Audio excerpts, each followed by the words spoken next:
The others were rather sometime called righteous men, Matthew 10 verse 41. 13:17. Book 6.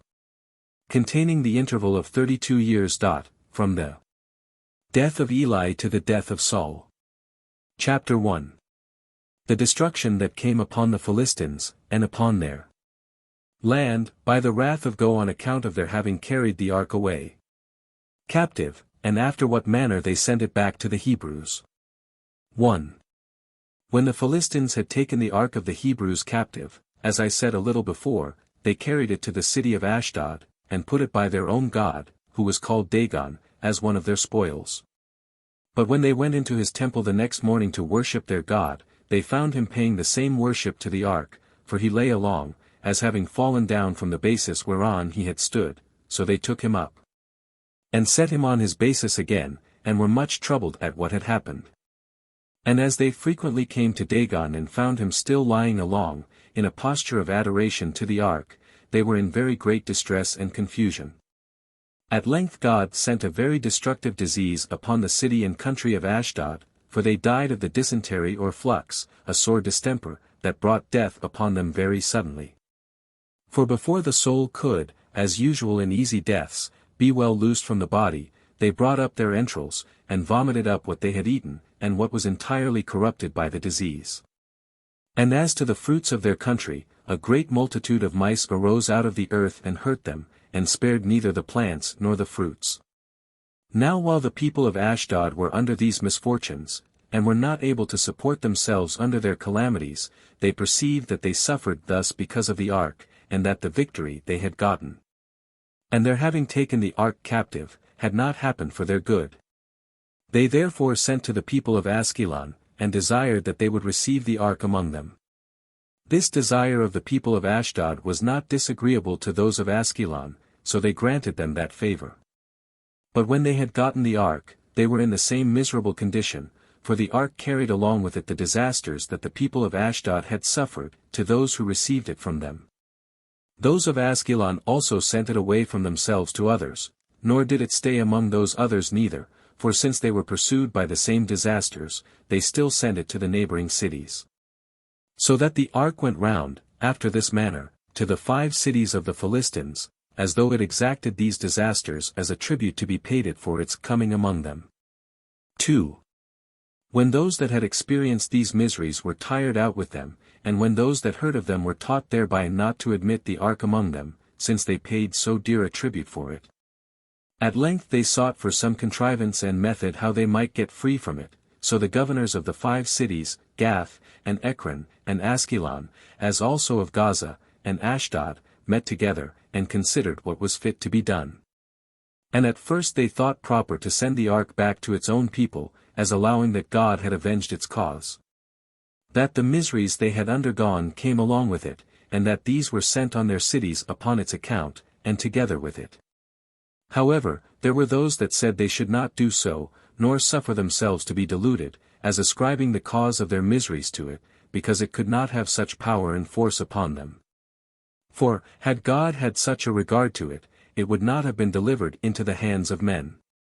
So they exhorted them to be quiet, and to take patiently what had befallen them, and to suppose there was no other cause of it but nature, which, at certain revolutions of time, produces such mutations in the bodies of men, in the earth, in plants, and in all things that grow out of the earth.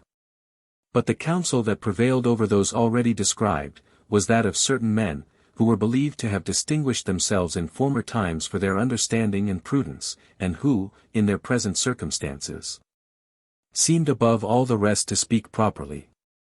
These men said it was not right either to send the ark away, or to retain it, but to dedicate 5 golden images, one for every city, as a thank-offering to God, on account of his having taken care of their preservation, and having kept them alive when their lives were likely to be taken away by such distempers as they were not able to bear up against.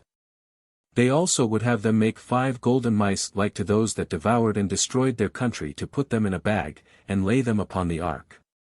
To make them a new cart also for it, and to yoke milch kine to it, but to shut up their calves, and keep them from them, lest, by following after them, they should prove a hindrance to their dams. and that the dams might return the faster out of a desire of those calves. Then to drive these milch kine that carried the ark, and leave it at a place where 3 ways met, and so leave it to the kine to go along which of those ways they pleased. That in case they went the way to the Hebrews, and ascended to their country, they should suppose that the ark was the cause of their misfortunes. But if they turned into another road, they said, we will pursue after it, and conclude that it has no such force in it. 3. So they determined that these men spake well, and they immediately confirmed their opinion by doing accordingly. And when they had done as has been already described, they brought the cart to a place where 3 ways met, and left it there and went their ways. But the kine went the right way, and as if some persons had driven them, while the rulers of the Philistines followed after them, as desirous to know where they would stand still, and to whom they would go. Now there was a certain village of the tribe of Judah, the name of which was Bethshemesh, and to that village did the kine go, and though there was a great and good plain before them to proceed in, they went no farther, but stopped the cart there. This was a sight to those of that village, and they were very glad. For it being then summer time, and all the inhabitants being then in the fields gathering in their fruits, they left off the labors of their hands for joy, as soon as they saw the ark, and ran to the cart, and taking the ark down.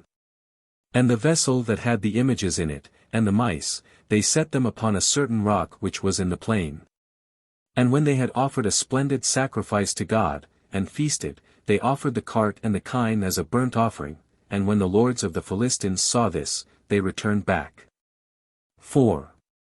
But now it was that the wrath of God overtook them, and struck 70 persons of the village of Bethshemesh dead, who, not being priests, and so not worthy to touch the ark, had approached to it.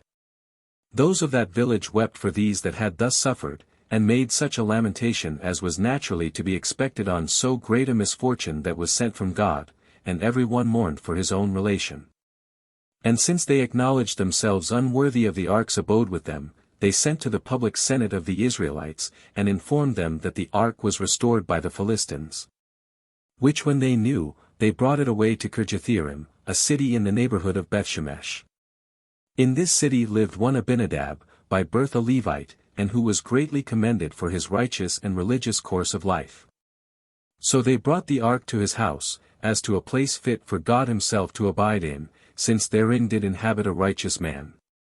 His sons also ministered to the divine service at the ark, and were the principal curators of it for 20 years. For so many years it continued in Kirjathjearim, having been but 4 months with the Philistines. Chapter 2. The expedition of the Philistines against the Hebrews and the Hebrews' victory under the conduct of Samuel the prophet, who was their general. 1. Now while the city of Kirjathjearim had the ark with them, the whole body of the people betook themselves all that time to offer prayers and sacrifices to God, and appeared greatly concerned and zealous about his worship. So Samuel the prophet, seeing how ready they were to do their duty, thought this a proper time to speak to them, while they were in this good disposition, about the recovery of their liberty, and of the blessings that accompanied the same. Accordingly he used such words to them as he thought were most likely to excite that inclination, and to persuade them to attempt it. O you Israelites, said he, to whom the Philistines are still grievous enemies. But to whom God begins to be gracious, it behooves you not only to be desirous of liberty, but to take the proper methods to obtain it. Nor are you to be contented with an inclination to get clear of your lords and masters, while you still do what will procure your continuance under them. Be righteous then, and cast wickedness out of your souls, and by your worship supplicate the divine majesty with all your hearts, and persevere in the honor you pay to him, for if you act thus, you will enjoy prosperity. You will be freed from your slavery, and will get the victory over your enemies, which blessings it is not possible you should attain either by weapons of war, or by the strength of your bodies, or by the multitude of your assistants. For God has not promised to grant these blessings by those means, but by being good and righteous men, and if you will be such, I will be security to you for the performance of God's promises. When Samuel had said thus, the multitude applauded his discourse, and were pleased with his exhortation to them, and gave their consent to resign themselves up to do what was pleasing to God. So Samuel gathered them together to a certain city called Mizpeh, which, in the Hebrew tongue, signifies a watchtower. There they drew water, and poured it out to God, and fasted all day, and betook themselves to their prayers. 2. This their assembly did not escape the notice of the Philistines, so when they had learned that so large a company had met together, they fell upon the Hebrews with a great army and mighty forces, as hoping to assault them when they did not expect it, nor were prepared for it. This thing affrighted the Hebrews, and put them into disorder and terror. So they came running to Samuel, and said that their souls were sunk by their fears, and by the former defeat they had received, and that thence it was that we lay still, lest we should excite the power of our enemies against us. Now while thou hast brought us hither to offer up our prayers and sacrifices, and take oaths, to be obedient, our enemies are making an expedition against us, while we are naked and unarmed. Wherefore we have no other hope of deliverance but that by thy means, and by the assistance God shall afford us upon thy prayers to him, we shall obtain deliverance from the Philistines. Hereupon Samuel bade them be of good cheer, and promised them that God would assist them. And taking a sucking lamb, he sacrificed it for the multitude, and besought God to hold his protecting hand over them when they should fight with the Philistines, and not to overlook them, nor suffer them to come under a second misfortune. Accordingly God hearkened to his prayers, and accepting their sacrifice with a gracious intention, and such as was disposed to assist them, he granted them victory and power over their enemies. Now while the altar had the sacrifice of God upon it, and had not yet consumed it wholly by its sacred fire, the enemy's army marched out of their camp, and was put in order of battle, and this in hope that they should be conquerors. Since the Jews were caught in distressed circumstances, as neither having their weapons with them, nor being assembled there in order to fight.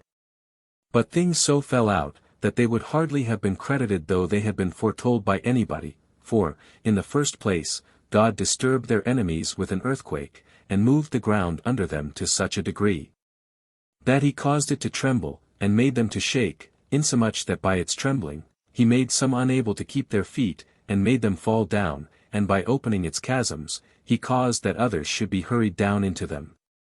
After which he caused such a noise of thunder to come among them, and made fiery lightning shine so terribly round about them, that it was ready to burn their faces. And he so suddenly shook their weapons out of their hands, that he made them fly and return home naked. So Samuel with the multitude pursued them to Bethkar, a place so called. And there he set up a stone as a boundary of their victory and their enemies' flight, and called it the stone of power, as a signal of that power God had given them against their enemies. 3. So the Philistines, after this stroke, made no more expeditions against the Israelites, but lay still out of fear, and out of remembrance of what had befallen them. And what courage the Philistines had formerly against the Hebrews, that, after this victory, was transferred to the Hebrews. Samuel also made an expedition against the Philistines, and slew many of them, and entirely humbled their proud hearts, and took from them that country, which, when they were formerly conquerors in battle, they had cut off from the Jews. Which was the country that extended from the borders of Gath to the city of Ekron, but the remains of the Canaanites were at this time in friendship with the Israelites. Chapter 3. How Samuel when he was so infirm with old age that he could not take care of the public affairs entrusted them to his sons. And how upon the evil administration of the government by them the multitude were so angry, that they required to have a king to govern them, although Samuel was much displeased thereat. 1. But Samuel the prophet, when he had ordered the affairs of the people after a convenient manner, and had appointed a city for every district of them, he commanded them to come to such cities, to have the controversies that they had one with another determined in them, he himself going over those cities twice in a year, and doing them justice. And by that means he kept them in very good order for a long time. 2. But afterwards he found himself oppressed with old age, and not able to do what he used to do, so he committed the government and the care of the multitude to his sons, the elder of whom was called Joel, and the name of the younger was Abiah. He also enjoined them to reside and judge the people, the one at the city of Bethel, and the other at Beersheba, and divided the people into districts that should be under the jurisdiction of each of them. Now these men afford us an evident example and demonstration how some children are not of the like dispositions with their parents, but sometimes perhaps good and moderate, though born of wicked parents.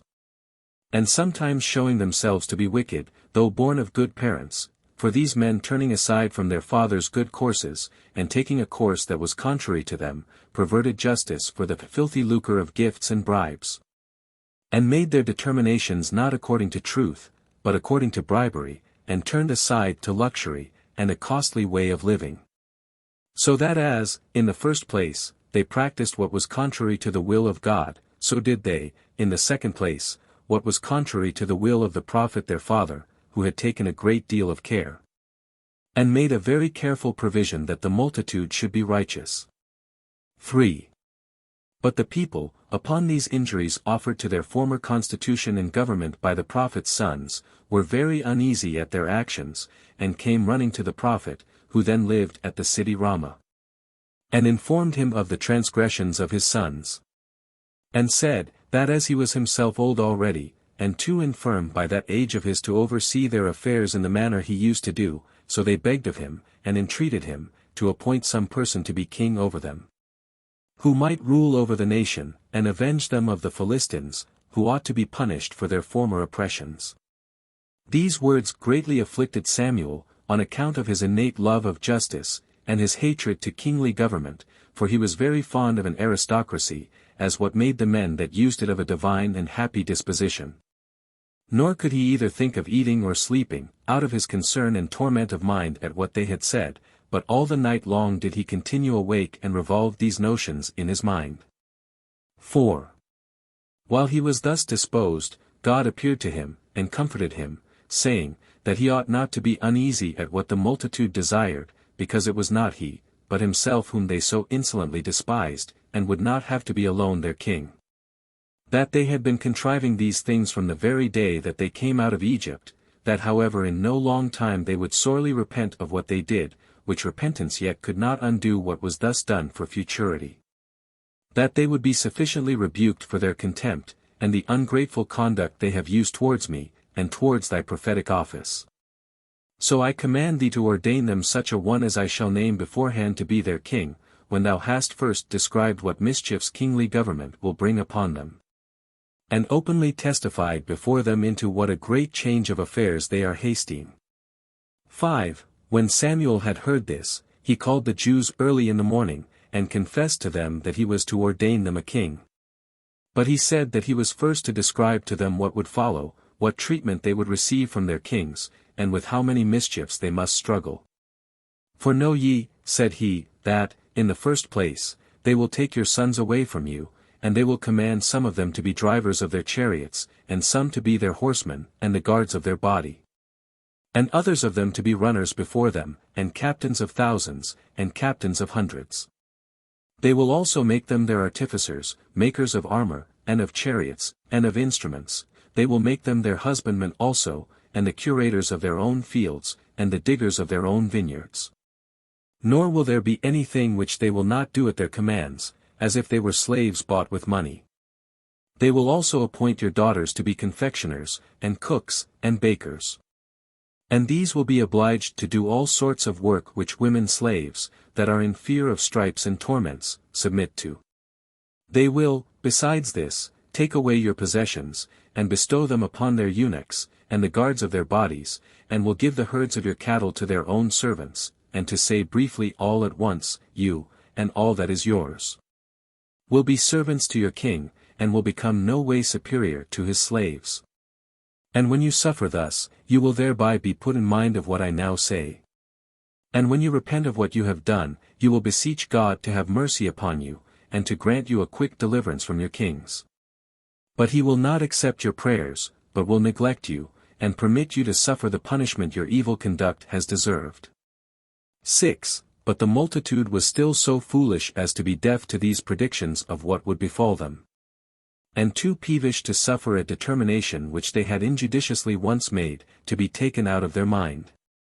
For they could not be turned from their purpose, nor did they regard the words of Samuel, but peremptorily insisted on their resolution, and desired him to ordain them a king immediately, and not trouble himself with fears of what would happen hereafter, for that it was necessary they should have with them one to fight their battles, and to avenge them of their enemies, and that it was no way absurd, when their neighbors were under kingly government, that they should have the same form of government also.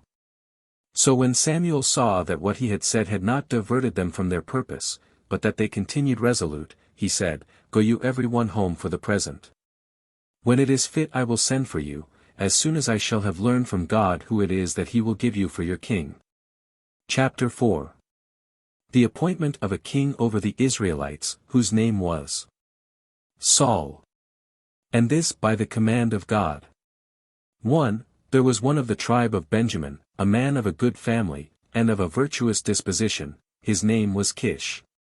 He had a son, a young man of a comely countenance, and of a tall body, but his understanding and his mind were preferable to what was visible in him. They called him Saul. Now this Kish had some fine she-asses that were wandered out of the pasture wherein they fed, for he was more delighted with these than with any other cattle he had, so he sent out his son, and one servant with him, to search for the beasts. But when he had gone over his own tribe in search after the asses, he went to other tribes, and when he found them not there neither, he determined to go his way home, lest he should occasion any concern to his father about himself. But when his servant that followed him told him as they were near the city of Ramah, that there was a true prophet in that city, and advised him to go to him, for that by him they should know the upshot of the affair of their asses, he replied, that if they should go to him, they had nothing to give him as a reward for his prophecy, for their subsistence money was spent.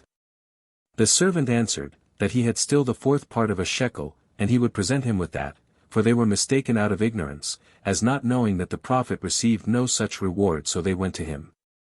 And when they were before the gates, they lit upon certain maidens that were going to fetch water, and they asked them which was the prophet's house. They showed them which it was, and bid them make haste before he sat down to supper, for he had invited many guests to a feast, and that he used to sit down before those that were invited. Now Samuel had then gathered many together to feast with him on this very account.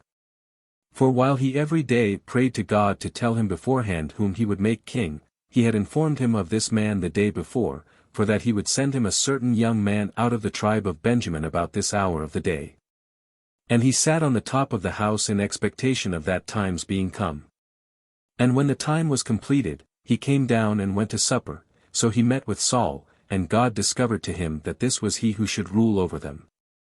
Then Saul went up to Samuel and saluted him, and desired him to inform him which was the prophet's house, for he said he was a stranger and did not know it. When Samuel had told him that he himself was the person, he led him in to supper, and assured him that the asses were found which he had been to seek, and that the greatest of good things were assured to him. He replied, I am too inconsiderable to hope for any such thing, and of a tribe too small to have kings made out of it, and of a family smaller than several other families. But thou tellest me this in jest, and makest me an object of laughter, when thou discoursest with me of greater matters than what I stand in need of. However, the prophet led him in to the feast, and made him sit down, him and his servant that followed him, above the other guests that were invited, which were 70 in number, and he gave orders to the servants to set the royal portion before Saul. And when the time of going to bed was come, the rest rose up, and every one of them went home, but Saul stayed with the prophet, he and his servant, and slept with him. 2. Now as soon as it was day, Samuel raised up Saul out of his bed, and conducted him homeward. And when he was out of the city, he desired him to cause his servant to go before, but to stay behind himself, for that he had somewhat to say to him when nobody else was present. Accordingly, Saul sent away his servant that followed him. Then did the prophet take a vessel of oil, and poured it upon the head of the young man, and kissed him, and said, Be thou a king, by the ordination of God, against the Philistines, and for avenging the Hebrews for what they have suffered by them. Of this thou shalt have a sign, which I would have thee take notice of. As soon as thou art departed hence, thou wilt find 3 men upon the road, going to worship God at Bethel. The first of whom thou wilt see carrying 3 loaves of bread, the second carrying a kid of the goats, and the third will follow them carrying a bottle of wine. These 3 men will salute thee, and speak kindly to thee, and will give thee 2 of their loaves, which thou shalt accept of. And thence thou shalt come to a place called Rachel's monument, where thou shalt meet with those that will tell thee thy asses are found. After this, when thou comest to Gabbatha, thou shalt overtake a company of prophets, and thou shalt be seized with the divine spirit, and prophesy along with them, till every one that sees thee shall be astonished, and wonder, and say, Whence is it that the son of Kish has arrived at this degree of happiness? And when these signs have happened to thee, know that God is with thee, then do thou salute thy father and thy kindred. Thou shalt also come when I send for thee to Gilgal, that we may offer thank offerings to God for these blessings. When Samuel had said this, and foretold these things, he sent the young man away. Now all things fell out to Saul according to the prophecy of Samuel. 3. But as soon as Saul came into the house of his kinsman Abner, whom indeed he loved better than the rest of his relations, he was asked by him concerning his journey, and what accidents happened to him therein. And he concealed none of the other things from him, no, not his coming to Samuel the prophet, nor how he told him the asses were found. But he said nothing to him about the kingdom, and what belonged thereto, which he thought would procure him envy, and when such things are heard, they are not easily believed. Nor did he think it prudent to tell those things to him, although he appeared very friendly to him, and one whom he loved above the rest of his relations, considering, I suppose, what human nature really is, that no one is a firm friend. Neither among our intimates, nor of our kindred. Nor do they preserve that kind disposition when God advances men to great prosperity, but they are still ill-natured and envious at those that are in eminent stations. 4. Then Samuel called the people together to the city Mizpeh, and spake to them in the words following, which he said he was to speak by the command of God, that when he had granted them a state of liberty, and brought their enemies into subjection, they were become unmindful of his benefits, and rejected God that he should not be their king, as not considering that it would be most for their advantage to be presided over by the best of beings, for God is the best of beings. And they chose to have a man for their king. While kings will use their subjects as beasts, according to the violence of their own wills and inclinations, and other passions, as wholly carried away with the lust of power. But will not endeavor so to preserve the race of mankind as his own workmanship and creation, which, for that very reason, God would take cake of. But since you have come to a fixed resolution, and this injurious treatment of God has quite prevailed over you, dispose yourselves by your tribes and scepters, and cast lots. 5. When the Hebrews had so done, the lot fell upon the tribe of Benjamin, and when the lot was cast for the families of this tribe, that which was called Matri was taken. And when the lot was cast for the single persons of that family, Saul, the son of Kish, was taken for their king. When the young man knew this, he prevented their sending for him, and immediately went away and hid himself. I suppose that it was because he would not have it thought that he willingly took the government upon him. Nay, he showed such a degree of command over himself, and of modesty, that while the greatest part are not able to contain their joy, even in the gaining of small advantages, but presently show themselves publicly to all men. This man did not only show nothing of that nature, when he was appointed to be the lord of so many and so great tribes, but crept away and concealed himself out of the sight of those he was to reign over, and made them seek him. And that with a good deal of trouble. So when the people were at a loss, and solicitous, because Saul disappeared, the prophet besought God to show where the young man was, and to produce him before them.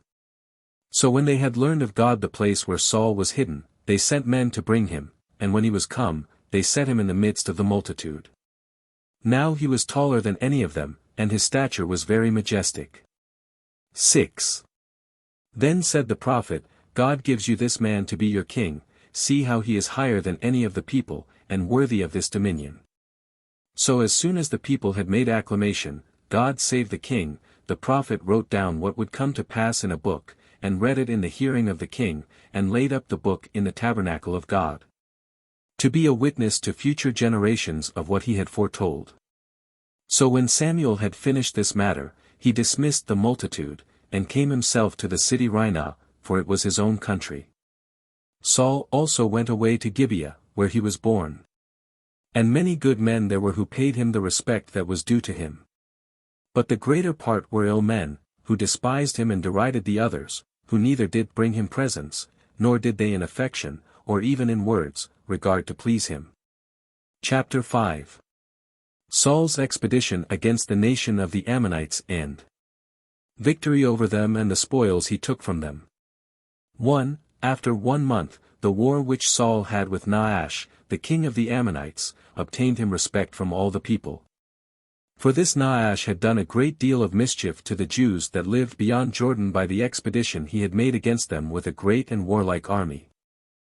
He also reduced their cities into slavery, and that not only by subduing them for the present, which he did by force and violence, but by weakening them by subtlety and cunning, that they might not be able afterward to get clear of the slavery they were under to him. For he put out the right eyes of those that either delivered themselves to him upon terms, or were taken by him in war, and this he did, that when their left eyes were covered by their shields, they might be wholly useless in war. Now when the king of the Ammonites had served those beyond Jordan in this manner, he led his army against those that were called Gileadites, and having pitched his camp at the metropolis of his enemies, which was the city of Jabesh, he sent ambassadors to them, commanding them either to deliver themselves up, on condition to have their right eyes plucked out, or to undergo a siege, and to have their cities overthrown. He gave them their choice, whether they would cut off a small member of their body, or universally perish. However, the Gileadites were so affrighted at these offers, that they had not courage to say anything to either of them, neither that they would deliver themselves up, nor that they would fight him. But they desired that he would give them 7 days' respite, that they might send ambassadors to their countrymen, and entreat their assistance, and if they came to assist them, they would fight. But if that assistance were impossible to be obtained from them, they said they would deliver themselves up to suffer whatever he pleased to inflict upon them. 2.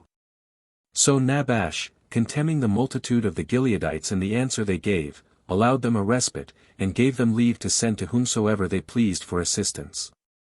So they immediately sent to the Israelites, city by city, and informed them what Nahash had threatened to do to them, and what great distress they were in. Now the people fell into tears and grief at the hearing of what the ambassadors from Jabesh said, and the terror they were in permitted them to do nothing more. But when the messengers were come to the city of King Saul, and declared the dangers in which the inhabitants of Jabesh were, the people were in the same affliction as those in the other cities. For they lamented the calamity of those related to them. And when Saul was returned from his husbandry into the city, he found his fellow citizens weeping.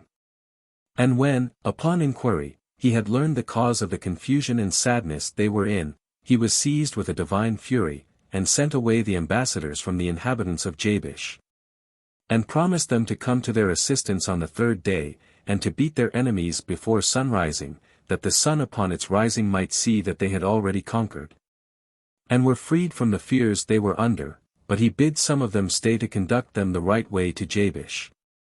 3. So being desirous to turn the people to this war against the Ammonites by fear of the losses they should otherwise undergo, and that they might the more suddenly be gathered together, he cut the sinews of his oxen, and threatened to do the same to all such as did not come with their armor to Jordan the next day, and follow him and Samuel the prophet whithersoever they should lead them. So they came together, out of fear of the losses they were threatened with, at the appointed time. And the multitude were numbered at the city Bezek. And he found the number of those that were gathered together, besides that of the tribe of Judah, to be 700,000, while those of that tribe were 70,000. So he passed over Jordan, and proceeded in marching all that night, 30 furlongs, and came to Jabesh before sunrising.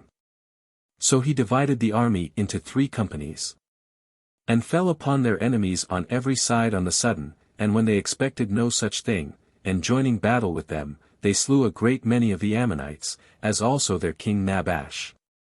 This glorious action was done by Saul, and was related with great commendation of him to all the Hebrews. And he thence gained a wonderful reputation for his valor, for although there were some of them that contemned him before, they now changed their minds, and honored him, and esteemed him as the best of men, for he did not content himself with having saved the inhabitants of Jabesh only, but he made an expedition into the country of the Ammonites, and laid it all waste, and took a large prey, and so returned to his own country most gloriously. So the people were greatly pleased at these excellent performances of Saul, and rejoiced that they had constituted him their king. They also made a clamor against those that pretended he would be of no advantage to their affairs. And they said, Where now are these men? Let them be brought to punishment, with all the like things that multitudes usually say when they are elevated with prosperity, against those that lately had despised the authors of it. But Saul, although he took the goodwill and the affection of these men very kindly, yet did he swear that he would not see any of his countrymen slain that day, since it was absurd to mix this victory, which God had given them, with the blood and slaughter of those that were of the same lineage with themselves. And that it was more agreeable to be men of a friendly disposition, and so to betake themselves to feasting. 4. And when Samuel had told them that he ought to confirm the kingdom to Saul by a second ordination of him, they all came together to the city of Gilgal, for thither did he command them to come. So the prophet anointed Saul with the holy oil in the sight of the multitude, and declared him to be king the second time. And so the government of the Hebrews was changed into a regal government. For in the days of Moses, and his disciple Joshua, who was their general, they continued under an aristocracy, but after the death of Joshua, for 18 years in all, the multitude had no settled form of government, but were in an anarchy. After which they returned to their former government, they then permitting themselves to be judged by him who appeared to be the best warrior and most courageous, whence it was that they called this interval of their government the Judges. 5. Then did Samuel the prophet call another assembly also, and said to them, I solemnly adjure you by God Almighty, who brought those excellent brethren, I mean Moses and Aaron, into the world, and delivered our fathers from the Egyptians, and from the slavery they endured under them, that you will not speak what you say to gratify me, nor suppress anything out of fear of me, nor be overborne by any other passion, but say, What have I ever done that was cruel or unjust? Or what have I done out of lucre or covetousness, or to gratify others? Bear witness against me, if I have taken an ox or a sheep, or any such thing, which yet when they are taken to support men, it is esteemed blameless. Or have I taken an ass for mine own use of any one to his grief? Lay some one such crime to my charge, now we are in your king's presence. But they cried out, that no such thing had been done by him, but that he had presided over the nation after a holy and righteous manner. 6. Hereupon Samuel, when such a testimony had been given him by them all, said, Since you grant that you are not able to lay any ill thing to my charge hitherto, come on now, and do you hearken while I speak with great freedom to you. You have been guilty of great impiety against God, in asking you a king. It behoves you to remember that our grandfather Jacob came down into Egypt, by reason of a famine, with 70 souls only of our family, and that their posterity multiplied there to many 10,000s. Whom the Egyptians brought into slavery and hard oppression. That God himself, upon the prayers of our fathers, sent Moses and Aaron, who were brethren, and gave them power to deliver the multitude out of their distress, and this without a king. These brought us into this very land which you now possess, and when you enjoyed these advantages from God, you betrayed his worship and religion. Nay, moreover, when you were brought under the hands of your enemies, he delivered you, first by rendering you superior to the Assyrians and their forces, he then made you to overcome the Ammonites and the Moabites, and last of all the Philistines. And these things have been achieved under the conduct of Jephthah and Gideon. What madness therefore possessed you to fly from God, and to desire to be under a king, yet have I ordained him for king whom he chose for you. However, that I may make it plain to you that God is angry and displeased at your choice of kingly government, I will so dispose him that he shall declare this very plainly to you by strange signals. For what none of you ever saw here before, I mean a winter storm in the midst of harvest, I will entreat of God, and will make it visible to you. Now, as soon as he had said this, God gave such great signals by thunder and lightning, and the descent of hail, as attested the truth of all that the prophet had said, insomuch that they were amazed and terrified, and confessed they had sinned, and had fallen into that sin through ignorance. And besought the prophet, as one that was a tender and gentle father to them, to render God so merciful as to forgive this their sin, which they had added to those other offences whereby they had affronted him and transgressed against him. So he promised them that he would beseech God, and persuade him to forgive them these their sins.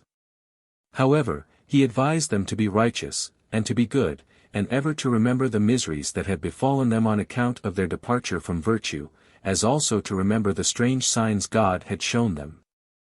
And the body of laws that Moses had given them, if they had any desire of being preserved and made happy with their king. But he said, that if they should grow careless of these things, great judgments would come from God upon them, and upon their king. And when Samuel had thus prophesied to the Hebrews, he dismissed them to their own homes, having confirmed the kingdom to Saul the second time. Chapter 6. How the Philistines made another expedition against the Hebrews, and were beaten. 1. Now Saul chose out of the multitude about 3,000 men, and he took 2,000 of them to be the guards of his own body, and abode in the city Bethel, but he gave the rest of them to Jonathan his son, to be the guards of his body. And sent him to Gibeah, where he besieged and took a certain garrison of the Philistines, not far from Gilgal. For the Philistines of Gibeah had beaten the Jews, and taken their weapons away, and had put garrisons into the strongest places of the country, and had forbidden them to carry any instrument of iron, or at all to make use of any iron in any case whatsoever. And on account of this prohibition it was that the husbandmen, if they had occasion to sharpen any of their tools, whether it were the coulter or the spade, or any instrument of husbandry, they came to the Philistines to do it. Now as soon as the Philistines heard of this slaughter of their garrison, they were in a rage about it, and, looking on this contempt as a terrible affront offered them, they made war against the Jews, with 300,000 footmen, and 30,000 chariots, and 6,000 horses. And they pitched their camp at the city Michmash. When Saul, the king of the Hebrews, was informed of this, he went down to the city Gilgal, and made proclamation over all the country, that they should try to regain their liberty. And called them to the war against the Philistines, diminishing their forces, and despising them as not very considerable, and as not so great but they might hazard a battle with them. But when the people about Saul observed how numerous the Philistines were, they were under a great consternation. And some of them hid themselves in caves and in dens underground, but the greater part fled into the land beyond Jordan, which belonged to Gad and Reuben. 2. But Saul sent to the prophet, and called him to consult with him about the war and the public affairs. So he commanded him to stay there for him, and to prepare sacrifices, for he would come to him within 7 days, that they might offer sacrifices on the 7th day, and might then join battle with their enemies. So he waited as the prophet sent to him to do. Yet did not he, however, observe the command that was given him, but when he saw that the prophet tarried longer than he expected, and that he was deserted by the soldiers, he took the sacrifices and offered them. And when he heard that Samuel was come, he went out to meet him. But the prophet said he had not done well in disobeying the injunctions he had sent to him, and had not stayed till his coming, which being appointed according to the will of God, he had prevented him in offering up those prayers and those sacrifices that he should have made for the multitude, and that he therefore had performed divine offices in an ill manner, and had been rash in performing them. Hereupon Saul made an apology for himself, and said that he had waited as many days as Samuel had appointed him. That he had been so quick in offering his sacrifices, upon account of the necessity he was in, and because his soldiers were departing from him, out of their fear of the enemy's camp at Michmash. The report being gone abroad that they were coming down upon him of Gilgal. To which Samuel replied, Nay, certainly, if thou hadst been a righteous man, and hadst not disobeyed me, nor slighted the commands which God suggested to me concerning the present state of affairs, and hadst not acted more hastily than the present circumstances required, thou wouldst have been permitted to reign a long time, and thy posterity after thee. So Samuel, being grieved at what happened, returned home, but Saul came to the city Gibeah, with his son Jonathan, having only 600 men with him. And of these the greater part had no weapons, because of the scarcity of iron in that country, as well as of those that could make such weapons. For, as we showed a little before, the Philistines had not suffered them to have such iron or such workmen. Now the Philistines divided their army into 3 companies, and took as many roads, and laid waste the country of the Hebrews, while King Saul and his son Jonathan saw what was done, but were not able to defend the land. having no more than 600 men with them. But as he, and his son, and Abiah the high priest, who was of the posterity of Eli the high priest, were sitting upon a pretty high hill, and seeing the land laid waste, they were mightily disturbed at it. Now Saul's son agreed with his armor-bearer, that they would go privately to the enemy's camp, and make a tumult and a disturbance among them. And when the armor-bearer had readily promised to follow him whithersoever he should lead him, though he should be obliged to die in the attempt, Jonathan made use of the young man's assistance, and descended from the hill, and went to their enemies. Now the enemy's camp was upon a precipice which had 3 tops, that ended in a small but sharp and long extremity, while there was a rock that surrounded them, like lines made to prevent the attacks of an enemy. There it so happened, that the outguards of the camp were neglected, because of the security that here arose from the situation of the place, and because they thought it altogether impossible, not only to ascend up to the camp on that quarter, but so much as to come near it. As soon, therefore, as they came to the camp, Jonathan encouraged his armor-bearer, and said to him, Let us attack our enemies, and if, when they see us, they bid us come up to them, take that for a signal of victory. But if they say nothing, as not intending to invite us to come up, let us return back again. So when they were approaching to the enemy's camp, just after break of day, and the Philistines saw them, they said one to another, The Hebrews come out of their dens and caves, and they said to Jonathan and to his armor-bearer, Come on. Ascend up to us, that we may inflict a just punishment upon you, for your rash attempt upon us. So Saul's son accepted of that invitation, as what signified to him victory, and he immediately came out of the place whence they were seen by their enemies, so he changed his place, and came to the rock, which had none to guard it, because of its own strength. From thence they crept up with great labor and difficulty, and so far overcame by force the nature of the place, till they were able to fight with their enemies. So they fell upon them as they were asleep, and slew about 20 of them, and thereby filled them with disorder and surprise, insomuch that some of them threw away their entire armor and fled.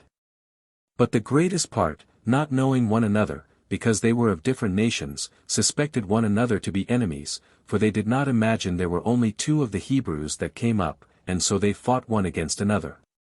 And some of them died in the battle, and some, as they were flying away, were thrown down from the rock headlong. 3. Now Saul's watchman told the king that the camp of the Philistines was in confusion. Then he inquired whether any body was gone away from the army. And when he heard that his son, and with him his armor-bearer, were absent, he bade the high priest take the garments of his high priesthood, and prophesy to him what success they should have. Who said that they should get the victory, and prevail against their enemies. So he went out after the Philistines, and set upon them as they were slaying one another. Those also who had fled to dens and caves, upon hearing that Saul was gaining a victory, came running to him. When, therefore, the number of the Hebrews that came to Saul amounted to about 10,000, he pursued the enemy, who were scattered all over the country. But then he fell into an action, which was a very unhappy one, and liable to be very much blamed.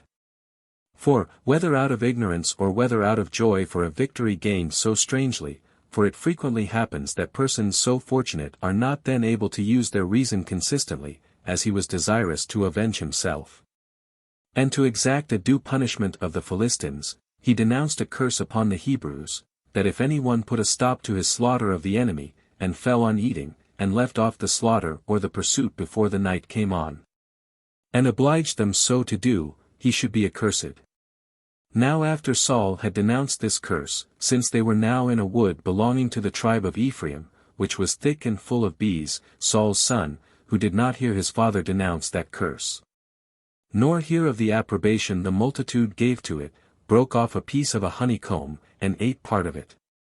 But, in the meantime, he was informed with what a curse his father had forbidden them to taste anything before sunsetting, so he left off eating, and said his father had not done well in this prohibition, because, had they taken some food, they had pursued the enemy with greater rigor and alacrity, and had both taken and slain many more of their enemies. For, when, therefore, they had slain many 10,000s of the Philistines, they fell upon spoiling the camp of the Philistines, but not till late in the evening. They also took a great deal of prey and cattle, and killed them, and ate them with their blood. This was told to the king by the scribes, that the multitude were sinning against God as they sacrificed, and were eating before the blood was well washed away, and the flesh was made clean. Then did Saul give order that a great stone should be rolled into the midst of them, and he made proclamation that they should kill their sacrifices upon it, and not feed upon the flesh with the blood, for that was not acceptable to God. And when all the people did as the king commanded them, Saul erected an altar there, and offered burnt offerings upon it to God. This was the first altar that Saul built. 5. So when Saul was desirous of leading his men to the enemy's camp before it was day, in order to plunder it, and when the soldiers were not unwilling to follow him, but indeed showed great readiness to do as he commanded them, the king called Ahitub the high priest, and enjoined him to know of God whether he would grant them the favor and permission to go against the enemy's camp, in order to destroy those that were in it. And when the priest said that God did not give any answer, Saul replied, And not without some cause does God refuse to answer what we inquire of him, while yet a little while ago he declared to us all that we desired beforehand, and even prevented us in his answer. To be sure there is some sin against him that is concealed from us, which is the occasion of his silence. Now I swear by him himself, that though he that hath committed this sin should prove to be my own son Jonathan, I will slay him, and by that means will appease the anger of God against us. And that in the very same manner as if I were to punish a stranger, and one not at all related to me, for the same offense. So when the multitude cried out to him so to do, he presently set all the rest on one side, and he and his son stood on the other side, and he sought to discover the offender by lot. Now the lot appeared to fall upon Jonathan himself. So when he was asked by his father what sin he had been guilty of, and what he was conscious of in the course of his life that might be esteemed instances of guilt or profaneness, his answer was this, O father, I have done nothing more than that yesterday, without knowing of the curse and oath thou hadst denounced, while I was in pursuit of the enemy, I tasted of a honeycomb. But Saul sware that he would slay him, and prefer the observation of his oath before all the ties of birth and of nature. And Jonathan was not dismayed at this threatening of death, but, offering himself to it generously and undauntedly, he said, Nor do I desire you, Father, to spare me, death will be to me very acceptable, when it proceeds from thy piety. And after a glorious victory. For it is the greatest consolation to me that I leave the Hebrews victorious over the Philistines. Hereupon all the people were very sorry, and greatly afflicted for Jonathan. And they sware that they would not overlook Jonathan, and see him die, who was the author of their victory. By which means they snatched him out of the danger he was in from his father's curse, while they made their prayers to God also for the young man, that he would remit his sin. 6. So Saul, having slain about 60,000 of the enemy, returned home to his own city, and reigned happily, and he also fought against the neighboring nations, and subdued the Ammonites, and Moabites, and Philistines, and Edomites, and Amalekites. As also the king of Zobah. He had 3 male children, Jonathan, and Ishui, and Melchishua, with Merab and Michal his daughters. He had also Abner, his uncle's son, for the captain of his host, that uncle's name was Neh. Now Neh, and Kish the father of Saul, were brothers.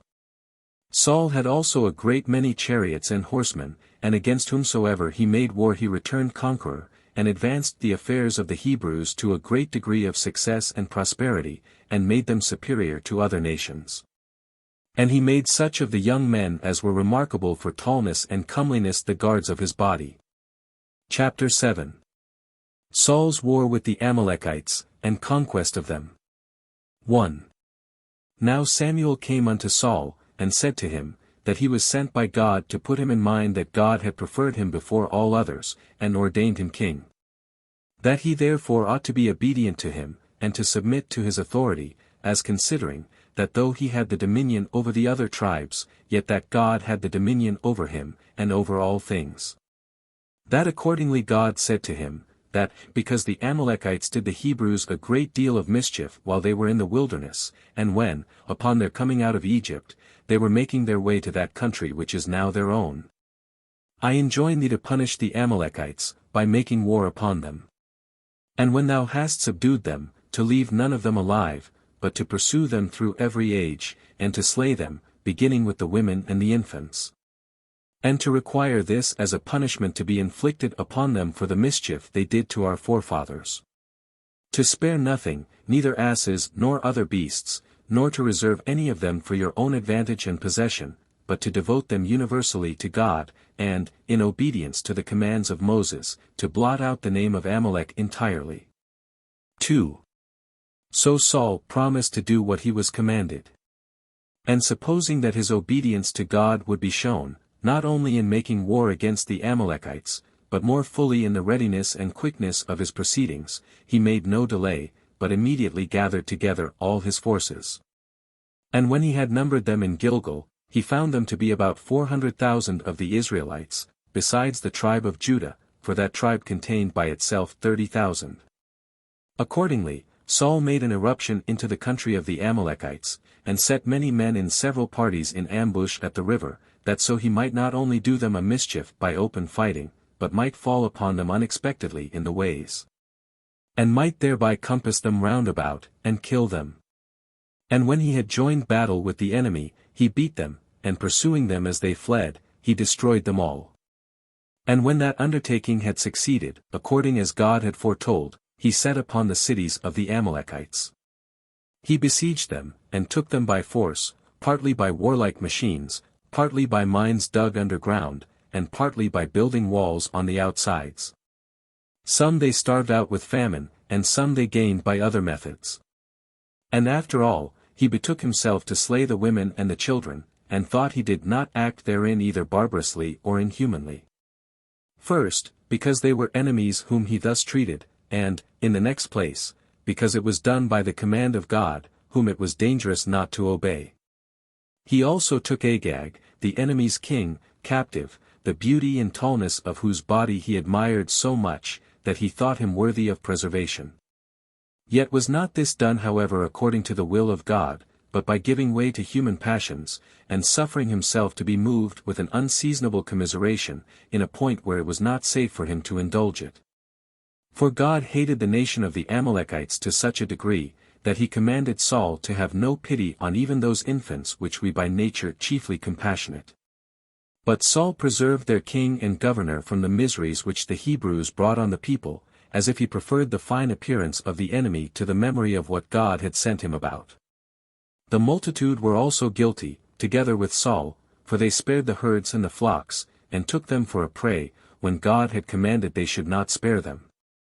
They also carried off with them the rest of their wealth and riches. But if there were anything that was not worthy of regard, that they destroyed. 3.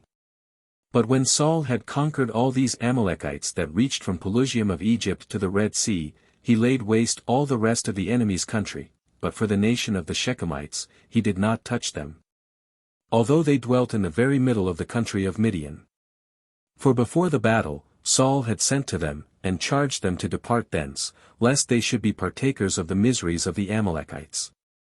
For he had a just occasion for saving them, since they were of the kindred of Ragel, Moses' father-in-law. 4. Hereupon Saul returned home with joy, for the glorious things he had done, and for the conquest of his enemies, as though he had not neglected any thing which the prophet had enjoined him to do when he was going to make war with the Amalekites. And as though he had exactly observed all that he ought to have done. But God was grieved that the king of the Amalekites was preserved alive, and that the multitude had seized on the cattle for a prey, because these things were done without his permission. For he thought it an intolerable thing that they should conquer and overcome their enemies by that power which he gave them, and then that he himself should be so grossly despised and disobeyed by them. That a mere man that was a king would not bear it. He therefore told Samuel the prophet, that he repented that he had made Saul king, while he did nothing that he had commanded him, but indulged his own inclinations.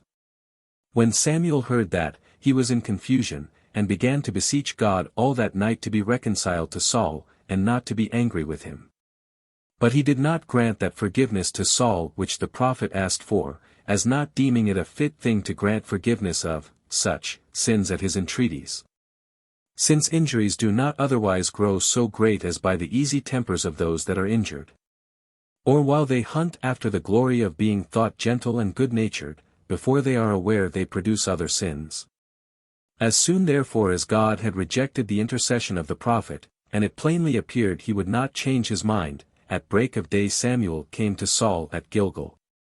When the king saw him, he ran to him, and embraced him, and said, I return thanks to God, who hath given me the victory, for I have performed every thing that he hath commanded me.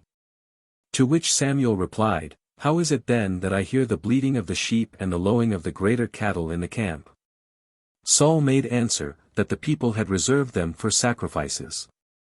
But that, as to the nation of the Amalekites, it was entirely destroyed, as he had received it in command to see done, and that no one man was left.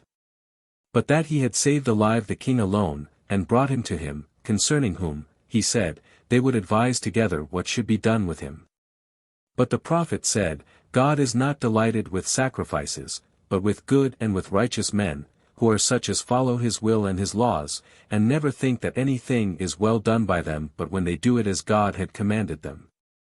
That he then looks upon himself as affronted, not when anyone does not sacrifice, but when anyone appears to be disobedient to him. But that from those who do not obey him, nor pay him that duty which is the alone true and acceptable worship, he will not kindly accept their oblations, be those they offer ever so many and so fat. And be the presents they make him ever so ornamental, nay, though they were made of gold and silver themselves, but he will reject them, and esteem them instances of wickedness, and not of piety.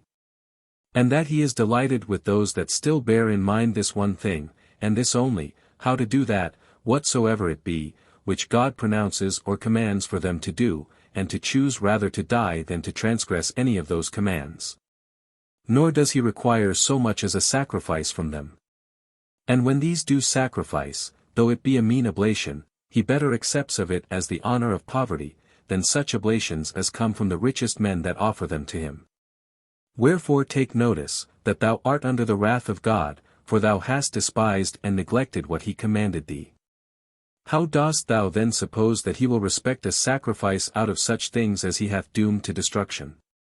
Unless perhaps thou dost imagine that it is almost all one to offer it in sacrifice to God as to destroy it. Do thou therefore expect that thy kingdom will be taken from thee, and that authority which thou hast abused by such insolent behavior, as to neglect that God who bestowed it upon thee? Then did Saul confess that he had acted unjustly, and did not deny that he had sinned, because he had transgressed the injunctions of the prophet. But he said that it was out of a dread and fear of the soldiers, that he did not prohibit and restrain them when they seized on the prey. But forgive me, said he, and be merciful to me, for I will be cautious how I offend for the time to come. He also entreated the prophet to go back with him, that he might offer his thank offerings to God, but Samuel went home, because he saw that God would not be reconciled to him. 5. But then Saul was so desirous to retain Samuel, that he took hold of his cloak, and because the vehemence of Samuel's departure made the motion to be violent, the cloak was rent. Upon which the prophet said, that after the same manner should the kingdom be rent from him, and that a good and a just man should take it, that God persevered in what he had decreed about him. That to be mutable and changeable in what is determined, is agreeable to human passions only, but is not agreeable to the divine power. Hereupon Saul said that he had been wicked, but that what was done could not be undone, he therefore desired him to honor him so far, that the multitude might see that he would accompany him in worshipping God. So Samuel granted him that favor, and went with him and worshipped God. Agag also, the king of the Amalekites, was brought to him, and when the king asked, how bitter death was, Samuel said, As thou hast made many of the Hebrew mothers to lament and bewail the loss of their children, so shalt thou, by thy death, cause thy mother to lament thee also. Accordingly, he gave order to slay him immediately at Gilgal, and then went away to the city Ramah. Chapter 8. How, upon Saul's transgression of the prophet's commands, Samuel ordained another person to be king privately, whose name was David, as God commanded him. 1. Now Saul being sensible of the miserable condition he had brought himself into, and that he had made God to be his enemy, he went up to his royal palace at Gibeah, which name denotes a hill. And after that day he came no more into the presence of the prophet. And when Samuel mourned for him, God bid him leave off his concern for him, and to take the holy oil, and go to Bethlehem, to Jesse the son of Obed, and to anoint such of his sons as he should show him for their future king. But Samuel said, he was afraid lest Saul, when he came to know of it, should kill him either by some private method or even openly. But upon God suggesting to him a safe way of going thither, he came to the forementioned city. And when they all saluted him, and asked what was the occasion of his coming, he told them he came to sacrifice to God. When, therefore, he had gotten the sacrifice ready, he called Jesse and his sons to partake of those sacrifices. And when he saw his eldest son to be a tall and handsome man, he guessed by his comeliness that he was the person who was to be their future king. But he was mistaken in judging about God's providence. For when Samuel inquired of God whether he should anoint this youth, whom he so admired, and esteemed worthy of the kingdom, God said, Men do not see as God seeth. Thou indeed hast respect to the fine appearance of this youth, and thence esteemest him worthy of the kingdom, while I propose the kingdom as a reward, not of the beauty of bodies, but of the virtue of souls. And I inquire after one that is perfectly comely in that respect. I mean one who is beautiful in piety, and righteousness, and fortitude, and obedience, for in them consists the comeliness of the soul. When God had said this, Samuel bade Jesse to show him all his sons. So he made 5 others of his sons to come to him, of all of whom Eliab was the eldest, Amminadab the second, Shammah the third, Nathaniel the fourth, Rael the fifth, and Asam the sixth. And when the prophet saw that these were no way inferior to the eldest in their countenances, he inquired of God which of them it was whom he chose for their king. And when God said it was none of them, he asked Jesse whether he had not some other sons besides these. And when he said that he had one more, named David, but that he was a shepherd, and took care of the flocks, Samuel bade them call him immediately, for that till he was come they could not possibly sit down to the feast. Now, as soon as his father had sent for David, and he was come, he appeared to be of a yellow complexion, of a sharp sight, and a comely person in other respects also. This is he, said Samuel privately to himself, whom it pleases God to make our king. So he sat down to the feast, and placed the youth under him, and Jesse also, with his other sons. After which he took oil in the presence of David, and anointed him, and whispered him in the ear, and acquainted him that God chose him to be their king. And exhorted him to be righteous, and obedient to his commands, for that by this means his kingdom would continue for a long time, and that his house should be of great splendor, and celebrated in the world, that he should overthrow the Philistines. And that against what nation soever he should make war, he should be the conqueror, and survive the fight, and that while he lived he should enjoy a glorious name, and leave such a name to his posterity also.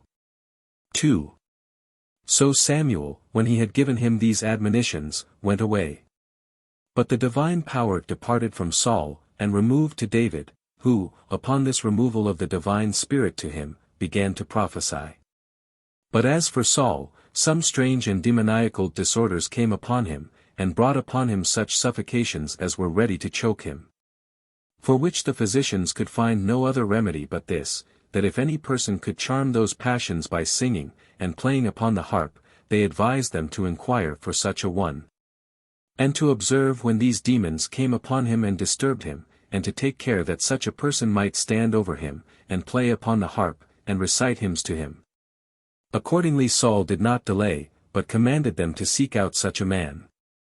And when a certain stander-by said that he had seen in the city of Bethlehem a son of Jesse, who was yet no more than a child in age, but comely and beautiful, and in other respects one that was deserving of great regard, who was skillful in playing on the harp, and in singing of hymns, and an excellent soldier in war, he sent to Jesse, and desired him to take David away from the flocks, and send him to him, for he had a mind to see him, as having heard an advantageous character of his comeliness and his valor. So Jesse sent his son, and gave him presents to carry to Saul. And when he was come, Saul was pleased with him, and made him his armor-bearer, and had him in very great esteem.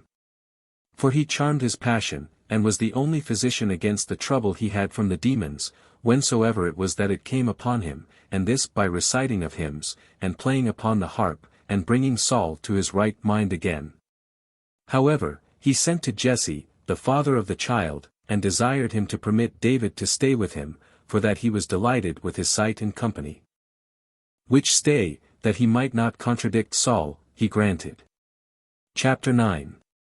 How the Philistines made another expedition against the Hebrews. Under the reign of Saul, and how they were overcome by David's slaying. Goliath in single combat. 1. Now the Philistines gathered themselves together again no very long time afterward, and having gotten together a great army, they made war against the Israelites, and having seized a place between Shocho and Azekah, they there pitched their camp. Saul also drew out his army to oppose them. And by pitching his own camp on a certain hill, he forced the Philistines to leave their former camp, and to encamp themselves upon such another hill, over against that on which Saul's army lay, so that a valley, which was between the two hills on which they lay, divided their camps asunder. Now there came down a man out of the camp of the Philistines, whose name was Goliath, of the city of Gath, a man of vast bulk, for he was of 4 cubits and a span in tallness, and had about him weapons suitable to the largeness of his body. For he had a breastplate on that weighed 5,000 shekels, he had also a helmet and greaves of brass, as large as you would naturally suppose might cover the limbs of so vast a body. His spear was also such as was not carried like a light thing in his right hand, but he carried it as lying on his shoulders. He had also a lance of 600 shekels, and many followed him to carry his armor. Wherefore this Goliath stood between the two armies, as they were in battle array, and sent out a loud voice, and said to Saul and the Hebrews, I will free you from fighting and from dangers. For what necessity is there that your army should fall and be afflicted? Give me a man of you that will fight with me, and he that conquers shall have the reward of the conqueror and determine the war. For these shall serve those others to whom the conqueror shall belong, and certainly it is much better, and more prudent, to gain what you desire by the hazard of one man than of all. When he had said this, he retired to his own camp. But the next day he came again, and used the same words, and did not leave off for 40 days together, to challenge the enemy in the same words, till Saul and his army were therewith terrified. While they put themselves in array as if they would fight, but did not come to a close battle. 2. Now while this war between the Hebrews and the Philistines was going on, Saul sent away David to his father Jesse, and contented himself with those 3 sons of his whom he had sent to his assistance, and to be partners in the dangers of the war. And at first David returned to feed his sheep and his flocks. But after no long time he came to the camp of the Hebrews, as sent by his father, to carry provisions to his brethren, and to know what they were doing. While Goliath came again, and challenged them, and reproached them, that they had no man of valor among them that durst come down to fight him. And as David was talking with his brethren about the business for which his father had sent him, he heard the Philistine reproaching and abusing the army, and had indignation at it, and said to his brethren, I am ready to fight a single combat with this adversary. Whereupon Eliab, his eldest brother, reproved him, and said that he spoke too rashly and improperly for one of his age, and bid him go to his flocks, and to his father. So he was abashed at his brother's words, and went away, but still he spake to some of the soldiers that he was willing to fight with him that challenged them. And when they had informed Saul what was the resolution of the young man, the king sent for him to come to him, and when the king asked what he had to say, he replied, O king, be not cast down, nor afraid. For I will depress the insolence of this adversary, and will go down and fight with him, and will bring him under me, as tall and as great as he is, till he shall be sufficiently laughed at, and thy army shall get great glory. When he shall be slain by one that is not yet of man's estate, neither fit for fighting, nor capable of being entrusted with the marshalling an army, or ordering a battle, but by one that looks like a child, and is really no elder in age than a child. 3. Now Saul wondered at the boldness and alacrity of David, but durst not presume on his ability, by reason of his age, but said he must on that account be too weak to fight with one that was skilled in the art of war. "I undertake this enterprise," said David, "in dependence on God's being with me, for I have had experience already of his assistance, for I once pursued after and caught a lion that assaulted my flocks, and took away a lamb from them. And I snatched the lamb out of the wild beast's mouth, and when he leaped upon me with violence, I took him by the tail, and dashed him against the ground. In the same manner did I avenge myself on a bear also. And let this adversary of ours be esteemed like one of these wild beasts, since he has a long while reproached our army, and blasphemed our God, who yet will reduce him under my power." 4. However, Saul prayed that the end might be, by God's assistance, not disagreeable to the alacrity and boldness of the child, and said, "Go thy way to the fight." So he put about him his breastplate, and girded on his sword, and fitted the helmet to his head, and sent him away. But David was burdened with his armor, for he had not been exercised to it, nor had he learned to walk with it. So he said, "Let this armor be thine, O king, who art able to bear it, but give me leave to fight as thy servant, and as I myself desire." Accordingly he laid by the armor, and taking his staff with him, and putting 5 stones out of the brook into a shepherd's bag, and having a sling in his right hand, he went towards Goliath. But the adversary seeing him come in such a manner, disdained him, and jested upon him, as if he had not such weapons with him as are usual when one man fights against another, but such as are used in driving away and avoiding of dogs. And said, "Dost thou take me not for a man, but a dog?" To which he replied, "No, not for a dog, but for a creature worse than a dog." This provoked Goliath to anger, who thereupon cursed him by the name of God, and threatened to give his flesh to the beasts of the earth, and to the fowls of the air, to be torn in pieces by them. To whom David answered, "Thou comest to me with a sword, and with a spear, and with a breastplate. But I have God for my armor in coming against thee, who will destroy thee and all thy army by my hands, for I will this day cut off thy head, and cast the other parts of thy body to the dogs. And all men shall learn that God is the protector of the Hebrews, and that our armor and our strength is in his providence. And that without God's assistance, all other warlike preparations and power are useless." So the Philistine, being retarded by the weight of his armor, when he attempted to meet David in haste, came on but slowly, as despising him, and depending upon it that he should slay him, who was both unarmed and a child also, without any trouble at all. 5. But the youth met his antagonist, being accompanied with an invisible assistant, who was no other than God himself. And taking one of the stones that he had out of the brook, and had put into his shepherd's bag, and fitting it to his sling, he slang it against the Philistine. This stone fell upon his forehead, and sank into his brain, insomuch that Goliath was stunned, and fell upon his face. So David ran, and stood upon his adversary as he lay down, and cut off his head with his own sword, for he had no sword himself. And upon the fall of Goliath the Philistines were beaten, and fled. For when they saw their champion prostrate on the ground, they were afraid of the entire issue of their affairs, and resolved not to stay any longer, but committed themselves to an ignominious and indecent flight. And thereby endeavored to save themselves from the dangers they were in.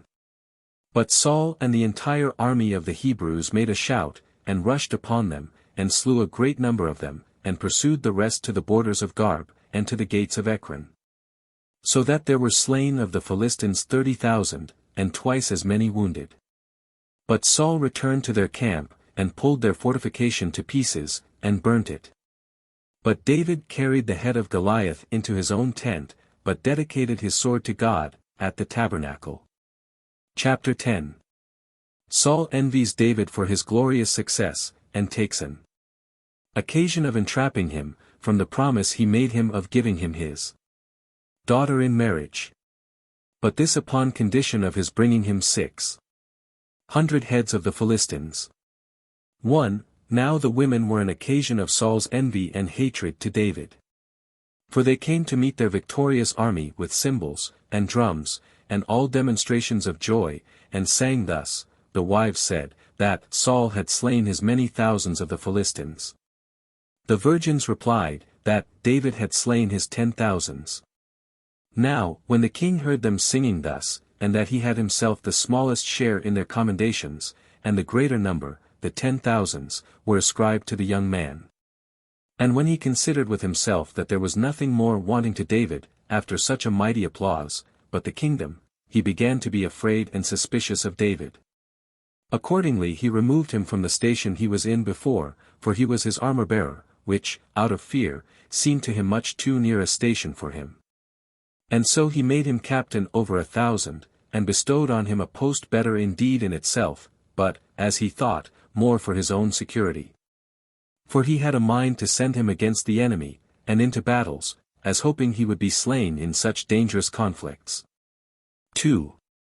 But David had God going along with him whithersoever he went, and accordingly he greatly prospered in his undertakings, and it was visible that he had mighty success, insomuch that Saul's daughter, who was still a virgin, fell in love with him.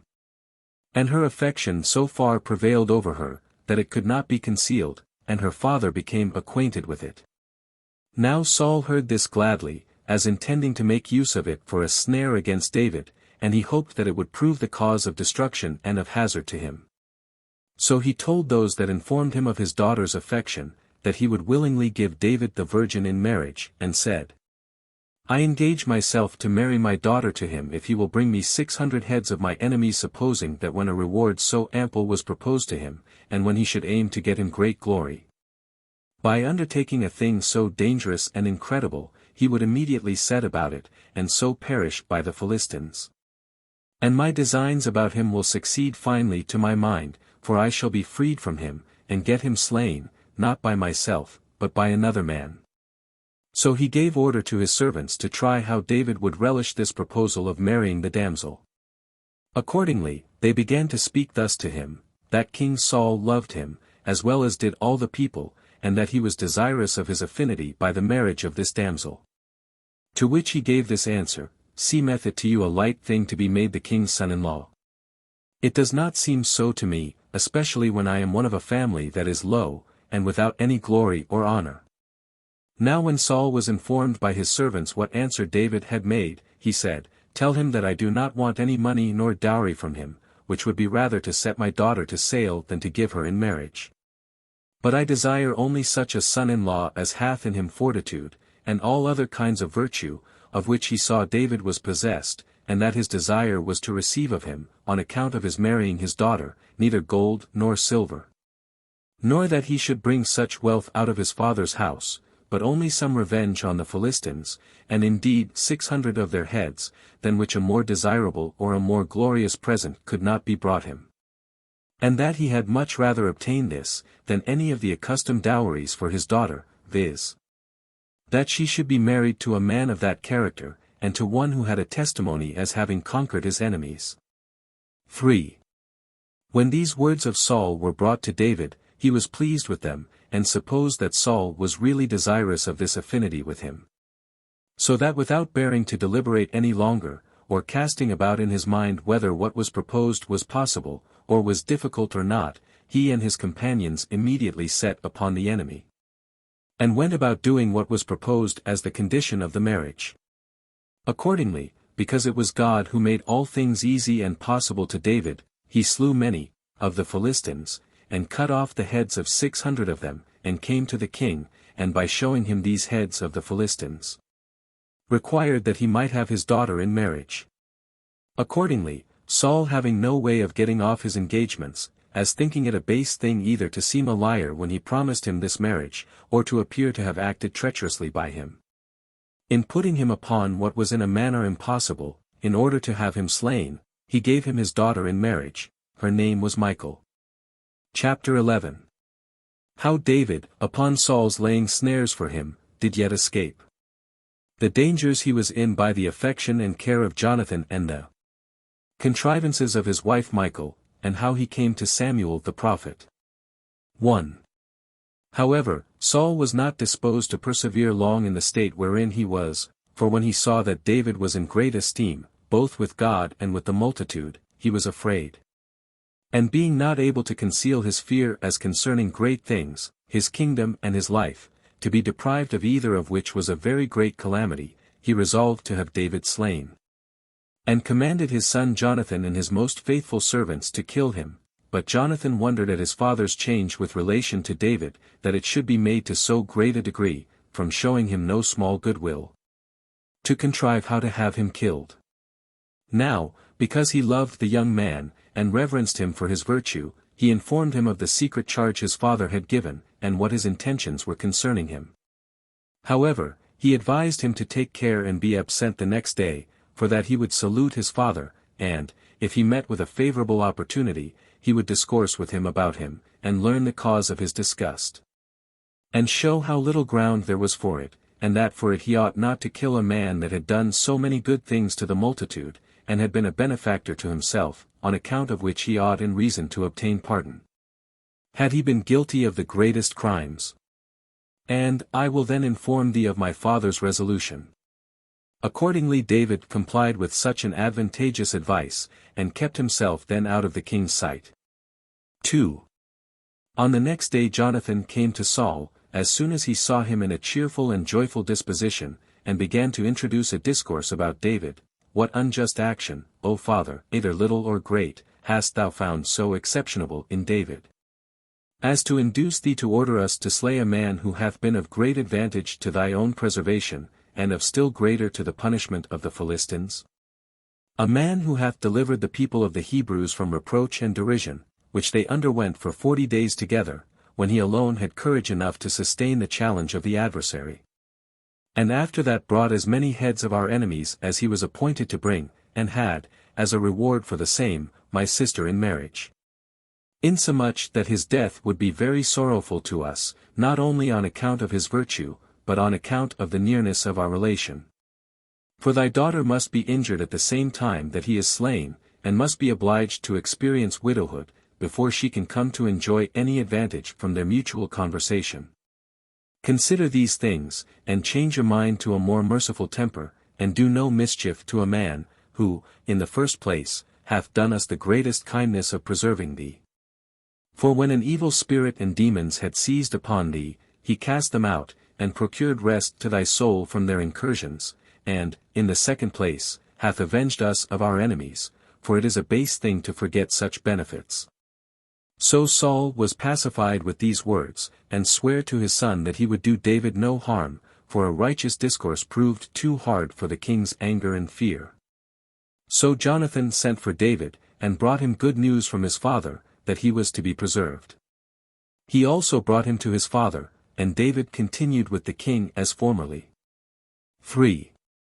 About this time it was that, upon the Philistines making a new expedition against the Hebrews, Saul sent David with an army to fight with them, and joining battle with them he slew many of them, and after his victory he returned to the king. But his reception by Saul was not as he expected upon such success, for he was grieved at his prosperity, because he thought he would be more dangerous to him by having acted so gloriously. But when the demoniacal spirit came upon him, and put him into disorder, and disturbed him, he called for David into his bedchamber wherein he lay, and having a spear in his hand, he ordered him to charm him with playing on his harp, and with singing hymns. Which when David did at his command, he with great force threw the spear at him, but David was aware of it before it came, and avoided it, and fled to his own house, and abode there all that day. 4. But at night the king sent officers, and commanded that he should be watched till the morning, lest he should get quite away, that he might come into the judgment hall, and so might be delivered up, and condemned and slain. But when Michal, David's wife, the king's daughter, understood what her father designed, she came to her husband, as having small hopes of his deliverance, and as greatly concerned about her own life also. For she could not bear to live in case she were deprived of him. And she said, Let not the sun find thee here when it rises, for if it do, that will be the last time it will see thee. Fly away then while the night may afford thee opportunity, and may God lengthen it for thy sake. For know this, that if my father find thee, thou art a dead man. So she let him down by a cord out of the window, and saved him, and after she had done so, she fitted up a bed for him as if he were sick, and put under the bedclothes a goat's liver. And when her father, as soon as it was day, sent to seize David, she said to those that were there, that he had not been well that night, and showed them the bed covered, and made them believe, by the leaping of the liver, which caused the bedclothes to move also, that David breathed like one that was asthmatic. So when those that were sent told Saul that David had not been well in the night, he ordered him to be brought in that condition, for he intended to kill him. Now when they came and uncovered the bed, and found out the woman's contrivance, they told it to the king. And when her father complained of her that she had saved his enemy, and had put a trick upon himself, she invented this plausible defense for herself, and said, that when he had threatened to kill her, she lent him her assistance for his preservation, out of fear. For which her assistance she ought to be forgiven, because it was not done of her own free choice, but out of necessity, for, said she, I do not suppose that thou wast so zealous to kill thy enemy, as thou wast that I should be saved. Accordingly Saul forgave the damsel. But David, when he had escaped this danger, came to the prophet Samuel to Ramah, and told him what snares the king had laid for him, and how he was very near to death by Saul's throwing a spear at him. Although he had been no way guilty with relation to him, nor had he been cowardly in his battles with his enemies, but had succeeded well in them all, by God's assistance. Which thing was indeed the cause of Saul's hatred to David. 5. When the prophet was made acquainted with the unjust proceedings of the king, he left the city Ramah, and took David with him, to a certain place called Naioth, and there he abode with him. But when it was told Saul that David was with the prophet, he sent soldiers to him, and ordered them to take him, and bring him to him, and when they came to Samuel, and found there a congregation of prophets, they became partakers of the divine spirit, and began to prophesy. Which when Saul heard of, he sent others to David, who prophesying in like manner as did the first, he again sent others, which third sort prophesying also, at last he was angry, and went thither in great haste himself. And when he was just by the place, Samuel, before he saw him, made him prophesy also. And when Saul came to him, he was disordered in mind and under the vehement agitation of a spirit. And, putting off his garments, he fell down, and lay on the ground all that day and night, in the presence of Samuel and David. 6. And David went thence, and came to Jonathan, the son of Saul, and lamented to him what snares were laid for him by his father. And said, that though he had been guilty of no evil, nor had offended against him, yet he was very zealous to get him killed. Hereupon Jonathan exhorted him not to give credit to such his own suspicions, nor to the calumnies of those that raised those reports, if there were any that did so, but to depend on him, and take courage. For that his father had no such intention, since he would have acquainted him with that matter, and have taken his advice, had it been so, as he used to consult with him in common when he acted in other affairs. But David sware to him that so it was. And he desired him rather to believe him, and to provide for his safety, than to despise what he, with great sincerity, told him, that he would believe what he said, when he should either see him killed himself, or learn it upon inquiry from others, and that the reason why his father did not tell him of these things, was this, that he knew of the friendship and affection that he bore towards him. 7. Hereupon, when Jonathan found that this intention of Saul was so well attested, he asked him what he would have him do for him. To which David replied, I am sensible that thou art willing to gratify me in every thing, and procure me what I desire. Now tomorrow is the new moon, and I was accustomed to sit down then with the king at supper. Now, if it seem good to thee, I will go out of the city, and conceal myself privately there.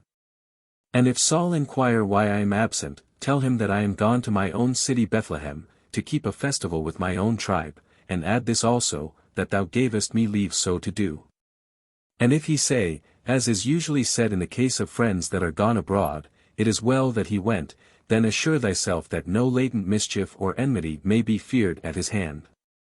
But if he answer otherwise, that will be a sure sign that he hath some designs against me. Accordingly thou shalt inform me of thy father's inclinations.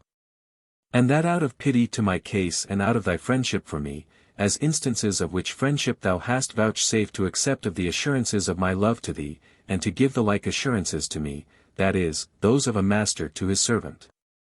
But if thou discoverest any wickedness in me, do thou prevent thy father, and kill me thyself. 8. But Jonathan heard these last words with indignation, and promised to do what he desired of him, and to inform him if his father's answers implied anything of a melancholy nature, and any enmity against him. And that he might the more firmly depend upon him, he took him out into the open field, into the pure air, and sware that he would neglect nothing that might tend to the preservation of David.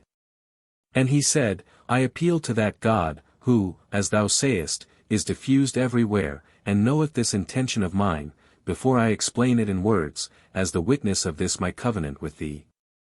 That I will not leave off to make frequent trims of the purpose of my Father till I learn whether there be any lurking distemper in the most secret parts of his soul.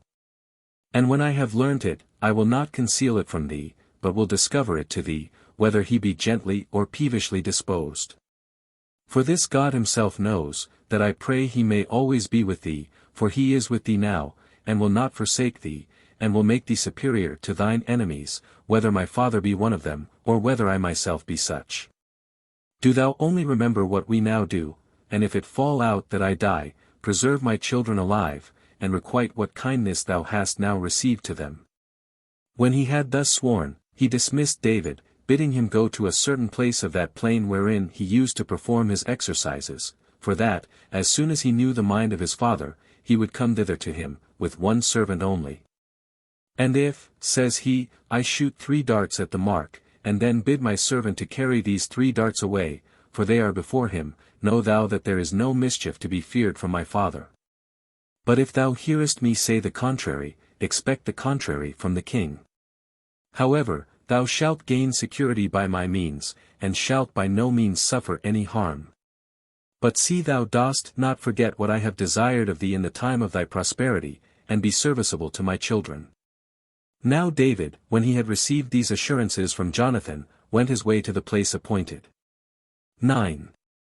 But on the next day, which was the new moon, the king, when he had purified himself, as the custom was, came to supper. And when there sat by him his son Jonathan on his right hand, and Abner, the captain of his host, on the other hand, he saw David's seat was empty, but said nothing, supposing that he had not purified himself since he had accompanied with his wife. And so could not be present. But when he saw that he was not there the 2nd day of the month neither, he inquired of his son Jonathan why the son of Jesse did not come to the supper and the feast, neither the day before or that day. So Jonathan said, that he was gone, according to the agreement between them, to his own city, where his tribe kept a festival, and that by his permission, that he also invited him to come to their sacrifice. And, says Jonathan, if thou wilt give me leave, I will go thither, for thou knowest the goodwill that I bear him. And then it was that Jonathan understood his father's hatred to David, and plainly saw his entire disposition. For Saul could not restrain his anger, but reproached Jonathan, and called him the son of a runagate, and an enemy. And said he was a partner with David, and his assistant, and that by his behavior he showed he had no regard to himself, or to his mother, and would not be persuaded of this, that while David is alive, their kingdom was not secure to them. Yet did he bid him send for him, that he might be punished. And when Jonathan said, in answer, What hath he done that thou wilt punish him? Saul no longer contented himself to express his anger in bare words, but snatched up his spear, and leaped upon him, and was desirous to kill him. He did not indeed do what he intended, because he was hindered by his friends. But it appeared plainly to his son that he hated David, and greatly desired to dispatch him, insomuch that he had almost slain his son with his own hands on his account. 10. And then it was that the king's son rose hastily from supper. And being unable to admit anything into his mouth for grief, he wept all night, both because he had himself been near destruction, and because the death of David was determined, but as soon as it was day, he went out into the plain that was before the city, as going to perform his exercises, but in reality to inform his friend what disposition his father was in towards him, as he had agreed with him to do.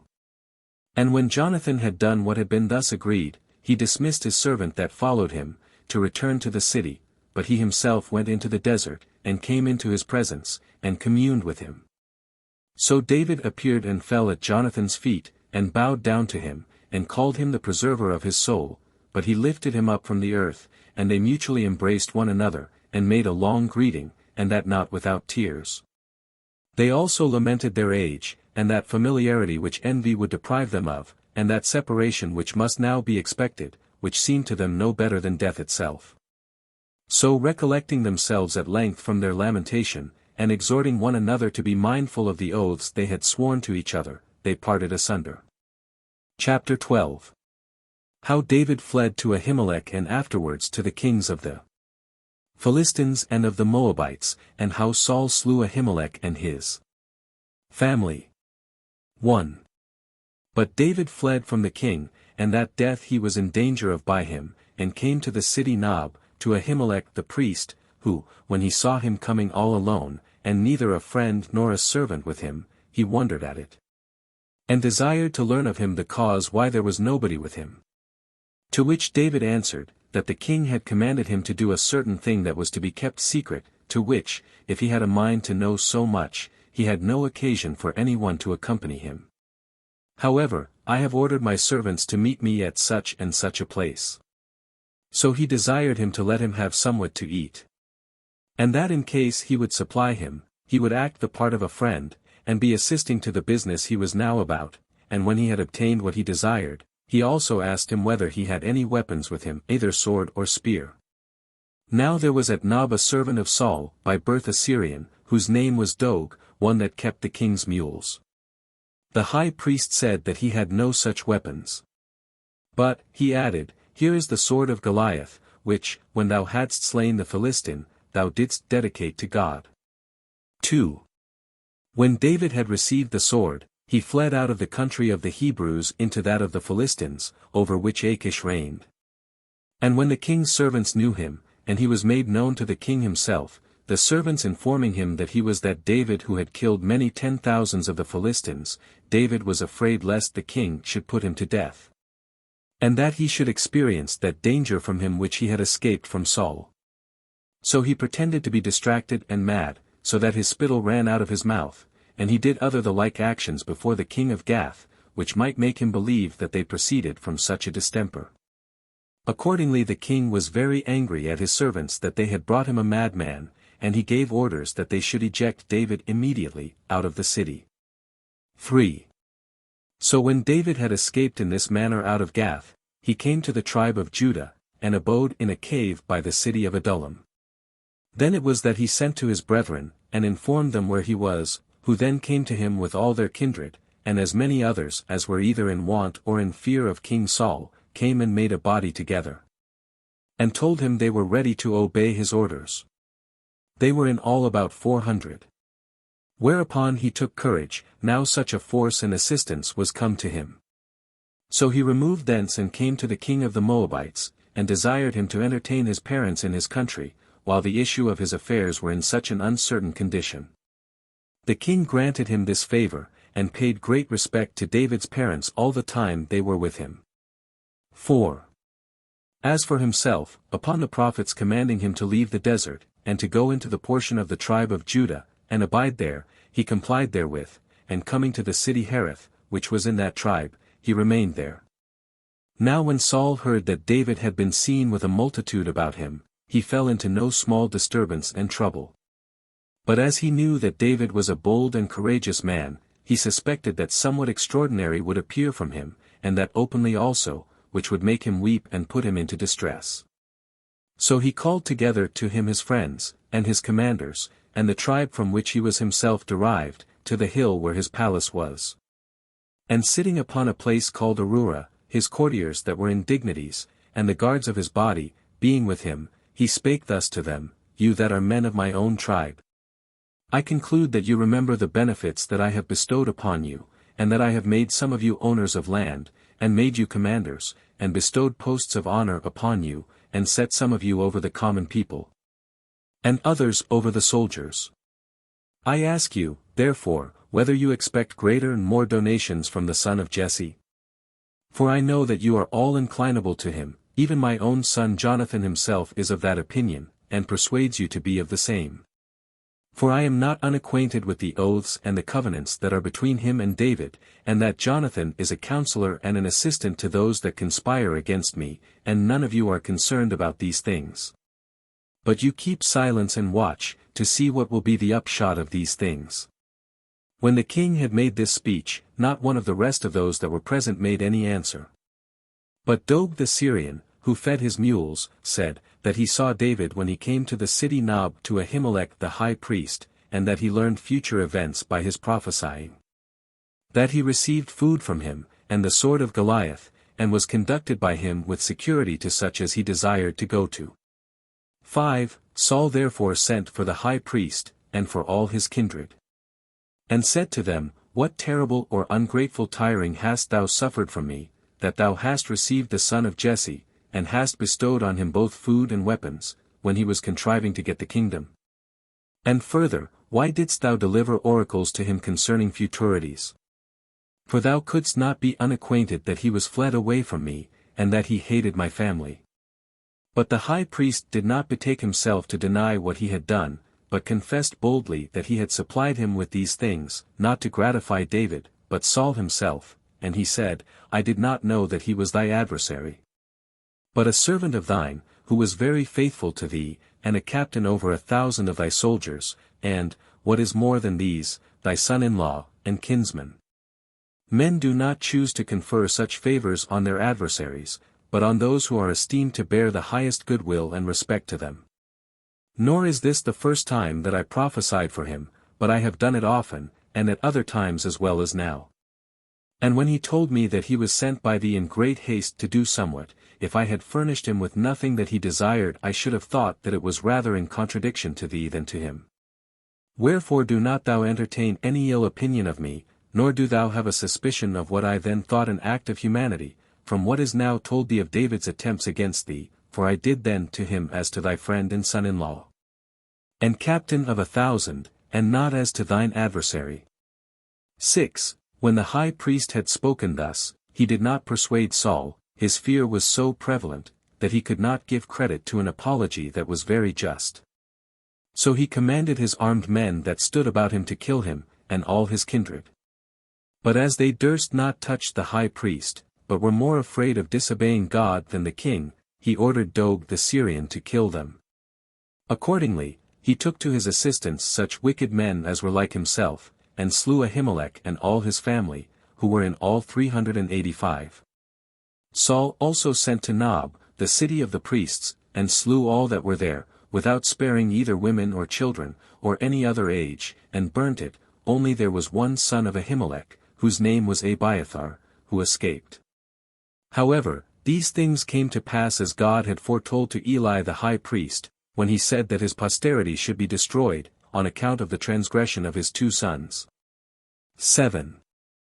Now this King Saul, by perpetrating so barbarous a crime, and murdering the whole family of the high priestly dignity, by having no pity of the infants, nor reverence for the aged, and by overthrowing the city which God had chosen for the property, and for the support of the priests and prophets which were there, and had ordained as the only city allotted for the education of such men, gives all to understand and consider the disposition of men, that while they are private persons, and in a low condition, because it is not in their power to indulge nature, nor to venture upon what they wish for, they are equitable and moderate, and pursue nothing but what is just, and bend their whole minds and labors that way. Then it is that they have this belief about God, that he is present to all the actions of their lives, and that he does not only see the actions that are done, but clearly knows those their thoughts also, whence those actions do arise. But when once they are advanced into power and authority, then they put off all such notions, and, as if they were no other than actors upon a theatre, they lay aside their disguised parts and manners, and take up boldness, insolence, and a contempt of both human and divine laws, and this at a time when they especially stand in need of piety and righteousness, because they are then most of all exposed to envy, and all they think, and all they say, are in the view of all men. Then it is that they become so insolent in their actions, as though God saw them no longer, or were afraid of them because of their power, and whatsoever it is that they either are afraid of by the rumors they hear, or they hate by inclination, or they love without reason, these seem to them to be authentic, and firm, and true, and pleasing both to men and to God. But as to what will come hereafter, they have not the least regard to it. They raise those to honor indeed who have been at a great deal of pains for them, and after that honor they envy them. And when they have brought them into high dignity, they do not only deprive them of what they had obtained, but also, on that very account, of their lives also, and that on wicked accusations, and such as on account of their extravagant nature are incredible.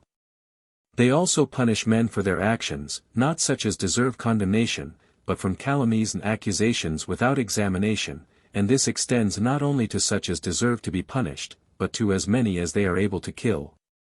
This reflection is openly confirmed to us from the example of Saul, the son of Kish, who was the first king who reigned after our aristocracy and government under the judges were over. And that by his slaughter of 300 priests and prophets, on occasion of his suspicion about Ahimelech, and by the additional wickedness of the overthrow of their city. And this is as he were endeavoring in some sort to render the temple, tabernacle, destitute both of priests and prophets, which endeavor he showed by slaying so many of them, and not suffering the very city belonging to them to remain, that so others might succeed them. 8. But Abiathar, the son of Ahimelech, who alone could be saved out of the family of priests slain by Saul, fled to David, and informed him of the calamity that had befallen their family, and of the slaughter of his father. Who hereupon said, he was not unapprised of what would follow with relation to them when he saw Doeg there. For he had then a suspicion that the high priest would be falsely accused by him to the king, and he blamed himself as having been the cause of this misfortune.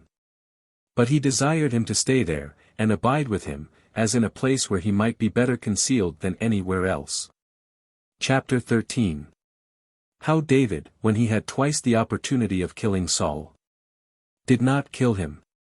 Also concerning the death of Samuel and Nabal. 1. About this time it was that David heard how the Philistines had made an inroad into the country of Keilah, and robbed it.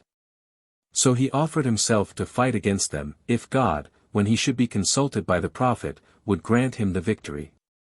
And when the prophet said that God gave a signal of victory, he made a sudden onset upon the Philistines with his companions, and he shed a great deal of their blood, and carried off their prey. And stayed with the inhabitants of Keilah till they had securely gathered in their corn and their fruits. However, it was told Saul the king that David was with the men of Keilah. For what had been done and the great success that had attended him, were not confined among the people where the things were done, but the fame of it went all abroad, and came to the hearing of others, and both the fact as it stood, and the author of the fact, were carried to the king's ears. Then was Saul glad when he heard David was in Keilah, and he said, God hath now put him into my hands, since he hath obliged him to come into a city that hath walls, and gates, and bars. So he commanded all the people suddenly, and when they had besieged and taken it to kill David.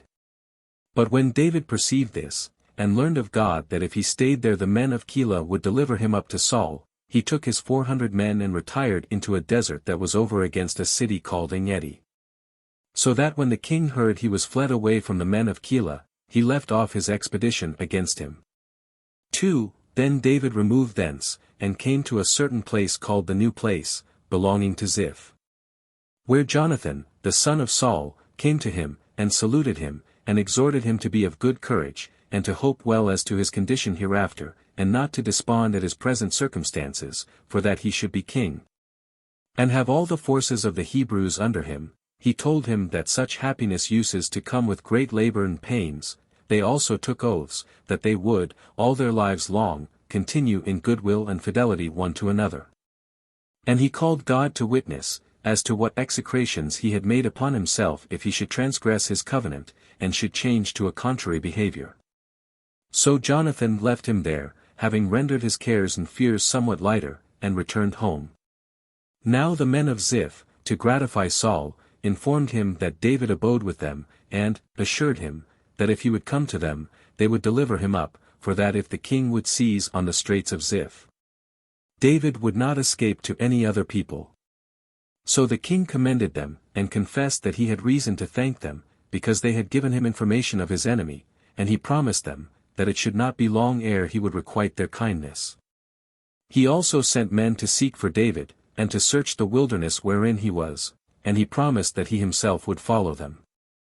Accordingly they went before the king, to hunt for and to catch David, and used endeavors, not only to show their goodwill to Saul, by informing him where his enemy was, but to evidence the same more plainly by delivering him up into his power.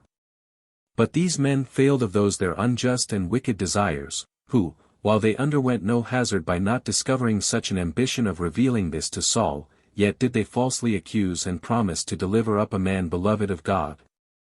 And one that was unjustly sought after to be put to death, and one that might otherwise have lain concealed, and this out of flattery, and expectation of gain from the king.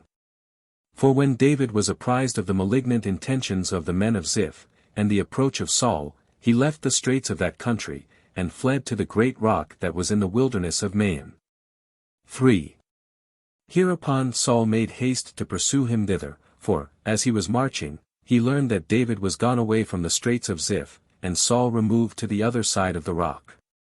But the report that the Philistines had again made an incursion into the country of the Hebrews, called Saul another way from the pursuit of David, when he was ready to be caught. For he returned back again to oppose those Philistines, who were naturally their enemies, as judging it more necessary to avenge himself of them, than to take a great deal of pains to catch an enemy of his own, and to overlook the ravage that was made in the land. 4. And by this means David unexpectedly escaped out of the danger he was in, and came to the straits of Engedi. And when Saul had driven the Philistines out of the land, there came some messengers, who told him that David abode within the bounds of Engedi, so he took 3,000 chosen men that were armed, and made haste to him. And when he was not far from those places, he saw a deep and hollow cave by the wayside, it was open to a great length and breadth, and there it was that David with his 400 men were concealed. When therefore he had occasion to ease nature, he entered into it by himself alone. And being seen by one of David's companions, and he that saw him saying to him, that he had now, by God's providence, an opportunity of avenging himself of his adversary, and advising him to cut off his head, and so deliver himself out of that tedious, wandering condition, and the distress he was in, he rose up, and only cut off the skirt of that garment which Saul had on, but he soon repented of what he had done, and said it was not right to kill him that was his master, and one whom God had thought worthy of the kingdom, for that although he were wickedly disposed towards us, yet does it not behoove me to be so disposed towards him. But when Saul had left the cave, David came near and cried out aloud, and desired Saul to hear him, whereupon the king turned his face back, and David, according to custom, fell down on his face before the king, and bowed to him, and said, O king, thou oughtest not to hearken to wicked men, nor to such as forge calumnies, nor to gratify them so far as to believe what they say, nor to entertain suspicions of such as are your best friends, but to judge of the dispositions of all men by their actions. For calumny deludes men, but men's own actions are a clear demonstration of their kindness. Words indeed, in their own nature, may be either true or false, but men's actions expose their intentions nakedly to our view. By these, therefore it will be well for thee to believe me, as to my regard to thee and to thy house, and not to believe those that frame such accusations against me as never came into my mind, nor are possible to be executed. And do this further by pursuing after my life, and have no concern either day or night, but how to compass my life and to murder me, which thing I think thou dost unjustly prosecute. For how comes it about, that thou hast embraced this false opinion about me, as if I had a desire to kill thee?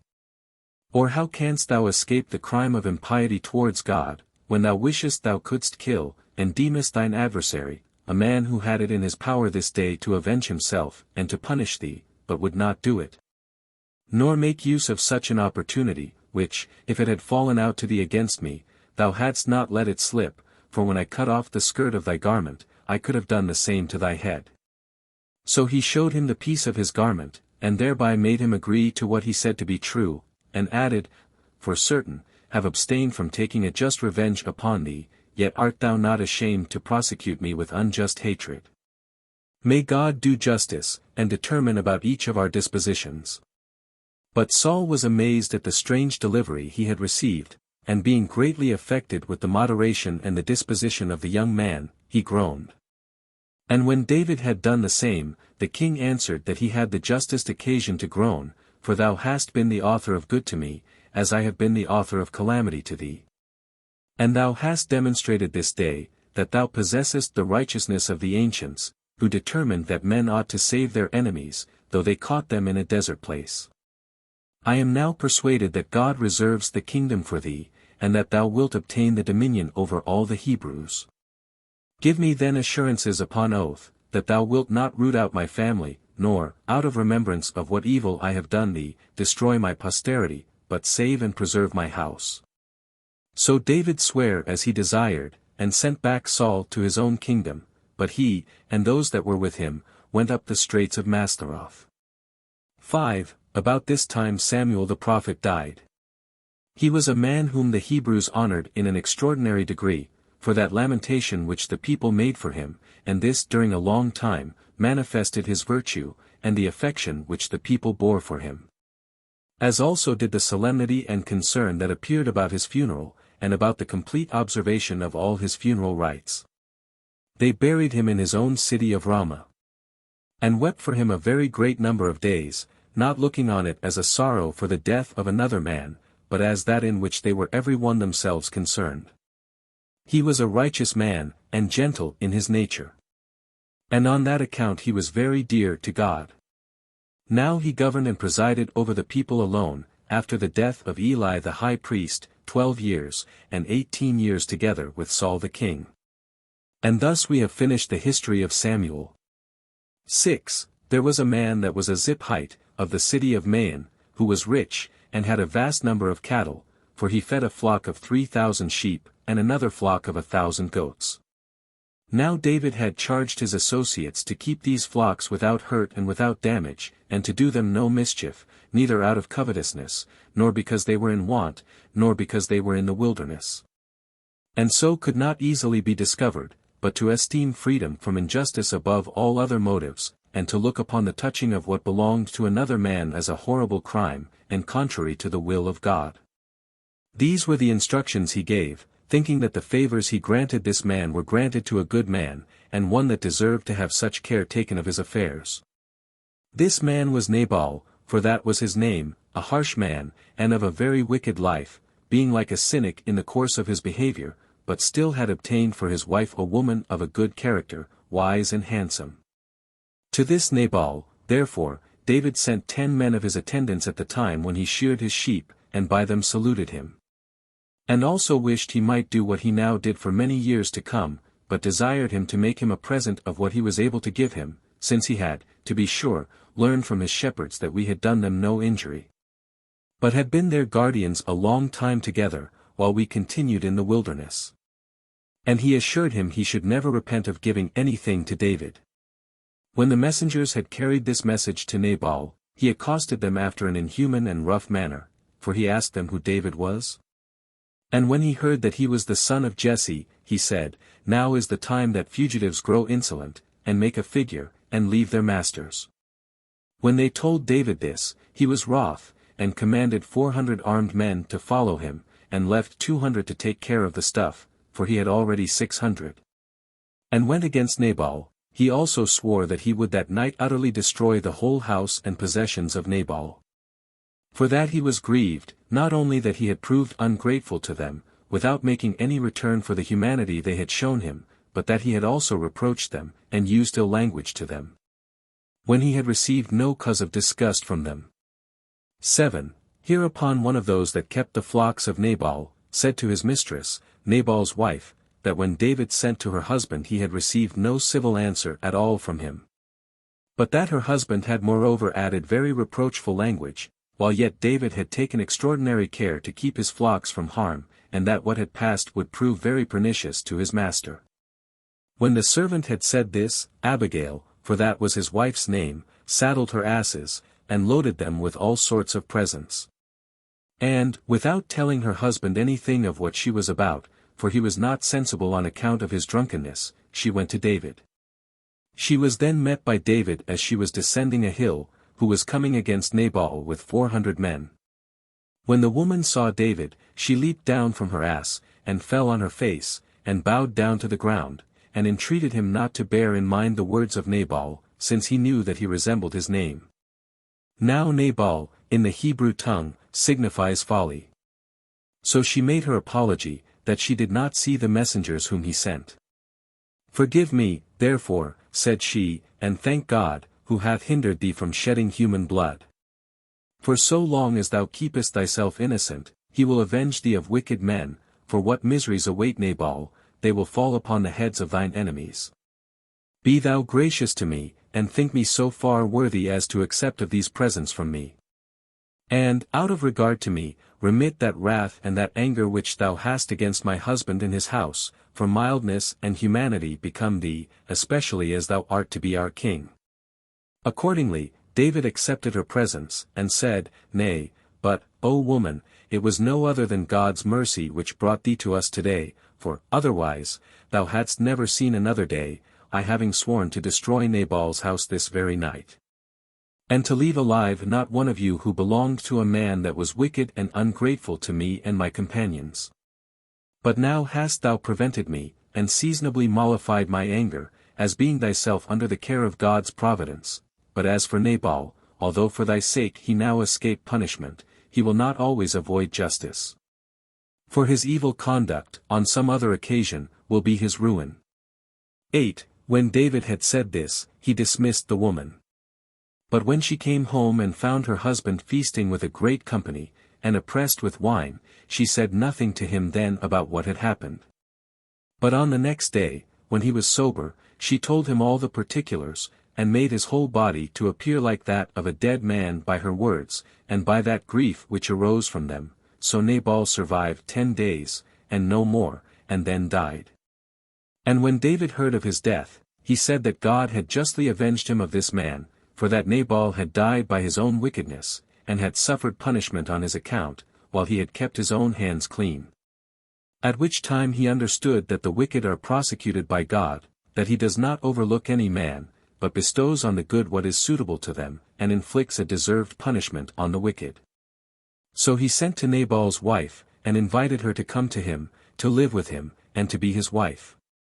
Whereupon she replied to those that came, that she was not worthy to touch his feet. However, she came, with all her servants, and became his wife, having received that honor on account of her wise and righteous course of life. She also obtained the same honor partly on account of her beauty. Now David had a wife before, whom he married from the city Absar, for as to Michal, the daughter of King Saul, who had been David's wife, her father had given her in marriage to Phalti, the son of Laish, who was of the city of Gaulim. 9. After this came certain of the Ziphites, and told Saul that David was come again into their country, and if he would afford them his assistance, they could catch him. So he came to them with 3,000 armed men. And upon the approach of night, he pitched his camp at a certain place called Hachilah. But when David heard that Saul was coming against him, he sent spies, and bid them let him know to what place of the country Saul was already come. And when they told him that he was at Hachilah, he concealed his going away from his companions, and came to Saul's camp, having taken with him Abishai, his sister Zeruiah's son, and Ahimelech the Hittite. Now Saul was asleep, and the armed men, with Abner their commander, lay round about him in a circle. Hereupon David entered into the king's tent. But he did neither kill Saul, though he knew where he lay, by the spear that was stuck down by him, nor did he give leave to Abishai, who would have killed him, and was earnestly bent upon it so to do. For he said it was a horrid crime to kill one that was ordained king by God, although he was a wicked man, for that he who gave him the dominion would in time inflict punishment upon him. So he restrained his eagerness. But that it might appear to have been in his power to have killed him when he refrained from it, he took his spear, and the cruse of water which stood by Saul as he lay asleep, without being perceived by any in the camp, who were all asleep. And went securely away, having performed everything among the king's attendants that the opportunity afforded, and his boldness encouraged him to do.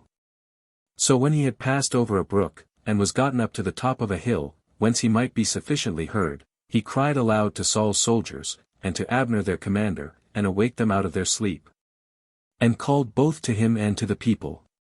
Hereupon the commander heard him, and asked who it was that called him. To whom David replied, It is I, the son of Jesse, whom ye make a vagabond. But what is the matter? Dost thou, that art a man of so great dignity, and of the first rank in the king's court, takes so little care of thy master's body? And is sleep of more consequence to thee than his preservation, and thy care of him? This negligence of yours deserves death, and punishment to be inflicted on you, who never perceived when, a little while ago, some of us entered into your camp, nay, as far as to the king himself, and to all the rest of you. If thou look for the king's spear and his cruse of water, thou wilt learn what a mighty misfortune was ready to overtake you in your very camp without your knowing it. Now when Saul knew David's voice, and understood that when he had him in his power while he was asleep, and his guards took no care of him, yet did not he kill him, but spared him, when he might justly have cut him off. He said that he owed him thanks for his preservation, and exhorted him to be of good courage, and not be afraid of suffering any mischief from him any more, and to return to his own home. For he was now persuaded that he did not love himself so well as he was loved by him, that he had driven away him that could guard him, and had given many demonstrations of his good will to him, that he had forced him to live so long in a state of banishment, and in great fears of his life, destitute of his friends and his kindred, while still he was often saved by him, and frequently received his life again when it was evidently in danger of perishing. So David bade them send for the spear and the cruse of water, and take them back. Adding this withal, that God would be the judge of both their dispositions, and of the actions that flowed from the same, who knows that then it was this day in my power to have killed thee, I abstain from it. 10. Thus Saul having escaped the hands of David twice, he went his way to his royal palace, and his own city, but David was afraid, that if he stayed there he should be caught by Saul. So he thought it better to go up into the land of the Philistines, and abide there. Accordingly, he came with the 600 men that were with him to Achish, the king of Gath, which was one of their 5 cities. Now the king received both him and his men, and gave them a place to inhabit in. He had with him also his 2 wives, Ahinoam and Abigail, and he dwelt in Gath. But when Saul heard this, he took no further care about sending to him, or going after him, because he had been twice, in a manner, caught by him, while he was himself endeavoring to catch him. However, David had no mind to continue in the city of Gath, but desired the king, that since he had received him with such humanity, that he would grant him another favor, and bestow upon him some place of that country for his habitation. For he was ashamed, by living in the city, to be grievous and burdensome to him. So Achish gave him a certain village called Ziklag, which place David and his sons were fond of when he was king, and reckoned it to be their peculiar inheritance. But about those matters we shall give the reader further information elsewhere. Now the time that David dwelt in Ziklag, in the land of the Philistines, was 4 months and 20 days. And now he privately attacked those Jeshurites and Amalekites that were neighbors to the Philistines, and laid waste their country, and took much prey of their beasts and camels, and then returned home. But David abstained from the men, as fearing they should discover him to King Achish, yet did he send part of the prey to him as a free gift. And when the king inquired whom they had attacked when they brought away the prey, he said, those that lay to the south of the Jews, and inhabited in the plain. Whereby he persuaded Achish to approve of what he had done, for he hoped that David had fought against his own nation, and that now he should have him for his servant all his life long, and that he would stay in his country. Chapter 14. How Saul upon God's not answering him concerning the fight with the Philistines desired a necromantic woman to raise up the soul of Samuel to him, and how he died, with his sons upon the overthrow of the Hebrews in battle. 1. About the same time the Philistines resolved to make war against the Israelites, and sent to all their confederates that they would go along with them to the war to Rejgon, near the city Shunem, whence they might gather themselves together, and suddenly attack the Hebrews. Then did Achish, the king of Gath, desire David to assist them with his armed men against the Hebrews. This he readily promised, and said that the time was now come wherein he might requite him for his kindness and hospitality. So the king promised to make him the keeper of his body, after the victory, supposing that the battle with the enemy succeeded to their mind, which promise of honor and confidence he made on purpose to increase his zeal for his service. 2. Now Saul, the king of the Hebrews, had cast out of the country the fortune-tellers, and the necromancers, and all such as exercised the like arts, excepting the prophets. But when he heard that the Philistines were already come, and had pitched their camp near the city Shunem, situate in the plain, he made haste to oppose them with his forces. And when he was come to a certain mountain called Gilboa, he pitched his camp over against the enemy, but when he saw the enemy's army he was greatly troubled, because it appeared to him to be numerous, and superior to his own. And he inquired of God by the prophets concerning the battle, that he might know beforehand what would be the event of it. And when God did not answer him, Saul was under a still greater dread, and his courage fell, foreseeing, as was but reasonable to suppose, that mischief would befall him, now God was not there to assist him. Yet did he bid his servants to inquire out for him some woman that was a necromancer and called up the souls of the dead, that so he might know whether his affairs would succeed to his mind. For this sort of necromantic women that bring up the souls of the dead, do by them foretell future events to such as desire them. And one of his servants told him that there was such a woman in the city Ender, but was known to nobody in the camp. Hereupon Saul put off his royal apparel, and took 2 of those his servants with him, whom he knew to be most faithful to him, and came to Ender to the woman, and entreated her to act the part of a fortune-teller, and to bring up such a soul to him as he should name to her. But when the woman opposed his motion, and said she did not despise the king, who had banished this sort of fortune-tellers, and that he did not do well himself, when she had done him no harm, to endeavor to lay a snare for her, and to discover that she exercised a forbidden art, in order to procure her to be punished, he sware that nobody should know what she did, and that he would not tell any one else what she foretold, but that she should incur no danger. As soon as he had induced her by this oath to fear no harm, he bid her bring up to him the soul of Samuel. She, not knowing who Samuel was, called him out of Hades. When he appeared, and the woman saw one that was venerable, and of a divine form, she was in disorder, and being astonished at the sight, she said, Art not thou King Saul? For Samuel had informed her who he was. When he had owned that to be true, and had asked her whence her disorder arose, she said that she saw a certain person ascend, who in his form was like to a god. And when he bid her tell him what he resembled, in what habit he appeared, and of what age he was, she told him he was an old man already, and of a glorious personage, and had on a sacerdotal mantle. So the king discovered by these signs that he was Samuel, and he fell down upon the ground, and saluted and worshipped him.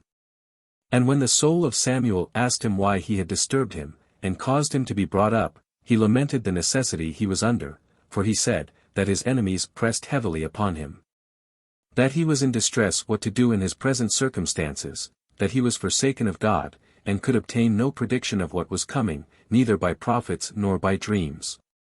And that, these were the reasons why I have recourse to time, who always took great care of me. But Samuel, seeing that the end of Saul's life was come, said, It is in vain for thee to desire to learn of me anything future, when God hath forsaken thee. However, hear what I say, that David is to be king, and to finish this war with good success.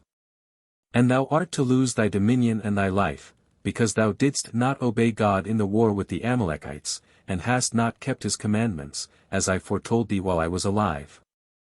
Know, therefore, that the people shall be made subject to their enemies, and that thou, with thy sons, shall fall in the battle tomorrow, and thou shalt then be with me, in Hades. 3. When Saul heard this, he could not speak for grief, and fell down on the floor, whether it were from the sorrow that arose upon what Samuel had said, or from his emptiness, for he had taken no food the foregoing day nor night.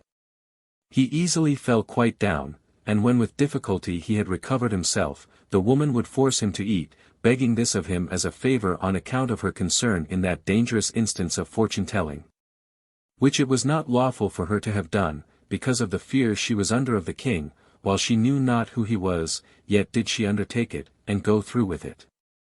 On which account she entreated him to admit that a table and food might be set before him, that he might recover his strength, and so get safe to his own camp.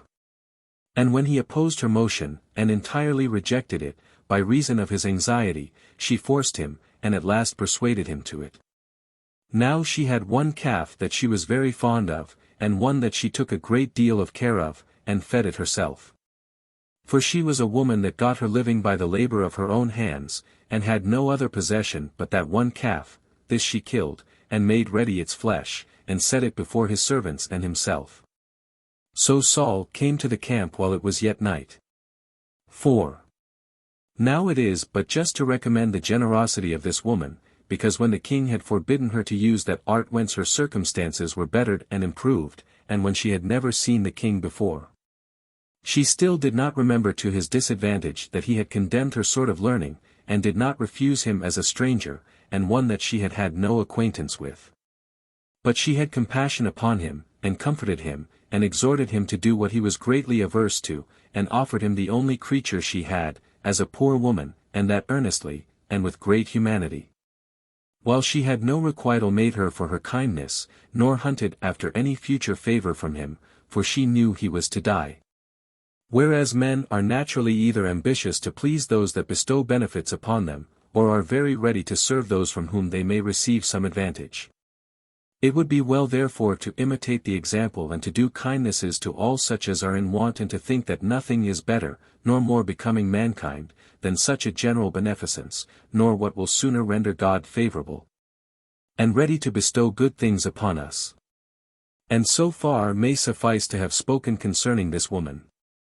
But I shall speak further upon another subject, which will afford me all opportunity of discoursing on what is for the advantage of cities, and people, and nations, and suited to the taste of good men, and will encourage them all in the prosecution of virtue, and is capable of showing them the desirability of acquiring glory, and an everlasting fame, and of imprinting in the kings of nations, and the rulers of cities, great inclination and diligence of doing well, as also of encouraging them to undergo dangers, and to die for their countries, and of instructing them how to despise all the most terrible adversities. And I have a fair occasion offered me to enter on such a discourse by Saul the king of the Hebrews. For although he knew what was coming upon him, and that he was to die immediately, by the prediction of the prophet, he did not resolve to fly from death, nor so far to indulge the love of life as to betray his own people to the enemy, or to bring a disgrace on his royal dignity. But exposing himself, as well as all his family and children, to dangers, he thought it a brave thing to fall together with them, as he was fighting for his subjects, and that it was better his sons should die thus, showing their courage, than to leave them to their uncertain conduct afterward, while, instead of succession and posterity, they gained commendation and a lasting name. Such a one alone seems to me to be a just, a courageous, and a prudent man. And when any one has arrived at these dispositions, or shall hereafter arrive at them, he is the man that ought to be by all honored with the testimony of a virtuous or courageous man. For as to those that go out to war with hopes of success, and that they shall return safe, supposing they should have performed some glorious action, I think those do not do well who call these valiant men, as so many historians and other writers who treat of them are wont to do. Although I confess those do justly deserve some commendation also. But those only may be styled courageous and bold in great undertakings, and despisers of adversities, who imitate Saul. For as for those that do not know what the event of war will be as to themselves, and though they do not faint in it, but deliver themselves up to uncertain futurity, and are tossed this way and that way, this is not so very eminent an instance of a generous mind, although they happen to perform many great exploits. But when men's minds expect no good event, but they know beforehand they must die, and that they must undergo that death in the battle also, after this neither to be affrighted, nor to be astonished at the terrible fate that is coming, but to go directly upon it, when they know it beforehand, this it is that I esteem the character of a man truly courageous. Accordingly this Saul did, and thereby demonstrated that all men who desire fame after they are dead are so to act as they may obtain the same. This especially concerns kings, who ought not to think it enough in their high stations that they are not wicked in the government of their subjects, but to be no more than moderately good to them. I could say more than this about Saul and his courage, the subject affording matter sufficient, but that I may not appear to run out improperly in his commendation, I return again to that history from which I made this digression. 5. Now when the Philistines, as I said before, had pitched their camp, and had taken an account of their forces, according to their nations, and kingdoms, and governments, King Achish came last of all with his own army. After whom came David with his 600 armed men. And when the commanders of the Philistines saw him, they asked the king whence these Hebrews came, and at whose invitation. He answered that it was David, who was fled away from his master Saul, and that he had entertained him when he came to him, and that now he was willing to make him this requital for his favors, and to avenge himself upon Saul. And so was become his confederate. The commanders complained of this, that he had taken him for a confederate who was an enemy. And gave him counsel to send him away, lest he should unawares do his friends a great deal of mischief by entertaining him, for that he afforded him an opportunity of being reconciled to his master by doing a mischief to our army. They thereupon desired him, out of a prudent foresight of this, to send him away, with his 600 armed men, to the place he had given him for his habitation. For that this was that David whom the virgins celebrated in their hymns, as having destroyed many 10,000s of the Philistines. When the king of Gath heard this, he thought they spake well. So he called David, and said to him, As for myself, I can bear witness that thou hast shown great diligence and kindness about me, and on that account it was that I took thee for my confederate. However, what I have done does not please the commanders of the Philistines. Go therefore within a day's time to the place I have given thee, without suspecting any harm, and there keep my country, lest any of our enemies should make an incursion upon it, which will be one part of that assistance which I expect from thee. So David came to Ziklag, as the king of Gath bade him, but it happened, that while he was gone to the assistance of the Philistines, the Amalekites had made an incursion, and taken Ziklag before, and had burnt it.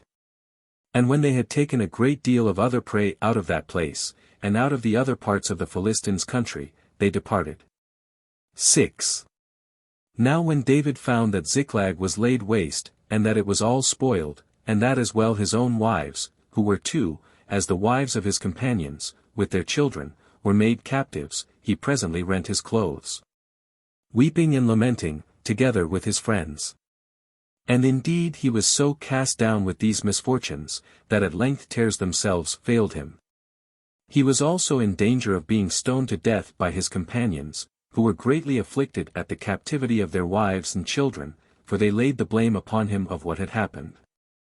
But when he had recovered himself out of his grief, and had raised up his mind to God, he desired the high priest Abiathar to put on his sacerdotal garments, and to inquire of God, and to prophesy to him, whether God would grant that if he pursued after the Amalekites, he should overtake them, and save their wives and their children, and avenge himself on the enemies. And when the high priest bade him to pursue after them, he marched apace, with his 400 men, after the enemy. And when he was come to a certain brook called Besor, and had lighted upon one that was wandering about, an Egyptian by birth, who was almost dead with want and famine, for he had continued wandering about without food in the wilderness 3 days. He first of all gave him sustenance, both meat and drink, and thereby refreshed him. He then asked him to whom he belonged, and whence he came. Whereupon the man told him he was an Egyptian by birth, and was left behind by his master, because he was so sick and weak that he could not follow him. He also informed him that he was one of those who had burnt and plundered, not only other parts of Judea, but Ziklag itself also. So David made use of him as a guide to find out the Amalekites. And when he had overtaken them, as they lay scattered about on the ground, some at dinner, some disordered, and entirely drunk with wine, and in the fruition of their spoils and their prey, he fell upon them on the sudden, and made a great slaughter among them. For they were naked, and expected no such thing, but had betaken themselves to drinking and feasting, and so they were all easily destroyed. Now some of them that were overtaken as they lay at the table were slain in that posture, and their blood brought up with it their meat and their drink. They slew others of them as they were drinking to one another in their cups, and some of them when their full bellies had made them fall asleep. And for so many as had time to put on their armor, they slew them with the sword, with no less ease than they did those that were naked.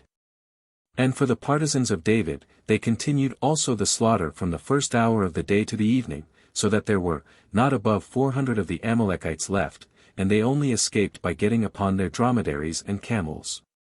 Accordingly David recovered not only all the other spoils which the enemy had carried away, but his wives also, and the wives of his companions. But when they were come to the place where they had left the 200 men, which were not able to follow them, but were left to take care of the stuff, the 400 men did not think fit to divide among them any other parts of what they had gotten, or of the prey, since they did not accompany them, but pretended to be feeble, and did not follow them in pursuit of the enemy, but said they should be contented to have safely recovered their wives. Yet did David pronounce that this opinion of theirs was evil and unjust, and that when God had granted them such a favor, that they had avenged themselves on their enemies, and had recovered all that belonged to themselves, they should make an equal distribution of what they had gotten to all, because the rest had tarried behind to guard their stuff. And from that time this law obtained among them, that those who guarded the stuff, should receive an equal share with those that fought in the battle. Now when David was come to Ziklag, he sent portions of the spoils to all that had been familiar with him, and to his friends in the tribe of Judah. And thus ended the affairs of the plundering of Ziklag, and of the slaughter of the Amalekites. 7. Now upon the Philistines joining battle, there followed a sharp engagement, and the Philistine became the conquerors, and slew a great number of their enemies. But Saul the king of Israel, and his sons, fought courageously, and with the utmost alacrity, as knowing that their entire glory lay in nothing else but dying honorably, and exposing themselves to the utmost danger from the enemy, for they had nothing else to hope for.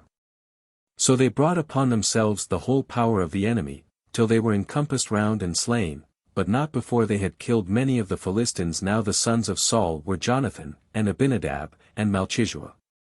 And when these were slain the multitude of the Hebrews were put to flight, and all was disorder, and confusion, and slaughter, upon the Philistines pressing in upon them. But Saul himself fled, having a strong body of soldiers about him. And upon the Philistines sending after them those that threw javelins and shot arrows, he lost all his company except a few.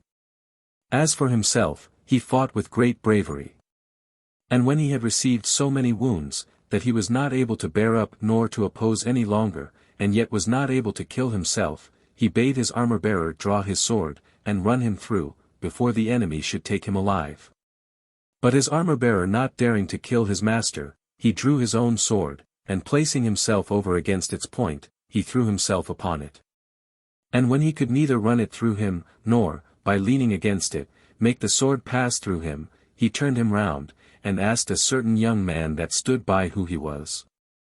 And when he understood that he was an Amalekite, he desired him to force the sword through him, because he was not able to do it with his own hands, and thereby to procure him such a death as he desired.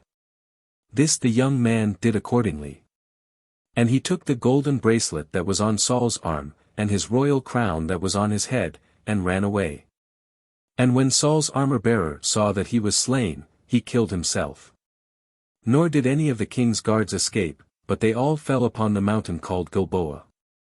But when those Hebrews that dwelt in the valley beyond Jordan, and those who had their cities in the plain, heard that Saul and his sons were fallen, and that the multitude about them were destroyed, they left their own cities, and fled to such as were the best fortified and fenced.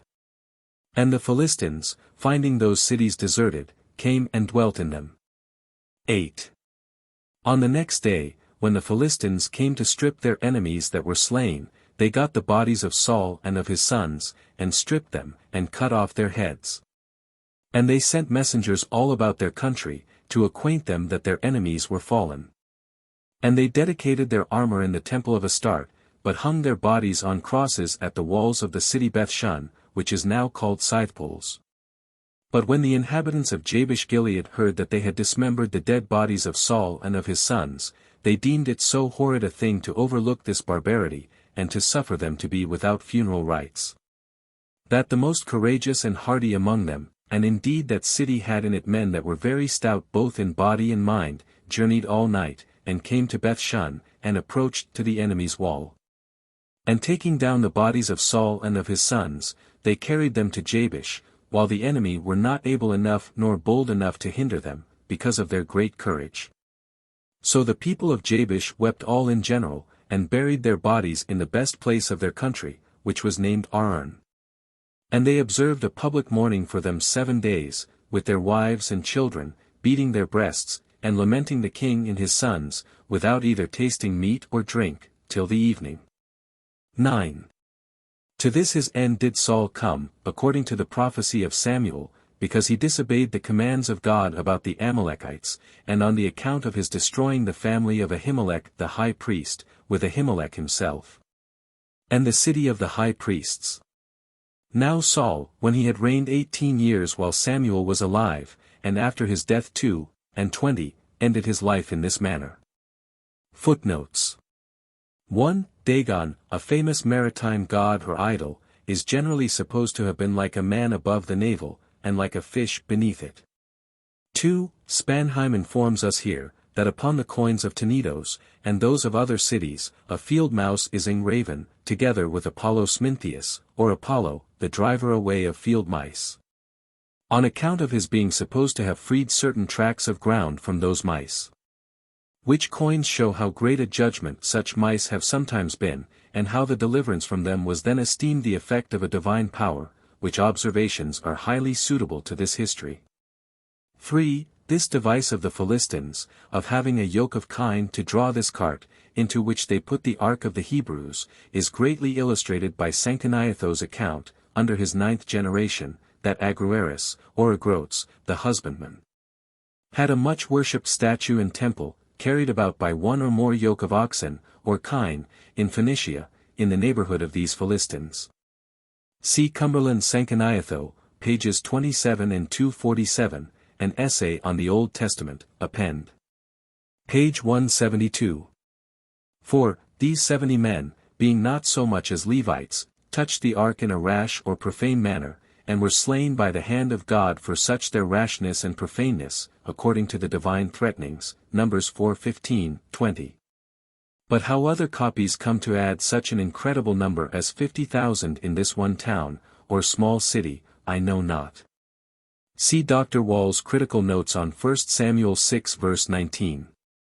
5. This is the first place, so far as I remember, in these Antiquities, where Josephus begins to call his nation Jews, he having hitherto usually, if not constantly, called them either Hebrews or Israelites.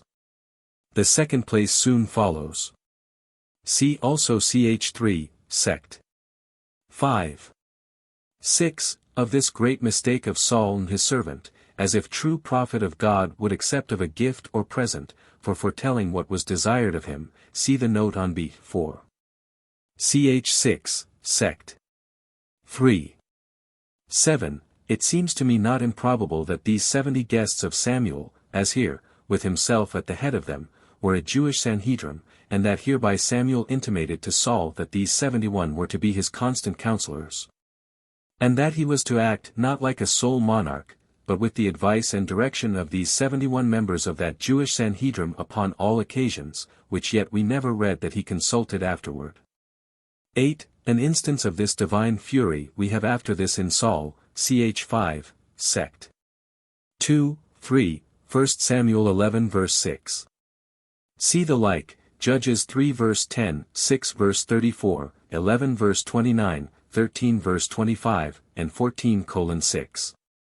9. Take here Theodoret's note, cited by Dr. Hudson, he that exposes his shield to the enemy with his left hand, thereby hides his left eye, and looks at the enemy with his right eye, he therefore that plucks out that eye, makes men useless in war.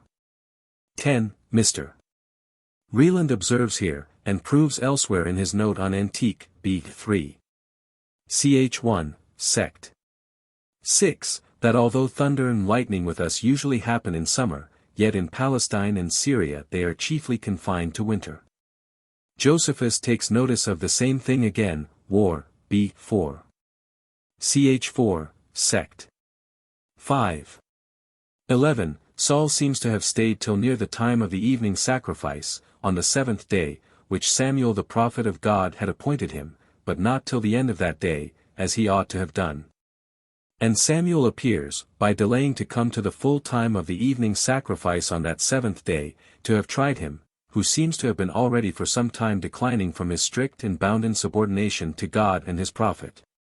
To have taken lifeguards for himself and his son, which was entirely a new thing in Israel, and savored of a distrust of God's providence, and to have affected more than he ought that independent authority which the pagan kings took to themselves. Samuel, I say, seems to have here tried Saul whether he would stay till the priest came, who alone could lawfully offer the sacrifices, nor would boldly and profanely usurp the priest's office, which he venturing upon was justly rejected for his profaneness. See a post. Constit.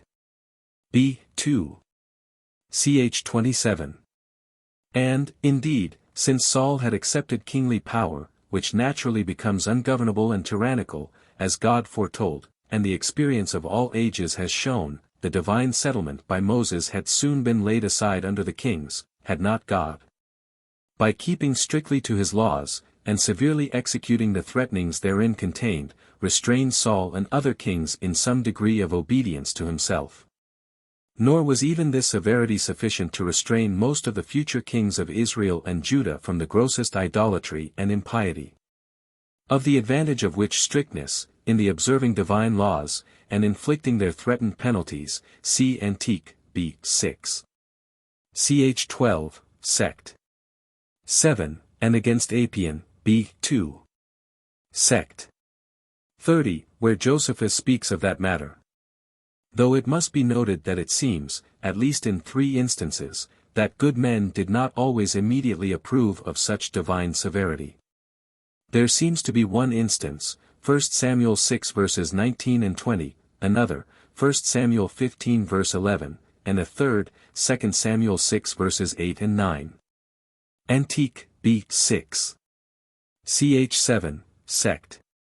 2, though they all at last acquiesced in the divine conduct, as knowing that God is wiser than men. 12, by this answer of Samuel, and that from a divine commission, which is fuller in L. Samuel 13:14, and by that parallel note in the apostolical constitutions just now quoted, concerning the great wickedness of Saul in venturing, even under a seeming necessity of affairs, to usurp the priest's office, and offer sacrifice without the priest, we are in some degree able to answer that question, which I have ever thought a very hard one, viz. Whether, if there were a city or country of lay Christians without any clergyman, it were lawful for the laity alone to baptize, or celebrate the Eucharist, etc.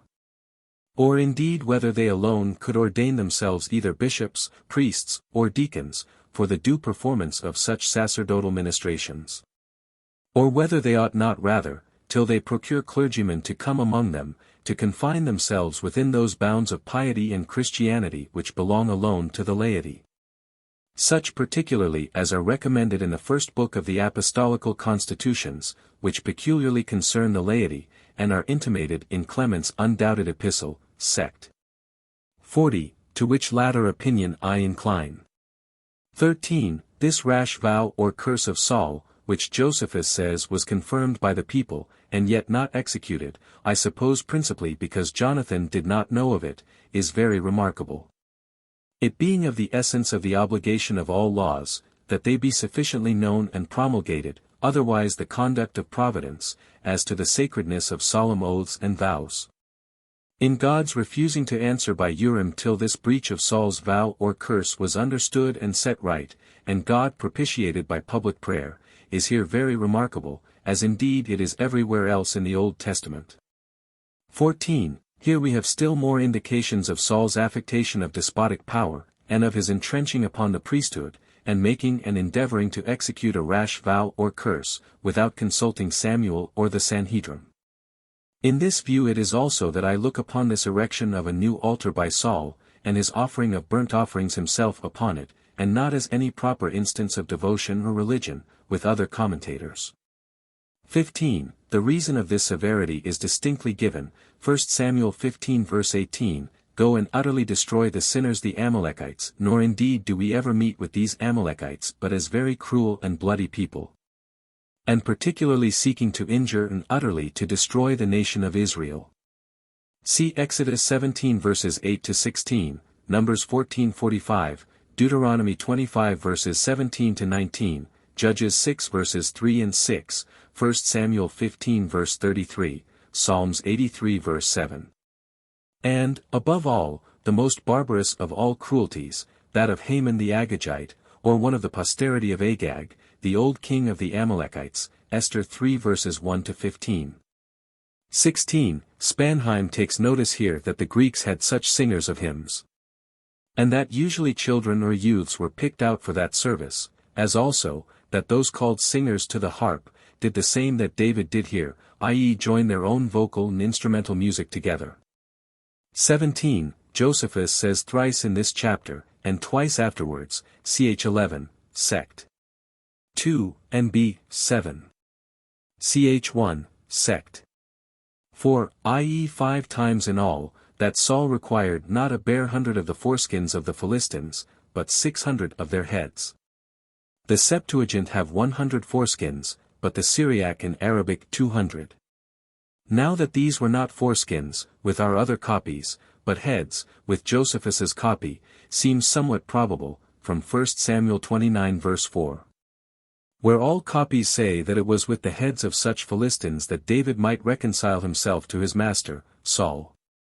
18. Since the modern Jews have lost the signification of the Hebrew word here used, sebr, and since the LXX, as well as Josephus, reader at the liver of the goat, and since this rendering, and Josephus's account, are here so much more clear and probable than those of others, it is almost unaccountable that our commentators should so much as hesitate about its true interpretation. 19. These violent and wild agitations of Saul seem to me to have been no other than demoniacal, and that the same demon which used to seize him, since he was forsaken of God, and which the divine hymns and psalms which were sung to the harp by David used to expel, was now in a judicial way brought upon him. Not only in order to disappoint his intentions against innocent David, but to expose him to the laughter and contempt of all that saw him, or heard of those agitations. Such violent and wild agitations being never observed in true prophets, when they were under the inspiration of the Spirit of God. Our other copies, which say the Spirit of God came him, seem not so here copy, which mentions nothing of God at all. Nor does Josephus seem to ascribe this impulse and ecstasy of Saul to any other than to his old demoniacal spirit, which on all accounts appears the most probable. Nor does the former description of Saul's real inspiration by the divine Spirit, 1 Samuel 10 verses 9-12, Antique, b. 6. Ch 4, sect. 2, which was before he was become wicked, well agree with the descriptions before us. 20. What is meant by Saul's lying down naked all that day, and all that night, 1 Samuel 19 verse 4, and whether any more than laying aside his royal apparel or upper garments, as Josephus seems to understand it, is by no means certain. See the note on Antique, b. 8. Ch 14, sect. 2. 21. This city Nob was not a city allotted to the priests, nor had the prophets, that we know of, any particular cities allotted them. It seems the tabernacle was now at Nob, and probably a school of the prophets was here also. It was full 2 days' journey on foot from Jerusalem, 1 Samuel 21 verse 5. The number of priests here slain in Josephus is 385, and but 85 in our Hebrew copies, yet are they 305 in the Septuagint. I prefer Josephus's number, the Hebrew having, I suppose, only dropped the hundreds, the other the tens. This city Nob seems to have been the chief, or perhaps the only seat of the family of Ithamar, which here perished, according to God's former terrible threatenings to Eli, 1 Samuel 2 verses 27-36, 3:11-18. Ch 14, sect. D. Hereafter. 22. This section contains an admirable reflection of Josephus concerning the general wickedness of men in great authority, and the danger they are in of rejecting that regard to justice and humanity, to divine providence and the fear of God, which they either really had, or pretended to have, while they were in a lower condition. It can never be too often perused by kings and great men, nor by those who expect to obtain such elevated dignities among mankind. See the like reflections of our Josephus, Antique, b. 7. Ch 1, sect.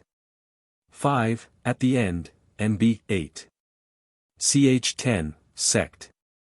2, at the beginning.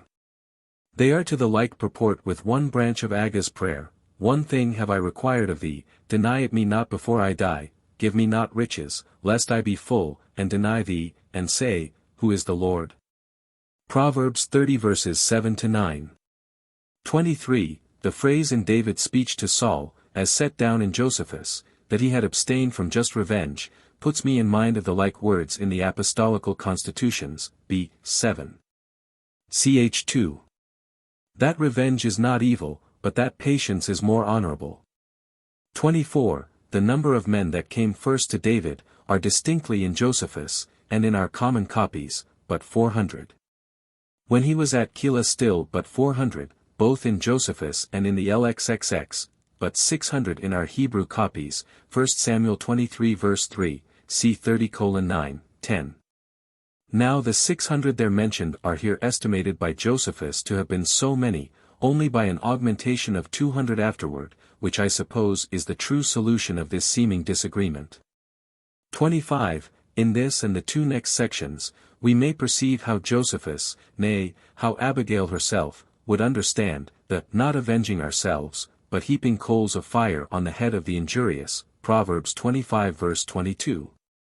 Romans 12 verse 20, not as we do now, of them into but of leaving them to the judgment of God, to whom vengeance belongeth, Deuteronomy 32 verse 35, Psalms 94 verse 1, Hebrews 10 verse 30, and who will take vengeance on the wicked. And since all God's judgments are just, and all fit to be executed, and all at length for the good of the persons punished, I incline to think that to be the meaning of this phrase of heaping coals of fire on their heads.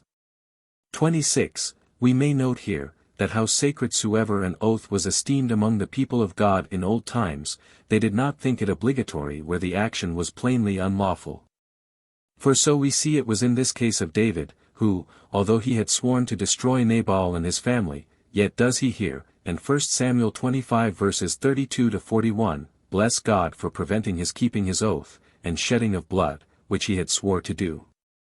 27. This history of Saul's consultation, not with a witch, as we render the Hebrew word here, but with a necromancer, as the whole history shows, is easily understood, especially if we consult the recognitions of Clement, B.I.Ch. 5. At large, and more briefly, and nearer the days of Samuel Eccles. 46:20, Samuel prophesied after his death, and showed the king his end, and lift up his voice from the earth in prophecy, to blot out the wickedness of the people. Nor does the exactness of the accomplishment of this prediction, the very next day, permit us to suppose any imposition upon Saul in the present history. For as to all modern hypotheses against the natural sense of such ancient and authentic histories, I take them to be of very small value or consideration. 28. These great commendations of this necromantic woman of Endor, and of Saul's martial courage, when yet he knew he should die in the battle, are somewhat unusual digressions in Josephus. They seem to me extracted from some speeches or declamations of his composed formerly, in the way of oratory, that lay by him, and which he thought fit to insert upon this occasion. See before on Antique, B.I.Ch. 6 sect.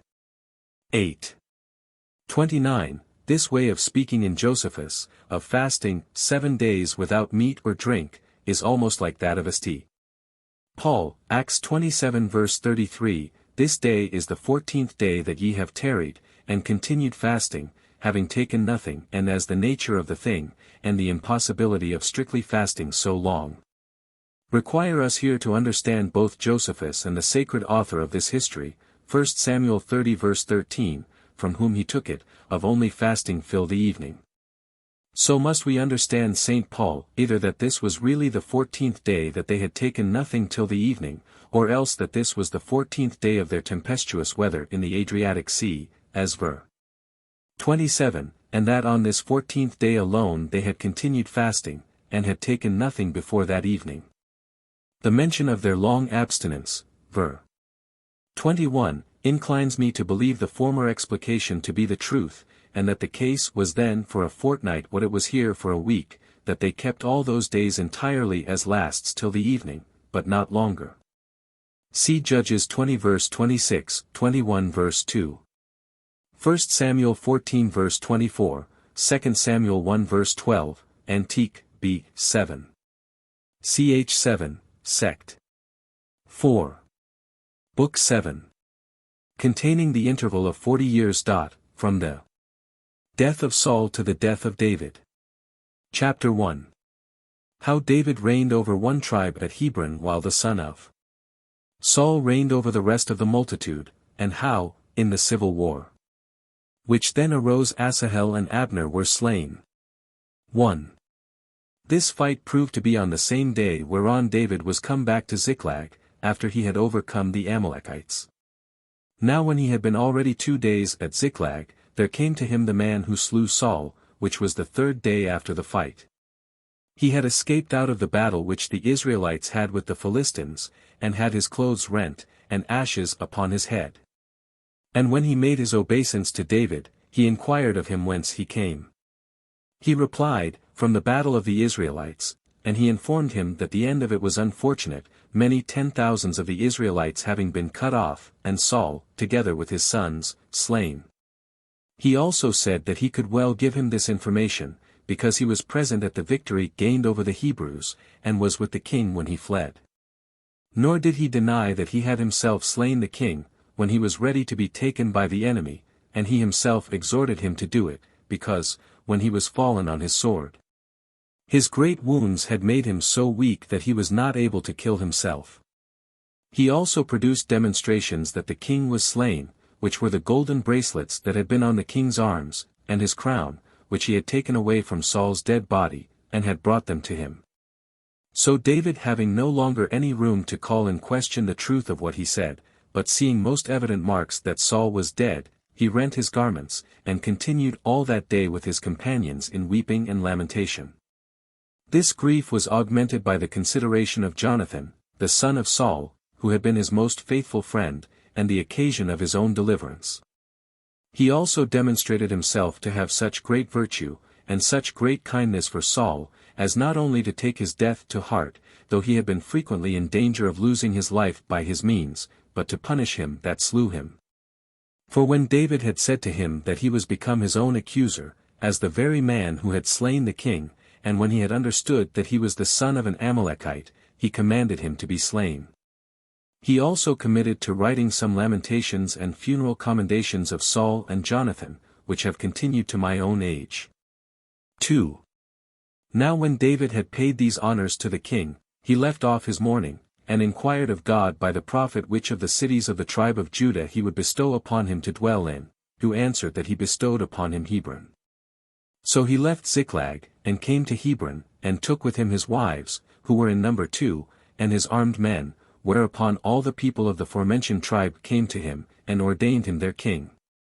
But when he heard that the inhabitants of Jabesh Gilead had buried Saul and his sons, honorably, he sent to them and commended them, and took what they had done kindly, and promised to make them amends for their care of those that were dead. And at the same time he informed them that the tribe of Judah had chosen him for their king. 3. But as soon as Abner, the son of Ner, who was general of Saul's army, and a very active man, and good-natured, knew that the king, and Jonathan, and his 2 other sons, were fallen in the battle, he made haste into the camp.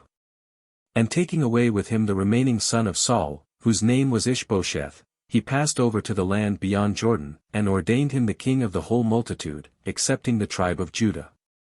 And made his royal seat in a place called in our own language Mahanaim, but in the language of the Grecians, the camps. From whence Abner made haste with a select body of soldiers, to fight with such of the tribe of Judah as were disposed to it, for he was angry that this tribe had set up David for their king. But Joab, whose father was Suri, and his mother Zeruiah, David's sister, who was general of David's army, met him, according to David's appointment. He had with him his brethren, Abishai and Asahel, as also all David's armed men. Now when he met Abner at a certain fountain, in the city of Gibeon, he prepared to fight. And when Abner said to him, that he had a mind to know which of them had the more valiant soldiers, it was agreed between them that 12 soldiers of each side should fight together. So those that were chosen out by both the generals for this fight came between the 2 armies, and throwing their lances one against the other, they drew their swords, and catching one another by the head, they held one another fast. and ran each other's swords into their sides and groins, until they all, as it were by mutual agreement, perished together. When these were fallen down dead, the rest of the army came to a sore battle, and Abner's men were beaten. And when they were beaten, Joab did not leave off pursuing them, but he pressed upon them, and excited the soldiers to follow them close, and not to grow weary of killing them. His brethren also pursued them with great alacrity, especially the younger, Asahel, who was the most eminent of them.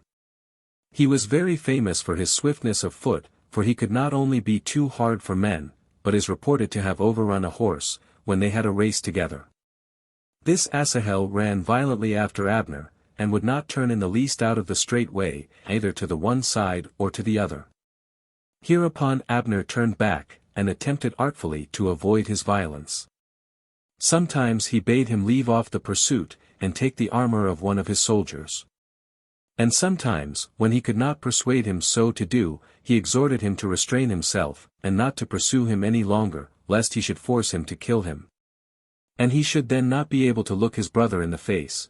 But when Asahel would not admit of any persuasions, but still continued to pursue him, Abner smote him with his spear, as he held it in his flight, and that by a backstroke.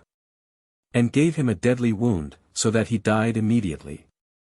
But those that were with him pursuing Abner, when they came to the place where Asahel lay, they stood round about the dead body, and left off the pursuit of the enemy.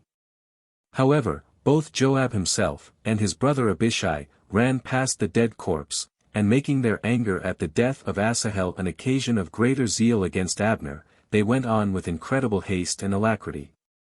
And pursued Abner to a certain place called Ammah. It was about sunset. Then did Joab ascend a certain hill, as he stood at that place, having the tribe of Benjamin with him, whence he took a view of them, and of Abner also. Hereupon Abner cried aloud, and said that it was not fit that they should irritate men of the same nation to fight so bitterly one against another. That as for Asahel his brother, he was himself in the wrong, when he would not be advised by him not to pursue him any farther, which was the occasion of his wounding and death. So Joab consented to what he said, and accepted these his words as an excuse, about Asahel, and called the soldiers back with the sound of the trumpet, as a signal for their retreat, and thereby put a stop to any further pursuit. After which Joab pitched his camp there that night, but Abner marched all that night, and passed over the river Jordan, and came to Ishbosheth, Saul's son, to Mahanaim. On the next day Joab counted the dead men, and took care of all their funerals. Now there were slain of Abner's soldiers about 360, but of those of David 19, and Asahel, whose body Joab and Abishai carried to Bethlehem. And when they had buried him in the sepulchre of their fathers, they came to David to Hebron. From this time therefore there began an intestine war, which lasted a great while, in which the followers of David grew stronger in the dangers they underwent, and the servants and subjects of Saul's sons did almost every day become weaker. 4. About this time David was become the father of 6 sons, born of as many mothers. The eldest was by Ahinoam, and he was called Arnon, the second was Daniel, by his wife Abigail.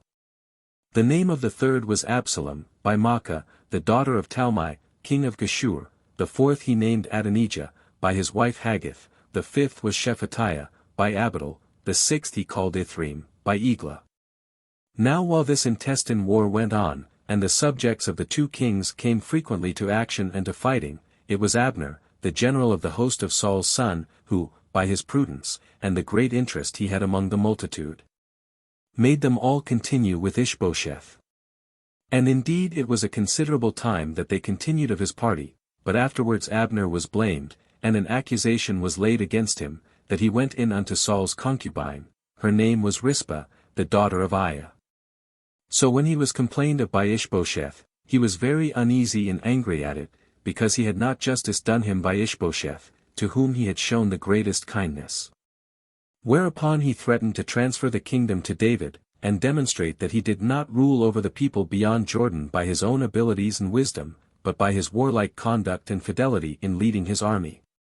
So he sent ambassadors to Hebron to David, and desired that he would give him security upon oath that he would esteem him his companion and his friend, upon condition that he should persuade the people to leave Saul's son. and choose him king of the whole country. And when David had made that league with Abner, for he was pleased with his message to him, he desired that he would give this as the first mark of performance of the present league, that he might have his wife Michal restored to him. As her whom he had purchased with great hazards, and with those 600 heads of the Philistines which he had brought to Saul her father.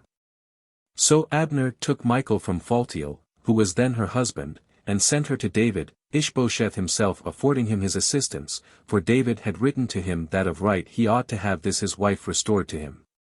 Abner also called together the elders of the multitude, the commanders and captains of thousands, and spake thus to them, that he had formerly dissuaded them from their own resolution, when they were ready to forsake Ishbosheth, and to join themselves to David.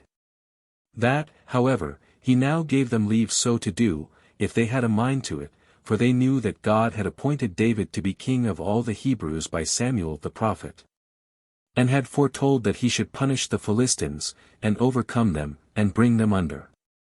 Now when the elders and rulers heard this, and understood that Abner was come over to those sentiments about the public affairs which they were of before, they changed their measures, and came in to David. When these men had agreed to Abner's proposal, he called together the tribe of Benjamin, for all of that tribe were the guards of Ishbosheth's body, and he spake to them to the same purpose. And when he saw that they did not in the least oppose what he said, but resigned themselves up to his opinion, he took about 20 of his friends and came to David, in order to receive himself security upon oath from him. For we may justly esteem those things to be firmer which every one of us do by ourselves, than those which we do by another. He also gave him an account of what he had said to the rulers, and to the whole tribe of Benjamin.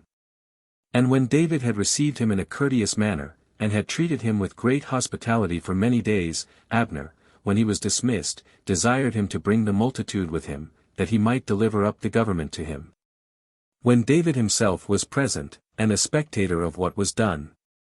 5. When David had sent Abner away, Joab, the of his army, came immediately to Hebron. He had understood that Abner had been with David, and had parted with him a little before under leagues and agreements that the government should be delivered up to David. He feared lest David should place Abner, who had assisted him to gain the kingdom, in the first rank of dignity, especially since he was a shrewd man in other respects, in understanding affairs, and in managing them artfully, as proper seasons should require. And that he should himself be put lower, and be deprived of the command of the army. So he took a knavish and a wicked course. In the first place, he endeavored to calumniate Abner to the king, exhorting him to have a care of him, and not to give attention to what he had engaged to do for him, because all he did tended to confirm the government to Saul's son.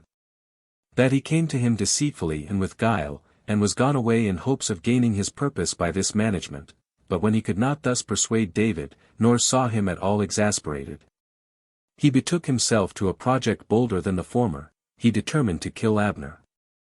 And in order thereto, he sent some messengers after him, to whom he gave in charge, that when they should overtake him they should recall him in David's name, and tell him that he had somewhat to say to him about his affairs, which he had not remembered to speak of when he was with him. Now when Abner heard what the messengers said, for they overtook him in a certain place called Besira, which was distant from Hebron 20 furlongs, he suspected none of the mischief which was befalling him, and came back. Hereupon Joab met him in the gate, and received him in the kindest manner, as if he were Abner's most benevolent acquaintance and friend. For such as undertake the vilest actions, in order to prevent the suspicion of any private mischief intended, do frequently make the greatest pretenses to what really good men sincerely do. So he took him aside from his own followers, as if he would speak with him in private, and brought him into a void place of the gate, having himself nobody with him but his brother Abishai. Then he drew his sword, and smote him in the groin. Upon which Abner died by this treachery of Joab, which, as he said himself, was in the way of punishment for his brother Asahel, whom Abner smote and slew as he was pursuing after him in the battle of Hebron, but as the truth was, out of his fear of losing his command of the army, and his dignity with the king, and lest he should be deprived of those advantages, and Abner should obtain the first rank in David's court. By these examples any one may learn how many and how great instances of wickedness men will venture upon for the sake of getting money and authority, and that they may not fail of either of them. For as when they are desirous of obtaining the same, they acquire them by 10,000 evil practices. So when they are afraid of losing them, they get them confirmed to them by practices much worse than the former, as if no other calamity so terrible could befall them as the failure of acquiring so exalted an authority. And when they have acquired it, and by long custom found the sweetness of it, the losing it again, and since this last would be the heaviest of all afflictions, they all of them contrive and venture upon the most difficult actions, out of the fear of losing the same. But let it suffice that I have made these short reflections upon that subject. 6. When David heard that Abner was slain, it grieved his soul.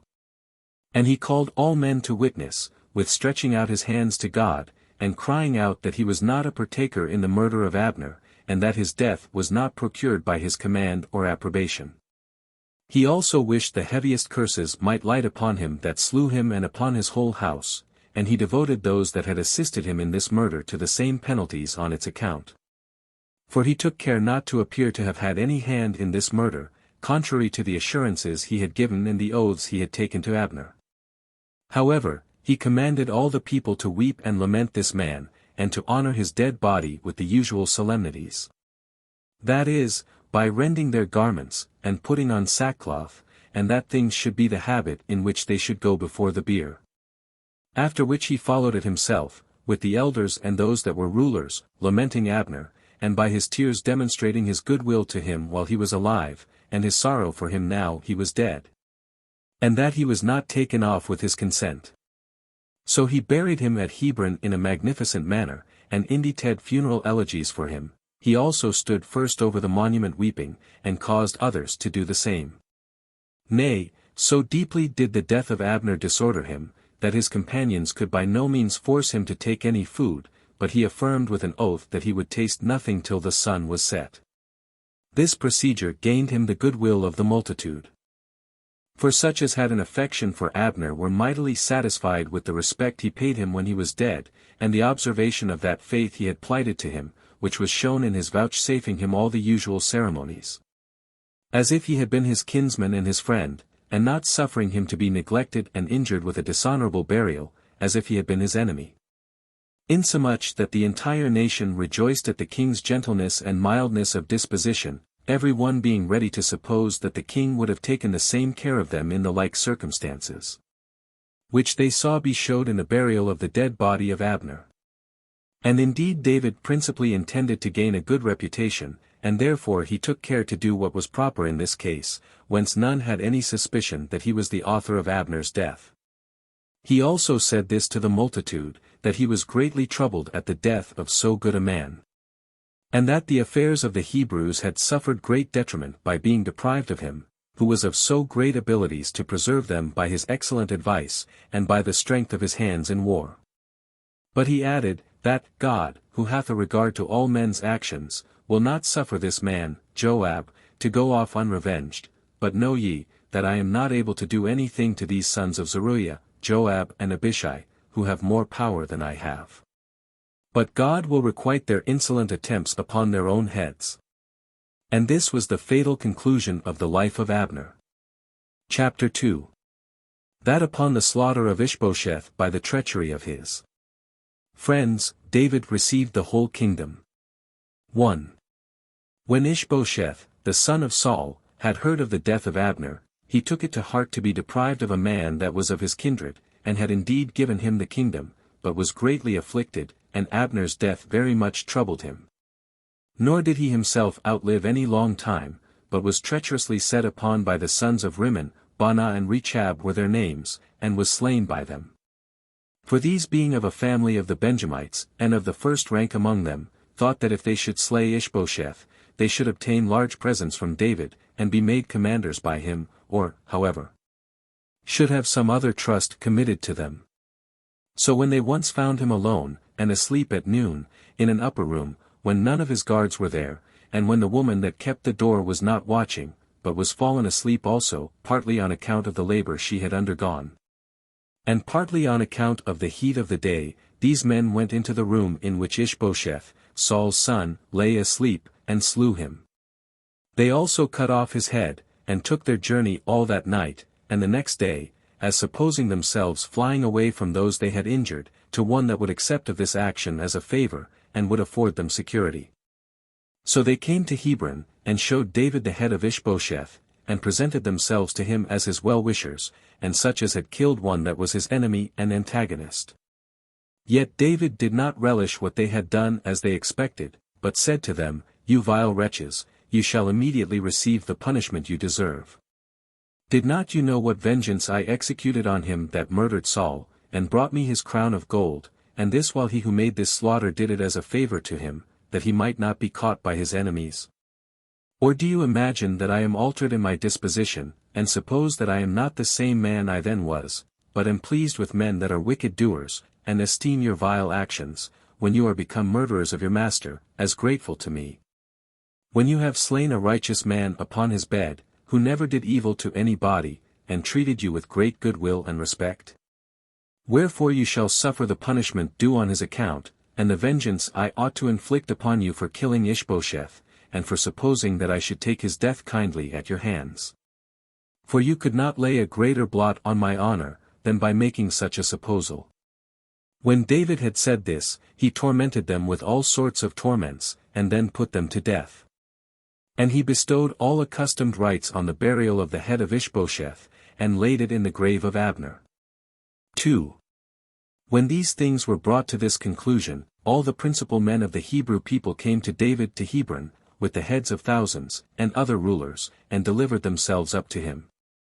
Putting him in mind of the goodwill they had borne to him in Saul's lifetime, and the respect they then had not ceased to pay him when he was captain of 1,000, as also that he was chosen of God by Samuel the prophet, he and his sons. And declaring besides, how God had given him power to save the land of the Hebrews, and to overcome the Philistines. Whereupon he received kindly this their alacrity on his account. And exhorted them to continue in it, for that they should have no reason to repent of being thus disposed to him. So when he had feasted them, and treated them kindly, he sent them out to bring all the people to him. Upon which came to him about 6,800 armed men of the tribe of Judah, who bare shields and spears for their weapons, for these had, till now, continued with Saul's son. When the rest of the tribe of Judah had ordained David for their king. There came also 7,100 out of the tribe of Simeon. Out of the tribe of Levi came 4,700, having Jehoiada for their leader. After these came Zadok the high priest, with 22 captains of his kindred. Out of the tribe of Benjamin the armed men were 4,000. But the rest of the tribe continued, still expecting that some one of the house of Saul should reign over them. Those of the tribe of Ephraim were 20,800, and these mighty men of valor, and eminent for their strength. Out of the half-tribe of Manasseh came 18,000, of the most potent men. Out of the tribe of Issachar came 200, who foreknew what was to come hereafter, but of armed men 20,000. Of the tribe of Zebulun 50,000 chosen men. This was the only tribe that came universally into David, and all these had the same weapons with the tribe of Gad. Out of the tribe of Naphtali the eminent men and rulers were 1,000, whose weapons were shields and spears, and the tribe itself followed after, being, in a manner, innumerable, 37,000. Out of the tribe of Dan there were of chosen men 27,600. Out of the tribe of Asher were 40,000. Out of the 2 tribes that were beyond Jordan, and the rest of the tribe of Manasseh, such as used shields, and spears, and headpieces, and swords, were 120,000. The rest of the tribes also made use of swords. This multitude came together to Hebron to David, with a great quantity of corn, and wine, and all other sorts of food, and established David in his kingdom with one consent. And when the people had rejoiced for 3 days in Hebron, David and all the people removed and came to Jerusalem. Chapter 3. How David laid siege to Jerusalem. And when he had taken the city, he cast the Canaanites out of it, and brought in the Jews to inhabit therein. 1. Now the Jebusites, who were the inhabitants of Jerusalem, and were by extraction Canaanites, shut their gates, and placed the blind, and the lame, and all their maimed persons, upon the wall, in way of derision of the king. and said that the very lame themselves would hinder his entrance into it. This they did out of contempt of his power, and as depending on the strength of their walls. David was hereby enraged, and began the siege of Jerusalem, and employed his utmost diligence and alacrity therein, as intending by the taking of this place to demonstrate his power, and to intimidate all others that might be of the like evil disposition towards him. So he took the lower city by force, but the citadel held out still. Whence it was that the king, knowing that the proposal of dignities and rewards would encourage the soldiers to greater actions, promised that he who should first go over the ditches that were beneath the citadel, and should ascend to the citadel itself and take it, should have the command of the entire people conferred upon him. So they all were ambitious to ascend, and thought no pains too great in order to ascend thither, out of their desire of the chief command. However, Joab, the son of Zeruiah, prevented the rest. And as soon as he was got up to the citadel, cried out to the king, and claimed the chief command. 2. When David had cast the Jebusites out of the citadel, he also rebuilt Jerusalem, and named it the city of David, and abode there all the time of his reign. But for the time that he reigned over the tribe of Judah only in Hebron, it was 7 years and 6 months. Now when he had chosen Jerusalem to be his royal city, his affairs did more and more prosper, by the providence of God, who took care that they should improve and be augmented. Hiram also, the king of the Tyrians, sent ambassadors to him, and made a league of mutual friendship and assistance with him. He also sent him presents, cedar trees, and mechanics, and men skillful in building and architecture, that they might build him a royal palace at Jerusalem. Now David made buildings round about the lower city, he also joined the citadel to it, and made it one body, and when he had encompassed all with walls, he appointed Joab to take care of them. It was David, therefore, who first cast the Jebusites out of Jerusalem, and called it by his own name, the city of David, for under our forefather Abraham it was called Salem, or Solomon. But after that time, some say that Homer mentions it by that name of Solomon, for he named the temple Solomon, according to the Hebrew language, which denotes security. Now the whole time from the warfare under Joshua our general against the Canaanites, and from that war in which he overcame them, and distributed the land among the Hebrews.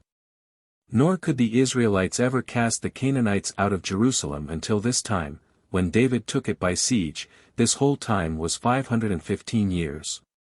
3. I shall now make mention of Araunah, who was a wealthy man among the Jebusites, but was not slain by David in the siege of Jerusalem, because of the goodwill he bore to the Hebrews, and a particular benignity and affection which he had to the king himself, which I shall take a more seasonable opportunity to speak of a little afterwards.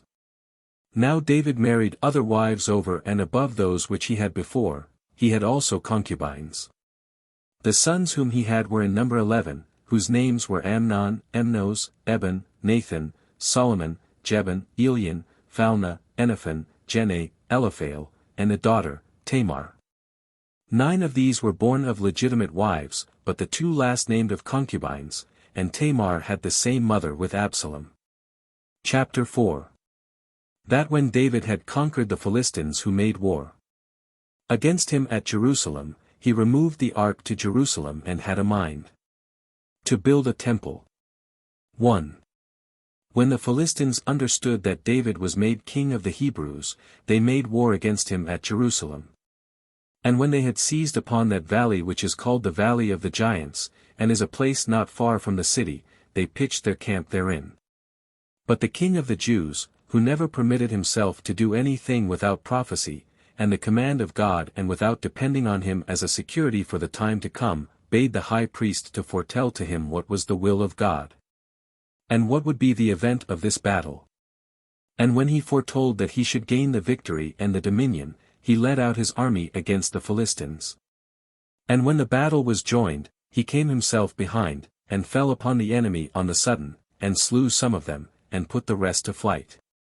And let no one suppose that it was a small army of the Philistines that came against the Hebrews, as guessing so from the suddenness of their defeat, and from their having performed no great action, or that was worth recording, from the slowness of their march, and want of courage. But let him know that all Syria and Phoenicia, with many other nations besides them, and those warlike nations also, came to their assistance, and had a share in this war, which thing was the only cause why, when they had been so often conquered, and had lost so many 10,000s of their men, they still came upon the Hebrews with greater armies. Nay, indeed, when they had so often failed of their purpose in these battles, they came upon David with an army 3 times as numerous as before, and pitched their camp on the same spot of ground as before. The king of Israel therefore inquired of God again concerning the event of the battle. And the high priest prophesied to him, that he should keep his army in the groves, called the groves of weeping, which were not far from the enemy's camp, and that he should not move, nor begin to fight, till the trees of the grove should be in motion without the winds blowing. But as soon as these trees moved, and the time foretold to him by God was come, he should, without delay, go out to gain what was an already prepared and evident victory. For the several ranks of the enemy's army did not sustain him, but retreated at the first onset, whom he closely followed, and slew them as he went along, and pursued them to the city Gaza, which is the limit of their country. After this he spoiled their camp, in which he found great riches. And he destroyed their gods. 2. When this had proved the event of the battle, David thought it proper, upon a consultation with the elders, and rulers, and captains of thousands, to send for those that were in the flower of their age out of all his countrymen, and out of the whole land, and withal for the priests and the Levites, in order to their going to Kirjathjearim, to bring up the ark of God out of that city, and to carry it to Jerusalem, and there to keep it, and offer before it those sacrifices and those other honors with which God used to be well pleased. For had they done thus in the reign of Saul, they had not undergone any great misfortunes at all. So when the whole body of the people were come together, as they had resolved to do, the king came to the ark, which the priest brought out of the house of Amminadab, and laid it upon a new cart, and permitted their brethren and their children to draw it, together with the oxen. Before it went the king, and the whole multitude of the people with him, singing hymns to God, and making use of all sorts of songs usual among them, with variety of the sounds of musical instruments, and with dancing and singing of psalms, as also with the sounds of trumpets and of cymbals, and so brought the ark to Jerusalem.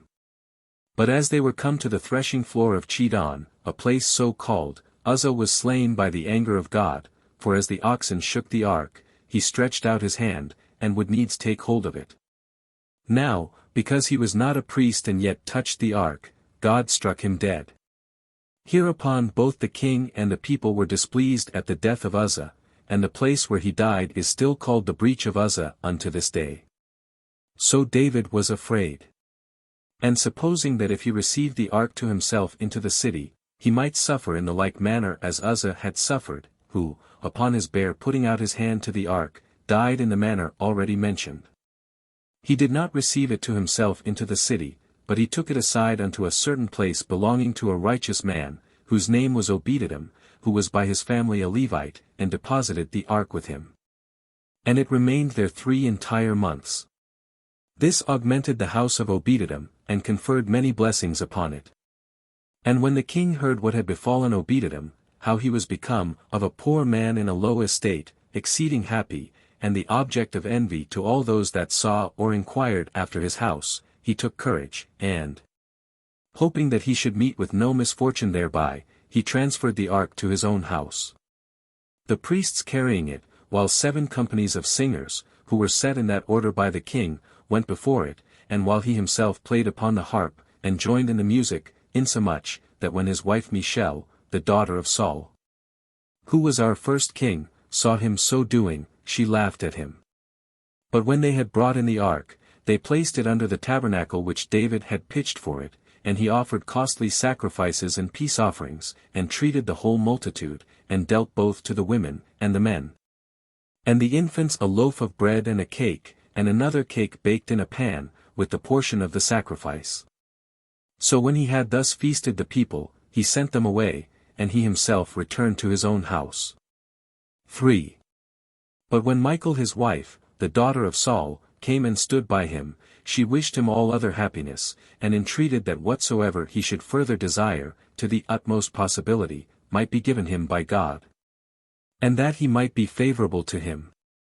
Yet did she blame him, that so great a king as he was should dance after an unseemly manner, and in his dancing, uncover himself among the servants and the handmaidens. But he replied, that he was not ashamed to do what was acceptable to God, who had preferred him before her father, and before all others. That he would play frequently, and dance, without any regard to what the handmaidens and she herself thought of it. So this Michal, who was David's wife, had no children. However, when she was afterward married to him to whom Saul her father had given her, for at this time David had taken her away from him, and had her himself, she bare 5 children. But concerning those matters I shall discourse in a proper place. 4. Now when the king saw that his affairs grew better almost every day, by the will of God, he thought he should offend him, if, while he himself continued in houses made of cedar, such as were of a great height, and had the most curious works of architecture in them, he should overlook the ark while it was laid in a tabernacle, and was desirous to build a temple to God, as Moses had predicted such a temple should be built. And when he had discoursed with Nathan the prophet about these things, and had been encouraged by him to do whatsoever he had a mind to do, as having God with him, and his helper in all things, he was thereupon the more ready to set about that building. But God appeared to Nathan that very night, and commanded him to say to David, that he took his purpose and his desires kindly, since nobody had before now taken it into their head to build him a temple. Although upon his having such a notion he would not permit him to build him that temple, because he had made many wars, and was defiled with the slaughter of his enemies. That, however, after his death, in his old age, and when he had lived a long life, there should be a temple built by a son of his, who should take the kingdom after him, and should be called Solomon, whom he promised to provide for. As a father provides for his son, by preserving the kingdom for his son's posterity, and delivering it to them.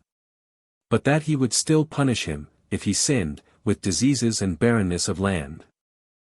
When David understood this from the prophet, and was overjoyful at this knowledge of the sure continuance of the dominion to his posterity, and that his house should be splendid, and very famous, he came to the ark, and fell down on his face, and began to adore God, and to return thanks to him for all his benefits, as well for those that he had already bestowed upon him in raising him from a low state, and from the employment of a shepherd, to so great dignity of dominion and glory. As for those also which he had promised to his posterity, and besides, for that providence which he had exercised over the Hebrews in procuring them the liberty they enjoyed. And when he had said thus, and had sung a hymn of praise to God, he went his way. Chapter 5. How David brought under the Philistines, and the Moabites, and the kings of Sophene and of Damascus, and of the Syrians as also the Idumeans, in war, and how he made a league with the king of Hamath, and was mindful of the friendship that Jonathan, the son of Saul, had borne him. 1. A little while after this, he considered that he ought to make war against the Philistines, and not to see any idleness or laziness permitted in his management, that so it might prove, as God had foretold to him, that when he had overthrown his enemies, he should leave his posterity to reign in peace afterward. So he called together his army again, and when he had charged them to be ready and prepared for war, and when he thought that all things in his army were in a good state, he removed from Jerusalem, and came against the Philistines. And when he had overcome them in battle, and had cut off a great part of their country, and adjoined it to the country of the Hebrews, he transferred the war to the Moabites. And when he had overcome 2 parts of their army in battle, he took the remaining part captive, and imposed tribute upon them, to be paid annually. He then made war against Iadadezer, the son of Rehob, king of Sophene.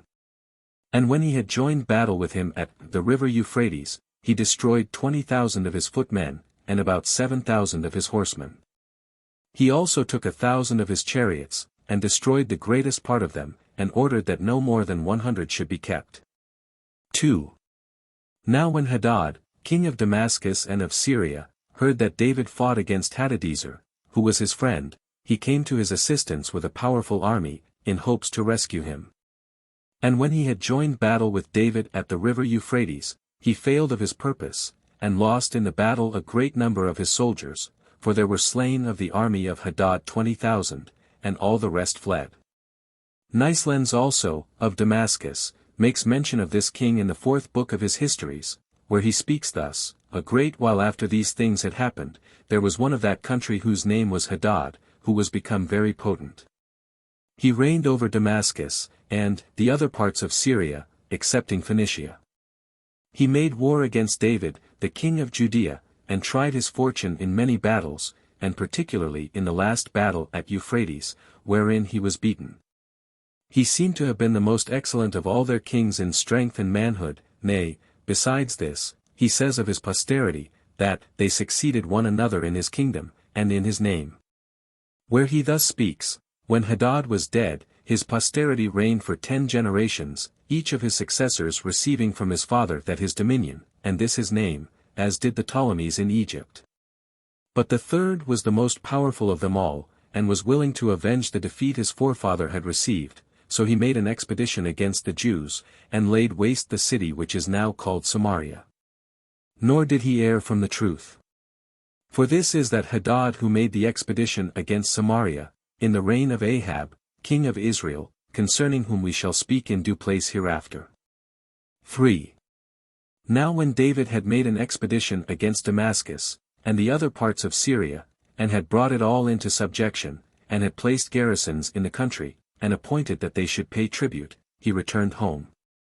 He also dedicated to God at Jerusalem the golden quivers, the entire armor which the guards of Hadad used to wear, which Shishak, the king of Egypt, took away when he fought with David's grandson, Rehoboam, with a great deal of other wealth which he carried out of Jerusalem. However, these things will come to be explained in their proper places hereafter. Now as for the king of the Hebrews, he was assisted by God, who gave him great success in his wars, and he made all expedition against the best cities of Hadadezer, Beta and Makkah, so he took them by force, and laid them waste.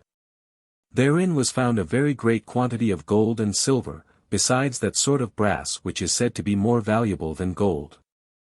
Of which brass Solomon made that large vessel which was called the brazen sea, and those most curious lavers, when he built the temple for God. 4. But when the king of Hamath was informed of the ill success of Hadadezer, and had heard of the ruin of his army, he was afraid on his own account, and resolved to make a league of friendship and fidelity with David before he should come against him. So he sent to him his son Joram, and professed that he owed him thanks for fighting against Hadadezer, who was his enemy, and made a league with him of mutual assistance and friendship. He also sent him presents, vessels of ancient workmanship, both of gold, of silver, and of brass.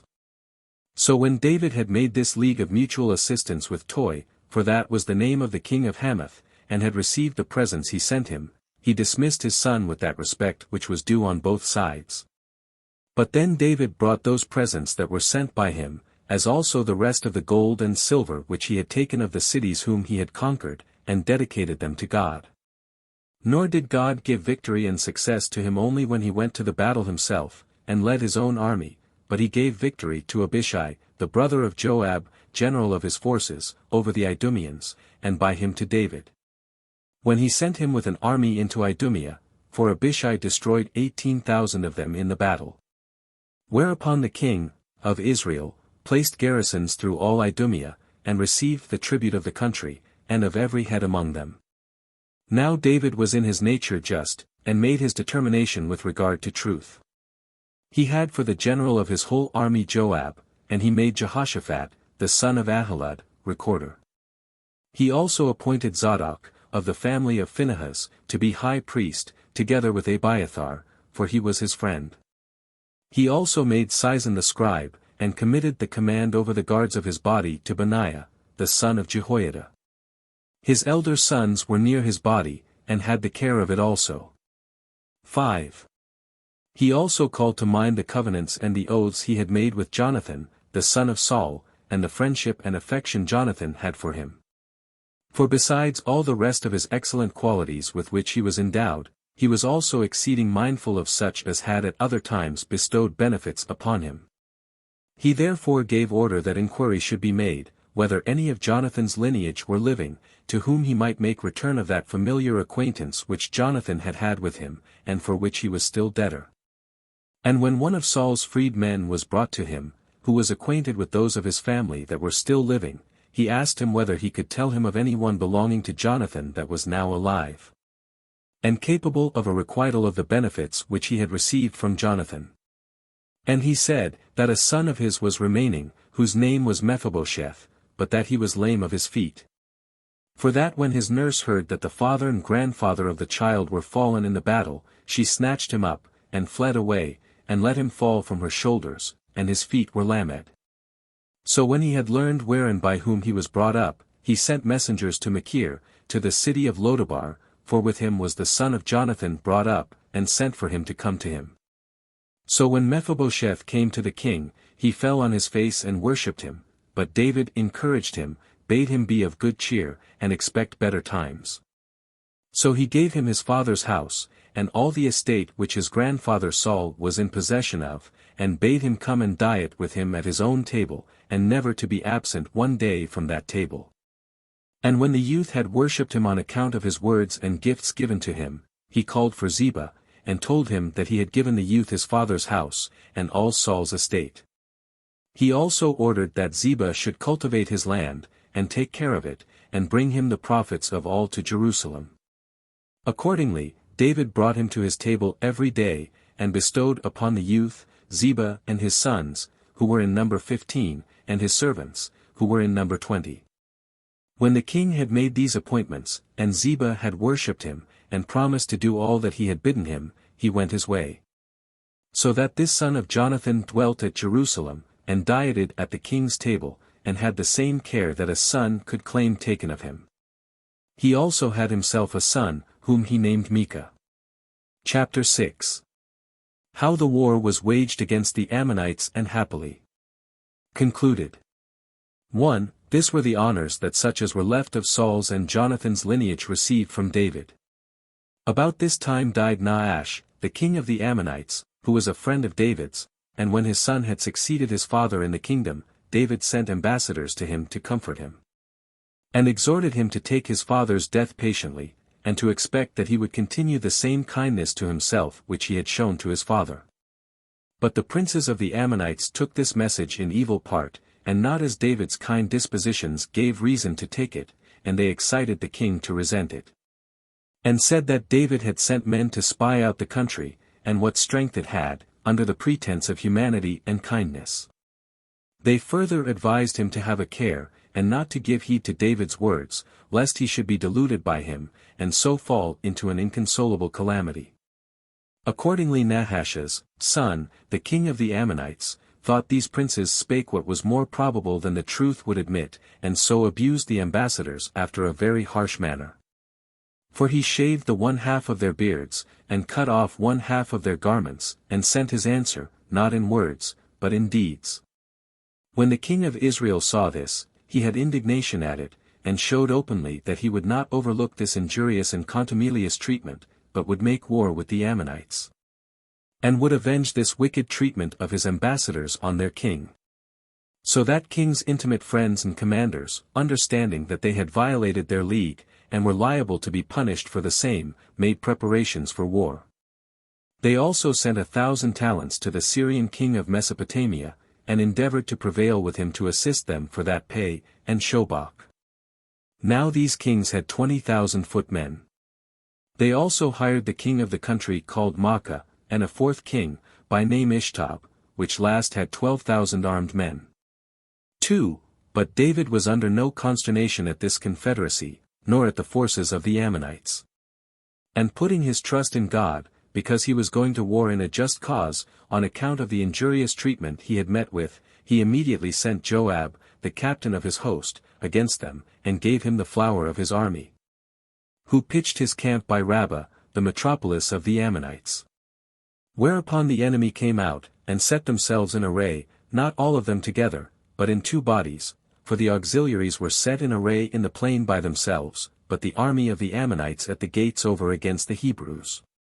When Joab saw this, he opposed one stratagem against another, and chose out the most hardy part of his men, and set them in opposition to the king of Syria, and the kings that were with him, and gave the other part to his brother Abishai. And bid him set them in opposition to the Ammonites. And said to him, that in case he should see that the Syrians distressed him, and were too hard for him, he should order his troops to turn about and assist him. And he said that he himself would do the same to him, if he saw him in the like distress from the Ammonites. So he sent his brother before, and encouraged him to do everything courageously and with alacrity, which would teach them to be afraid of disgrace, and to fight manfully. And so he dismissed him to fight with the Ammonites, while he fell upon the Syrians. And though they made a strong opposition for a while, Joab slew many of them, but compelled the rest to betake themselves to flight. Which, when the Ammonites saw, and were withal afraid of Abishai and his army, they stayed no longer, but imitated their auxiliaries, and fled to the city. So Joab, when he had thus overcome the enemy, returned with great joy to Jerusalem to the king. 3.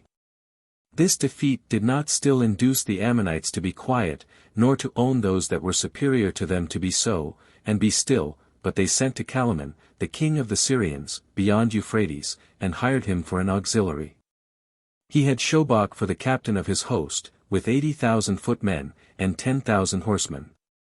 Now when the king of the Hebrews understood that the Ammonites had again gathered so great an army together, he determined to make war with them no longer by his generals, but he passed over the river Jordan himself with all his army. And when he met them he joined battle with them, and overcame them, and slew 40,000 of their footmen, and 7,000 of their horsemen. He also wounded Shobach, the general of Calaman's forces, who died of that stroke. But the people of Mesopotamia, upon such a conclusion of the battle, delivered themselves up to David, and sent him presents, who at winter time returned to Jerusalem. But at the beginning of the spring he sent Joab, the captain of his host, to fight against the Ammonites, who overran all their country, and laid it waste, and shut them up in their metropolis Rabbah, and besieged them therein. Chapter 7. How David fell in love with Bathsheba, and slew her husband. Uriah, for which he is reproved by Nathan. 1. But David fell now into a very grievous sin, though he were otherwise naturally a righteous and a religious man, and one that firmly observed the laws of our fathers. For when late in an evening he took a view round him from the roof of his royal palace, where he used to walk at that hour, he saw a woman washing herself in her own house. She was one of extraordinary beauty, and therein surpassed all other women. Her name was Bathsheba. So he was overcome by that woman's beauty, and was not able to restrain his desires, but sent for her, and lay with her. Hereupon she conceived with child, and sent to the king, that he should contrive some way for concealing her sin, for, according to the laws of their fathers, she who had been guilty of adultery ought to be put to death. So the king sent for Joab's armor-bearer from the siege, who was the woman's husband, and his name was Uriah. And when he was come, the king inquired of him about the army, and about the siege. And when he had made answer that all their affairs went according to their wishes, the king took some portions of meat from his supper, and gave them to him, and bade him go home to his wife, and take his rest with her. Uriah did not do so, but slept near the king with the rest of his armor-bearers. When the king was informed of this, he asked him why he did not go home to his house, and to his wife, after so long an absence. Which is the natural custom of all men, when they come from a long journey. He replied, that it was not right, while his fellow soldiers, and the general of the army, slept upon the ground, in the camp, and in an enemy's country, that he should go and take his rest, and solace himself with his wife. So when he had thus replied, the king ordered him to stay there that night, that he might dismiss him the next day to the general. So the king invited Uriah to supper, and after a cunning and dexterous manlier plied him with drink at supper, till he was thereby disordered, yet did he nevertheless sleep at the king's gates without any inclination to go to his wife. Upon this the king was very angry at him, and wrote to Joab, and commanded him to punish Uriah, for he told him that he had offended him. And he suggested to him the manner in which he would have him punished, that it might not be discovered that he was himself the author of this his punishment. For he charged him to set him over against that part of the enemy's army where the attack would be most hazardous, and where he might be deserted, and be in the greatest jeopardy, for he bade him order his fellow soldiers to retire out of the fight. When he had written thus to him, and sealed the letter with his own seal, he gave it to Uriah to carry to Joab. When Joab had received it, and upon reading it understood the king's purpose, he set Uriah in that place where he knew the enemy would be most troublesome to them, and gave him for his partners some of the best soldiers in the army. And said that he would also come to their assistance with the whole army, that if possible they might break down some part of the wall, and enter the city. And he desired him to be glad of the opportunity of exposing himself to such great pains, and not to be displeased at it, since he was a valiant soldier, and had a great reputation for his valor, both with the king and with his countrymen. And when Uriah undertook the work he was set upon with alacrity, he gave private orders to those who were to be his companions, that when they saw the enemy make a sally, they should leave him. When, therefore, the Hebrews made an attack upon the city, the Ammonites were afraid that the enemy might prevent them, and get up into the city, and this at the very place whither Uriah was ordered. So they exposed their best soldiers to be in the forefront, and opened their gates suddenly, and fell upon the enemy with great vehemence, and ran violently upon them. When those that were with Uriah saw this, they all retreated backward, as Joab had directed them beforehand, but Uriah, as ashamed to run away and leave his post, sustained the enemy, and receiving the violence of their onset, he slew many of them. But being encompassed round, and caught in the midst of them, he was slain, and some other of his companions were slain with him. 2. When this was done, Joab sent messengers to the king, and ordered them to tell him that he did what he could to take the city soon, but that, as they made an assault on the wall, they had been forced to retire with great loss. And bade them, if they saw the king was angry at it, to add this, that Uriah was slain also. When the king had heard this of the messengers, he took it heinously, and said that they did wrong when they assaulted the wall, whereas they ought, by undermining and other stratagems of war, to endeavor the taking of the city. Especially when they had before their eyes the example of Abimelech, the son of Gideon, who would needs take the tower in Thebes by force, and was killed by a large stone thrown at him by an old woman. And although he was a man of great prowess, he died ignominiously by the dangerous manner of his assault, that they should remember this accident, and not come near the enemy's wall. For that the best method of making war with success was to call to mind the accidents of former wars, and what good or bad success had attended them in the like dangerous cases, that so they might imitate the one, and avoid the other. But when the king was in this disposition, the messenger told him that Uriah was slain also, whereupon he was pacified. So he bade the messenger go back to Joab and tell him that this misfortune is no other than what is common among mankind, and that such is the nature, and such the accidents of war, insomuch that sometimes the enemy will have success therein, and sometimes others. But that he ordered him to go on still in his care about the siege, that no ill accident might befall him in it hereafter, that they should raise bulwarks and use machines in besieging the city.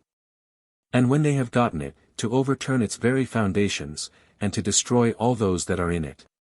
Accordingly the messenger carried the king's message with which he was charged, and made haste to Joab. But Bathsheba, the wife of Uriah, when she was informed of the death of her husband, mourned for his death many days, and when her mourning was over, and the tears which she shed for Uriah were dried up, the king took her to wife presently. And a son was born to him by her. 3. With this marriage God was not well pleased, but was thereupon angry at David, and he appeared to Nathan the prophet in his sleep and complained of the king. Now Nathan was a fair and prudent man. And considering that kings, when they fall into a passion, are guided more by that passion than they are by justice, he resolved to conceal the threatenings that proceeded from God, and made a good-natured discourse to him. And this after the manner following: he desired that the king would give him his opinion in the following case. There were, said he, 2 men inhabiting the same city, the one of them was rich, and the other poor. The rich man had a great many flocks of cattle, of sheep, and of kine, but the poor man had but 1 ewe lamb. This he brought up with his children, and let her eat her food with them. And he had the same natural affection for her which any one might have for a daughter. Now upon the coming of a stranger to the rich man, he would not vouchsafe to kill any of his own flocks, and thence feast his friend. But he sent for the poor man's lamb, and took her away from him, and made her ready for food, and thence feasted the stranger. This discourse troubled the king exceedingly. And he denounced to Nathan, that this man was a wicked man who could dare to do such a thing, and that it was but just that he should restore the lamb fourfold, and be punished with death for it also. Upon this Nathan immediately said that he was himself the man who ought to suffer those punishments, and that by his own sentence, and that it was he who had perpetrated this great and horrid crime. He also revealed to him, and laid before him, the anger of God against him, who had made him king over the army of the Hebrews, and lord of all the nations, and those many and great nations round about him. Who had formerly delivered him out of the hands of Saul, and had given him such wives as he had justly and legally married, and now this God was despised by him, and affronted by his impiety, when he had married, and now had, another man's wife. And by exposing her husband to the enemy, had really slain him, that God would inflict punishments upon him on account of those instances of wickedness, that his own wives should be forced by one of his sons. And that he should be treacherously supplanted by the same son, and that although he had perpetrated his wickedness secretly, yet should that punishment which he was to undergo be inflicted publicly upon him. That, moreover, said he, the child which was born to thee of her shall soon die.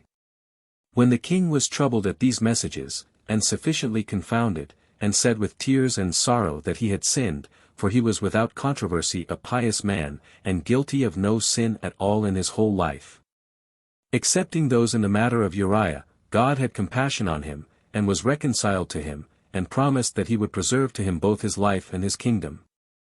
For he said that, seeing he repented of the things he had done, he was no longer displeased with him. So Nathan, when he had delivered this prophecy to the king, returned home. 4. However, God sent a dangerous distemper upon the child that was born to David of the wife of Uriah, at which the king was troubled, and did not take any food for 7 days, although his servants almost forced him to take it.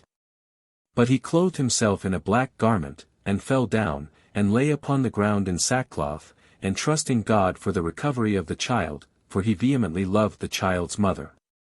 But when, on the 7th day, the child was dead, the king's servants durst not tell him of it, as supposing that when he knew it, he would still less admit of food, and other care of himself, by reason of his grief at the death of his son. Since when the child was only sick, he so greatly afflicted himself, and grieved for him, but when the king perceived that his servants were in disorder, and seemed to be affected, as those who are very desirous to conceal something, he understood that the child was dead. And when he had called one of his servants to him, and discovered that so it was, he arose up and washed himself, and took a white garment, and came into the tabernacle of God. He also commanded them to set supper before him, and thereby greatly surprised his kindred and servants, while he did nothing of this when the child was sick, but did it all when he was dead. Whereupon, having first begged leave to ask him a question, they besought him to tell them the reason of this his conduct. He then called them unskilful people, and instructed them how he had hopes of the recovery of the child while it was alive, and accordingly did all that was proper for him to do, as thinking by such means to render God propitious to him. But that when the child was dead, there was no longer any occasion for grief, which was then to no purpose. When he had said this, they commended the king's wisdom and understanding.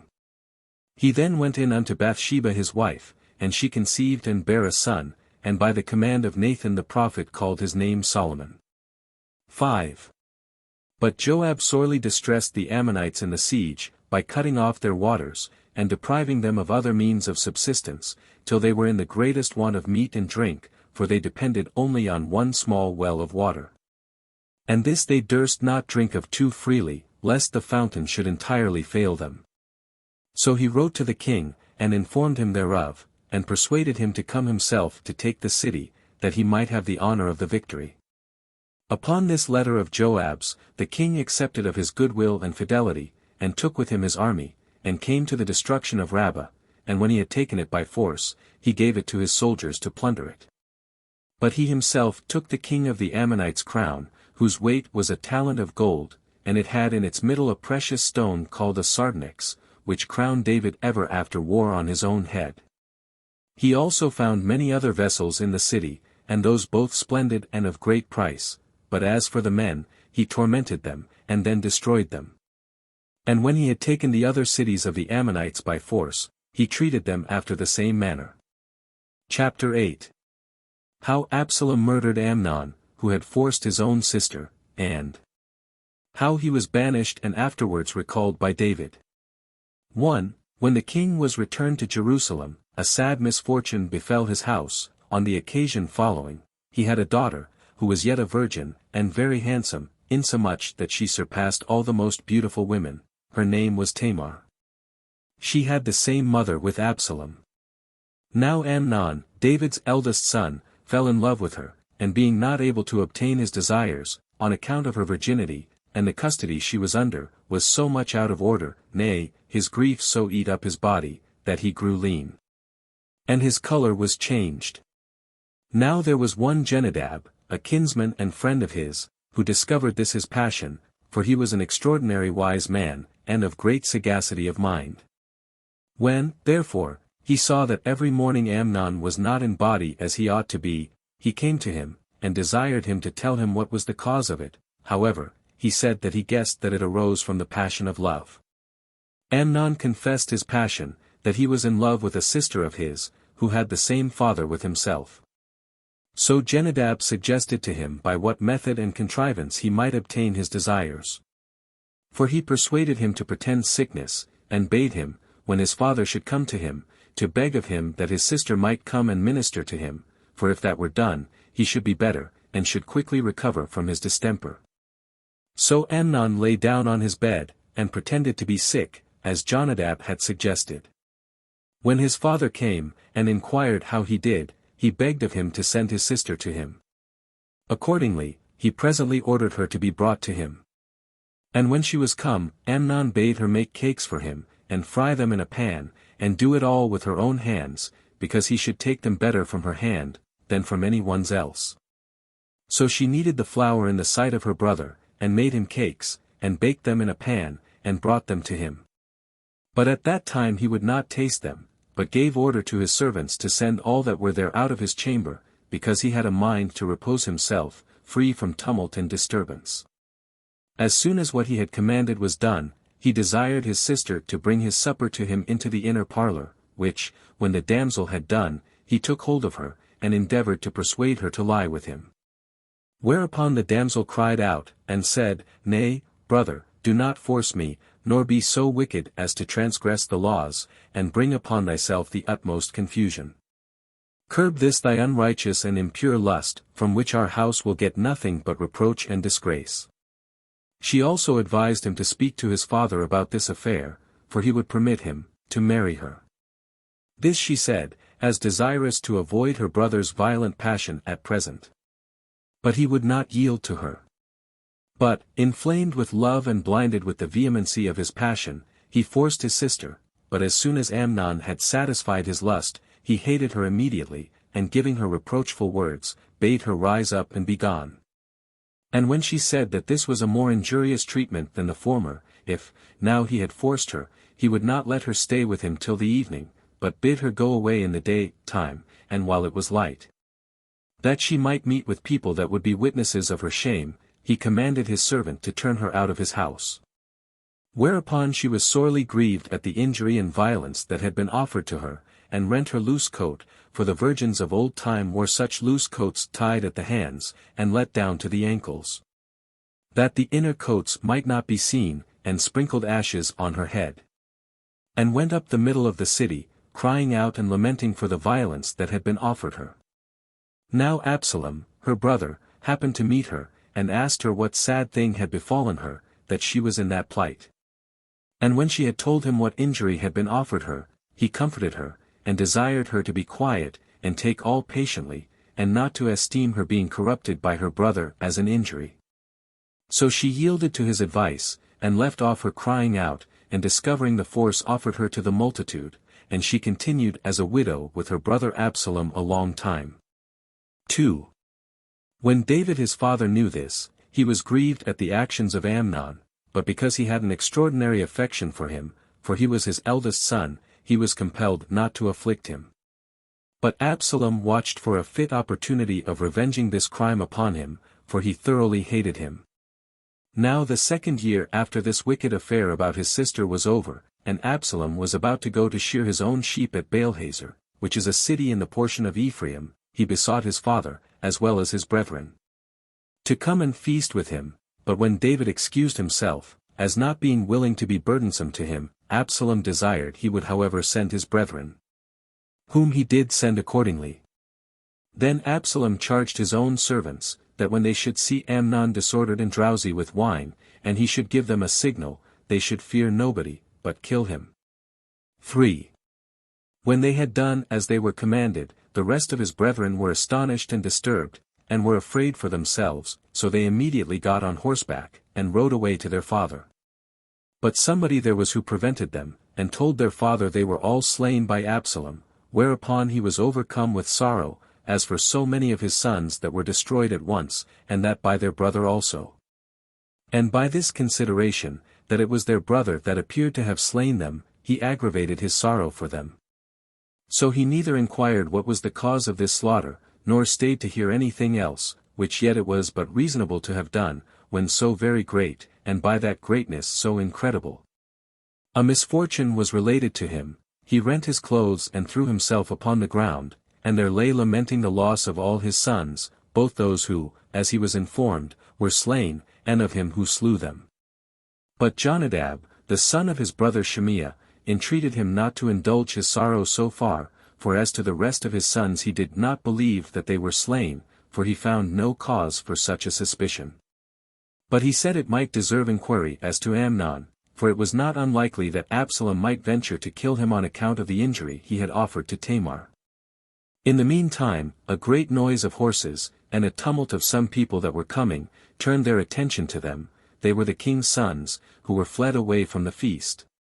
So their father met them as they were in their grief, and he himself grieved with them, but it was more than he expected to see those his sons again, whom he had a little before heard to have perished. However, there were tears on both sides. They lamenting their brother who was killed, and the king lamenting his son, who was killed also. But Absalom fled to Geshur, to his grandfather by his mother's side, who was king of that country, and he remained with him 3 whole years. 4. Now David had a design to send to Absalom, not that he should come to be punished, but that he might be with him, for the effects of his anger were abated by length of time. It was Joab, the captain of his host, that chiefly persuaded him so to do. For he suborned an ordinary woman, that was stricken in age, to go to the king in mourning apparel, who said thus to him, that 2 of her sons, in a coarse way, had some difference between them. And that in the progress of that difference they came to an open quarrel, and that one was smitten by the other, and was dead. And she desired him to interpose in this case, and to do her the favor to save this her son from her kindred, who were very zealous to have him that had slain his brother put to death. That so she might not be further deprived of the hopes she had of being taken care of in her old age by him. And that if he would hinder this slaughter of her son by those that wished for it, he would do her a great favor, because the kindred would not be restrained from their purpose by anything else than by the fear of him. And when the king had given his consent to what the woman had begged of him, she made this reply to him, I owe thee thanks for thy benignity to me in pitying my old age, and preventing the loss of my only remaining child. But in order to assure me of this thy kindness, be first reconciled to thine own son, and cease to be angry with him. For how shall I persuade myself that thou hast really bestowed this favor upon me, while thou thyself continuest after the like manner in thy wrath to thine own son? For it is a foolish thing to add wilfully another to thy dead son, while the death of the other was brought about without thy consent. And now the king perceived that this pretended story was a subornation derived from Joab, and was of his contrivance. And when, upon inquiry of the old woman, he understood it to be so in reality, he called for Joab, and told him he had obtained what he requested according to his own mind.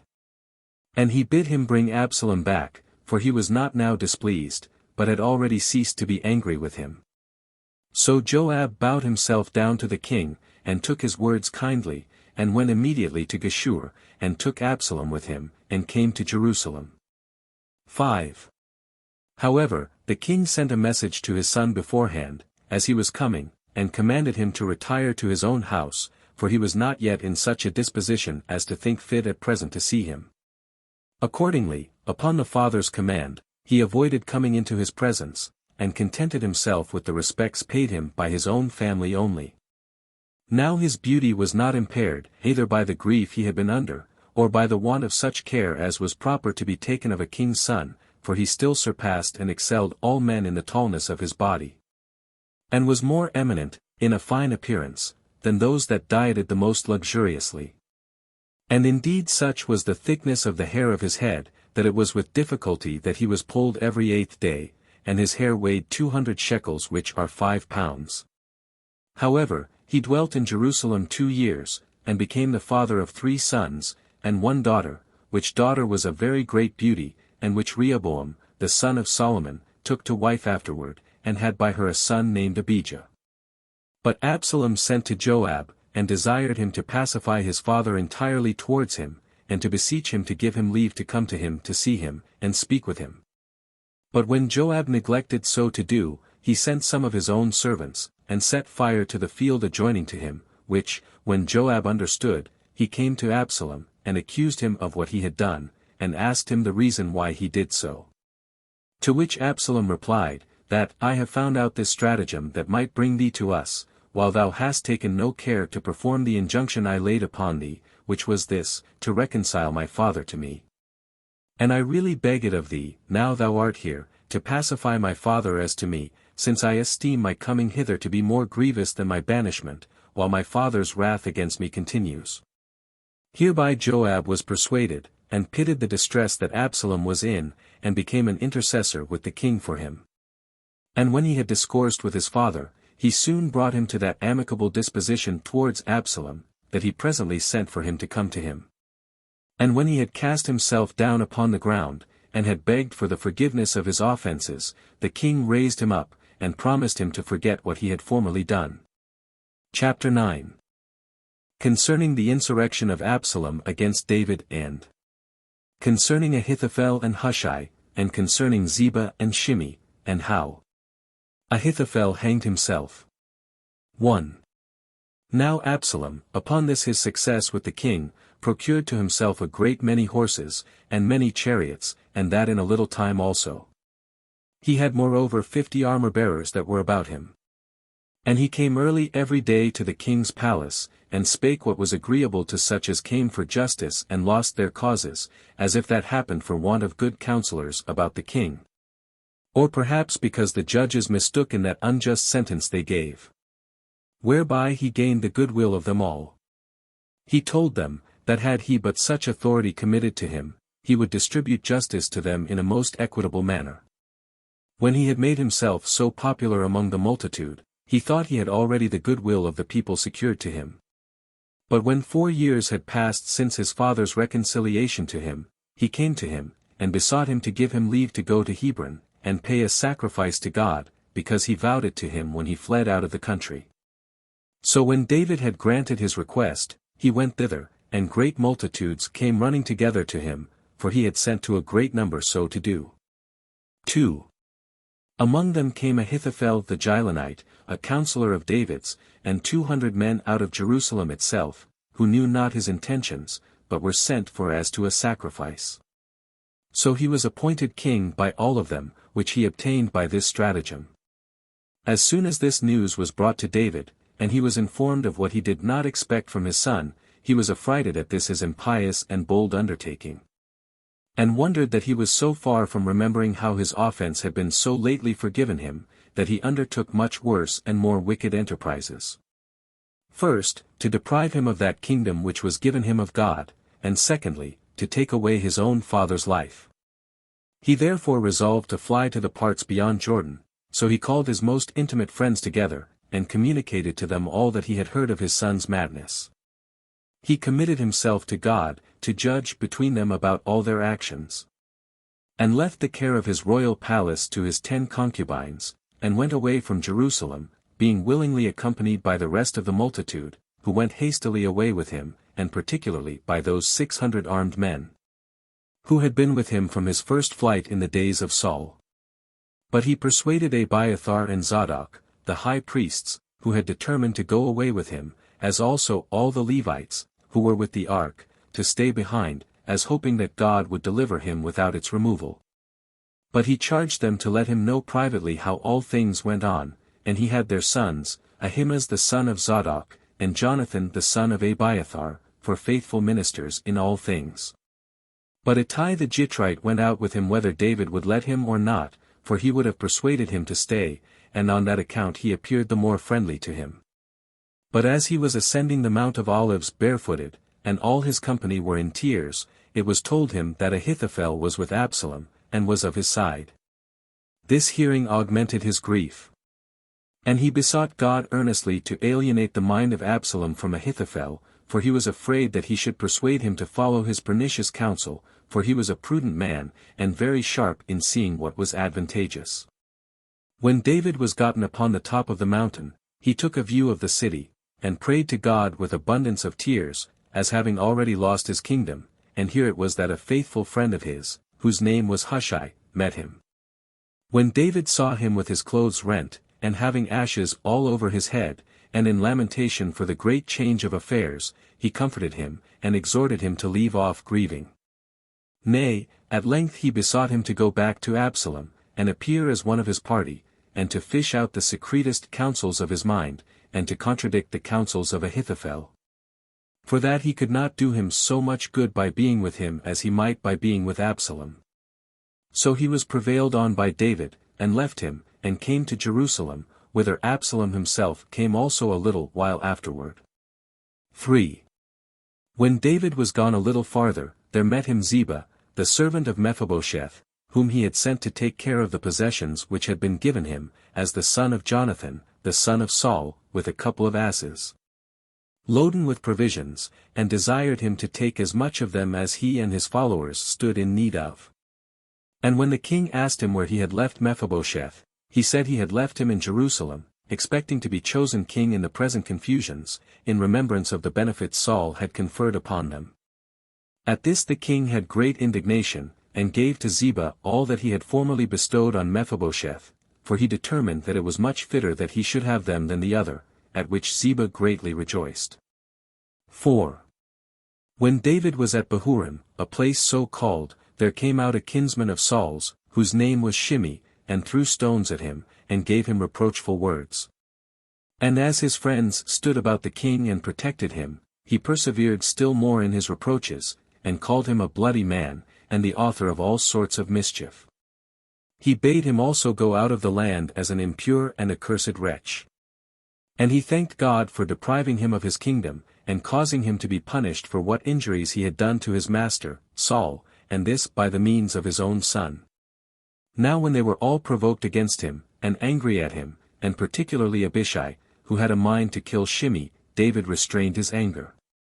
Let us not, said he, bring upon ourselves another fresh misfortune to those we have already, for truly I have not the least regard or concern for this dog that raves at me, I submit myself to God, by whose permission this man treats me in such a wild manner. Nor is it any wonder that I am obliged to undergo these abuses from him, while I experience the like from an impious son of my own, but perhaps God will have some commiseration upon us, if it be his will we shall overcome them.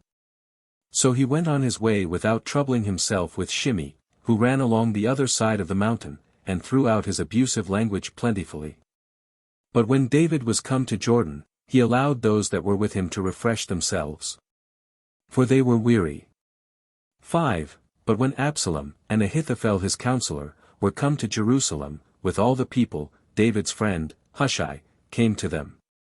And when he had worshipped Absalom, he withal wished that his kingdom might last a long time, and continue for all ages.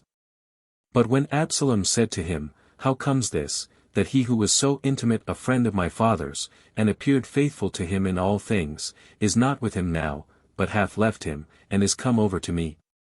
Hushai's answer was very pertinent and prudent, for he said, We ought to follow God and the multitude of the people. While these, therefore, my lord and master, are with thee, it is fit that I should follow them, for thou hast received the kingdom from God. I will therefore, if thou believest me to be thy friend, show the same fidelity and kindness to thee, which thou knowest I have shown to thy father. Nor is there any reason to be in the least dissatisfied with the present state of affairs, for the kingdom is not transferred into another, but remains still in the same family, by the son's receiving it after his father. This speech persuaded Absalom, who before suspected Hushai. And now he called Ahithophel, and consulted with him what he ought to do. He persuaded him to go in unto his father's concubines. For he said that, by this action the people would believe that thy difference with thy father is irreconcilable, and will thence fight with great alacrity against thy father, for hitherto they are afraid of taking up open enmity against him, out of an expectation that you will be reconciled again. Accordingly, Absalom was prevailed on by this advice, and commanded his servants to pitch him a tent upon the top of the royal palace, in the sight of the multitude, and he went in and lay with his father's concubines. Now this came to pass according to the prediction of Nathan, when he prophesied and signified to him that his son would rise up in rebellion against him. 6. And when Absalom had done what he was advised to by Ahithophel, he desired his advice, in the second place, about the war against his father. Now Ahithophel only asked him to let him have 10,000 chosen men, and he promised he would slay his father, and bring the soldiers back again in safety. And he said that then the kingdom would be firm to him when David was dead, but not otherwise. Absalom was pleased with this advice, and called for Hushai, David's friend, for so did he style him. And informing him of the opinion of Ahithophel, he asked, further, what was his opinion concerning that matter. Now he was sensible that if Ahithophel's counsel were followed, David would be in danger of being seized on and slain. So he attempted to introduce a contrary opinion, and said, Thou art not unacquainted, O king, with the valor of thy father, and of those that are now with him. That he hath made many wars, and hath always come off with victory, though probably he now abides in the camp, for he is very skillful in stratagems, and in foreseeing the deceitful tricks of his enemies. Yet will he leave his own soldiers in the evening, and will either hide himself in some valley, or will place an ambush at some rock. So that when our army joins battle with him, his soldiers will retire for a little while, but will come upon us again, as encouraged by the king's being near them. And in the meantime your father will show himself suddenly in the time of the battle, and will infuse courage into his own people when they are in danger, but bring consternation to thine. Consider, therefore, my advice, and reason upon it, and if thou canst not but acknowledge it to be the best, reject the opinion of Ahithophel. Send to the entire country of the Hebrews, and order them to come and fight with thy father. And do thou thyself take the army, and be thine own general in this war, and do not trust its management to another. Then expect to conquer him with ease, when thou overtakest him openly with his few partisans, but hast thyself many 10,000s, who will be desirous to demonstrate to thee their diligence and alacrity. And if thy father shall shut himself up in some city, and bear a siege, we will overthrow that city with machines of war, and by undermining it. When Hushai had said this, he obtained his point against Ahithophel, for his opinion was preferred by Absalom before the others. However, it was no other than God who made the counsel of Hushai appear best to the mind of Absalom. 7. So Hushai made haste to the high priests, Zadok and Abiathar, and told them the opinion of Ahithophel, and his own, and that the resolution was taken to follow this latter advice. He therefore bade them send to David, and tell him of it, and to inform him of the counsels that had been taken. And to desire him further to pass quickly over Jordan, lest his son should change his mind, and make haste to pursue him, and so prevent him, and seize upon him before he be in safety. Now the high priests had their sons concealed in a proper place out of the city, that they might carry news to David of what was transacted. Accordingly, they sent a maidservant, whom they could trust, to them, to carry the news of Absalom's counsels, and ordered them to signify the same to David with all speed. So they made no excuse nor delay, but taking along with them their father's injunctions, because pious and faithful ministers, and judging that quickness and suddenness was the best mark of faithful service, they made haste to meet with David. But certain horsemen saw them when they were 2 furlongs from the city, and informed Absalom of them, who immediately sent some to take them. But when the sons of the high priest perceived this, they went out of the road, and betook themselves to a certain village. That village was called Bahurim. There they desired a certain woman to hide them, and afford them security. Accordingly she let the young men down by a rope into a well, and laid fleeces of wool over them. And when those that pursued them came to her, and asked her whether she saw them, she did not deny that she had seen them, for that they stayed with her some time, but she said they then went their ways. And she foretold that, however, if they would follow them directly, they would catch them, but when after a long pursuit they could not catch them, they came back again.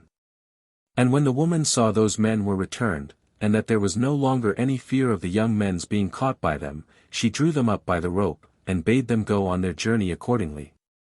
They used great diligence in the prosecution of that journey, and came to David, and informed him accurately of all the counsels of Absalom.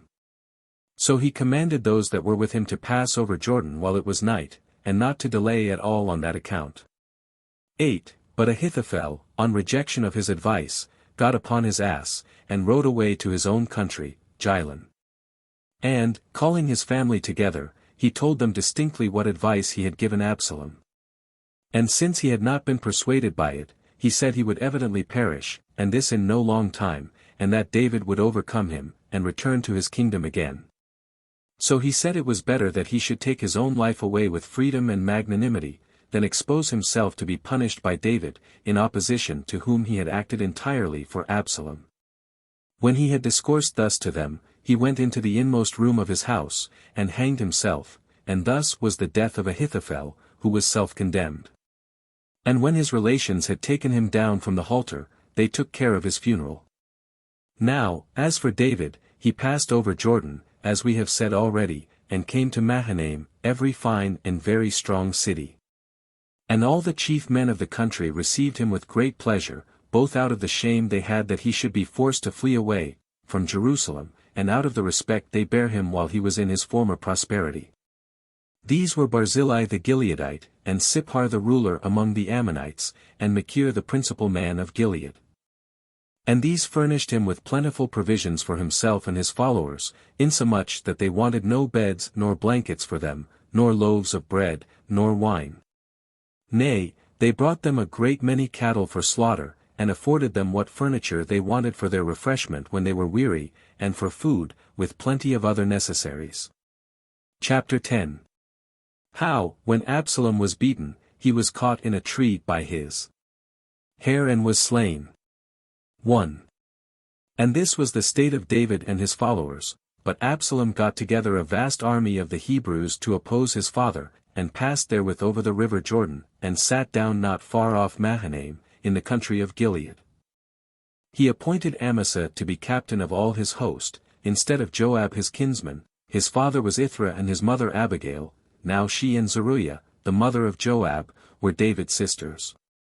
But when David had numbered his followers, and found them to be about 4,000, he resolved not to tarry till Absalom attacked him, but set over his men captains of thousands, and captains of hundreds, and divided his army into 3 parts. The one part he committed to Joab, the next to Abishai, Joab's brother, and the third to Ittai, David's companion and friend, but one that came from the city Gath. And when he was desirous of fighting himself among them, his friends would not let him, and this refusal of theirs was founded upon very wise reasons, for, said they, if we be conquered when he is with us, we have lost all good hopes of recovering ourselves. But if we should be beaten in one part of our army, the other parts may retire to him, and may thereby prepare a greater force, while the enemy will naturally suppose that he hath another army with him. So David was pleased with this their advice, and resolved himself to tarry at Mahanaim. And as he sent his friends and commanders to the battle, he desired them to show all possible alacrity and fidelity, and to bear in mind what advantages they had received from him, which, though they had not been very great, yet had they not been quite inconsiderable. And he begged of them to spare the young man Absalom, lest some mischief should befall himself, if he should be killed, and thus did he send out his army to the battle, and wished them victory therein. 2. Then did Joab put his army in battle array over against the enemy in the great plain, where he had a wood behind him. Absalom also brought his army into the field to oppose him. Upon the joining of the battle, both sides showed great actions with their hands and their boldness, the one side exposing themselves to the greatest hazards, and using their utmost alacrity, that David might recover his kingdom. And the other being no way deficient either in doing or suffering, that Absalom might not be deprived of that kingdom, and be brought to punishment by his father for his impudent attempt against him. Those also that were the most numerous were solicitous that they might not be conquered by those few that were with Joab, and with the other commanders, because that would be the greater disgrace to them. While David's soldiers strove greatly to overcome so many 10,000s as the enemy had with them. Now David's men were conquerors, as superior in strength and skill in war. So they followed the others as they fled away through the forests and valleys, some they took prisoners, and many they slew, and more in the flight than in the battle, for there fell about 20,000 that day. But all David's men ran violently upon Absalom, for he was easily known by his beauty and tallness. He was himself also afraid lest his enemies should seize on him, so he got upon the king's mule, and fled. But as he was carried with violence, and noise, and a great motion, as being himself light, he entangled his hair greatly in the large boughs of a knotty tree that spread a great way, and there he hung, after a surprising manner. And as for the beast, it went on farther, and that swiftly, as if his master had been still upon his back, but he, hanging in the air upon the boughs, was taken by his enemies. Now when one of David's soldiers saw this, he informed Joab of it. And when the general said, that if he had shot at and killed Absalom, he would have given him 50 shekels, he replied, I would not have killed my master's son if thou wouldst have given me 1,000 shekels. Especially when he desired that the young man might be spared in the hearing of us all. But Joab bade him show him where it was that he saw Absalom hang. Whereupon he shot him to the heart, and slew him, and Joab's armor-bearers stood round the tree, and pulled down his dead body, and cast it into a great chasm that was out of sight, and laid a heap of stones upon him, till the cavity was filled up. And had both the appearance and the bigness of a grave. Then Joab sounded a retreat, and recalled his own soldiers from pursuing the enemy's army, in order to spare their countrymen. 3. Now Absalom had erected for himself a marble pillar in the king's dale, 2 furlongs distant from Jerusalem, which he named Absalom's hand, saying, that if his children were killed, his name would remain by that pillar. For he had 3 sons and 1 daughter, named Tamar, as we said before, who when she was married to David's grandson, Rehoboam, bare a son, Abijah by name, who succeeded his father in the kingdom. But of these we shall speak in a part of our history which will be more proper. After the death of Absalom, they returned every one to their own homes respectively. 4. But now Ahimaaz, the son of Zadok the high priest, went to Joab, and desired he would permit him to go and tell David of this victory, and to bring him the good news that God had afforded his assistance and his providence to him. However, he did not grant his request, but said to him, Wilt thou, who hast always been the messenger of good news, now go and acquaint the king that his son is dead? So he desired him to desist. He then called Cushi, and committed the business to him, that he should tell the king what he had seen. But when Ahimaaz again desired him to let him go as a messenger, and assured him that he would only relate what concerned the victory, but not concerning the death of Absalom, he gave him leave to go to David. Now he took a nearer road than the former did, for nobody knew it but himself, and he came before Cushi. Now as David was sitting between the gates, and waiting to see when somebody would come to him from the battle, and tell him how it went, one of the watchmen saw Ahimaaz running, and before he could discern who he was, he told David that he saw somebody coming to him, who said he was a good messenger. A little while after, he informed him that another messenger followed him. Whereupon the king said that he also was a good messenger, but when the watchman saw Ahimaaz, and that he was already very near, he gave the king notice that it was the son of Zadok the high priest who came running. So David was very glad, and said he was a messenger of good tidings, and brought him some such news from the battle as he desired to hear. 5. While the king was saying thus, Ahimaaz appeared, and worshipped the king. And when the king inquired of him about the battle, he said he brought him the good news of victory and dominion.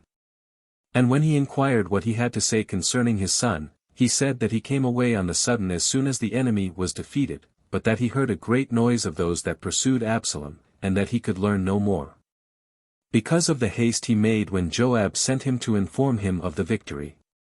But when Cushi was come, and had worshipped him, and informed him of the victory, he asked him about his son, who replied, May the like misfortune befall thine enemies as hath befallen Absalom. That word did not permit either himself or his soldiers to rejoice for the victory, though it was a very great one. But David went up to the highest part of the city, and wept for his son, and beat his breast, tearing the hair of his head, tormenting himself all manner of ways, and crying out, O my son! I wish that I had died myself, and ended my days with thee, for he was of a tender natural affection, and had extraordinary compassion for this son in particular. But when the army and Joab heard that the king mourned for his son, they were ashamed to enter the city in the habit of conquerors, but they all came in as cast down, and in tears, as if they had been beaten. Now while the king covered himself, and grievously lamented his son, Joab went in to him, and comforted him, and said, O my lord the king, thou art not aware that thou layest a blot on thyself by what thou now doest.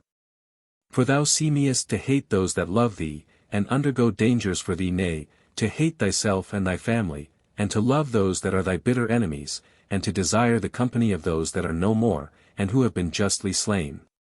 For had Absalom gotten the victory, and firmly settled himself in the kingdom, there had been none of us left alive, but all of us, beginning with thyself and thy children, had miserably perished, while our enemies had not wept for his, but rejoiced over us, and punished even those that pitied us in our misfortunes. And thou art not ashamed to do this in the case of one that has been thy bitter enemy, who, while he was thine own son, hath proved so wicked to thee. Leave off, therefore, thy unreasonable grief, and come abroad and be seen of thy soldiers, and return them thanks for the alacrity they showed in the fight. For I myself will this day persuade the people to leave thee, and to give the kingdom to another, if thou continuest to do thus, and then I shall make thee to grieve bitterly and in earnest. Upon Joab speaking thus to him, he made the king leave off his sorrow, and brought him to the consideration of his affairs. So David changed his habit, and exposed himself in a manner fit to be seen by the multitude, and sat at the gates. Whereupon all the people heard of it, and ran together to him, and saluted him. And this was the present state of David's affairs. Chapter 11. How David, when he had recovered his kingdom, was reconciled to Shimei, and to Ziba, and showed a great affection to Barzillai, and how, upon the rise of a sedition, he made Amasa captain of his host, in order to pursue Seba, which Amasa was slain by Joab. 1.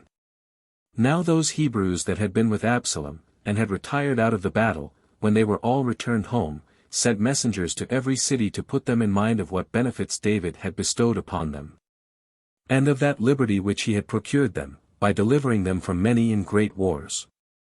But they complained, that whereas they had ejected him out of his kingdom, and committed it to another governor, which other governor, whom they had set up, was already dead, they did not now beseech David to leave off his anger at them, and to become friends with them, and, as he used to do, to resume the care of their affairs, and take the kingdom again. This was often told to David.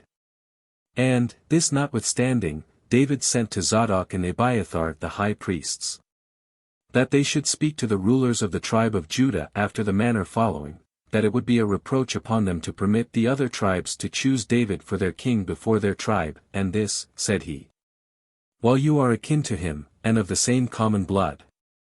He commanded them also to say the same to Amasa the captain of their forces, that whereas he was his sister's son, he had not persuaded the multitude to restore the kingdom to David, that he might expect from him not only a reconciliation, for that was already granted, but that supreme command of the army also which Absalom had bestowed upon him. Accordingly the high priests, when they had discoursed with the rulers of the tribe, and said what the king had ordered them, persuaded Amasa to undertake the care of his affairs. So he persuaded that tribe to send immediately ambassadors to him, to beseech him to return to his own kingdom. The same did all the Israelites at the like persuasion of Amasa. 2. When the ambassadors came to him, he came to Jerusalem. And the tribe of Judah was the first that came to meet the king at the river Jordan. And Shimei, the son of Gera, came with 1,000 men, which he brought with him out of the tribe of Benjamin. And Ziba, the freedman of Saul, with his sons, 15 in number, and with his 20 servants. All these, as well as the tribe of Judah, laid a bridge of boats over the river, that the king, and those that were with him, might with ease pass over it. Now as soon as he was come to Jordan, the tribe of Judah saluted him. Shimei also came upon the bridge, and took hold of his feet, and prayed him to forgive him what he had offended, and not to be too bitter against him, nor to think fit to make him the first example of severity under his new authority. But to consider that he had repented of his failure of duty, and had taken care to come first of all to him. While he was thus entreating the king, and moving him to compassion, Abishai, Joab's brother, said, And shall not this man die for this, that he hath cursed that king whom God hath appointed to reign over us? But David turned himself to him, and said, Will you never leave off, ye sons of Zeruiah? Do not you, I pray, raise new troubles and seditions among us, now the former are over. For I would not have you ignorant that I this day begin my reign, and therefore swear to remit to all offenders their punishments, and not to animadvert on any one that has sinned. Be thou, therefore, said he, O Shimei, of good courage, and do not at all fear being put to death. So he worshipped him, and went on before him. 3. Mephibosheth also, Saul's grandson, met David, clothed in a sordid garment, and having his hair thick and neglected. For after David was fled away, he was in such grief that he had not pulled his head, nor had he washed his clothes, as dooming himself to undergo such hardships upon occasion of the change of the king's affairs. Now he had been unjustly calumniated to the king by Ziba, his steward. When he had saluted the king, and worshipped him, the king began to ask him why he did not go out of Jerusalem with him, and accompany him during his flight. He replied, that this piece of injustice was owing to Ziba, because, when he was ordered to get things ready for his going out with him, he took no care of it, but regarded him no more than if he had been a slave.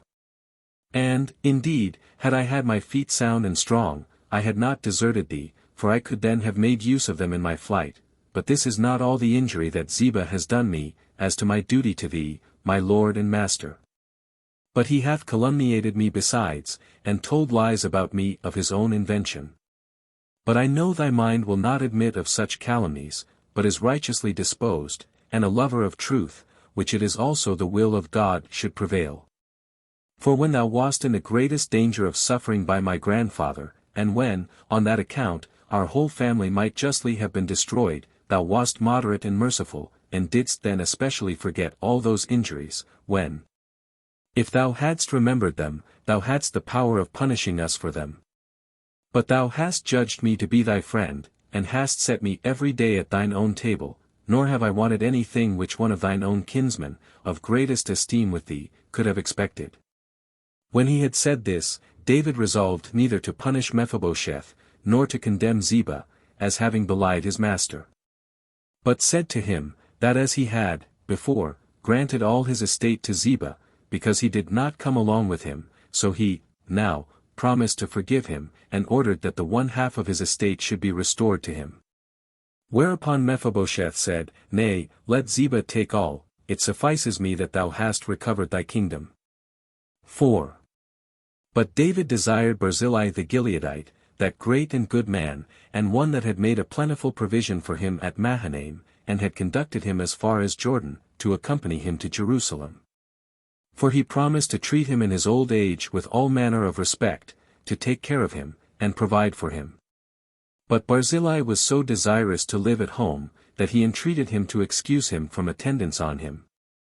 And said that his age was too great to enjoy the pleasures of a court, since he was 80 years old, and was therefore making provision for his death and burial, so he desired him to gratify him in this request, and dismiss him. For he had no relish of his meat, or his drink, by reason of his age, and that his ears were too much shut up to hear the sound of pipes, or the melody of other musical instruments, such as all those that live with kings delight in. When he entreated for this so earnestly, the king said, I dismiss thee, but thou shalt grant me thy son Chimham, and upon him I will bestow all sorts of good things. So Barzillai left his son with him, and worshipped the king, and wished him a prosperous conclusion of all his affairs according to his own mind, and then returned home. But David came to Gilgal, having about him half the people of Israel, and the whole tribe of Judah. 5. Now the principal men of the country came to Gilgal to him with a great multitude, and complained of the tribe of Judah, that they had come to him in a private manner. Whereas they ought all conjointly, and with one and the same intention, to have given him the meeting. But the rulers of the tribe of Judah desired them not to be displeased, if they had been prevented by them. For, said they, we are David's kinsmen, and on that account we the rather took care of him, and loved him, and so came first to him. Yet had they not, by their early coming, received any gifts from him, which might give them who came last any uneasiness. When the rulers of the tribe of Judah had said this, the rulers of the other tribes were not quiet, but said further, O brethren, we cannot but wonder at you when you call the king your kinsman alone. Whereas he that hath received from God the power over all of us in common ought to be esteemed a kinsman to us all. For which reason the whole people have 11 parts in him, and you but 1 part. We are also elder than you, wherefore you have not done justly in coming to the king in this private and concealed manner. 6. While these rulers were thus disputing one with another, a certain wicked man, who took a pleasure in seditious practices, his name was Sheba, the son of Bichri, of the tribe of Benjamin, stood up in the midst of the multitude, and cried aloud. And spake thus to them, We have no part in David, nor inheritance in the son of Jesse. And when he had used those words, he blew with a trumpet, and declared war against the king, and they all left David, and followed him. The tribe of Judah alone stayed with him, and settled him in his royal palace at Jerusalem. But as for his concubines, with whom Absalom his son had accompanied, truly he removed them to another house, and ordered those that had the care of them to make a plentiful provision for them, but he came not near them any more. He also appointed Amasa for the captain of his forces, and gave him the same high office which Joab before had. And he commanded him to gather together, out of the tribe of Judah, as great an army as he could, and come to him within 3 days, that he might deliver to him his entire army, and might send him to fight against Sheba, the son of Bichri. Now while Amasa was gone out, and made some delay in gathering the army together, and so was not yet returned, on the 3rd day the king said to Joab, It is not fit we should make any delay in this affair of Sheba. Lest he get a numerous army about him, and be the occasion of greater mischief, and hurt our affairs more than did Absalom himself. Do not thou therefore wait any longer, but take such forces as thou hast at hand, and that old body of 600 men, and thy brother Abishai, with thee, and pursue after our enemy, and endeavor to fight him wheresoever thou canst overtake him. Make haste to prevent him, lest he seize upon some fenced cities, and cause us great labor and pains before we take him. 7. So Joab resolved to make no delay, but taking with him his brother, and those 600 men, and giving orders that the rest of the army which was at Jerusalem should follow him, he marched with great speed against Sheba. And when he was come to Gibeon, which is a village 40 furlongs distant from Jerusalem, Amasa brought a great army with him, and met Joab. Now Joab was girded with a sword, and his breastplate on. And when Amasa came near him to salute him, he took particular care that his sword should fall out, as it were, of its own accord, so he took it up from the ground, and while he approached Amasa, who was then near him, as though he would kiss him, he took hold of Amasa's beard with his other hand, and he smote him in his belly when he did not foresee it, and slew him. This impious and altogether profane action Joab did to a good young man, and his kinsman, and one that had done him no injury, and this out of jealousy that he would obtain the chief command of the army, and be in equal dignity with himself about the king. And for the same cause it was that he killed Abner. But as to that former wicked action, the death of his brother Asahel, which he seemed to revenge, afforded him a decent pretense, and made that crime a pardonable one. But in this murder of Amasa there was no such covering for it. Now when Joab had killed this general, he pursued after Sheba, having left a man with the dead body, who was ordered to proclaim aloud to the army, that Amasa was justly slain, and deservedly punished. But, said he, if you be for the king, follow Joab his general, and Abishai, Joab's brother. But because the body lay on the road, and all the multitude came running to it, and, as is usual with the multitude, stood wondering a great while at it. He that guarded it removed it thence, and carried it to a certain place that was very remote from the road, and there laid it, and covered it with his garment. When this was done, all the people followed Joab. Now as he pursued Sheba through all the country of Israel, one told him that he was in a strong city, called Abel-Beth-maachah. Hereupon Joab went thither, and set about it with his army, and cast up a bank round it, and ordered his soldiers to undermine the walls, and to overthrow them, and since the people in the city did not admit him, he was greatly displeased at them. 8. Now there was a woman of small account, and yet both wise and intelligent, who seeing her native city lying at the last extremity, ascended upon the wall, and, by means of the armed men, called for Joab. And when he came to her, she began to say, that God ordained kings and generals of armies, that they might cut off the enemies of the Hebrews, and introduce a universal peace among them. But thou art endeavoring to overthrow and depopulate a metropolis of the Israelites, which hath been guilty of no offense. But he replied, God continue to be merciful unto me, I am disposed to avoid killing any one of the people, much less would I destroy such a city as this. And if they will deliver me up Sheba, the son of Bichri, who hath rebelled against the king, I will leave off the siege, and withdraw the army from the place. Now as soon as the woman heard what Joab said, she desired him to intermit the siege for a little while, for that he should have the head of his enemy thrown out to him presently. So she went down to the citizens, and said to them, Will you be so wicked as to perish miserably, with your children and wives, for the sake of a vile fellow, and one whom nobody knows who he is? And will you have him for your king instead of David, who hath been so great a benefactor to you, and oppose your city alone to such a mighty and strong army? So she prevailed with them, and they cut off the head of Sheba, and threw it into Joab's army. When this was done, the king's general sounded a retreat, and raised the siege. And when he was come to Jerusalem, he was again appointed to be general of all the people. The king also constituted Benaiah captain of the guards, and of the 600 men. He also set Aduram over the tribute, and Sabbaths and Achelaus over the records. He made Shiva the scribe, and appointed Zadok and Abiathar the high priests. Chapter 12.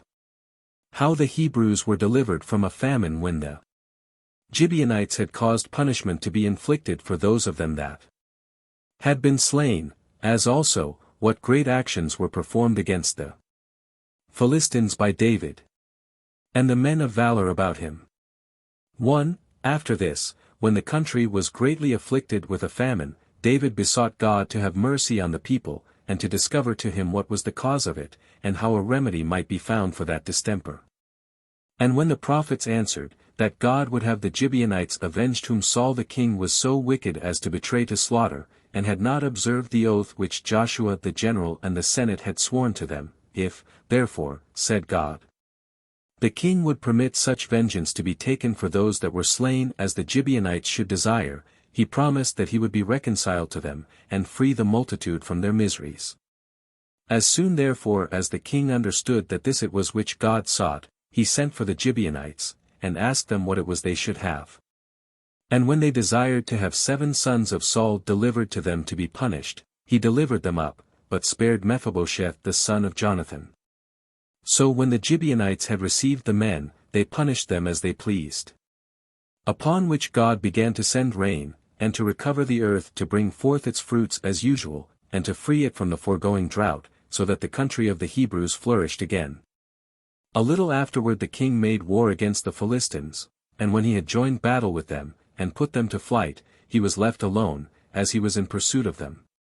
And when he was quite tired down, he was seen by one of the enemy, his name was Achman, the son of Araph, he was one of the sons of the giants.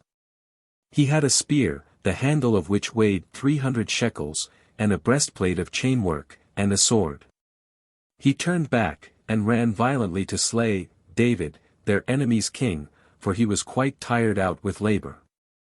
But Abishai, Joab's brother, appeared on the sudden, and protected the king with his shield, as he lay down, and slew the enemy. Now the multitude were very uneasy at these dangers of the king, and that he was very near to be slain. And the rulers made him swear that he would no more go out with them to battle, lest he should come to some great misfortune by his courage and boldness, and thereby deprive the people of the benefits they now enjoyed by his means, and of those that they might hereafter enjoy by his living a long time among them. 2. When the king heard that the Philistines were gathered together at the city Gazara, he sent an army against them, when Sibbecai the Hittite, one of David's most courageous men, behaved himself so as to deserve great commendation. For he slew many of those that bragged they were the posterity of the giants, and vaunted themselves highly on that account, and thereby was the occasion of victory to the Hebrews. After which defeat, the Philistines made war again, and when David had sent an army against them, Nephan his kinsman fought in a single combat with the stoutest of all the Philistines, and slew him, and put the rest to flight. Many of them also were slain in the fight.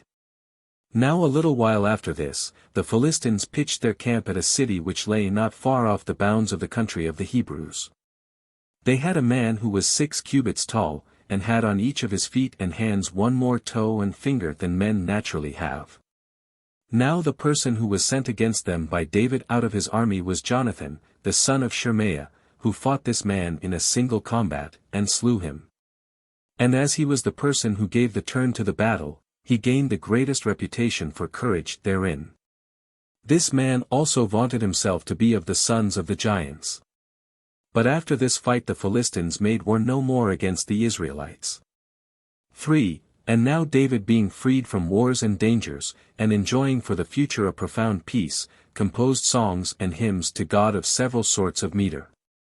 Some of those which he made were trimeters, and some were pentameters. He also made instruments of music, and taught the Levites to sing hymns to God, both on that called the Sabbath day, and on other festivals. Now the construction of the instruments was thus: the viol was an instrument of 10 strings, it was played upon with a bow, the psaltery had 12 musical notes, and was played upon by the fingers. The cymbals were broad and large instruments, and were made of brass. And so much shall suffice to be spoken by us about these instruments, that the readers may not be wholly unacquainted with their nature. 4. Now all the men that were about David were men of courage. Those that were most illustrious and famous of them for their actions were 38. Of 5 of whom I will only relate the performances, for these will suffice to make manifest the virtues of the others also, for these were powerful enough to subdue countries, and conquer great nations. First, therefore, was Jessai, the son of Achimaas, who frequently leaped upon the troops of the enemy, and did not leave off fighting till he overthrew 900 of them. After him was Eleazar, the son of Dodo, who was with the king at Arasam.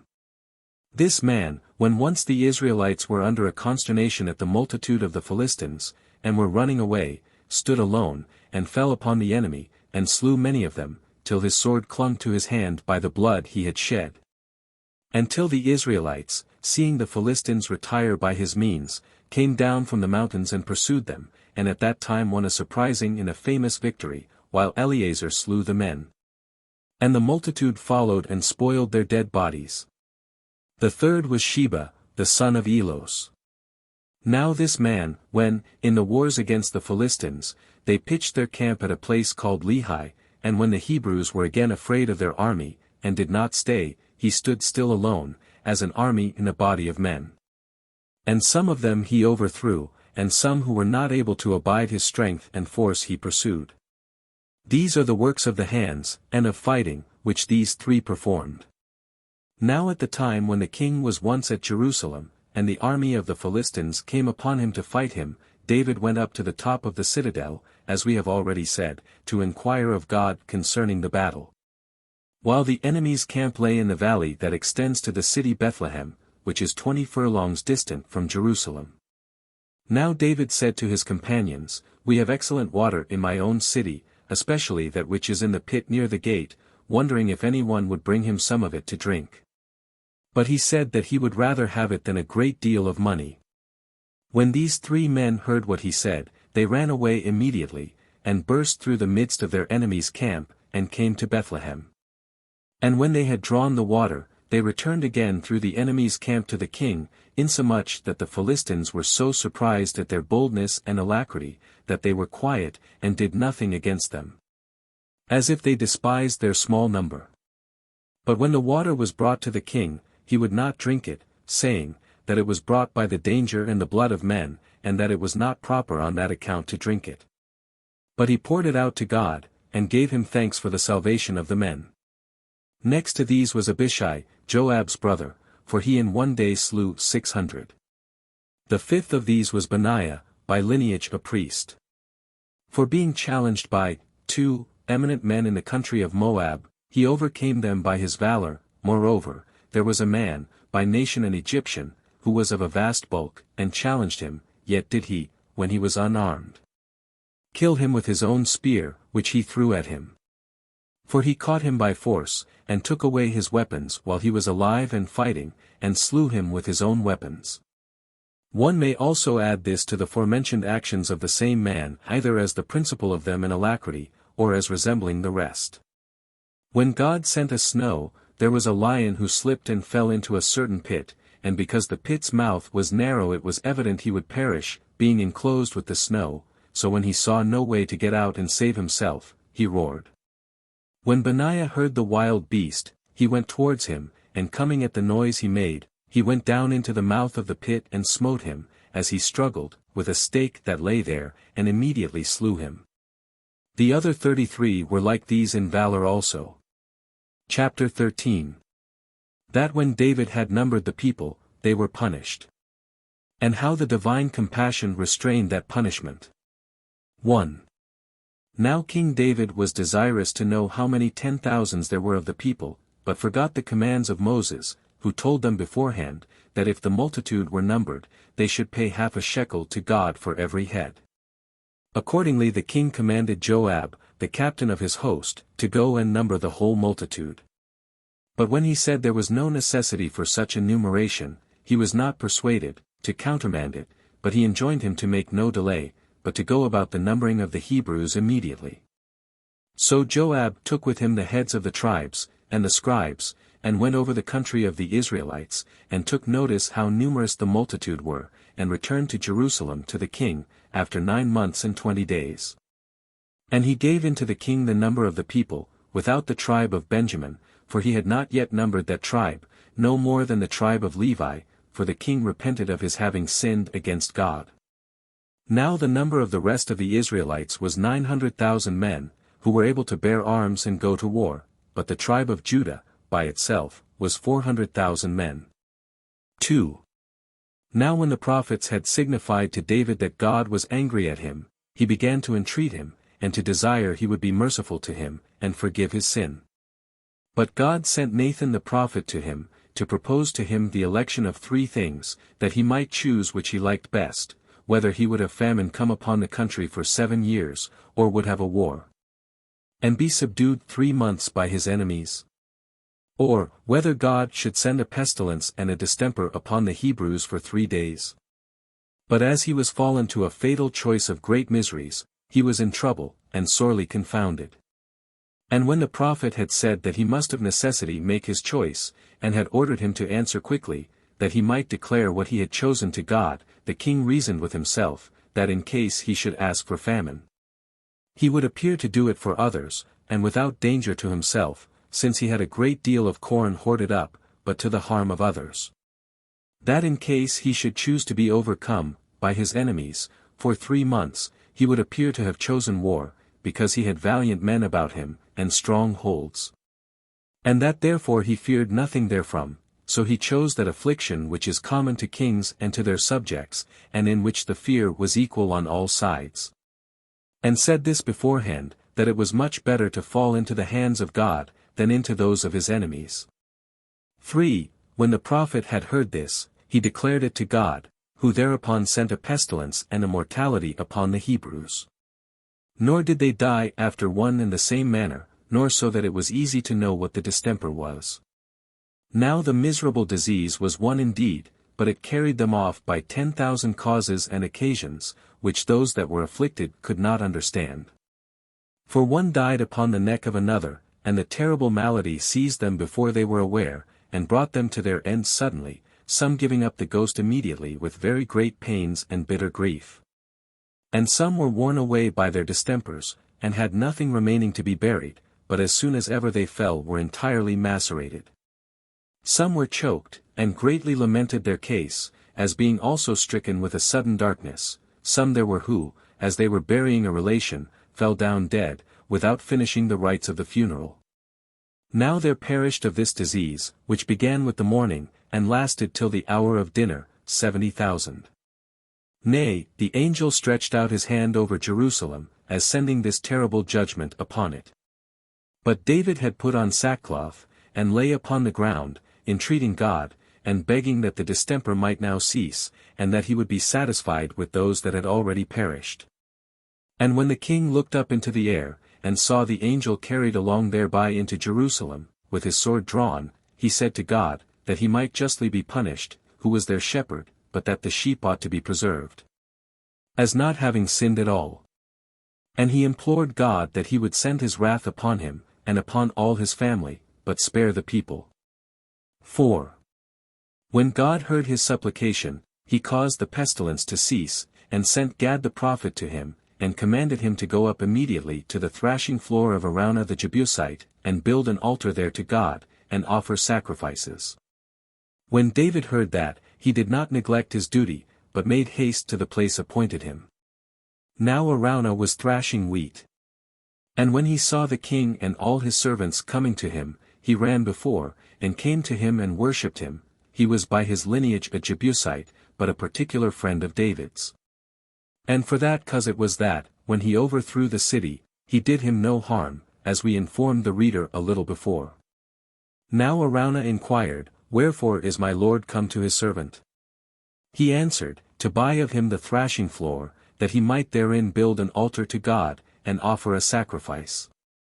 He replied, that he freely gave him both the thrashing floor and the plows and the oxen for a burnt offering. And he besought God graciously to accept his sacrifice. But the king made answer, that he took his generosity and magnanimity loudly, and accepted his goodwill, but he desired him to take the price of them all, for that it was not just to offer a sacrifice that cost nothing. And when Araunah said he would do as he pleased, he bought the thrashing floor of him for 50 shekels. And when he had built an altar, he performed divine service, and brought a burnt offering, and offered peace offerings also. With these God was pacified, and became gracious to them again. Now it happened that Abraham came and offered his son Isaac for a burnt offering at that very place. And when the youth was ready to have his throat cut, a ram appeared on a sudden, standing by the altar, which Abraham sacrificed in the stead of his son, as we have before related. Now when King David saw that God had heard his prayer, and had graciously accepted of his sacrifice, he resolved to call that entire place the altar of all the people, and to build a temple to God there.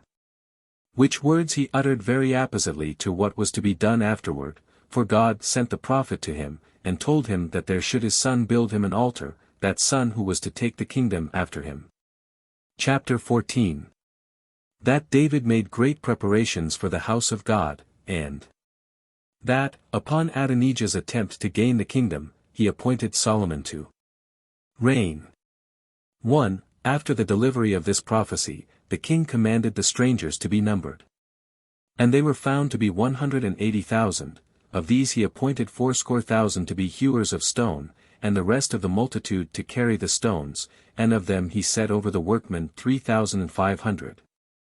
He also prepared a great quantity of iron and brass for the work, with many, and those exceeding large, cedar trees, the Tyrians and Sidonians sending them to him, for he had sent to them for a supply of those trees. And he told his friends that these things were now prepared, that he might leave materials ready for the building of the temple to his son, who was to reign after him, and that he might not have them to seek then, when he was very young, and by reason of his age unskilful in such matters, but might have them lying by him, and so might the more readily complete the work. 2. So David called his son Solomon, and charged him, when he had received the kingdom, to build a temple to God, and said, I was willing to build God a temple myself, but he prohibited me, because I was polluted with blood and wars. But he hath foretold that Solomon, my youngest son, should build him a temple, and should be called by that name, over whom he hath promised to take the like care as a father takes over his son. And that he would make the country of the Hebrews happy under him, and that, not only in other respects, but by giving it peace and freedom from wars, and from internal seditions, which are the greatest of all blessings. Since, therefore, says he, thou wast ordained king by God himself before thou wast born, endeavor to render thyself worthy of this his providence, as in other instances, so particularly in being religious, and righteous, and courageous. Keep thou also his commands and his laws, which he hath given us by Moses, and do not permit others to break them. Be zealous also to dedicate to God a temple, which he hath chosen to be built under thy reign. Nor be thou affrighted by the vastness of the work, nor set about it timorously, for I will make all things ready before I die, and take notice, that there are already 10,000 talents of gold, and 100,000 talents of silver collected together. I have also laid together brass and iron without number, and an immense quantity of timber and of stones. Moreover, thou hast many 10,000 stonecutters and carpenters. And if thou shalt want anything further, do thou add somewhat of thine own.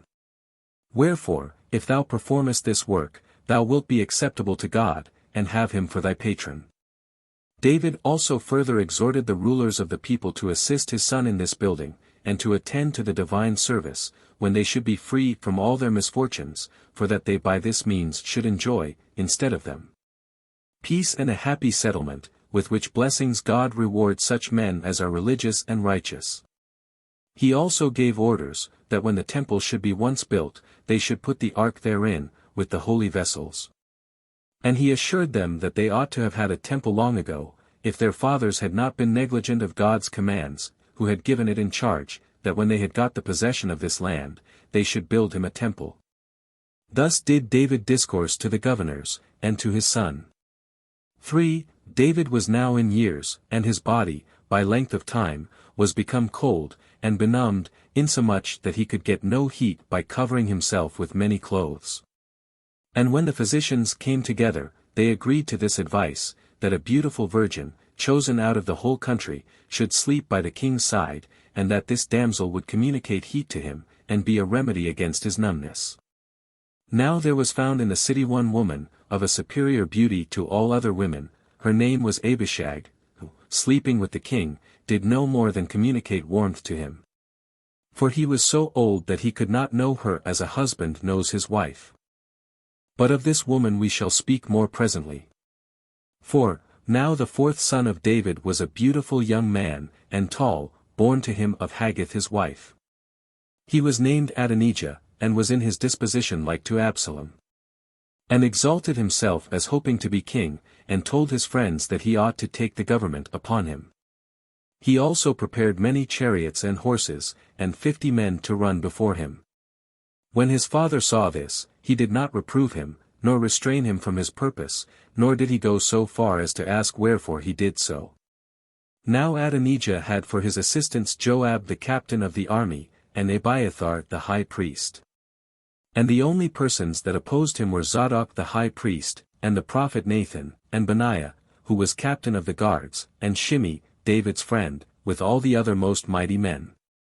Now Adonijah had prepared a supper out of the city, near the fountain that was in the king's paradise, and had invited all his brethren except Solomon, and had taken with him Joab the captain of the army, and Abiathar, and the rulers of the tribe of Judah, but had not invited to this feast either Zadok the high priest, or Nathan the prophet, or Benaiah the captain of the guards, nor any of those of the contrary party. This matter was told by Nathan the prophet to Bathsheba, Solomon's mother, that Adonijah was king, and that David knew nothing of it. And he advised her to save herself and her son Solomon, and to go by herself to David, and say to him, that he had indeed sworn that Solomon should reign after him, but that in the meantime Adonijah had already taken the kingdom. He said that he, the prophet himself, would come after her, and when she had spoken thus to the king, would confirm what she had said. Accordingly Bathsheba agreed with Nathan, and went in to the king and worshipped him, and when she had desired leave to speak with him, she told him all things in the manner that Nathan had suggested to her. And related what a supper Adonijah had made, and who they were whom he had invited, Abiathar and Joab the general, and David's sons, excepting Solomon and his intimate friends. She also said that all the people had their eyes upon him, to know whom he would choose for their king. She desired him also to consider how, after his departure, Adonijah, if he were king, would slay her and her son Solomon. 5. Now, as Bathsheba was speaking, the keeper of the king's chambers told him that Nathan desired to see him. And when the king had commanded that he should be admitted, he came in, and asked him whether he had ordained Adonijah to be king, and delivered the government to him, or not. For that he had made a splendid supper, and invited all his sons, except Solomon. As also that he had invited Joab, the captain of his host, and Abiathar the high priest, who are feasting with applauses, and many joyful sounds of instruments, and wish that his kingdom may last forever. But he hath not invited me, nor Zadok the high priest, nor Benaiah the captain of the guards, and it is but fit that all should know whether this be done by thy approbation or not. When Nathan had said thus, the king commanded that they should call Bathsheba to him, for she had gone out of the room when the prophet came. And when Bathsheba was come, David said, I swear by Almighty God, that thy son Solomon shall certainly be king, as I formerly swore, and that he shall sit upon my throne, and that this very day also. So Bathsheba worshipped him, and wished him a long life, and the king sent for Zadok the high priest, and Benaiah the captain of the guards. And when they were come, he ordered them to take with them Nathan the prophet, and all the armed men about the palace, and to set his son Solomon upon the king's mule, and to carry him out of the city to the fountain called Gihon. And to anoint him there with the holy oil, and to make him king. This he charged Zadok the high priest, and Nathan the prophet, to do, and commanded them to follow Solomon through the midst of the city, and to sound the trumpets, and wish aloud that Solomon the king may sit upon the royal throne forever. That so all the people may know that he is ordained king by his father. He also gave Solomon a charge concerning his government, to rule the whole nation of the Hebrews, and particularly the tribe of Judah, religiously and righteously. And when Benaiah had prayed to God to be favorable to Solomon, without any delay they set Solomon upon the mule, and brought him out of the city to the fountain, and anointed him with oil, and brought him into the city again. With acclamations and wishes that his kingdom might continue a long time, and when they had introduced him into the king's house, they set him upon the throne. Whereupon all the people betook themselves to make merry, and to celebrate a festival, dancing and delighting themselves with musical pipes, till both the earth and the air echoed with the multitude of the instruments of music. 6. Now when Adonijah and his guests perceived this noise, they were in disorder, and Joab the captain of the host said he was not pleased with these echoes, and the sound of these trumpets. And when supper was set before them, nobody tasted of it, but they were all very thoughtful what would be the matter. Then Jonathan, the son of Abiathar the high priest, came running to them. And when Adonijah saw the young man gladly, and said to him that he was a good messenger, he declared to them the whole matter about Solomon, and the determination of King David. Hereupon both Adonijah and all the guests rose hastily from the feast. And every one fled to their own homes. Adonijah also, as afraid of the king for what he had done, became a supplicant to God, and took hold of the horns of the altar, which were prominent. It was also told Solomon that he had so done. And that he desired to receive assurances from him that he would not remember the injury he had done, and not inflict any severe punishment for it. Solomon answered very mildly and prudently, that he forgave him this his offense. But said withal, that if he were found out in any attempt for new innovations, that he would be the author of his own punishment. So he sent to him, and raised him up from the place of his supplication. And when he was come to the king, and had worshipped him, the king bid him go away to his own house, and have no suspicion of any harm, and desired him to show himself a worthy man, as what would tend to his own advantage. 7. But David, being desirous of ordaining his son king of all the people, called together their rulers to Jerusalem, with the priests and the Levites. And having first numbered the Levites, he found them to be 38,000, from 30 years old to 50. Out of which he appointed 23,000 to take care of the building of the temple, and out of the same, 6,000 to be judges of the people and scribes, 4,000 for porters to the house of God, and as many for singers, to sing to the instruments which David had prepared, as we have said already. He divided them also into courses, and when he had separated the priests from them, he found of these priests 24 courses, 16 of the house of Eleazar, and 8 of that of Ithamar. And he ordained that one course should minister to God 8 days, from Sabbath to Sabbath. And thus were the courses distributed by lot, in the presence of David, and Zadok and Abiathar the high priests, and of all the rulers.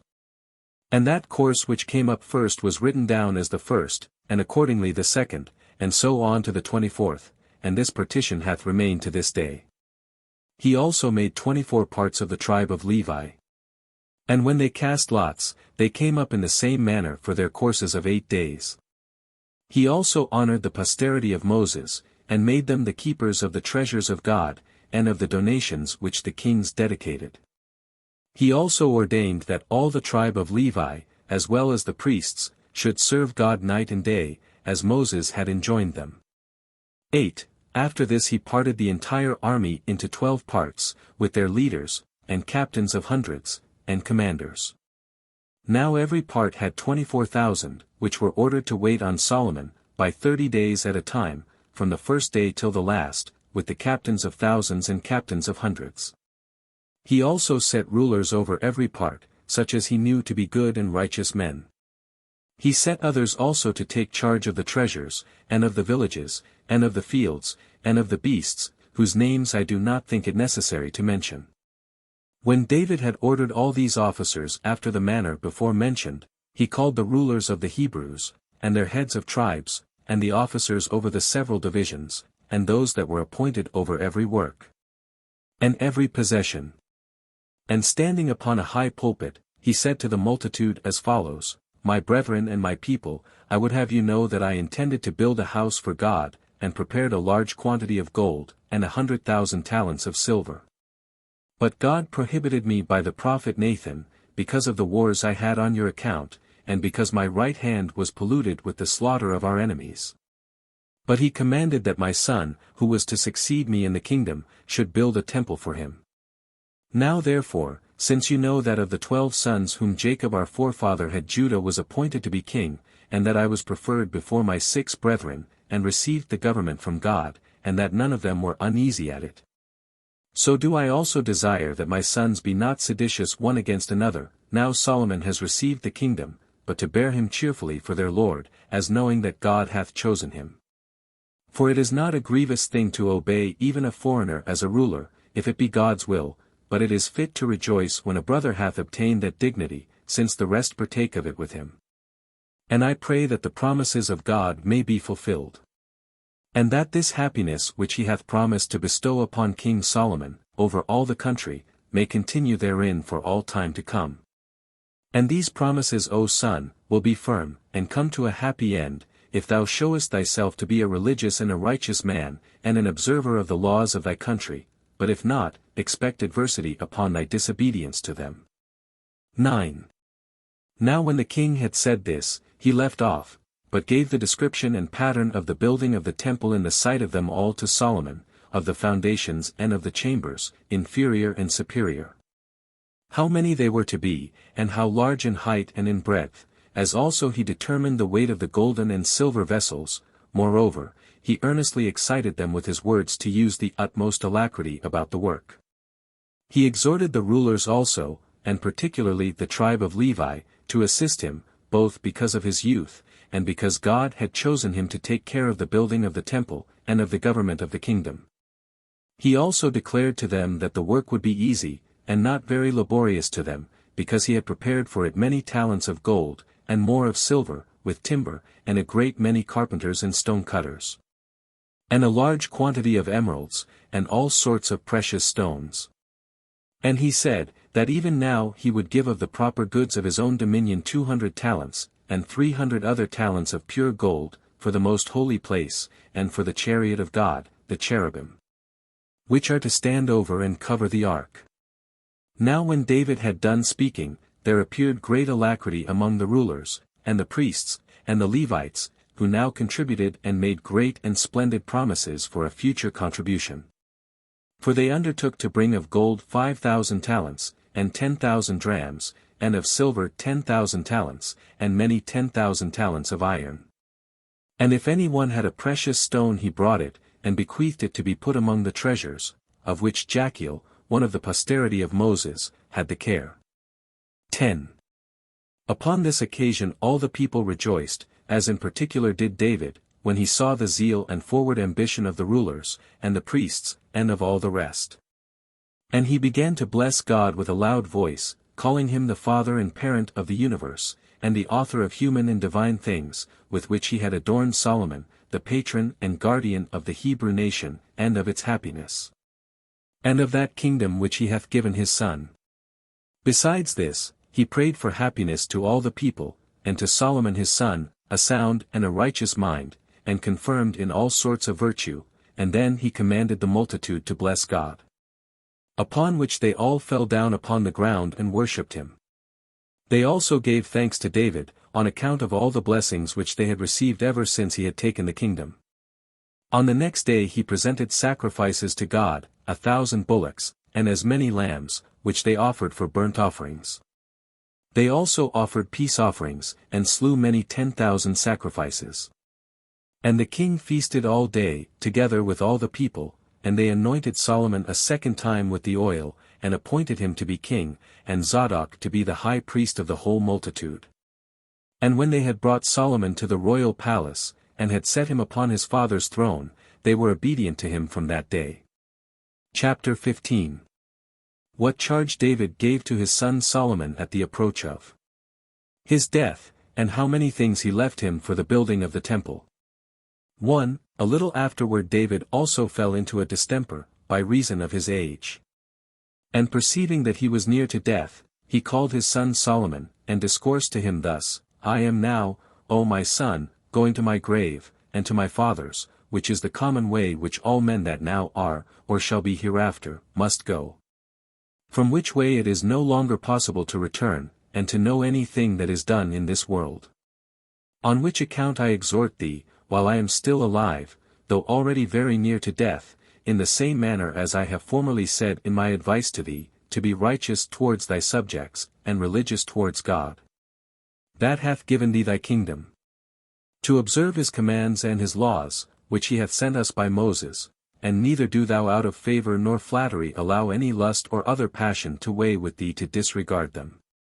For if thou transgressest his laws, thou wilt lose the favor of God, and thou wilt turn away his providence from thee in all things. But if thou behave thyself so as it behooves thee, and as I exhort thee, thou wilt preserve our kingdom to our family, and no other house will bear rule over the Hebrews but we ourselves for all ages. Be thou also mindful of the transgressions of Joab, the captain of the host, who hath slain 2 generals out of envy, and those righteous and good men, Abner the son of Ner, and Amasa the son of Jether. Whose death do thou avenge as shall seem good to thee, since Joab hath been too hard for me, and more potent than myself, and so hath escaped punishment hitherto. I also commit to thee the son of Barzillai the Gileadite, whom, in order to gratify me, thou shalt have in great honor, and take great care of. For we have not done good to him first, but we only repay that debt which we owe to his father for what he did to me in my flight. There is also Shimei the son of Gera, of the tribe of Benjamin, who, after he had cast many reproaches upon me, when, in my flight, I was going to Mahanaim, met me at Jordan, and received assurances that he should then suffer nothing. Do thou now seek out for some just occasion, and punish him. 2. When David had given these admonitions to his son about public affairs, and about his friends, and about those whom he knew to deserve punishment, he died, having lived 70 years. And reigned 7 years and 6 months in Hebron over the tribe of Judah, and 33 years in Jerusalem over all the country. This man was of an excellent character, and was endowed with all virtues that were desirable in a king, and in one that had the preservation of so many tribes committed to him. For he was a man of valor in a very extraordinary degree, and went readily and first of all into dangers, when he was to fight for his subjects, as exciting the soldiers to action by his own labors, and fighting for them. and not by commanding them in a despotic way. He was also of very great abilities in understanding, and apprehension of present and future circumstances, when he was to manage any affairs. He was prudent and moderate, and kind to such as were under any calamities. He was righteous and humane, which are good qualities, peculiarly fit for kings, nor was he guilty of any offense in the exercise of so great an authority, but in the business of the wife of Uriah. He also left behind him greater wealth than any other king, either of the Hebrews or of other nations, ever did. 3. He was buried by his son Solomon, in Jerusalem, with great magnificence, and with all the other funeral pomp which kings used to be buried with. Moreover, he had great and immense wealth buried with him, the vastness of which may be easily conjectured at by what I shall now say. For 1,300 years afterward Hyrcanus the high priest, when he was besieged by Antiochus, that was called the Pious, the son of Demetrius, and was desirous of giving him money to get him to raise the siege and draw off his army. And having no other method of compassing the money, opened one room of David's sepulchre, and took out 3,000 talents, and gave part of that sum to Antiochus.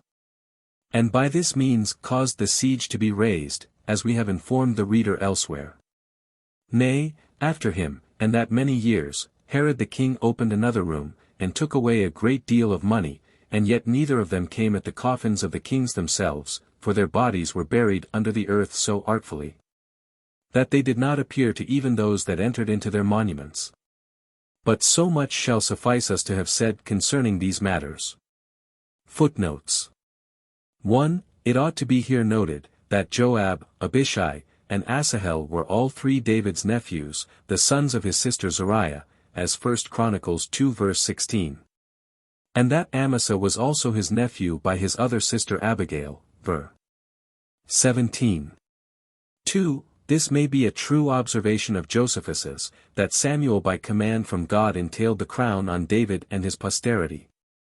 For no further did that entail ever reach, Solomon himself having never had any promise made him that his posterity should always have the right to it.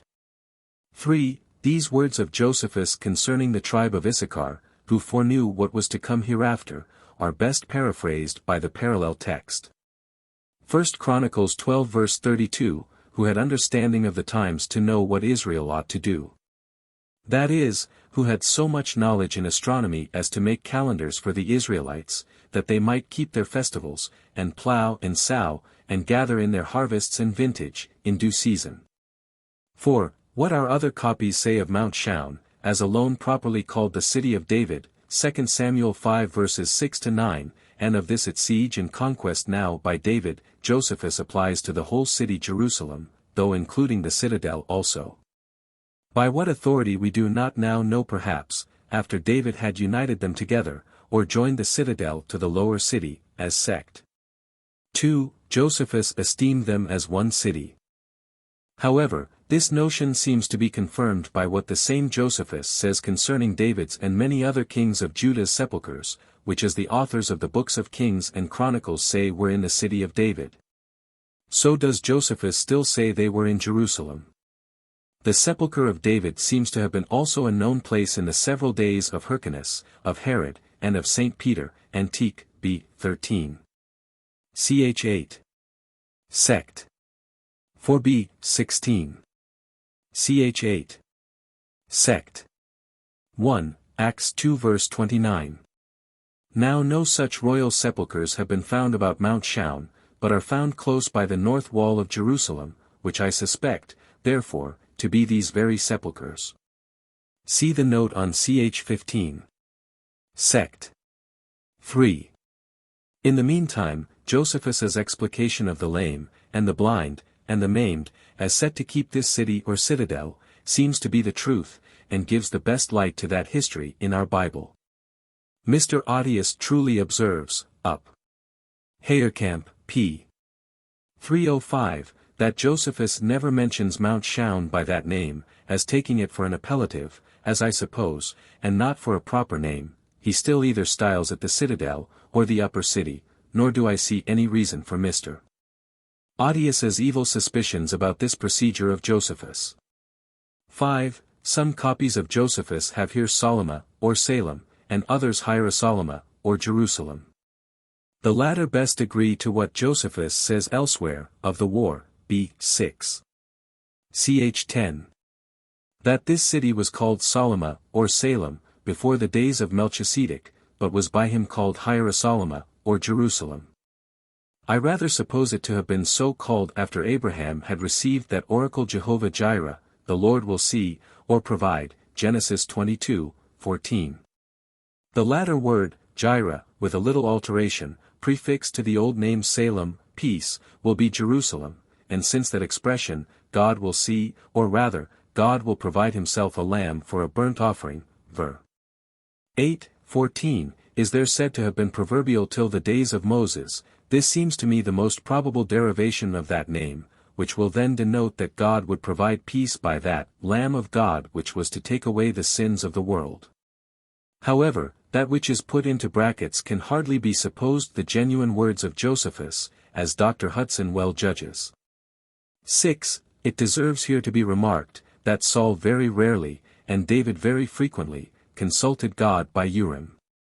And that David aimed always to depend, not on his own prudence or abilities but on the divine direction, contrary to Saul's practice. See Sect. 2, and the note on Antique, B3. Ch. 8, Sect. 9. And when Saul's daughter, but David's wife, Michal, laughed at David's dancing before the ark, 2 Samuel 6 verse 16, and here, Sect. L. 2, 3, it is probable she did so, because her father Saul did not use to pay such a regard to the ark, to the Urim there inquired by, or to God's worship before it, and because she thought it beneath the dignity of a king to be so religious.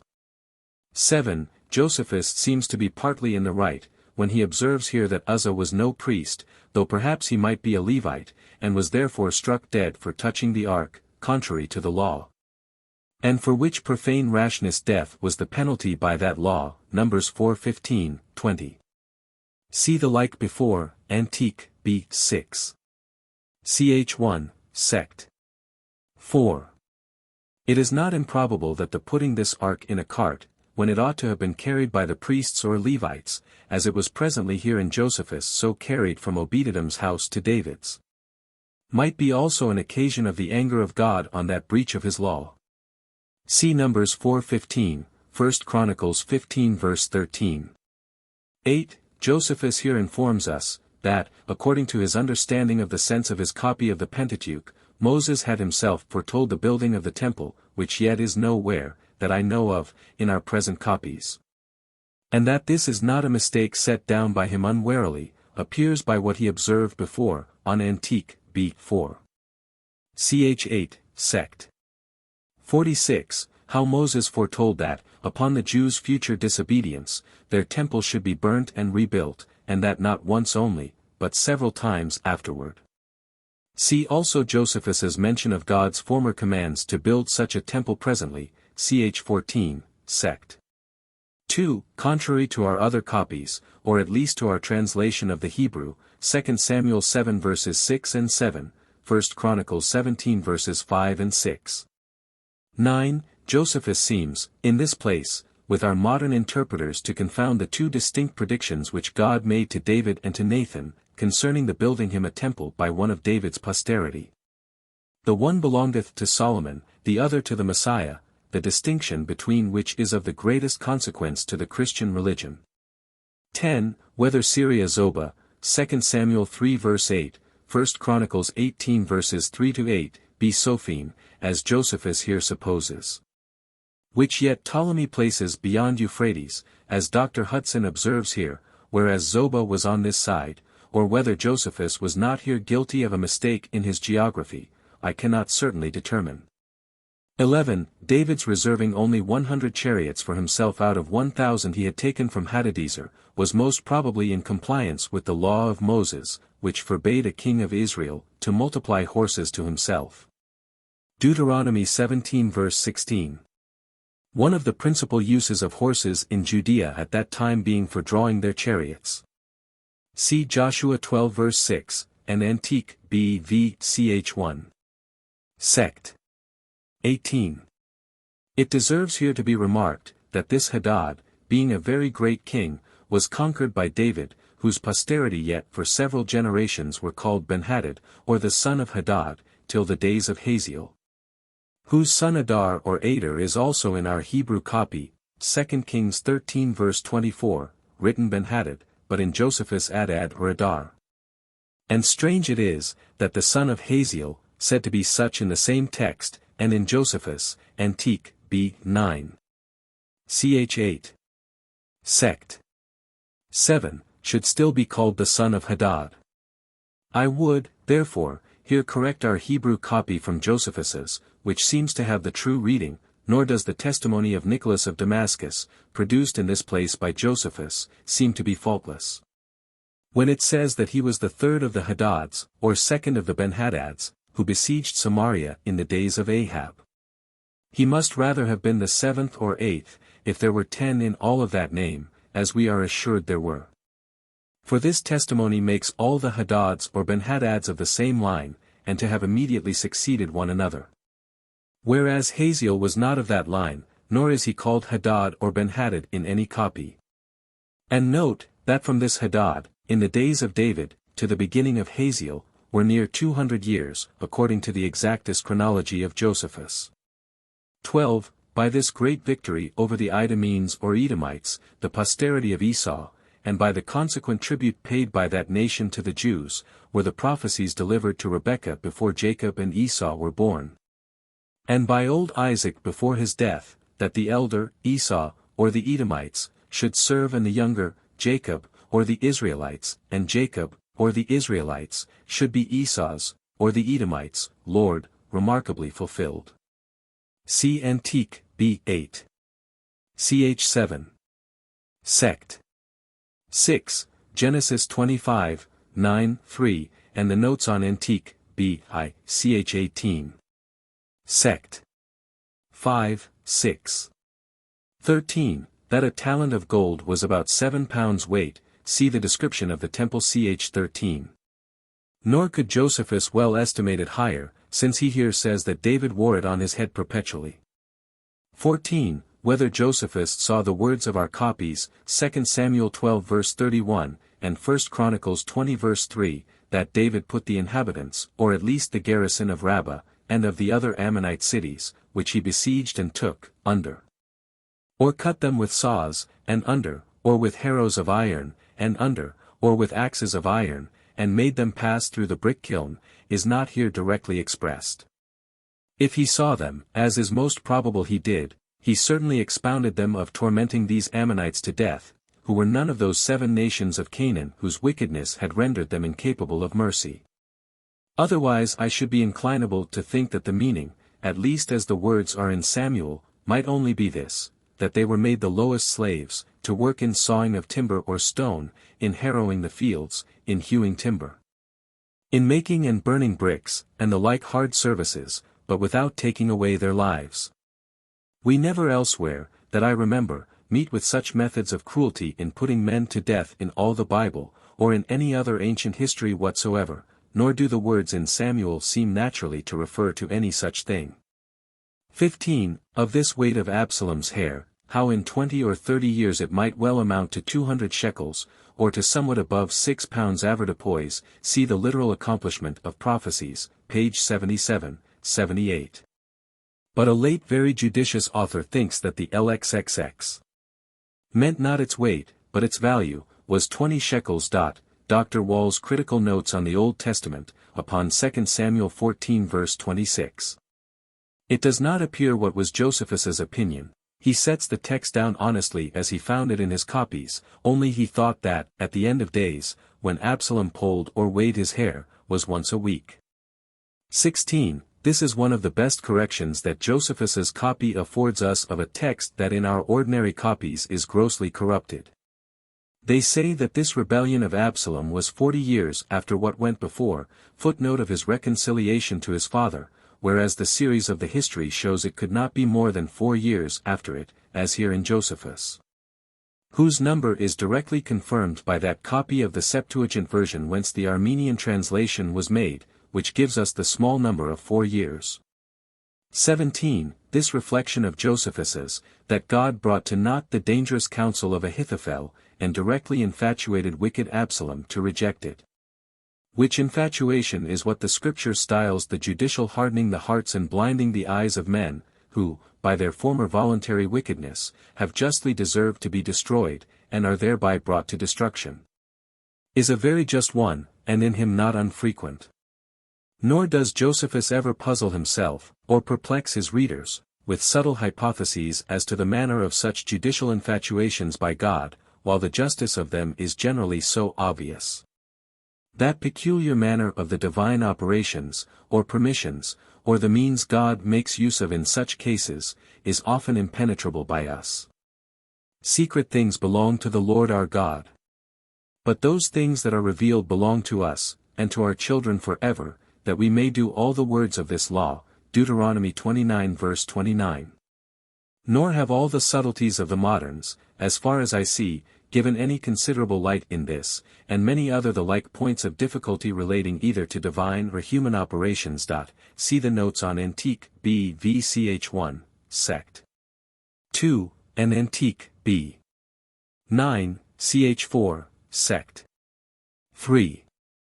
18. Those that take a view of my description of the gates of the temple, will not be surprised at this account of David's throne, both here and 2 Samuel 18 verse 21, that it was between two gates or portals.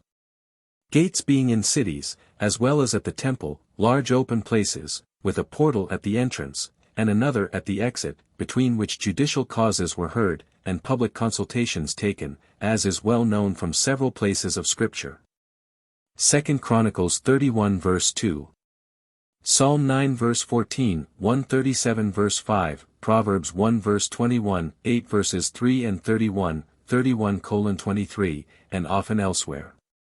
19. Since David was now in Mahanaim, and in the open place of that city gate, which seems still to have been built the highest of any part of the wall, and since our other copies say he went up to the chamber over the gate, 2 Samuel 18 verse 33. I think we ought to correct our present reading in Josephus, and for city, should read gate, i.e. instead of the highest part of the city, should say the highest part of the gate.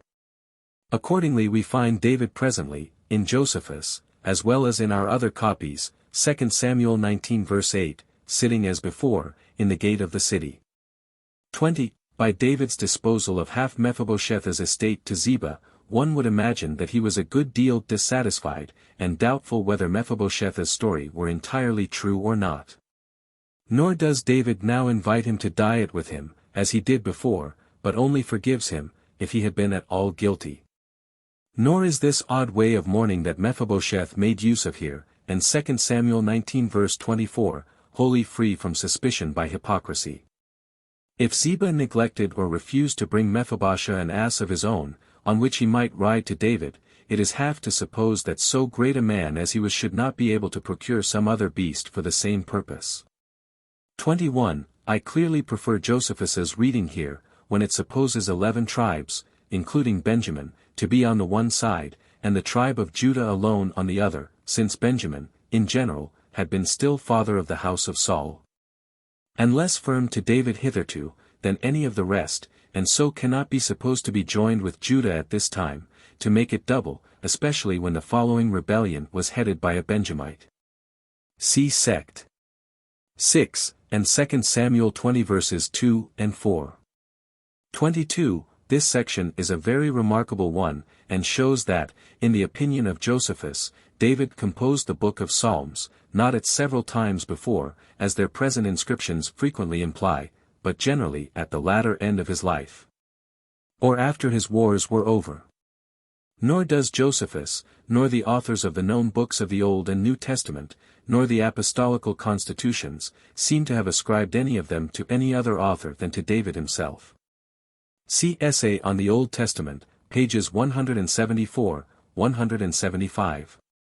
Of these meters of the Psalms, see the note on Antique B. 2. Ch. 16, Sect. 4. 23. The words of God by Moses, Exodus 30 verse 12, sufficiently satisfy the reason here given by Josephus for the great plague mentioned in this chapter, when thou takest the sum of the children of Israel after their number. Then shall they give a ransom for his soul unto the Lord, when thou numberest them. That there be no plague amongst them, when numberest them. Nor indeed could David's or the neglect of executing this law at this numeration of half a shekel apiece with them, when they came numbered. The great reason why nations are so committed by and with their wicked kings and governors that they almost constantly comply with them in thereof or disobedience to the divine laws, and suffer divine laws to go into disuse or contempt. In order to kings and governors. And that they sub-political laws and commands of those governors, instead of the righteous laws of God, which all mankind ought ever to obey, let their kings and governors say what they please to the contrary. This preference of human before divine laws seeming to me the principal character of idolatrous or anti-Christian nations. Accordingly, Josephus well observes, Antique, b. 4. Ch. 8, sect. 17, that it was the duty of the people of Israel to take care that their kings, when they should have them, did not exceed their proper limits of power, and prove ungovernable by the laws of God. Which would certainly be a most pernicious thing to their divine settlement. Nor do I think that negligence peculiar to the Jews, those nations which are called Christians, are sometimes indeed very solicitous to restrain their kings and governors from breaking the human laws of their several kingdoms. But without the like care for restraining them from breaking the laws of God. Whether it be right in the sight of God to hearken unto men more than to God, judge ye, Acts 4 verse 19. We ought to obey God rather than men, ver. 29. 24. What Josephus adds here is very remarkable, that this Mount Moriah was not only the very place where Abraham offered up Isaac long ago, but that God had foretold to David by a prophet, that here his son should build him a temple. Which is not directly in any of our other copies, though very agreeable to what is in them, particularly in 1 Chronicles 21 verses 25 and 28. 22:1, to which places I refer the reader. 25, of the quantity of gold and silver expended in the building of Solomon's temple, and whence it arose, see the description of ch. 13. 26, David is here greatly blamed by some for recommending Joab and Shimei to be punished by Solomon, if he could find a proper occasion, after he had borne with the first a long while, and seemed to have pardoned the other entirely. Which Solomon executed accordingly. Yet I cannot discern any fault either in David or Solomon in these cases. Joab's murder of Abner and Amasa were very barbarous, and could not properly be forgiven either by David or Solomon. For a dispensing power in kings for the crime of willful murder is warranted by no law of God, nay, is directly against it everywhere, nor is it, for certain, in the power of men to grant such a prerogative to any of their kings. Though Joab was so nearly related to David, and so potent in the army under a warlike administration, that David durst not himself put him to death, 2 Samuel 3 verse 39, 19-7. Shimei's cursing the Lord's anointed, and this without any just cause, was the highest act of treason against God and his anointed king, and justly deserved death. And though David could forgive treason against himself, yet had he done no more in the case of Shimei than promised him that he would not then, on the day of his return and re-inauguration, or upon that occasion, himself put him to death. 2 Samuel 19 verse 22. And he swore to him no further, ver. 23, as the words are in Josephus, than that he would not then put him to death, which he performed, nor was Solomon under any obligation to spare such a traitor. Book 8. Containing the interval of 163 years. From the death of David to the death of Ahab. Chapter 1. How Solomon, when he had received the kingdom, took off his enemies. 1.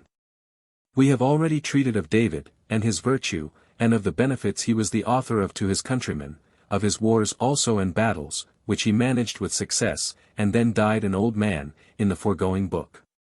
And when Solomon his son, who was but a youth in age, had taken the kingdom, and whom David had declared, while he was alive, the Lord of that people, according to God's will. When he sat upon the throne, the whole body of the people made joyful acclamations to him, as is usual at the beginning of a reign, and wished that all his affairs might come to a blessed conclusion. and that he might arrive at a great age, and at the most happy state of affairs possible. 2. But Adonijah, who, while his father was living, attempted to gain possession of the government, came to the king's mother Bathsheba, and saluted her with great civility. And when she asked him, whether he came to her as desiring her assistance in any thing or not, and bade him tell her if that were the case, for that she would cheerfully afford it him, he began to say, that she knew herself that the kingdom was his, both on account of his elder age, and of the disposition of the multitude, and that yet it was transferred to Solomon her son, according to the will of God. He also said that he was contented to be a servant under him, and was pleased with the present settlement. But he desired her to be a means of obtaining a favor from his brother to him, and to persuade him to bestow on him in marriage Abishag, who had indeed slept by his father, but, because his father was too old, he did not lie with her. And she was still a virgin. So Bathsheba promised him to afford him her assistance very earnestly, and to bring this marriage about, because the king would be willing to gratify him in such a thing, and because she would press it to him very earnestly. Accordingly he went away in hopes of succeeding in this match. So Solomon's mother went presently to her son, to speak to him about what she had promised, upon Adonijah's supplication to her. And when her son came forward to meet her, and embraced her, and when he had brought her into the house where his royal throne was set, he sat thereon, and bid them set another throne on the right hand for his mother. When Bathsheba was set down, she said, O my son, grant me one request that I desire of thee, and do not anything to me that is disagreeable or ungrateful, which thou wilt do if thou deniest me. And when Solomon bid her to lay her commands upon him, because it was agreeable to his duty to grant her everything she should ask, and complained that she did not at first begin her discourse with a firm expectation of obtaining what she desired, but had some suspicion of a denial, she entreated him to grant that his brother Adonijah might marry Abishag. 3. But the king was greatly offended at these words, and sent away his mother, and said that Adonijah aimed at great things, and that he wondered that she did not desire him to yield up the kingdom to him, as to his elder brother, since she desired that he might marry Abishag, and that he had potent friends, Joab the captain of the host, and Abiathar the priest. So he called for Benaiah, the captain of the guards, and ordered him to slay his brother Adonijah. He also called for Abiathar the priest, and said to him, I will not put thee to death because of those other hardships which thou hast endured with my father, and because of the ark which thou hast borne along with him. But I inflict this following punishment upon thee, because thou wast among Adonijah's followers, and wast of his party. Do not thou continue here, nor come any more into my sight, but go to thine own town, and live on thy own fields, and there abide all thy life, for thou hast offended so greatly, that it is not just that thou shouldst retain thy dignity any longer. For the forementioned cause, therefore, it was that the house of Ithamar was deprived of the sacerdotal dignity, as God had foretold to Eli, the grandfather of Abiathar. So it was transferred to the family of Phinehas, to Zadok. Now those that were of the family of Phinehas, but lived privately during the time that the high priesthood was transferred to the house of Ithamar, of which family Eli was the first that received it, were these that follow: Buki, the son of Abishua the high priest. His son was Jotham, Jotham's son was Meraioth, Meraioth's son was Aravsias, Araphias's son was Ahitub, and Ahitub's son was Zadok, who was first made high priest in the reign of David. 4. Now when Joab the captain of the host heard of the slaughter of Adonijah, he was greatly afraid, for he was a greater friend to him than to Solomon. And suspecting, not without reason, that he was in danger, on account of his favor to Adonijah, he fled to the altar, and supposed he might procure safety thereby to himself, because of the king's piety towards God. But when some told the king what Joab's supposal was, he sent Benaiah, and commanded him to raise him up from the altar, and bring him to the judgment seat, in order to make his defense. However, Joab said he would not leave the altar, but would die there rather than in another place. And when Benaiah had reported his answer to the king, Solomon commanded him to cut off his head there and let him take that as a punishment for those two captains of the host whom he had wickedly slain, and to bury his body. That his sins might never leave his family, but that himself and his father, by Joab's death, might be guiltless. And when Benaiah had done what he was commanded to do, he was himself appointed to be captain of the whole army. The king also made Zadok to be alone the high priest, in the room of Abiathar, whom he had removed. 5. But as to Shimei, Solomon commanded that he should build him a house, and stay at Jerusalem, and attend upon him, and should not have authority to go over the brook Cedron, and that if he disobeyed that command, death should be his punishment. He also threatened him so terribly, that he compelled him to take all oath that he would obey. Accordingly Shimei said that he had reason to thank Solomon for giving him such an injunction, and added an oath, that he would do as he bade him. And leaving his own country, he made his abode in Jerusalem. But 3 years afterwards, when he heard that 2 of his servants were run away from him, and were in Gath, he went for his servants in haste. And when he was come back with them, the king perceived it, and was much displeased that he had contemned his commands, and, what was more, had no regard to the oaths he had sworn to God. So he called him, and said to him, Didst not thou swear never to leave me, nor to go out of this city to another? Thou shalt not therefore escape punishment for thy perjury, but I will punish thee, thou wicked wretch, both for this crime, and for those wherewith thou didst abuse my father when he was in his flight. That thou mayst know that wicked men gain nothing at last, although they be not punished immediately upon their unjust practices. But that in all the time wherein they think themselves secure, because they have yet suffered nothing, their punishment increases, and is heavier upon them. And that to a greater degree than if they had been punished immediately upon the commission of their crimes. So Benaiah, on the king's command, slew Shimei. Chapter 2.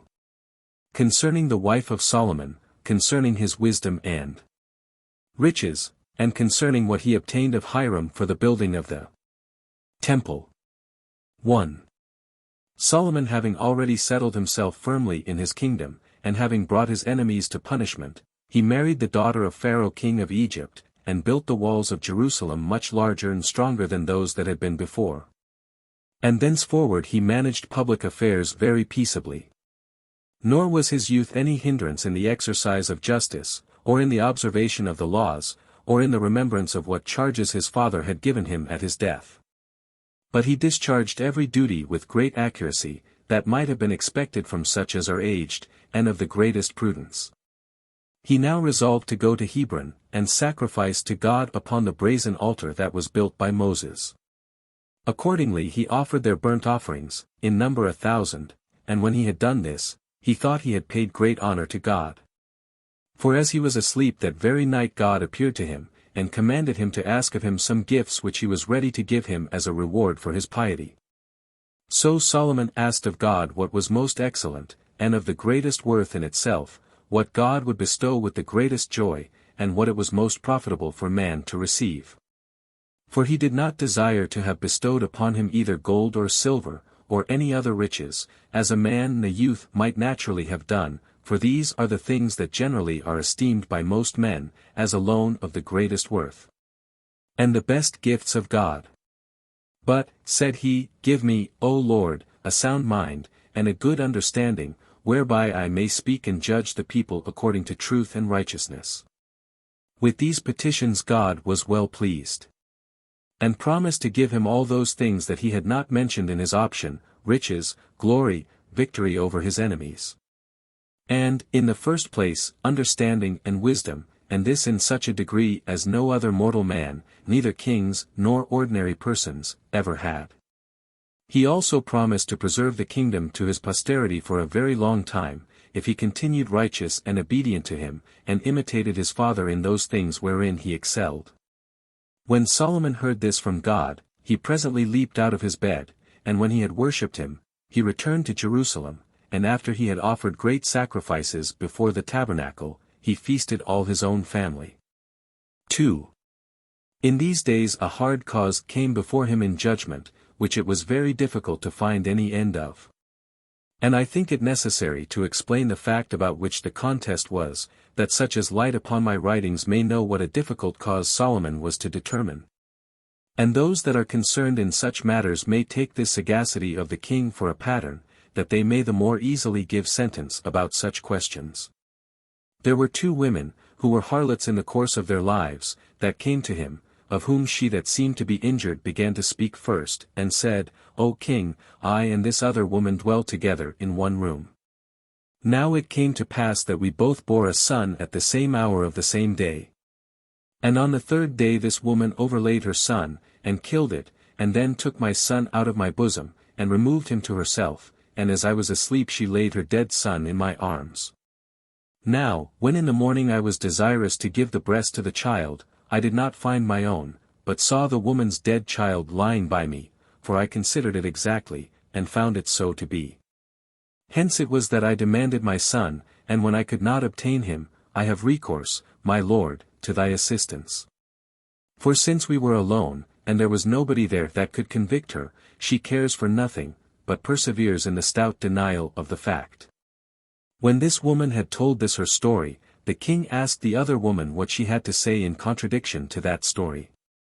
But when she denied that she had done what was charged upon her, and said that it was her child that was living, and that it was her antagonist's child that was dead, and when no one could devise what judgment could be given, and the whole court were blind in their understanding, and could not tell how to find out this riddle, the king alone invented the following way how to discover it. He bade them bring in both the dead child and the living child, and sent one of his guards, and commanded him to fetch a sword, and draw it, and to cut both the children into two pieces, that each of the women might have half the living and half the dead child. Hereupon all the people privately laughed at the king, as no more than a youth. But, in the meantime, she that was the real mother of the living child cried out that he should not do so, but deliver that child to the other woman as her own, for she would be satisfied with the life of the child, and with the sight of it, although it were esteemed the other's child. But the other woman was ready to see the child divided, and was desirous, moreover, that the first woman should be tormented. When the king understood that both their words proceeded from the truth of their passions, he adjudged the child to her that cried out to save it, for that she was the real mother of it. And he condemned the other as a wicked woman, who had not only killed her own child, but was endeavoring to see her friend's child destroyed also. Now the multitude looked on this determination as a great sign and demonstration of the king's sagacity and wisdom, and after that day attended to him as to one that had a divine mind. 3. Now the captains of his armies, and officers appointed over the whole country, were these: over the lot of Ephraim was Urs, over the toparchy of Bethlehem was Dioclorus. Abinadab, who married Solomon's daughter, had the region of Dora and the sea coast under him. The great plain was under Benaiah, the son of Achillas. He also governed all the country as far as Jordan. Gabaris ruled over Gilead and Golanitis, and had under him the 60 great and fenced cities. Of Og, Achinadab managed the affairs of all Galilee as far as Sidon, and had himself also married a daughter of Solomon's, whose name was Basema. Banachates had the seacoast about Arse, as had Shaphat Mount Tabor, and Carmel, and, the lower, Galilee, as far as the river Jordan. One man was appointed over all this country. Shimei was entrusted with the lot of Benjamin. And Gabers had the country beyond Jordan, over whom there was again one governor appointed. Now the people of the Hebrews, and particularly the tribe of Judah, received a wonderful increase when they betook themselves to husbandry, and the cultivation of their grounds. For as they enjoyed peace, and were not distracted with wars and troubles, and having, besides, an abundant fruition of the most desirable liberty, every one was busy in augmenting the product of their own lands, and making them worth more than they had formerly been. For, the king had also other rulers, who were over the land of Syria and of the Philistines, which reached from the river Euphrates to Egypt, and these collected his tributes of the nations. Now these contributed to the king's table, and to his supper every day 30 cori of fine flour, and 60 of meal, as also 10 fat oxen, and 20 oxen out of the pastures, and 100 fat lambs. All these were besides what were taken by hunting harts and buffaloes, and birds and fishes, which were brought to the king by foreigners day by day. Solomon had also so great a number of chariots, that the stalls of his horses for those chariots were 40,000. And besides these he had 12,000 horsemen, the one half of which waited upon the king in Jerusalem, and the rest were dispersed abroad, and dwelt in the royal villages. But the same officer who provided for the king's expenses supplied also the fodder for the horses, and still carried it to the place where the king abode at that time. 5. Now the sagacity and wisdom which God had bestowed on Solomon was so great, that he exceeded the ancients, insomuch that he was no way inferior to the Egyptians, who are said to have been beyond all men in understanding. Nay, indeed, it is evident that their sagacity was very much inferior to that of the kings. He also excelled and distinguished himself in wisdom above those who were most eminent among the Hebrews at that time for shrewdness. Those I mean were Ethan, and Heman, and Calcol, and Darda, the sons of Mahol. He also composed books of odes and songs 1,005, of parables and similitudes 3,000. For he spake a parable upon every sort of tree, from the hyssop to the cedar, and in like manner also about beasts, about all sorts of living creatures, whether upon the earth, or in the seas, or in the air. For he was not unacquainted with any of their natures, nor omitted inquiries about them, but described them all like a philosopher, and demonstrated his exquisite knowledge of their several properties. God also enabled him to learn that skill which expels demons, which is a science useful and sanative to men. He composed such incantations also by which distempers are alleviated. And he left behind him the manner of using exorcisms, by which they drive away demons, so that they never return, and this method of cure is of great force unto this day. For I have seen a certain man of my own country, whose name was Eleazar, releasing people that were demoniacal in the presence of Vespasian, and his sons, and his captains, and the whole multitude of his soldiers. The manner of the cure was this: he put a ring that had a foot of one of those sorts mentioned by Solomon to the nostrils of the demoniac, after which he drew out the demon through his nostrils. And when the man fell down immediately, he abjured him to return into him no more, making still mention of Solomon, and reciting the incantations which he composed. And when Eleazar would persuade and demonstrate to the spectators that he had such a power, he set a little way off a cup or basin full of water, and commanded the demon, as he went out of the man, to overturn it. And thereby to let the spectators know that he had left the man. And when this was done, the skill and wisdom of Solomon was shown very manifestly, for which reason it is, that all men may know the vastness of Solomon's abilities, and how he was beloved of God. And that the extraordinary virtues of every kind with which this king was endowed may not be unknown to any people under the sun. For this reason, I say, it is that we have proceeded to speak so largely of these matters. 6. Moreover Hiram, king of Tyre, when he had heard that Solomon succeeded to his father's kingdom, was very glad of it, for he was a friend of David's. So he sent ambassadors to him, and saluted him, and congratulated him on the present happy state of his affairs. Upon which Solomon sent him an epistle, the contents of which here follow. Solomon to King Hiram. Know thou that my father would have built a temple to God, but was hindered by wars, and continual expeditions, for he did not leave off to overthrow his enemies till he made them all subject to tribute. But I give thanks to God for the peace I at present enjoy, and on that account I am at leisure, and design to build a house to God, for God foretold to my father that such a house should be built by me. Wherefore I desire thee to send some of thy subjects with mine to Mount Lebanon to cut down timber, for the Sidonians are more skillful than our people in cutting of wood. As for wages to the hewers of wood, I will pay whatsoever price thou shalt determine. 7. When Hiram had read this epistle, he was pleased with it, and wrote back this answer to Solomon. Hiram to King Solomon. It is fit to bless God that he hath committed thy father's government to thee, who art a wise man, and endowed with all virtues. As for myself, I rejoice at the condition thou art in, and will be subservient to thee in all that thou sendest to me about. For when by my subjects I have cut down many and large trees of cedar and cypress wood, I will send them to sea, and will order my subjects to make floats of them, and to sail to what place soever of thy country thou shalt desire. And leave them there, after which thy subjects may carry them to Jerusalem. But do thou take care to procure us corn for this timber, which we stand in need of, because we inhabit in an island. 8. The copies of these epistles remain at this day, and are preserved not only in our books, but among the Tyrians also. Insomuch that if any one would know the certainty about them, He may desire of the keepers of the public records of Tyre to show him them, and he will find what is there set down to agree with what we have said. I have said so much out of a desire that my readers may know that we speak nothing but the truth, and do not compose a history out of some plausible relations, which deceive men and please them at the same time, nor attempt to avoid examination. Nor desire men to believe us immediately. Nor are we at liberty to depart from speaking truth, which is the proper commendation of an historian, and yet be blameless, but we insist upon no admission of what we say, unless we be able to manifest its truth by demonstration. And the strongest vouchers. 9. Now King Solomon, as soon as this epistle of the king of Tyre was brought him, commended the readiness and goodwill he declared therein, and repaid him in what he desired, and sent him yearly 20,000 cori of wheat. And as many baths of oil. Now the bath is able to contain 72 sextaries. He also sent him the same measure of wine.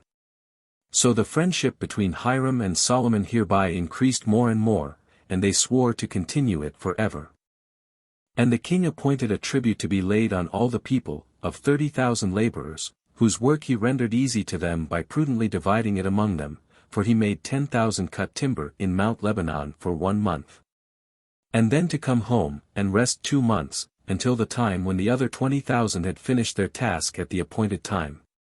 And so afterward it came to pass that the first 10,000 returned to their work every 4th month, and it was Aduram who was over this tribute. There were also of the strangers who were left by David, who were to carry the stones and other materials, 70,000, and of those that cut the stones, 80,000. Of these 3,300 were rulers over the rest. He also enjoined them to cut out large stones for the foundations of the temple, and that they should fit them and unite them together in the mountain, and so bring them to the city. This was done not only by our own country workmen, but by those workmen whom Hiram sent also. Chapter 3. Of the building of this temple. 1. Solomon began to build the temple in the 4th year of his reign, on the 2nd month, which the Macedonians call Artemisius, and the Hebrews Jur, 592 years after the exodus out of Egypt. But 1,020 years from Abraham's coming out of Mesopotamia into Canaan, and after the deluge 1,440 years. And from Adam, the first man who was created, until Solomon built the temple, there had passed in all 3,102 years. Now that year on which the temple began to be built was already the 11th year of the reign of Hiram. But from the building of Tyre to the building of the temple, there had passed 240 years. 2. Now, therefore, the king laid the foundations of the temple very deep in the ground, and the materials were strong stones, and such as would resist the force of time. These were to unite themselves with the earth, and become a basis and a sure foundation for that superstructure which was to be erected over it. They were to be so strong, in order to sustain with ease those vast superstructures and precious ornaments, whose own weight was to be not less than the weight of those other high and heavy buildings which the king designed to be very ornamental and magnificent. They erected its entire body, quite up to the roof, of white stone. Its height was 60 cubits, and its length was the same, and its breadth 20. There was another building erected over it, equal to it in its measures, so that the entire altitude of the temple was 120 cubits. Its front was to the east. As to the porch, they built it before the temple. Its length was 20 cubits, and it was so ordered that it might agree with the breadth of the house, and it had 12 cubits in latitude, and its height was raised as high as 120 cubits. He also built round about the temple 30 small rooms, which might include the whole temple, by their closeness one to another, and by their number and outward position round it. He also made passages through them, that they might come into on through another.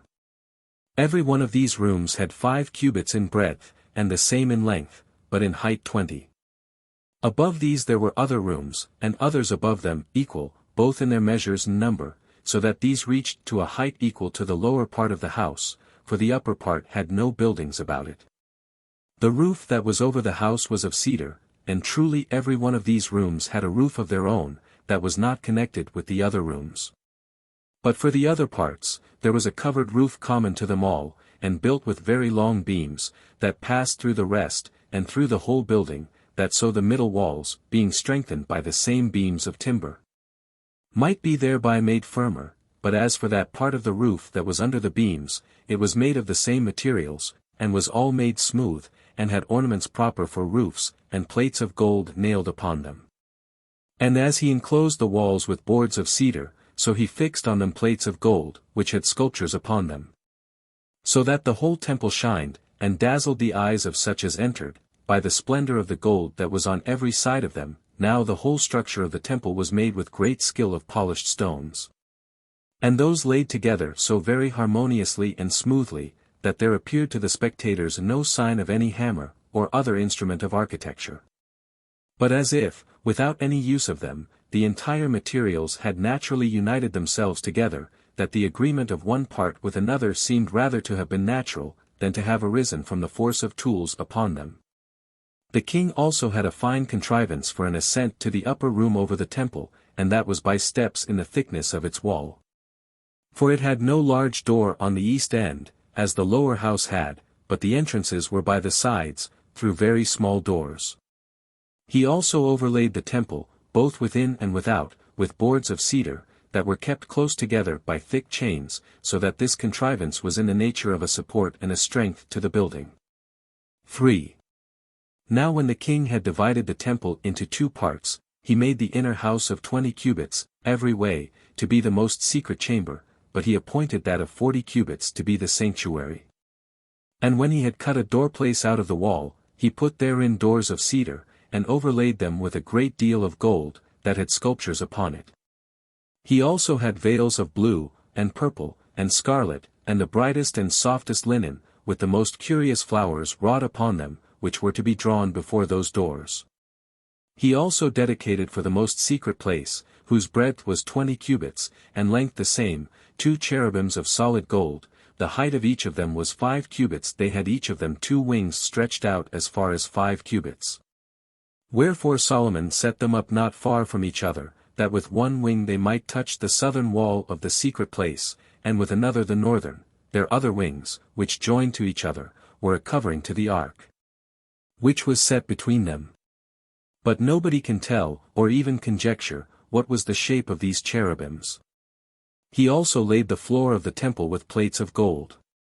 And he added doors to the gate of the temple, agreeable to the measure of the height of the wall, but in breadth 20 cubits, and on them he glued gold plates. And, to say all in one word, he left no part of the temple, neither internal nor external, but what was covered with gold. He also had curtains drawn over these doors in like manner as they were drawn over the inner doors of the most holy place. But the porch of the temple had nothing of that sort. For, now Solomon sent for an artificer out of Tyre, whose name was Hiram. He was by birth of the tribe of Naphtali, on the mother's side, for she was of that tribe, but his father was of the stock of the Israelites. This man was skillful in all sorts of work. But his chief skill lay in working in gold, and silver, and brass, by whom were made all the mechanical works about the temple, according to the will of Solomon. Moreover, this Hiram made 2 hollow pillars, whose outsides were of brass, and the thickness of the brass was 4 fingers' breadth, and the height of the pillars was 18 cubits and their circumference 12 cubits. But there was cast with each of their chapiters lily work that stood upon the pillar, and it was elevated 5 cubits, round about which there was network interwoven with small palms, made of brass, and covered the lily work. To this also were hung 200 pomegranates, in 2 rows. The one of these pillars he set at the entrance of the porch on the right hand, and called it Jachin, and the other at the left hand, and called it Booz. 5. Solomon also cast a brazen sea, whose figure was that of a hemisphere. This brazen vessel was called a sea for its largeness, for the laver was 10 feet in diameter, and cast of the thickness of a palm. Its middle part rested on a short pillar that had 10 spirals round it, and that pillar was 10 cubits in diameter. There stood round about it 12 oxen, that looked to the 4 winds of heaven, 3 to each wind, having their hinder parts depressed, that so the hemispherical vessel might rest upon them, which itself was also depressed round about inwardly. Now this sea contained 3,000 baths. 6. He also made 10 brazen bases for so many quadrangular lavers. The length of every one of these bases was 5 cubits, and the breadth 4 cubits, and the height 6 cubits. This vessel was partly turned, and was thus contrived. There were 4 small quadrangular pillars that stood one at each corner. These had the sides of the base fitted to them on each quarter. They were parted into 3 parts. Every interval had a border fitted to support the laver, upon which was engraven, in one place a lion, and in another place a bull, and an eagle. The small pillars had the same animals engraven that were engraven on the sides. The whole work was elevated, and stood upon 4 wheels, which were also cast, which had also naves and felloes, and were 1.5 feet in diameter. Anyone who saw the spokes of the wheels, how exactly they were turned, and united to the sides of the bases, and with what harmony they agreed to the felloes, would wonder at them. However, their structure was this: certain shoulders of hands stretched out held the corners above, upon which rested a short spiral pillar, that lay under the hollow part of the laver, resting upon the fore part of the eagle and the lion, which were adapted to them, insomuch that those who viewed them would think they were of one piece. Between these were engravings of palm trees. This was the construction of the 10 bases. He also made 10 large round brass vessels, which were the lavers themselves, each of which contained 40 baths, for it had its height 4 cubits, and its edges were as much distant from each other. He also placed these lavers upon the 10 bases that were called mechanoth. And he set 5 of the lavers on the left side of the temple, which was that side towards the north wind, and as many on the right side, towards the south, but looking towards the east, the same eastern way he also set the sea. Now he appointed the sea to be for washing the hands and the feet of the priests, when they entered into the temple and were to ascend the altar, but the lavers to cleanse the entrails of the beasts that were to be burnt offerings, with their feet also. 7. He also made a brazen altar, whose length was 20 cubits, and its breadth the same, and its height 10, for the burnt offerings. He also made all its vessels of brass, the pots, and the shovels, and the basins. And besides these, the snuffers and the tongs, and all its other vessels, he made of brass, and such brass as was in splendor and beauty like gold. The king also dedicated a great number of tables, but one that was large and made of gold, upon which they set the loaves of God. And he made 10,000 more that resembled them, but were done after another manner, upon which lay the vials and the cups. Those of gold were 20,000, those of silver were 40,000. He also made 10,000 candlesticks, according to the command of Moses, one of which he dedicated for the temple, that it might burn in the daytime, according to the law. And one table with loaves upon it, on the north side of the temple, over against the candlestick, for this he set on the south side, but the golden altar stood between them. All these vessels were contained in that part of the holy house, which was 40 cubits long, and were before the veil of that most secret place wherein the ark was to be set. 8. The king also made pouring vessels, in number 80,000, and 100,000 golden vials, and twice as many silver vials, of golden dishes, in order therein to offer kneaded fine flour at the altar. There were 80,000.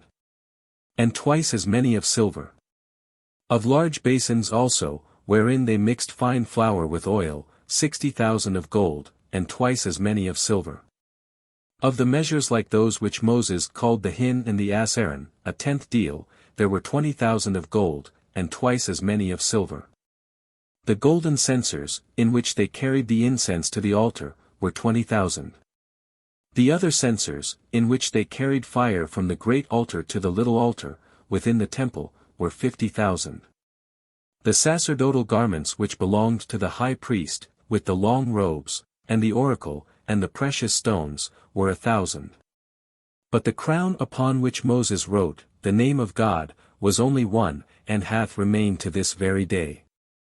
He also made 10,000 sacerdotal garments of fine linen, with purple girdles for every priest, and 200,000 trumpets, according to the command of Moses.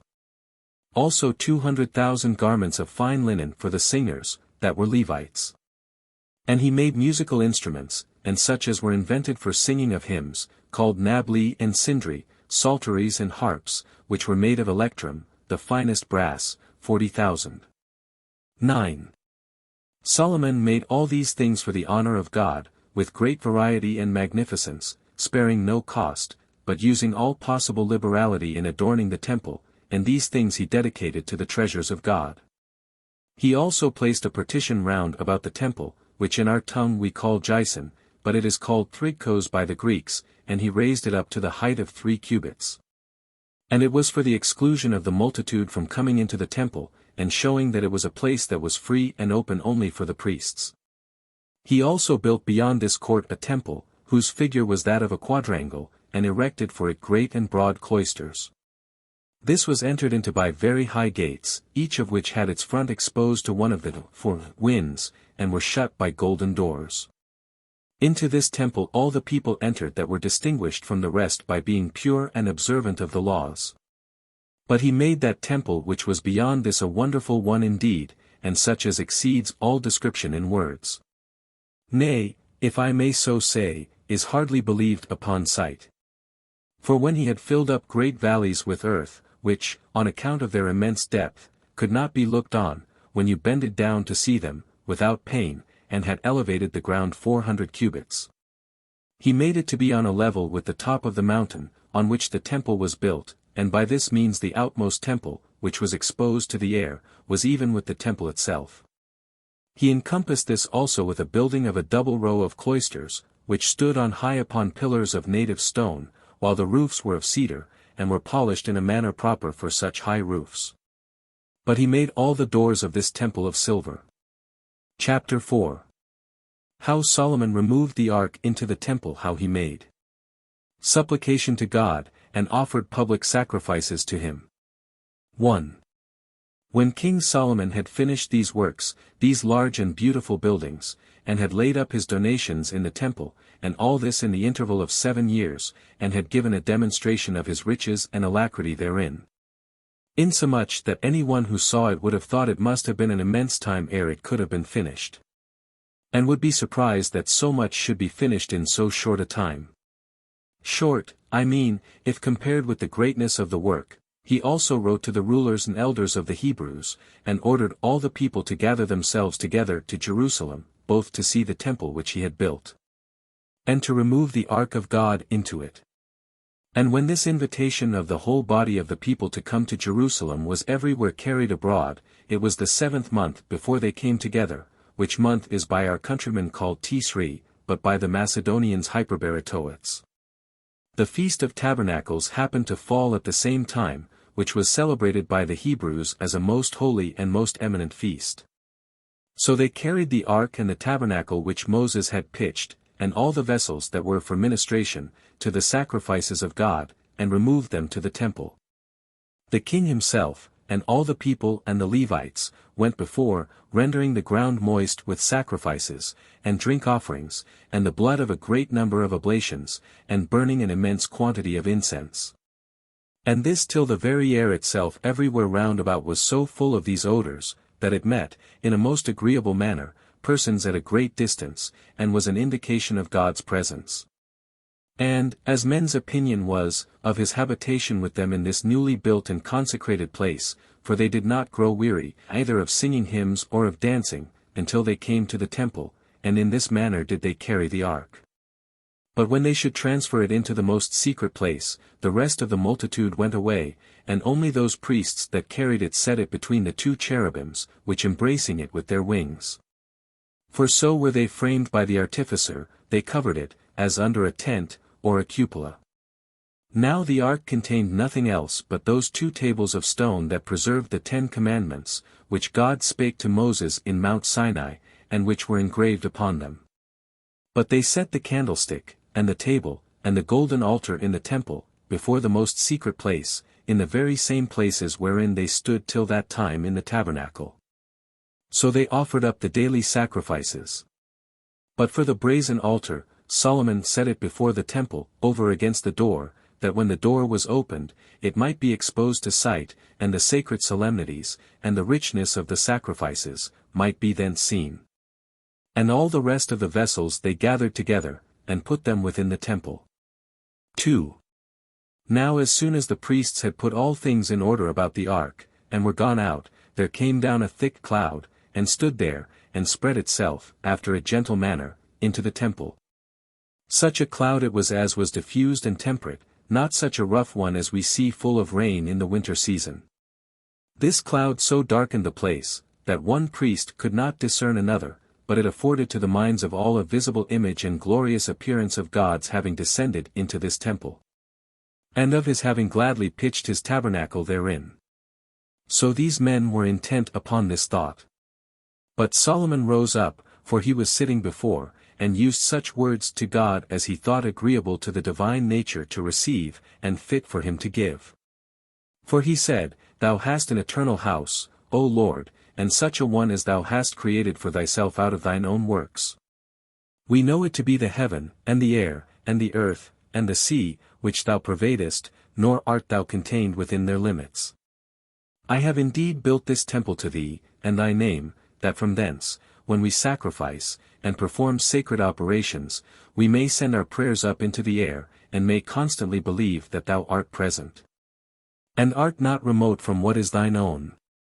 For neither when thou sayest all things, and hearest all things, nor now, when it pleases thee to dwell here, dost thou leave the care of all men, but rather thou art very near to them all. But especially thou art present to those that address themselves to thee, whether by night or by day. When he had thus solemnly addressed himself to God, he converted his discourse to the multitude, and strongly represented the power and providence of God to them.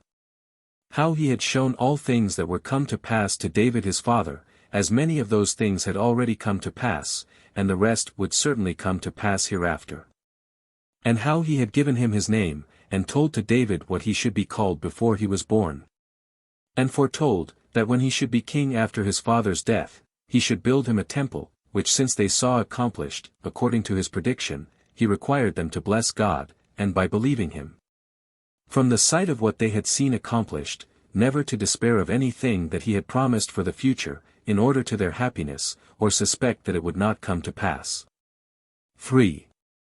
When the king had thus discoursed to the multitude, he looked again towards the temple, and lifting up his right hand to the multitude, he said, It is not possible by what men can do to return sufficient thanks to God for his benefits bestowed upon them, for the deity stands in need of nothing, and is above any such requital. But so far as we have been made superior, O Lord, to other animals by thee, it becomes us to bless thy majesty, and it is necessary for us to return thee thanks for what thou hast bestowed upon our house, and on the Hebrew people.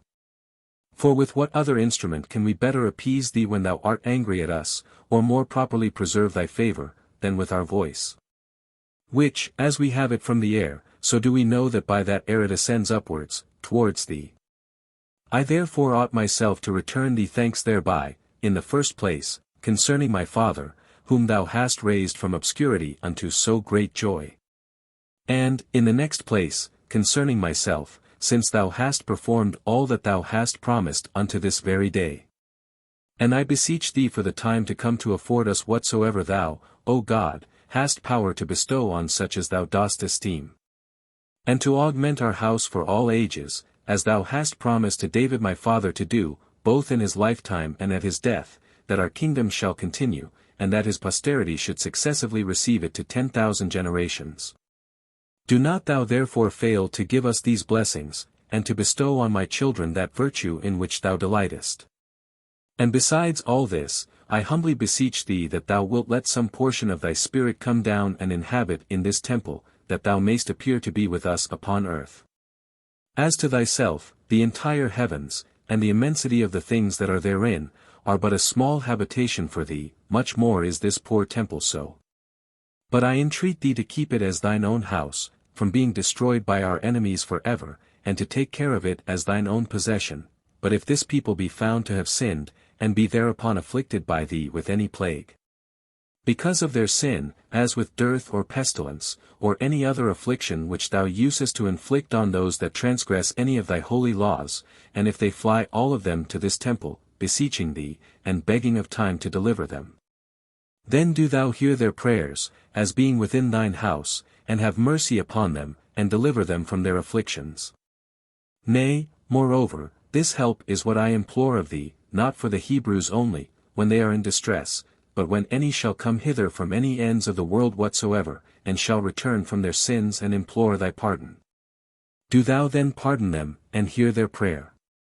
For hereby all shall learn that thou thyself wast pleased with the building of this house for thee, and that we are not ourselves of an unsociable nature, nor behave ourselves like enemies to such as are not of our own people, but are willing that thy assistance should be communicated by thee to all men in common, and that they may have the enjoyment of thy benefits bestowed upon them.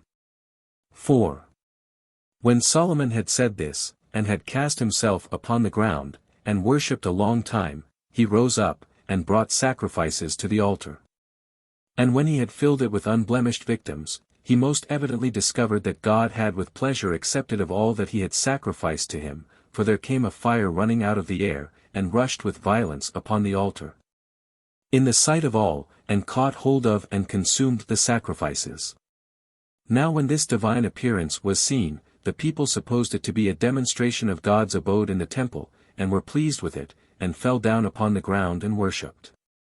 Upon which the king began to bless God, and exhorted the multitude to do the same, as now having sufficient indications of God's favorable disposition to them, and to pray that they might always have the like indications from him, and that he would preserve in them a mind pure from all wickedness, in righteousness and religious worship, and that they might continue in the observation of those precepts which God had given them by Moses, because by that means the Hebrew nation would be happy, and indeed the most blessed of all nations among all mankind. He exhorted them also to be mindful, that by what methods they had attained their present good things, by the same they must preserve them sure to themselves, and make them greater and more than they were at present. For that it was not sufficient for them to suppose they had received them on account of their piety and righteousness, but that they had no other way of preserving them for the time to come. For that it is not so great a thing for men to acquire somewhat which they want, as to preserve what they have acquired, and to be guilty of no sin whereby it may be hurt. 5. So when the king had spoken thus to the multitude, he dissolved the congregation, but not till he had completed his oblations, both for himself and for the Hebrews, insomuch that he sacrificed 22,000 oxen, and 120,000 sheep. For then it was that the temple did first of all taste of the victims, and all the Hebrews, with their wives and children, feasted therein. Nay, besides this, the king then observed splendidly and magnificently the feast which is called the Feast of Tabernacles, before the temple, for twice 7 days. And he then feasted together with all the people. 6. When all these solemnities were abundantly satisfied, and nothing was omitted that concerned the divine worship, the king dismissed them. And they every one went to their own homes, giving thanks to the king for the care he had taken of them, and the works he had done for them, and praying to God to preserve Solomon to be their king for a long time. They also took their journey home with rejoicing, and making merry, and singing hymns to God. And indeed the pleasure they enjoyed took away the sense of the pains they all underwent in their journey home. So when they had brought the ark into the temple, and had seen its greatness, and how fine it was, and had been partakers of the many sacrifices that had been offered, and of the festivals that had been solemnized, they every one returned to their own cities. But a dream that appeared to the king in his sleep informed him that God had heard his prayers, and that he would not only preserve the temple, but would always abide in it, that is, in case his posterity and the whole multitude would be righteous. And for himself, it said, that if he continued according to the admonitions of his father, he would advance him to an immense degree of dignity and happiness, and that then his posterity should be kings of that country, of the tribe of Judah, forever.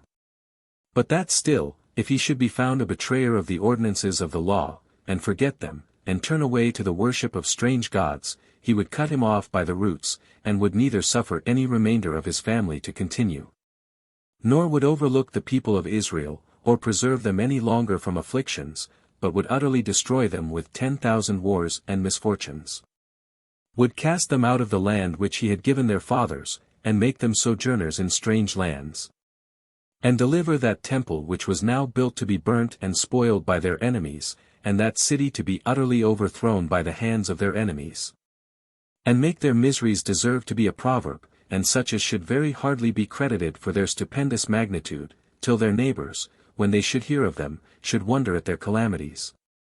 And very earnestly inquire for the occasion, why the Hebrews, who had been so far advanced by God to such glory and wealth, should be then so hated by him. And that the answer that should be made by the remainder of the people should be, by confessing their sins, and their transgression of the laws of their country. Accordingly we have it transmitted to us in writing, that thus did God speak to Solomon in his sleep. Chapter 5. How Solomon built himself a royal palace, very costly and splendid. And how he solved the riddles which were sent him by Hiram. 1. After the building of the temple, which, as we have before said, was finished in 7 years, the king laid the foundation of his palace, which he did not finish under 13 years. For he was not equally zealous in the building of this palace as he had been about the temple. For as to that, though it was a great work, and required wonderful and surprising application, yet God, for whom it was made, so far cooperated therewith, that it was finished in the forementioned number of years, but the palace, which was a building much inferior in dignity to the temple, both on account that its materials had not been so long beforehand gotten ready, nor had been so zealously prepared, and on account that this was only a habitation for kings, and not for God, it was longer in finishing. However, this building was raised so magnificently, as suited the happy state of the Hebrews, and of the king thereof. But it is necessary that I describe the entire structure and disposition of the parts, that so those that light upon this book may thereby make a conjecture, and, as it were, have a prospect of its magnitude. 2.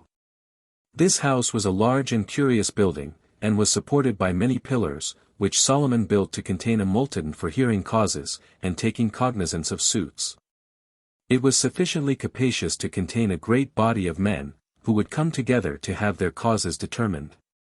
It was 100 cubits long, and 50 broad, and 30 high, supported by quadrangular pillars, which were all of cedar.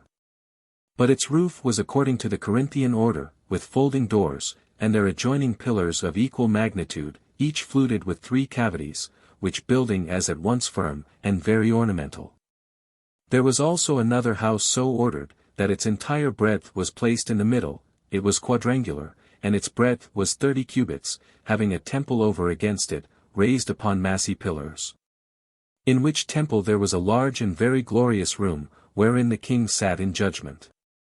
To this was joined another house that was built for his queen. There were other smaller edifices for diet, and for sleep, after public matters were over. And these were all floored with boards of cedar. Some of these Solomon built with stones of 10 cubits, and wainscoted the walls with other stones that were sawed, and were of great value, such as are dug out of the earth for the ornaments of temples, and to make fine prospects in royal palaces. And which make the mines whence they are dug famous.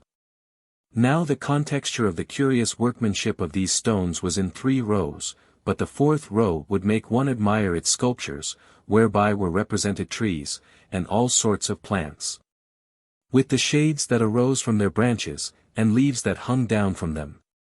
Those trees and plants covered the stone that was beneath them, and their leaves were wrought so prodigious thin and subtle, that you would think they were in motion. But the other part up to the roof, was plastered over, and, as it were, embroidered with colors and pictures. He, moreover, built other edifices for pleasure, as also very long cloisters, and those situate in an agreeable place of the palace. And among them a most glorious dining room, for feastings and computations, and full of gold, and such other furniture as so fine a room ought to have for the conveniency of the guests, and where all the vessels were made of gold. Now it is very hard to reckon up the magnitude and the variety of the royal apartments, how many rooms there were of the largest sort, how many of a bigness inferior to those, and how many that were subterraneous and invisible. The curiosity of those that enjoyed the fresh air, and the groves for the most delightful prospect, for the avoiding the heat and covering of their bodies. And, to say all in brief, Solomon made the whole building entirely of white stone, and cedar wood, and gold, and silver. He also adorned the roofs and walls with stones set in gold, and beautified them thereby in the same manner as he had beautified the temple of God with the like stones. He also made himself a throne of prodigious bigness, of ivory, constructed as a seat of justice, and having 6 steps to it, on every one of which stood, on each end of the step 2 lions, 2 other lions standing above also. But at the sitting place of the throne hands came out and received the king, and when he sat backward, he rested on half a bullock, that looked towards his back, but still all was fastened together with gold. 3. When Solomon had completed all this in 20 years' time, because Hiram king of Tyre had contributed a great deal of gold, and more silver to these buildings, as also cedar wood and pine wood, he also rewarded Hiram with rich presents. Corn he sent him also year by year, and wine and oil, which were the principal things that he stood in need of, because he inhabited an island, as we have already said. And besides these, he granted him certain cities of Galilee, 20 in number, that lay not far from Tyre, which, when Hiram went to, and viewed, and did not like the gift, he sent word to Solomon that he did not want such cities as they were. And after that time these cities were called the land of Kabul, which name, if it be interpreted according to the language of the Phoenicians, denotes what does not please. Moreover, the king of Tyre sent sophisms and enigmatical sayings to Solomon, and desired he would solve them, and free them from the ambiguity that was in them. Now so sagacious and understanding was Solomon, that none of these problems were too hard for him, but he conquered them all by his reasonings, and discovered their hidden meaning, and brought it to light. Menander also, one who translated the Tyrian archives out of the dialect of the Phoenicians into the Greek language, makes mention of these 2 kings, where he says thus: when Abibalus was dead, his son Hiram received the kingdom from him, who, when he had lived 53 years, reigned 34. He raised a bank in the large place, and dedicated the golden pillar which is in Jupiter's temple.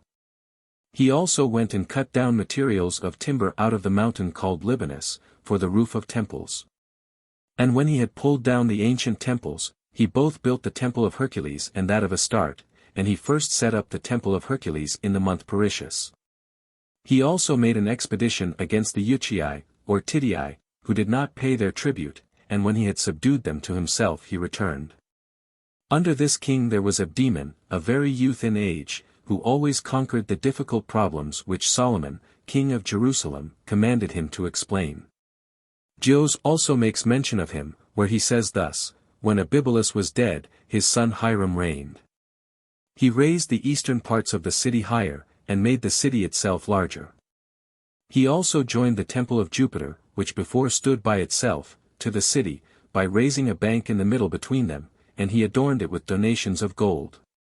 Moreover, he went up to Mount Libanus, and cut down materials of wood for the building of the temples. He says also, that Solomon, who was then king of Jerusalem, sent riddles to Hiram, and desired to receive the like from him, but that he who could not solve them should pay money to them that did solve them, and that Hiram accepted the conditions. And when he was not able to solve the riddles proposed by Solomon, he paid a great deal of money for his fine, but that he afterward did solve the proposed riddles by means of Abdeman, a man of Tyre. And that Hiram proposed other riddles, which, when Solomon could not solve, he paid back a great deal of money to Hiram. This it is which Jos wrote. Chapter 6. How Solomon fortified the city of Jerusalem, and built great cities.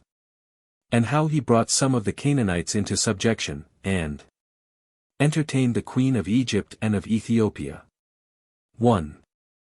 Now when the king saw that the walls of Jerusalem stood in need of being better secured, and made stronger, for he thought the wales that encompassed Jerusalem ought to correspond to the dignity of the city, he both repaired them, and made them higher, with great towers upon them. He also built cities which might be counted among the strongest, Hazor and Megiddo, and the third Gezer, which had indeed belonged to the Philistines. But Pharaoh, the king of Egypt, had made an expedition against it, and besieged it, and taken it by force, and when he had slain all its inhabitants, he utterly overthrew it, and gave it as a present to his daughter, who had been married to Solomon. For which reason the king rebuilt it, as a city that was naturally strong, and might be useful in wars, and the mutations of affairs that sometimes happen. Moreover, he built 2 other cities not far from it, Beth-horon was the name of one of them, and Baalath of the other.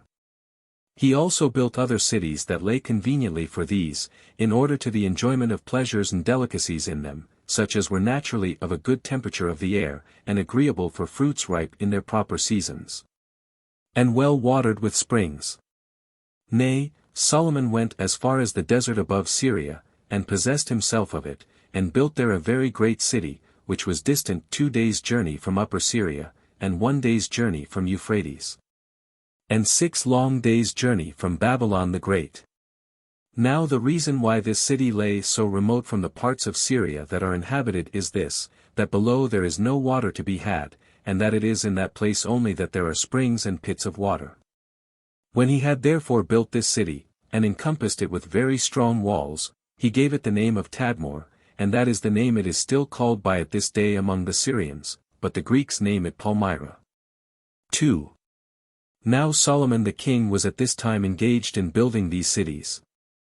But if any inquire why all the kings of Egypt from Menes, who built Memphis, and was many years earlier than our forefather Abraham, until Solomon, where the interval was more than 1,300 years, were called pharaohs, and took it from one pharaoh that lived after the kings of that interval, I think it necessary to inform them of it, and this in order to cure their ignorance, and to make the occasion of that name manifest. Pharaoh, in the Egyptian tongue, signifies a king, but I suppose they made use of other names from their childhood, but when they were made kings, they changed them into the name which in their own tongue denoted their authority. For thus it was also that the kings of Alexandria, who were called formerly by other names, when they took the kingdom, were named Ptolemies, from their first king. The Roman emperors also were from their nativity called by other names, but are styled Caesars, their empire and their dignity imposing that name upon them, and not suffering them to continue in those names which their fathers gave them. I suppose also that Herodotus of Halicarnassus, when he said there were 330 kings of Egypt after Menes, who built Memphis, did therefore not tell us their names, because they were in common called pharaohs. For when after their death there was a queen reigned, he calls her by her name Nicol, as thereby declaring, that while the kings were of the male line, and so admitted of the same nature, while a woman did not admit the same, he did therefore set down that her name, which she could not naturally have. As for myself, I have discovered from our own books, that after Pharaoh, the father-in-law of Solomon, no other king of Egypt did any longer use that name. And that it was after that time when the forenamed queen of Egypt and Ethiopia came to Solomon, concerning whom we shall inform the reader presently. But I have now made mention of these things, that I may prove that our books and those of the Egyptians agree together in many things. 3. But King Solomon subdued to himself the remnant of the Canaanites that had not before submitted to him. Those I mean that dwelt in Mount Lebanon, and as far as the city Hamath, and ordered them to pay tribute. He also chose out of them every year such as were to serve him in the meanest offices, and to do his domestic works, and to follow husbandry. For none of the Hebrews were servants, in such low employments, nor was it reasonable, that when God had brought so many nations under their power, they should depress their own people to such mean offices of life, rather than those nations. While all the Israelites were concerned in warlike affairs, and were in armor, and were set over the chariots and the horses, rather than leading the life of slaves. He appointed also 550 rulers over those Canaanites who were reduced to such domestic slavery, who received the entire care of them from the king, and instructed them in those labors and operations wherein he wanted their assistance. For, moreover, the king built many ships in the Egyptian bay of the Red Sea, in a certain place called Ezion-Geber, it is now called Berenice, and is not far from the city Elath. This country belonged formerly to the Jews, and became useful for shipping from the donations of Hiram king of Tyre. For he sent a sufficient number of men thither for pilots, and such as were skillful in navigation, to whom Solomon gave this command, that they should go along with his own stewards to the land that was of old called Ophir, but now the Aurea Chersonesus, which belongs to India, to fetch him gold. And when they had gathered 400 talents together, they returned to the king again. 5. There was then a woman queen of Egypt and Ethiopia, she was inquisitive into philosophy, and one that on other accounts also was to be admired. When this queen heard of the virtue and prudence of Solomon, she had a great mind to see him, and the reports that went every day abroad induced her to come to him, she being desirous to be satisfied by her own experience, and not by a bare hearing. For reports thus heard are likely enough to comply with a false opinion, while they wholly depend on the credit of the relators. So she resolved to come to him, and that especially in order to have a trial of his wisdom, while she proposed questions of very great difficulty, and entreated that he would solve their hidden meaning. Accordingly she came to Jerusalem with great splendor and rich furniture, for she brought with her camels laden with gold, with several sorts of sweet spices, and with precious stones. Now, upon the king's kind reception of her, he both showed a great desire to please her, and easily comprehending in his mind the meaning of the curious questions she propounded to him, he resolved them sooner than any body could have expected. So she was amazed at the wisdom of Solomon, and discovered that it was more excellent upon trial than what she had heard by report beforehand. And especially she was surprised at the fineness and largeness of his royal palace, and not less so at the good order of the apartments, for she observed that the king had therein shown great wisdom.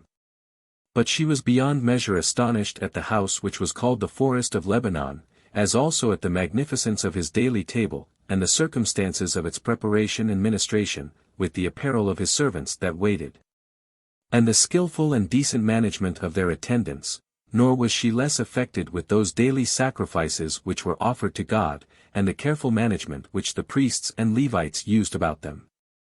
When she saw this done every day, she was in the greatest admiration imaginable, insomuch that she was not able to contain the surprise she was in, but openly confessed how wonderfully she was affected.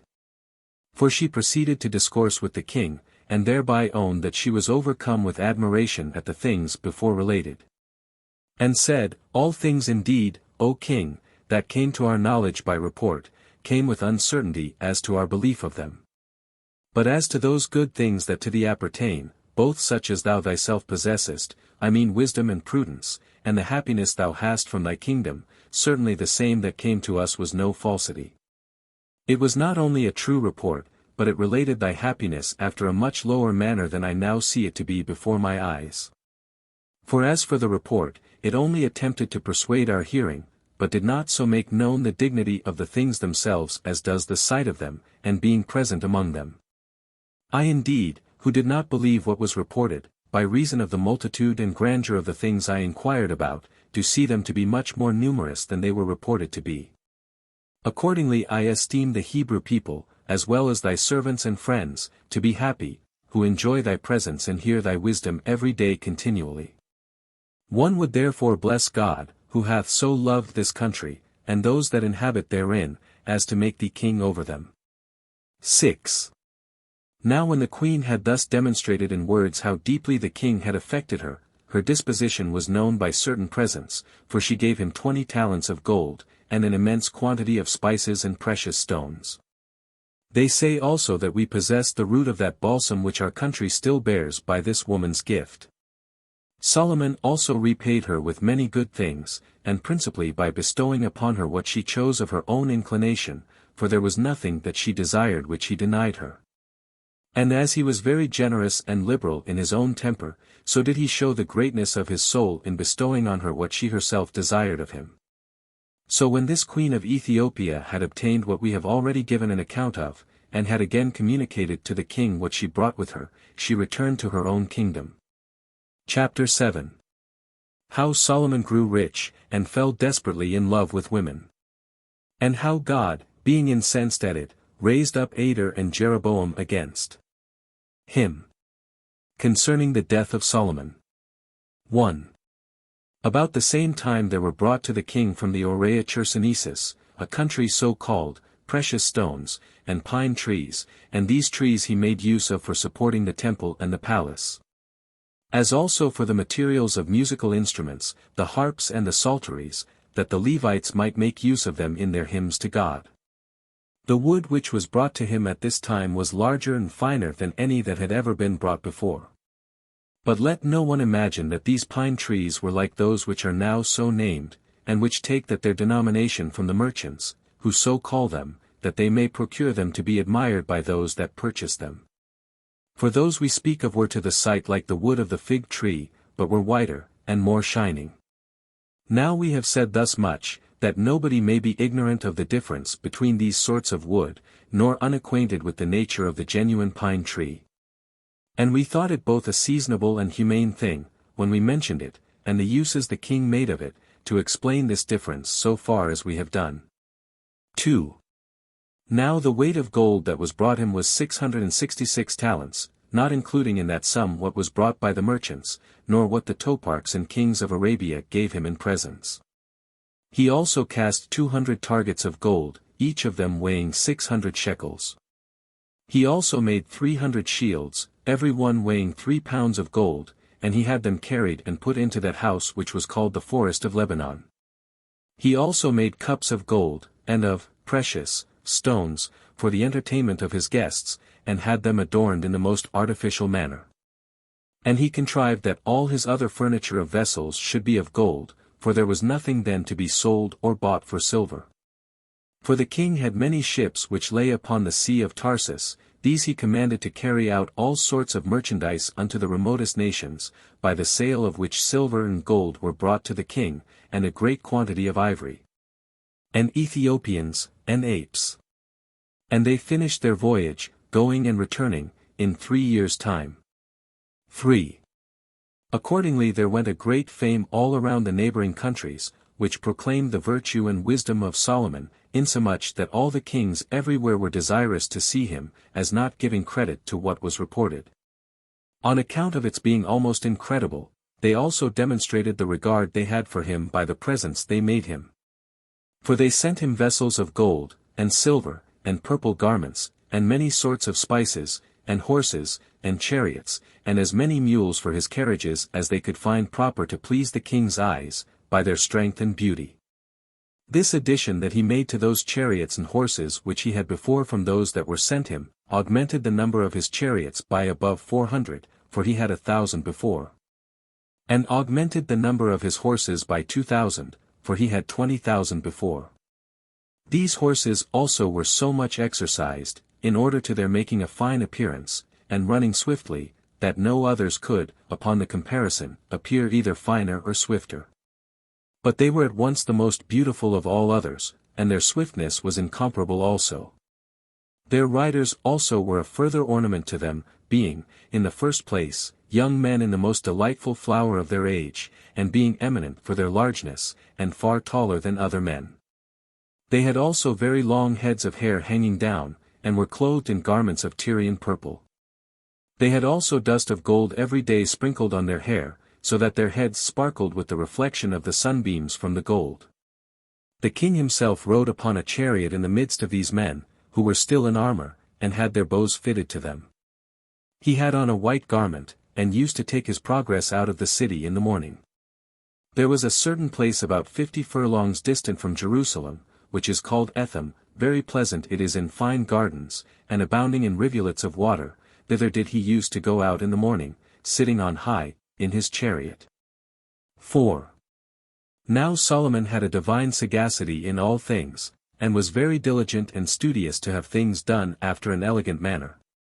So he did not neglect the care of the ways, but he laid a causeway of black stone along the roads that led to Jerusalem, which was the royal city, both to render them easy for travelers, and to manifest the grandeur of his riches and government.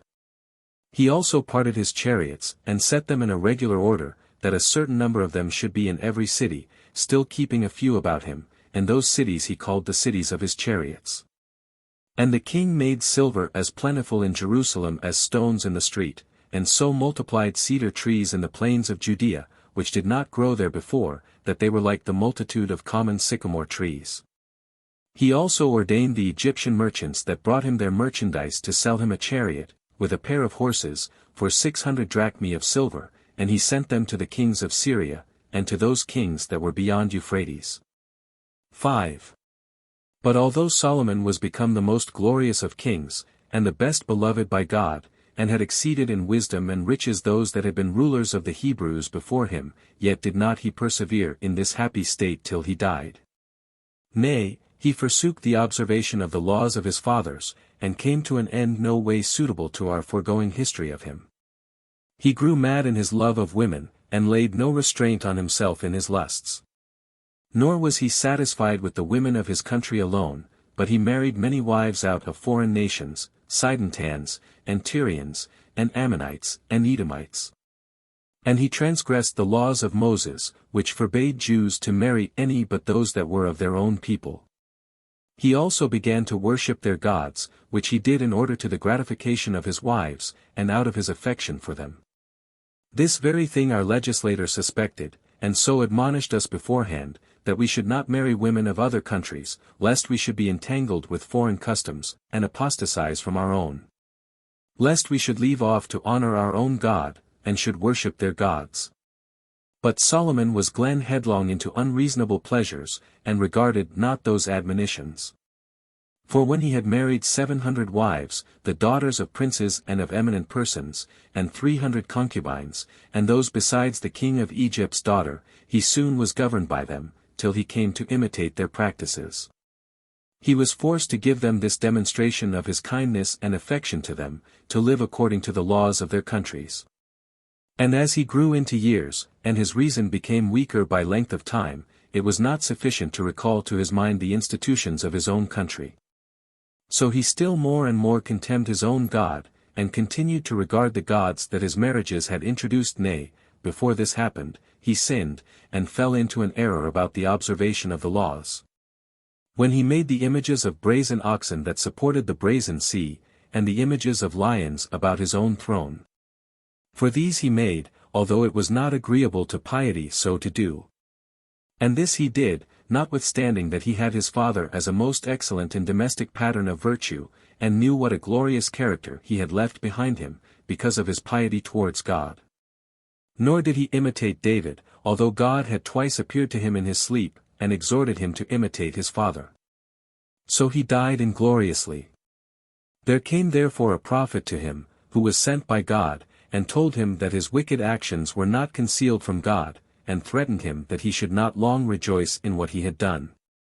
That, indeed, the kingdom should not be taken from him while he was alive, because God had promised to his father David that he would make him his successor, but that he would take care that this should befall his son when he was dead. Not that he would withdraw all the people from him, but that he would give 10 tribes to a servant of his, and leave only 2 tribes to David's grandson for his sake, because he loved God, and for the sake of the city of Jerusalem, wherein he should have a temple. 6. When Solomon heard this he was grieved, and greatly confounded, upon this change of almost all that happiness which had made him to be admired, into so bad a state. Nor had there much time passed after the prophet had foretold what was coming before God raised up an enemy against him, whose name was Ader, who took the following occasion of his enmity to him. He was a child of the stock of the Edomites, and of the blood royal. And when Joab, the captain of David's host, laid waste the land of Edom, and destroyed all that were men grown, and able to bear arms, for 6 months' time, this Hadad fled away, and came to Pharaoh the king of Egypt, who received him kindly, and assigned him a house to dwell in, and a country to supply him with food. And when he was grown up he loved him exceedingly, insomuch that he gave him his wife's sister, whose name was Tahpenes, to wife, by whom he had a son, who was brought up with the king's children. When Hadad heard in Egypt that both David and Joab were dead, he came to Pharaoh, and desired that he would permit him to go to his own country. Upon which the king asked what it was that he wanted, and what hardship he had met with, that he was so desirous to leave him. And when he was often troublesome to him, and entreated him to dismiss him, he did not then do it. But at the time when Solomon's affairs began to grow worse, on account of his forementioned transgressions and God's anger against him for the same, Hadad, by Pharaoh's permission, came to Edom. And when he was not able to make the people forsake Solomon, for it was kept under by many garrisons, and an innovation was not to be made with safety, he removed thence, and came into Syria. There he lighted upon one Rezin, who had run away from Hadadezer, king of Zobah, his master, and was become a robber in that country, and joined friendship with him, who had already a band of robbers about him. So he went up, and seized upon that part of Syria, and was made king thereof. He also made incursions into the land of Israel, and did it no small mischief, and spoiled it, and that in the lifetime of Solomon. And this was the calamity which the Hebrews suffered by Hadad. 7. There was also one of Solomon's own nation that made an attempt against him, Jeroboam the son of Nebat, who had an expectation of rising, from a prophecy that had been made to him long before.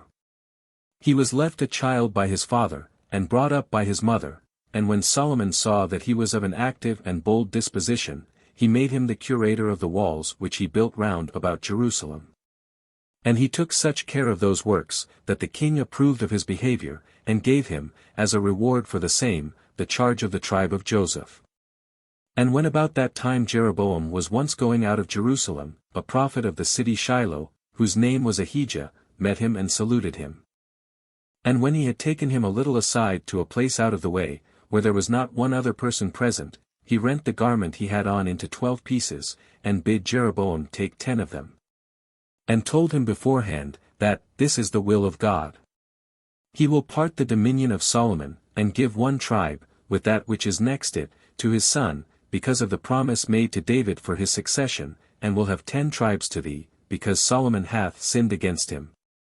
And delivered up himself to women, and to their gods. Seeing therefore thou knowest the cause for which God hath changed his mind, and is alienated from Solomon, be thou. 8. So Jeroboam was elevated by these words of the prophet. And being a young man, of a warm temper, and ambitious of greatness, he could not be quiet. And when he had so great a charge in the government, and called to mind what had been revealed to him by Ahijah, he endeavored to persuade the people to forsake Solomon, to make a disturbance, and to bring the government over to himself. But when Solomon understood his intention and treachery, he sought to catch him and kill him, but Jeroboam was informed of it beforehand, and fled to Shishak, the king of Egypt, and there abode till the death of Solomon. By which means he gained these 2 advantages: to suffer no harm from Solomon, and to be preserved for the kingdom. So Solomon died when he was already an old man, having reigned 80 years, and lived 94. He was buried in Jerusalem, having been superior to all other kings in happiness, and riches, and wisdom, excepting that when he was growing into years he was deluded by women, and transgressed the law. Concerning which transgressions, and the miseries which befell the Hebrews thereby, I think proper to discourse at another opportunity. Chapter 8. How, upon the death of Solomon the people forsook his son Rehoboam, and ordained Jeroboam king over the 10 tribes. 1. Now when Solomon was dead, and his son Rehoboam, who was born of an Ammonite wife, whose name was Naamah, had succeeded him in the kingdom, the rulers of the multitude sent immediately into Egypt, and called back Jeroboam. And when he was come to them, to the city Shechem, Rehoboam came to it also, for he had resolved to declare himself king to the Israelites while they were there gathered together. So the rulers of the people, as well as Jeroboam, came to him, and besought him, and said that he ought to relax, and to be gentler than his father, in the servitude he had imposed on them, because they had borne a heavy yoke. And that then they should be better affected to him, and be well contented to serve him under his moderate government, and should do it more out of love than fear. But Rehoboam told them they should come to him again in 3 days' time, when he would give an answer to their request. This delay gave occasion to a present suspicion, since he had not given them a favorable answer to their mind immediately. For they thought that he should have given them a humane answer offhand, especially since he was but young. However, they thought that this consultation about it, and that he did not presently give them a denial, afforded them some good hope of success. 2. Rehoboam now called his father's friends, and advised with them what sort of answer he ought to give to the multitude, upon which they gave him the advice which became friends, and those that knew the temper of such a multitude. They advised him to speak in a way more popular than suited the grandeur of a king, because he would thereby oblige them to submit to him with goodwill, it being most agreeable to subjects that their kings should be almost upon the level with them. But Rehoboam rejected this so good, and in general so profitable, advice. It was such, at least, at that time when he was to be made king, God himself, I suppose, causing what was most advantageous to be condemned by him. So he called for the young men who were brought up with him, and told them what advice the elders had given him, and bade them speak what they thought he ought to do. They advised him to give the following answer to the people, for neither their youth nor God himself suffered them to discern what was best, that his little finger should be thicker than his father's loins. And if they had met with hard usage from his father, they should experience much rougher treatment from him, and if his father had chastised them with whips, they must expect that he would do it with scorpions. The king was pleased with this advice, and thought it agreeable to the dignity of his government to give them such an answer. Accordingly, when the multitude was come together to hear his answer on the third day, all the people were in great expectation, and very intent to hear what the king would say to them, and supposed they should hear somewhat of a kind nature. But he passed by his friends, and answered as the young men had given him counsel. Now this was done according to the will of God, that what Ahijah had foretold might come to pass. 3. By these words the people were struck as it were by an iron hammer, and were so grieved at the words, as if they had already felt the effects of them, and they had great indignation at the king. And all cried out aloud, and said, We will have no longer any relation to David or his posterity after this day. And they said further, We only leave to Rehoboam the temple which his father built, and they threatened to forsake him. Nay, they were so bitter, and retained their wrath so long, that when he sent a duram, which was over the tribute, that he might pacify them, and render them milder, and persuade them to forgive him. If he had said anything that was rash or grievous to them in his youth, they would not hear it, but threw stones at him, and killed him. When Rehoboam saw this, he thought himself aimed at by those stones with which they had killed his servant, and feared lest he should undergo the last of punishments in earnest. So he got immediately into his chariot, and fled to Jerusalem, where the tribe of Judah and that of Benjamin ordained him king. But the rest of the multitude forsook the sons of David from that day, and appointed Jeroboam to be the ruler of their public affairs. Upon this Rehoboam, Solomon's son, assembled a great congregation of those two tribes that submitted to him, and was ready to take 180,000 chosen men out of the army, to make an expedition against Jeroboam and his people, that he might force them by war to be his servants. But he was forbidden of God by the prophet, Shemaiah, to go to war, for that it was not just that brethren of the same country should fight one against another. He also said that this defection of the multitude was according to the purpose of God. So he did not proceed in this expedition. And now I will relate first the actions of Jeroboam the king of Israel, after which we will relate what are therewith connected, the actions of Rehoboam, the king of the two tribes. By this means we shall preserve the good order of the history entire. 4. When therefore Jeroboam had built him a palace in the city Shechem, he dwelt there. He also built him another at Penuel, a city so called. And now the Feast of Tabernacles was approaching in a little time. Jeroboam considered, that if he should permit the multitude to go to worship God at Jerusalem, and there to celebrate the festival, they would probably repent of what they had done, and be enticed by the temple, and by the worship of God there performed, and would leave him, and return to their first kings. And if so, he should run the risk of losing his own life, so he invented this contrivance. He made 2 golden heifers, and built 2 little temples for them, the one in the city Bethel, and the other in Dan, which last was at the fountains of the lesser Jordan, and he put the heifers into both the little temples in the forementioned cities. And when he had called those 10 tribes together over whom he ruled, he made a speech to the people in these words, I suppose, my countrymen, that you know this, that every place hath God in it. Nor is there any one determinate place in which he is, but he everywhere hears and sees those that worship him, on which account I do not think it right for you to go so long a journey to Jerusalem, which is an enemy's city, to worship him. It was a man that built the temple. I have also made 2 golden heifers, dedicated to the same God. And the one of them I have consecrated in the city Bethel, and the other in Dan, to the end that those of you that dwell nearest those cities may go to them, and worship God there. And I will ordain for you certain priests and Levites from among yourselves, that you may have no want of the tribe of Levi, or of the sons of Aaron. But let him that is desirous among you of being a priest, bring to God a bullock and a ram, which they say Aaron the first priest brought also. When Jeroboam had said this, he deluded the people, and made them to revolt from the worship of their forefathers, and to transgress their laws. This was the beginning of miseries to the Hebrews, and the cause why they were overcome in war by foreigners, and so fell into captivity. But we shall relate those things in their proper places hereafter. 5. When the Feast of Tabernacles was just approaching, Jeroboam was desirous to celebrate it himself in Bethel, as did the 2 tribes celebrate it in Jerusalem. Accordingly he built an altar before the heifer, and undertook to be high priest himself.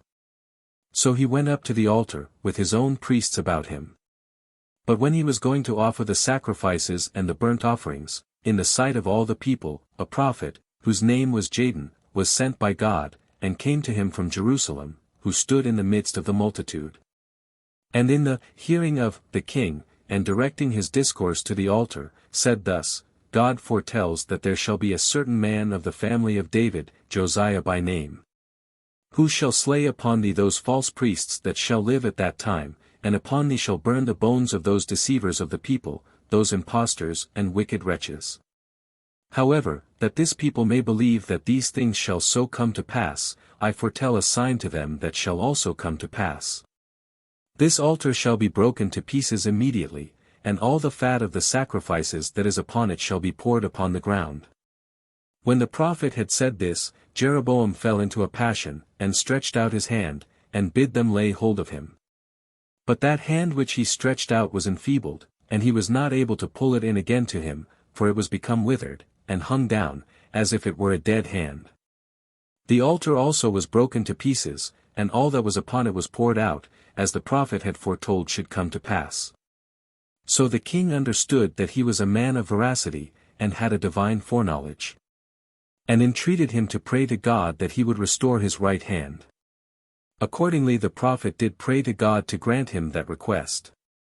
So the king, having his hand recovered to its natural state, rejoiced at it, and invited the prophet to sup with him.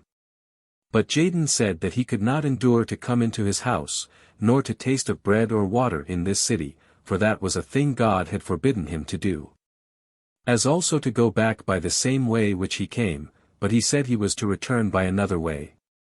So the king wondered at the abstinence of the man, but was himself in fear, as suspecting a change of his affairs for the worse, from what had been said to him. Chapter 9.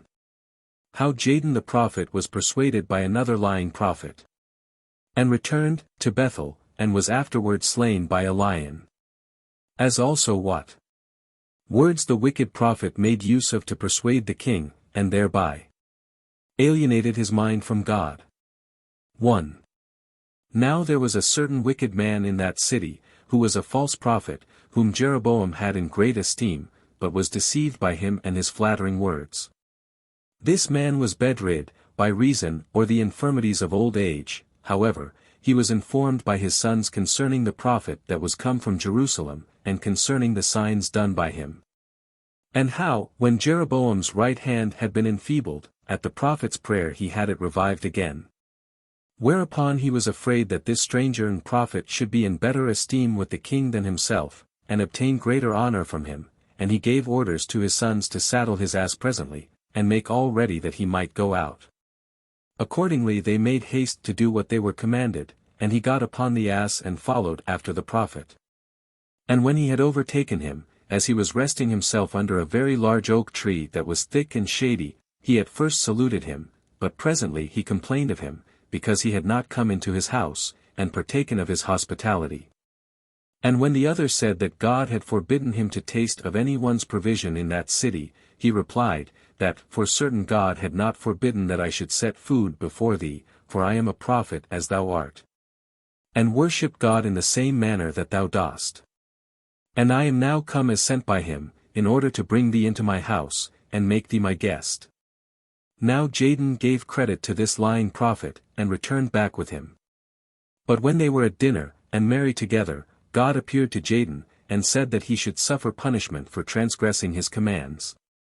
And he told him what that punishment should be, for he said that he should meet with a lion as he was going on his way, by which lion he should be torn in pieces, and be deprived of burial in the sepulchres of his fathers.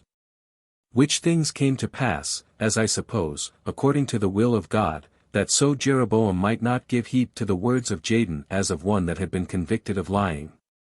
However, As Jadon was again going to Jerusalem, a lion assaulted him, and pulled him off the beast he rode on, and slew him, yet did he not at all hurt the ass, but sat by him, and kept him, as also the prophet's body. This continued till some travelers that saw it came and told it in the city to the false prophet, who sent his sons, and brought the body unto the city, and made a funeral for him at great expense. He also charged his sons to bury himself with him, and said that all which he had foretold against that city, and the altar, and priests, and false prophets, would prove true. And that if he were buried with him, he should receive no injurious treatment after his death, the bones not being then to be distinguished asunder. But now, when he had performed those funeral rites to the prophet, and had given that charge to his sons, as he was a wicked and an impious man, he goes to Jeroboam, and says to him, "And wherefore is it now that thou art disturbed at the words of this silly fellow?" And when the king had related to him what had happened about the altar, and about his own hand, and gave him the names of divine man, and an excellent prophet, he endeavored by a wicked trick to weaken that his opinion. And by using plausible words concerning what had happened, he aimed to injure the truth that was in them. For he attempted to persuade him that his hand was enfeebled by the labor it had undergone in supporting the sacrifices, and that upon its resting a while it returned to its former nature again. And that as to the altar, it was but new, and had borne abundance of sacrifices, and those large ones too, and was accordingly broken to pieces, and fallen down by the weight of what had been laid upon it. He also informed him of the death of him that had foretold those things, and how he perished, whence he concluded that, he had not anything in him of a prophet, nor spake anything like one. When he had thus spoken, he persuaded the king, and entirely alienated his mind from God, and from doing works that were righteous and holy, and encouraged him to go on in his impious practices, and accordingly he was to that degree injurious to God. And so great a transgressor, that he sought for nothing else every day but how he might be guilty of some new instances of wickedness, and such as should be more detestable than what he had been so insolent as to do before. And so much shall at present suffice to have said concerning Jeroboam. Chapter 10. Concerning Rehoboam, and how God inflicted punishment upon him. For his impiety by Shishak, king of Egypt. 1. Now Rehoboam, the son of Solomon, who, as we said before, was king of the 2 tribes, built strong and large cities, Bethlehem, and Atare, and Tekoa, and Bethser, and Shoko, and Adullam, and Ipan, and Mareshah, and Ziph, and Adorlam, and Lachish. And Azekah, and Zorah, and Aijalon, and Hebron. These he built first of all in the tribe of Judah. He also built other large cities in the tribe of Benjamin, and walled them about, and put garrisons in them all, and captains, and a great deal of corn, and wine, and oil. And he furnished every one of them plentifully with other provisions that were necessary for sustenance. Moreover, he put therein shields and spears for many 10,000 men. The priests also that were in all Israel, and the Levites, and if there were any of the multitude that were good and righteous men, they gathered themselves together to him, having left their own cities, that they might worship God in Jerusalem. For they were not willing to be forced to worship the heifers which Jeroboam had made, and they augmented the kingdom of Rehoboam for 3 years. And after he had married a woman of his own kindred, and had by her 3 children born to him, he married also another of his own kindred, who was daughter of Absalom by Tamar, whose name was Maachah, and by her he had a son, whom he named Abijah. He had moreover many other children by other wives, but he loved Maachah above them all. Now he had 18 legitimate wives, and 30 concubines, and he had borne to him 28 sons and 60 daughters. But he appointed Abijah, whom he had by Maachah, to be his successor in the kingdom, and entrusted him already with the treasures and the strongest cities. 2. Now I cannot but think that the greatness of a kingdom, and its change into prosperity, often become the occasion of mischief and of transgression to men.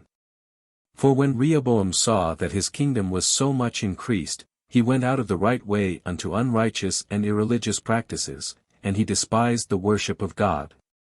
Till the people themselves imitated his wicked actions, for so it usually happens, that the manners of subjects are corrupted at the same time with those of their governors, which subjects then lay aside their own sober way of living, as a reproof of their governors' intemperate courses, and follow their wickedness as if it were virtue.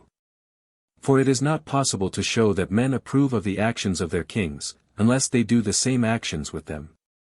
Agreeable whereto it now happened to the subjects of Rehoboam. For when he was grown impious, and a transgressor himself, they endeavored not to offend him by resolving still to be righteous. But God sent Shishak, king of Egypt, to punish them for their unjust behavior towards him, concerning whom Herodotus was mistaken, and applied his actions to Sesostris. For this Shishak, in the 5th year of the reign of Rehoboam, made an expedition into Judea, with many 10,000 men. For he had 1,200 chariots in number that followed him, and 70,000 horsemen, and 400,000 footmen. These he brought with him, and they were the greatest part of them Libyans and Ethiopians. Now therefore when he fell upon the country of the Hebrews, he took the strongest cities of Rehoboam's kingdom without fighting, and when he had put garrisons in them, he came last of all to Jerusalem. 3.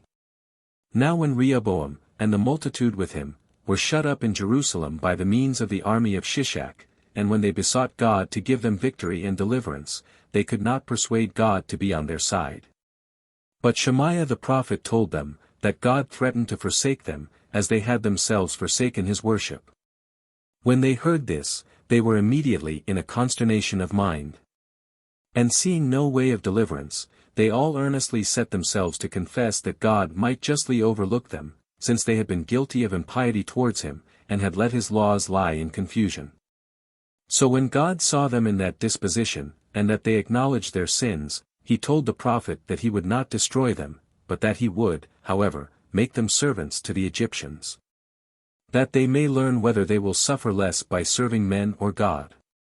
So when Shishak had taken the city without fighting, because Rehoboam was afraid, and received him into it, yet did not Shishak stand to the covenants he had made, but he spoiled the temple, and emptied the treasures of God, and those of the king, and carried off innumerable 10,000s of gold and silver, and left nothing at all behind him.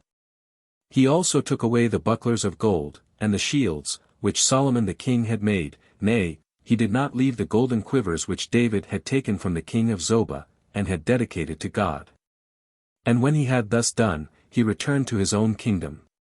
Now Herodotus of Halicarnassus mentions this expedition, having only mistaken the king's name.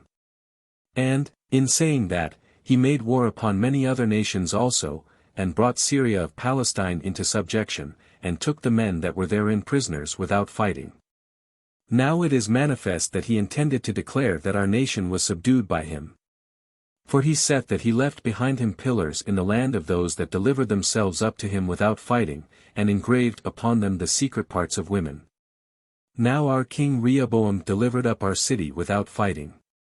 He says withal that the Ethiopians learned to circumcise their privy parts from the Egyptians, with this addition, that the Phoenicians and Syrians that live in Palestine confess that they learned it of the Egyptians. Yet it is evident that no other of the Syrians that live in Palestine, besides us alone, are circumcised. But as to such matters, let every one speak what is agreeable to his own opinion. 4. When Shishak was gone away, King Rehoboam made bucklers and shields of brass, instead of those of gold, and delivered the same number of them to the keepers of the king's palace. So, instead of warlike expeditions, and that glory which results from those public actions, he reigned in great quietness, though not without fear, as being always an enemy to Jeroboam, and he died when he had lived 57 years. And reigned 17. He was in his disposition a proud and a foolish man, and lost, part of his, dominions by not hearkening to his father's friends. He was buried in Jerusalem, in the sepulchres of the kings. And his son Abijah succeeded him in the kingdom, and this in the 18th year of Jeroboam's reign over the 10 tribes, and this was the conclusion of these affairs. It must be now our business to relate the affairs of Jeroboam, and how he ended his life, for he ceased not nor rested to be injurious to God, but every day raised up altars upon high mountains, and went on making priests out of the multitude. Chapter 11. Concerning the death of a son of Jeroboam. How Jeroboam was beaten by Abijah, who died a little afterward and was succeeded in his kingdom by Asa. And also how, after the death of Jeroboam, Baasha destroyed his son Nadab and all the house of Jeroboam. 1. However, God was in no long time ready to return Jeroboam's wicked actions, and the punishment they deserved, upon his own head, and upon the heads of all his house. And whereas a son of his lay sick at that time, who was called Abijah, he enjoined his wife to lay aside her robes, and to take the garments belonging to a private person, and to go to Abijah the prophet. For that he was a wonderful man in foretelling futurities, it having been he who told me that I should be king. He also enjoined her, when she came to him, to inquire concerning the child, as if she were a stranger, whether he should escape this distemper. So she did as her husband bade her, and changed her habit, and came to the city Shiloh, for there did Ahijah live. And as she was going into his house, his eyes being then dim with age, God appeared to him, and informed him of two things. That the wife of Jeroboam was come to him, and what answer he should make to her inquiry. Accordingly, as the woman was coming into the house like a private person and a stranger, he cried out, Come in, O thou wife of Jeroboam. Why concealest thou thyself? Thou art not concealed from God, who hath appeared to me, and informed me that thou wast coming, and hath given me in command what I shall say to thee. So he said that she should go away to her husband, and speak to him thus, Since I made thee a great man when thou wast little, or rather wast nothing, and rent the kingdom from the house of David, and gave it to thee. And thou hast been unmindful of these benefits, hast left off my worship, hast made thee molten gods and honored them, I will in like manner cast thee down again, and will destroy all thy house, and make them food for the dogs and the fowls. For a certain king is rising up, by appointment, over all this people, who shall leave none of the family of Jeroboam remaining. The multitude also shall themselves partake of the same punishment, and shall be cast out of this good land, and shall be scattered into the places beyond Euphrates, because they have followed the wicked practices of their king. And have worshipped the gods that he made, and forsaken my sacrifices. But do thou, O woman, make haste back to thy husband, and tell him this message, but thou shalt then find thy son dead, for as thou enterest the city he shall depart this life. Yet shall he be buried with the lamentation of all the multitude, and honored with a general mourning, for he was the only person of goodness of Jeroboam's family. When the prophet had foretold these events, the woman went hastily away with a disordered mind, and greatly grieved at the death of the forenamed child. So she was in lamentation as she went along the road, and mourned for the death of her son, that was just at hand. She was indeed in a miserable condition at the unavoidable misery of his death, and went apace, but in circumstances very unfortunate, because of her son, for the greater haste she made, she would the sooner see her son dead. Yet was she forced to make such haste on account of her husband. Accordingly, when she was come back, she found that the child had given up the ghost, as the prophet had said, and she related all the circumstances to the king. 2. Yet did not Jeroboam lay any of these things to heart, but he brought together a very numerous army, and made a warlike expedition against Abijah, the son of Rehoboam, who had succeeded his father in the kingdom of the two tribes. For he despised him because of his age.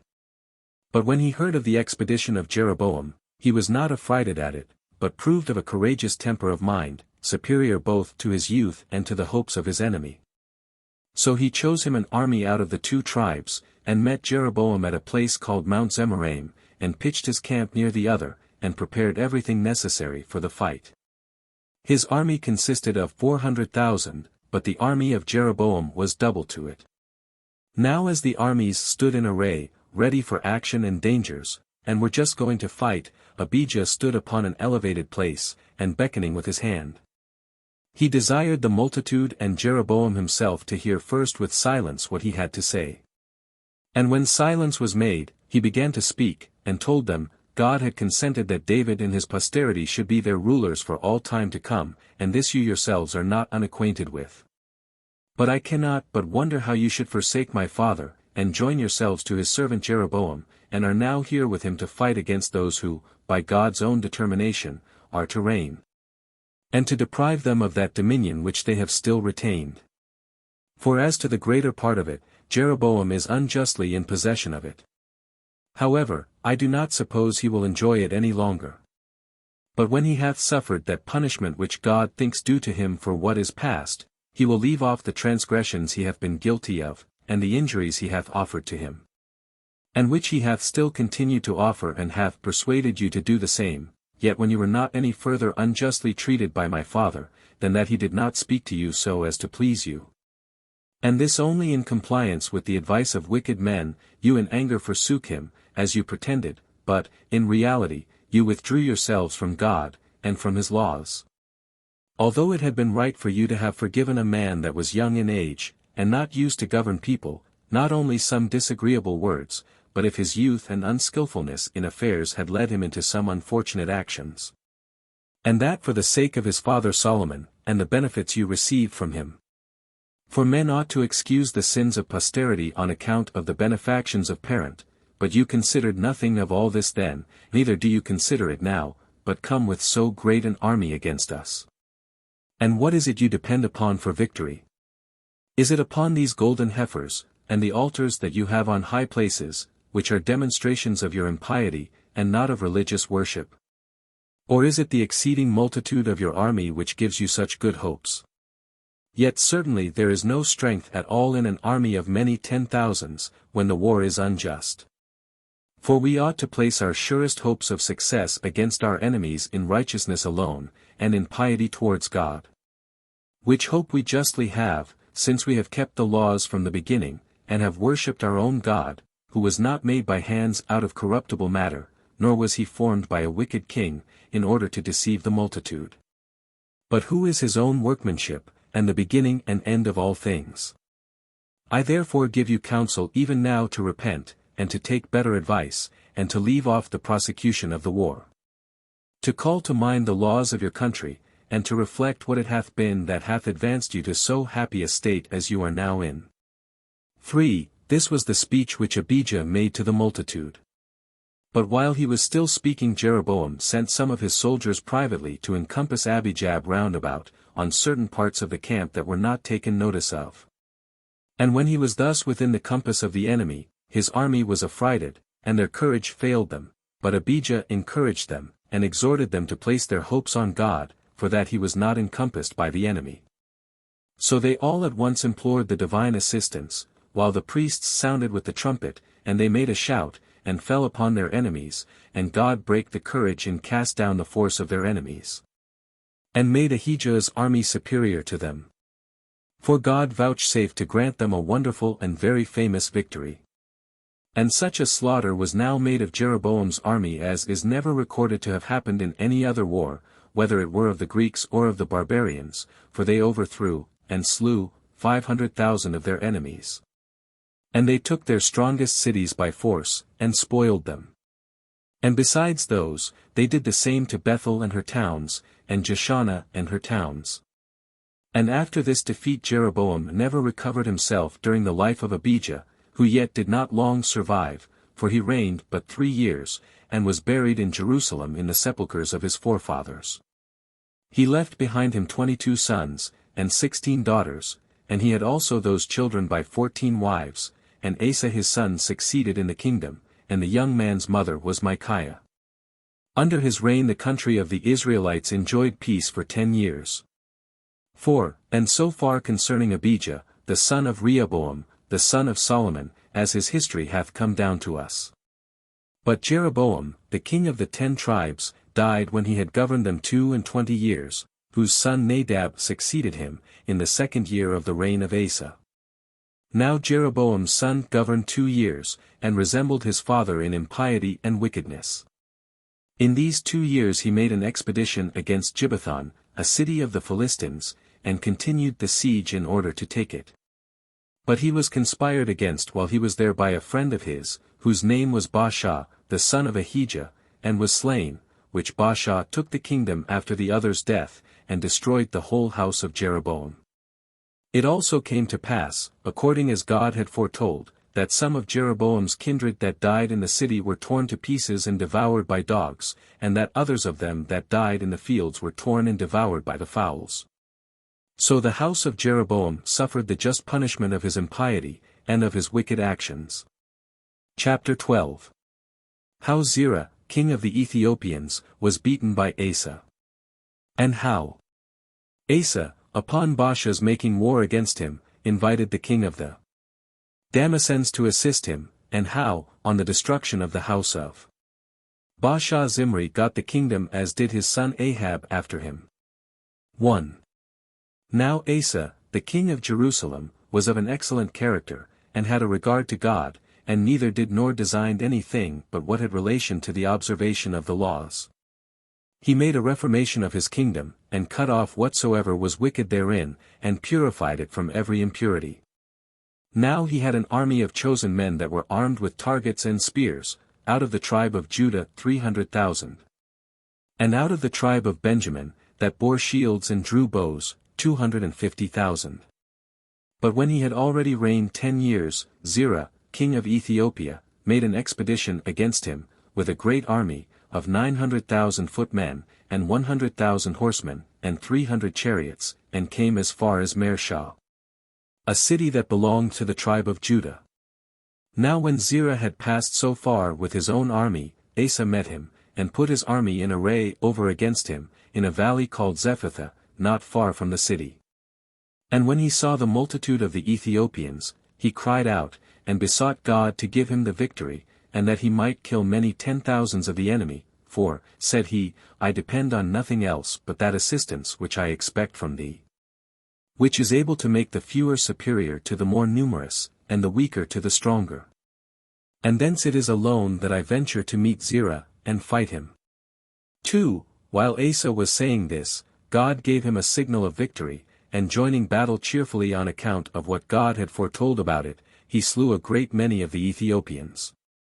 And when he had put them to flight, he pursued them to the country of Gerar.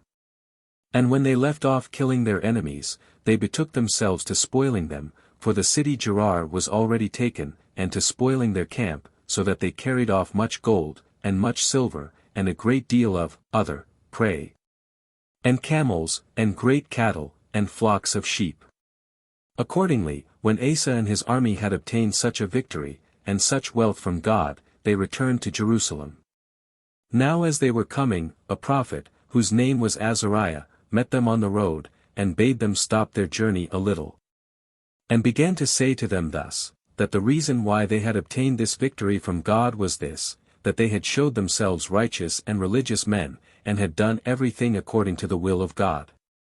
That therefore, he said, if they persevered therein, God would grant that they should always overcome their enemies, and live happily, but that if they left off his worship, all things shall fall out on the contrary. And a time should come, wherein no true prophet shall be left in your whole multitude, nor a priest who shall deliver you a true answer from the oracle. But your cities shall be overthrown, and your nation scattered over the whole earth, and live the life of strangers and wanderers. So he advised them, while they had time, to be good, and not to deprive themselves of the favor of God. When the king and the people heard this, they rejoiced, and all in common, and every one in particular, took great care to behave themselves righteously. The king also sent some to take care that those in the country should observe the laws also. 3. And this was the state of Asa, king of the 2 tribes. I now return to Baasha, the king of the multitude of the Israelites, who slew Nadab, the son of Jeroboam, and retained the government. He dwelt in the city Tirzah, having made that his habitation, and reigned 24 years. He became more wicked and impious than Jeroboam or his son. He did a great deal of mischief to the multitude, and was injurious to God, who sent the prophet Jehu, and told him beforehand that his whole family should be destroyed, and that he would bring the same miseries on his house which had brought that of Jeroboam to ruin.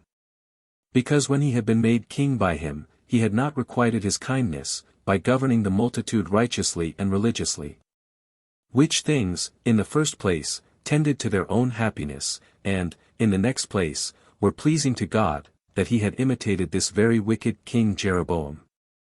And although that man's soul had perished, yet did he express to the life his wickedness, and he said that he should therefore justly experience the like calamity with him, since he had been guilty of the like wickedness.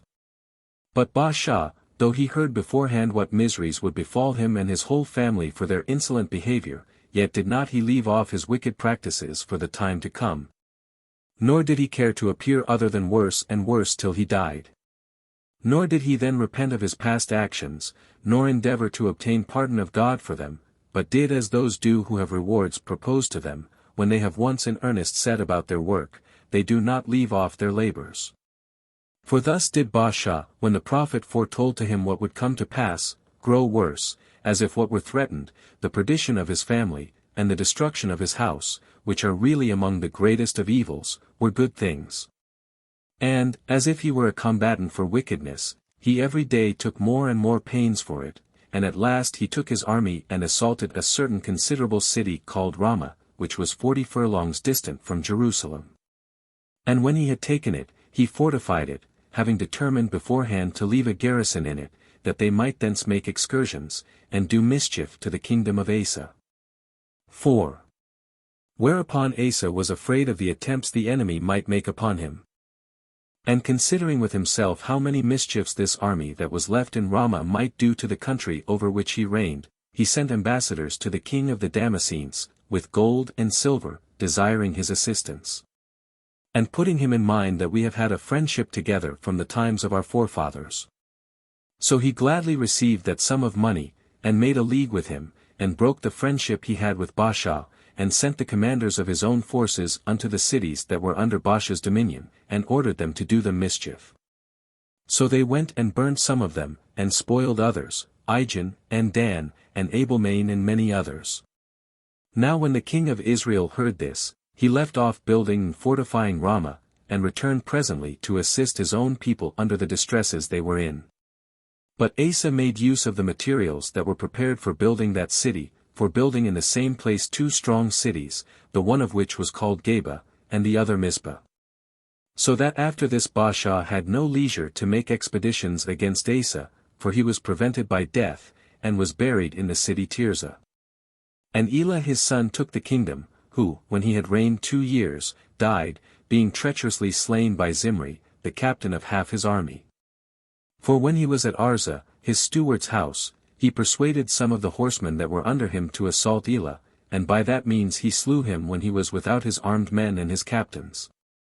For they were all busied in the siege of Gibbethon, a city of the Philistines. 5. When Zimri, the captain of the army, had killed Elah, he took the kingdom himself, and, according to Jehu's prophecy, slew all the house of Baasha. For it came to pass that Baasha's house utterly perished, on account of his impiety, in the same manner as we have already described the destruction of the house of Jeroboam.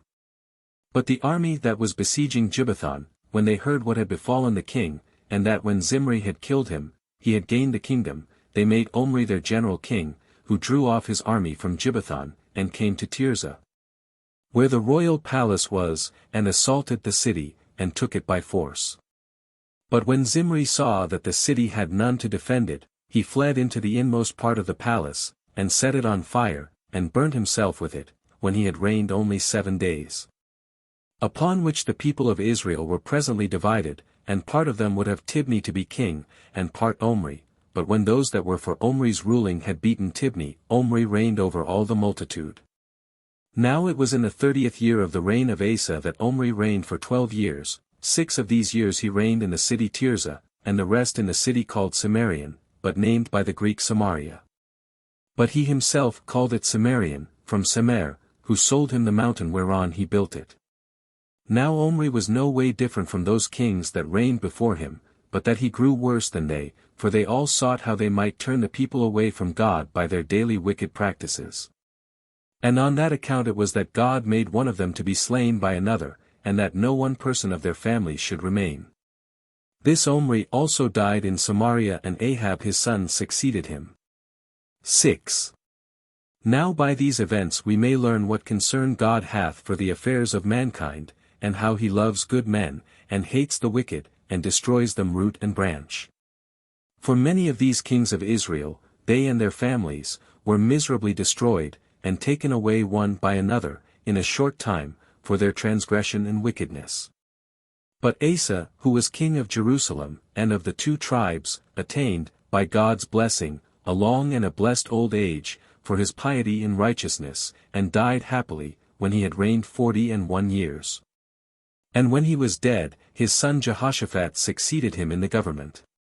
He was born of Asa's wife Azubah. And all men allowed that he followed the works of David his forefather, and this both in courage and piety.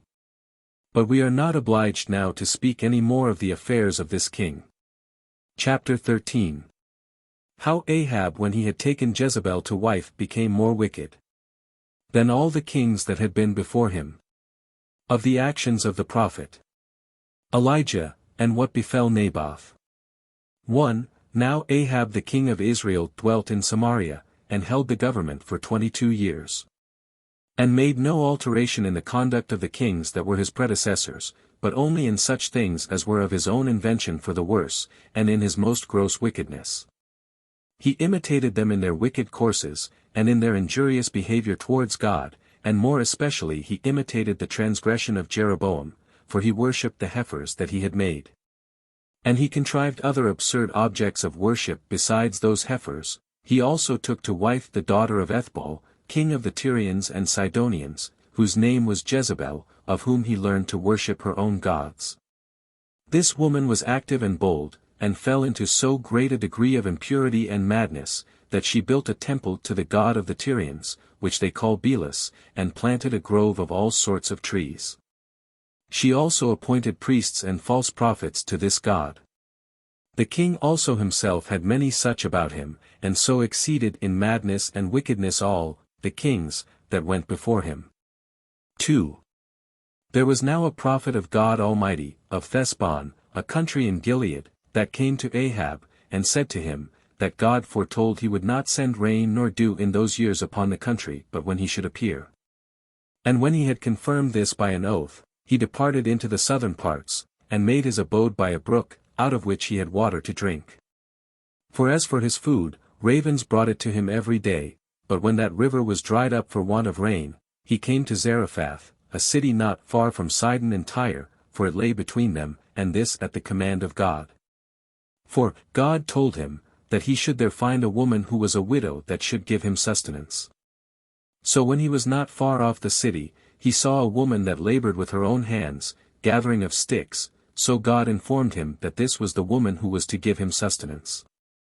So he came and saluted her, and desired her to bring him some water to drink, but as she was going so to do, he called to her, and would have her to bring him a loaf of bread also.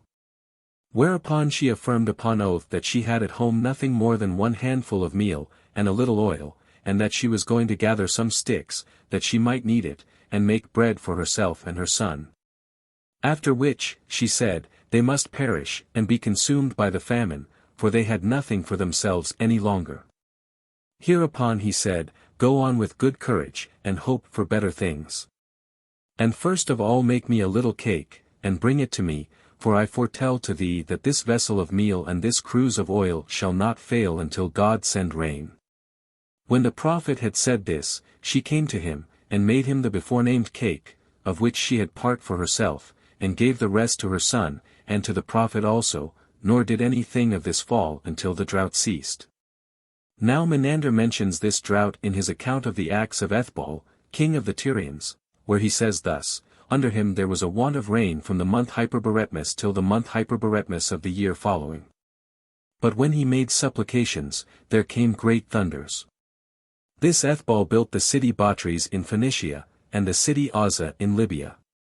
By these words he designed the want of rain that was in the days of Ahab, for at that time it was that Ethbaal also reigned over the Tyrians, as Menander informs us.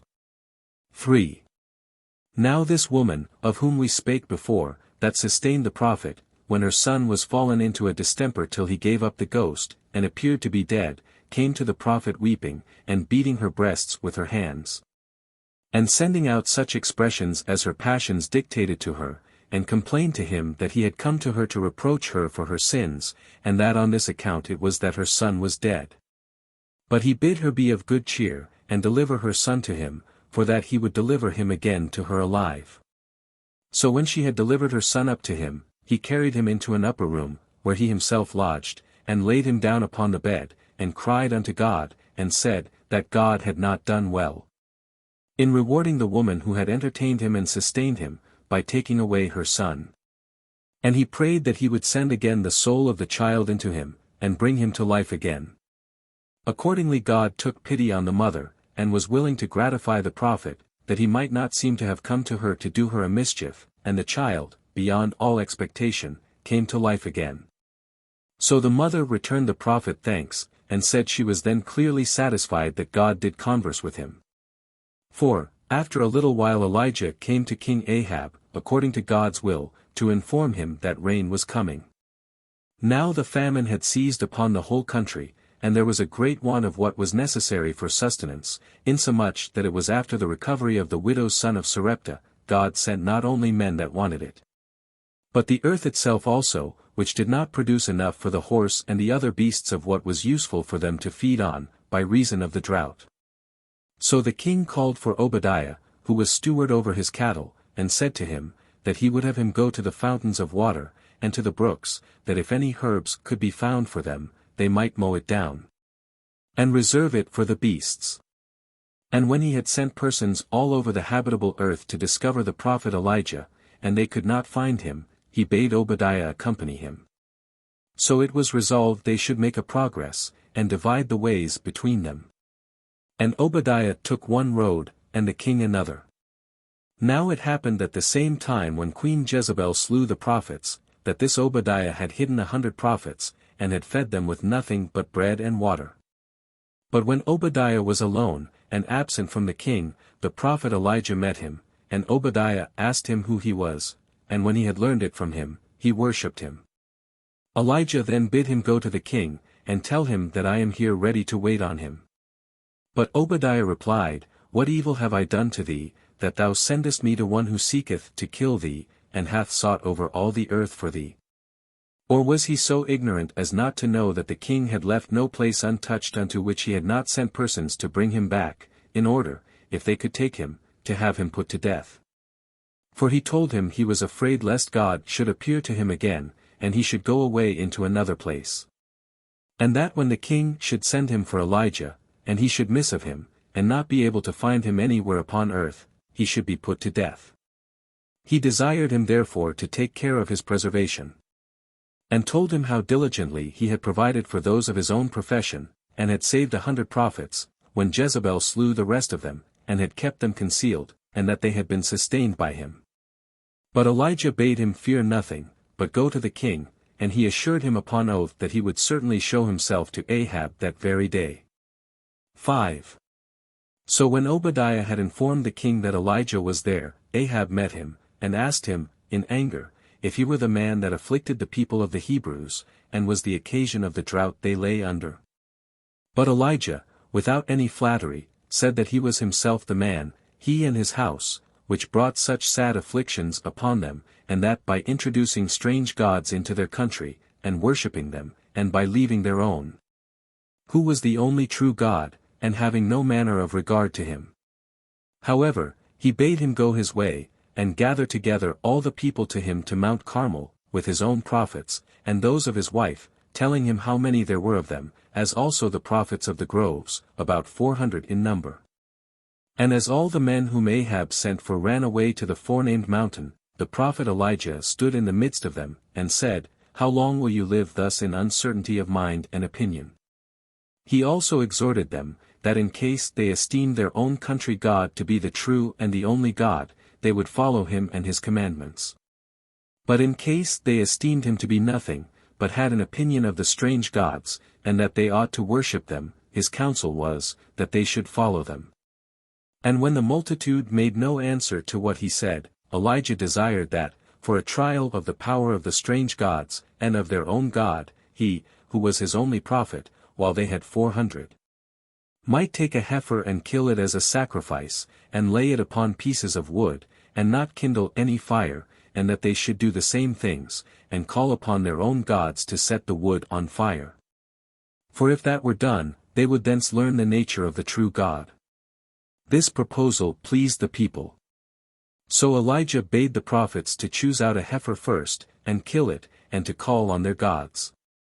But when there appeared no effect of the prayer or invocation of the prophets upon their sacrifice, Elijah derided them, and bade them call upon their gods with a loud voice, for they might either be on a journey, or asleep. And when these prophets had done so from morning till noon, and cut themselves with swords and lances, according to the customs of their country, and he was about to offer his sacrifice, he bade the prophets go away. But bade the people come near and observe what he did, lest he should privately hide fire among the pieces of wood. So, upon the approach of the multitude, he took 12 stones, one for each tribe of the people of the Hebrews, and built an altar with them, and dug a very deep trench. And when he had laid the pieces of wood upon the altar, and upon them had laid the pieces of the sacrifices, he ordered them to fill 4 barrels with the water of the fountain, and to pour it upon the altar, till it ran over it. And till the trench was filled with the water poured into it. When he had done this, he began to pray to God, and to invocate him to make manifest his power to a people that had already been in an error a long time. Upon which words a fire came on a sudden from heaven in the sight of the multitude, and fell upon the altar, and consumed the sacrifice, till the very water was set on fire, and the place was become dry. 6. Now when the Israelites saw this, they fell down upon the ground, and worshipped one God, and called him the great and the only true God, but they called the others mere names, framed by the evil and vile opinions of men. So they caught their prophets, and, at the command of Elijah, slew them. Elijah also said to the king, that he should go to dinner without any further concern, for that in a little time he would see God send them rain. Accordingly Ahab went his way. But Elijah went up to the highest top of Mount Carmel, and sat down upon the ground, and leaned his head upon his knees, and bade his servant go up to a certain elevated place, and look towards the sea. And when he should see a cloud rising anywhere, he should give him notice of it, for till that time the air had been clear. When the servant had gone up, and had said many times that he saw nothing, at the 7th time of his going up, he said that he saw a small black thing in the sky, not larger than a man's foot. When Elijah heard that, he sent to Ahab, and desired him to go away to the city before the rain came down. So he came to the city Jezreel. And in a little time the air was all obscured, and covered with clouds, and a vehement storm of wind came upon the earth, and with it a great deal of rain. And the prophet was under a divine fury, and ran along with the king's chariot unto Jezreel, a city of Issachar. 7. When Jezebel, the wife of Ahab, understood what signs Elijah had wrought, and how he had slain her prophets, she was angry, and sent messengers to him, and by them threatened to kill him, as he had destroyed her prophets. At this Elijah was affrighted, and fled to the city called Beersheba, which is situate at the utmost limits of the country belonging to the tribe of Judah, towards the land of Edom, and there he left his servant, and went away into the desert. He prayed also that he might die, for that he was not better than his fathers, nor need he be very desirous to live, when they were dead, and he lay and slept under a certain tree. And when somebody awakened him, and he was risen up, he found food set by him and water, so when he had eaten, and recovered his strength by that his food, he came to that mountain which is called Sinai, where it is related that Moses received his laws from God. And finding there a certain hollow cave, he entered into it, and continued to make his abode in it. But when a certain voice came to him, but from whence he knew not, and asked him, why he was come thither, and had left the city, he said, that because he had slain the prophets of the foreign gods, and had persuaded the people that he alone whom they had worshipped from the beginning was God, he was sought for by the king's wife to be punished for so doing. And when he had heard another voice, telling him that he should come out the next day into the open air, and should thereby know what he was to do, he came out of the cave the next day accordingly, when he both heard an earthquake, and saw the bright splendor of a fire. And after a silence made, a divine voice exhorted him not to be disturbed with the circumstances he was in, for that none of his enemies should have power over him. The voice also commanded him to return home, and to ordain Jehu, the son of Nimshi, to be king over their own multitude, and Hazael, of Damascus, to be over the Syrians, and Elisha, of the city Abel, to be a prophet in his stead. And that of the impious multitude, some should be slain by Hazael, and others by Jehu. So Elijah, upon hearing this charge, returned into the land of the Hebrews. And when he found Elisha, the son of Shaphat, plowing, and certain others with him, driving 12 yoke of oxen, he came to him, and cast his own garment upon him. Upon which Elisha began to prophesy presently, and leaving his oxen, he followed Elijah. And when he desired leave to salute his parents, Elijah gave him leave so to do.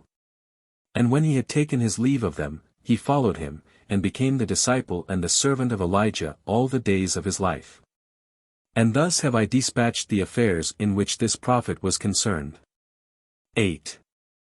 Now there was one Naboth, of the city Azar, Jezreel, who had a field adjoining to that of the king. The king would have persuaded him to sell him that his field, which lay so near to his own lands, at what price he pleased. That he might join them together, and make them one farm. And if he would not accept of money for it, he gave him leave to choose any of his other fields in its stead. But Naboth said he would not do so, but would keep the possession of that land of his own, which he had by inheritance from his father.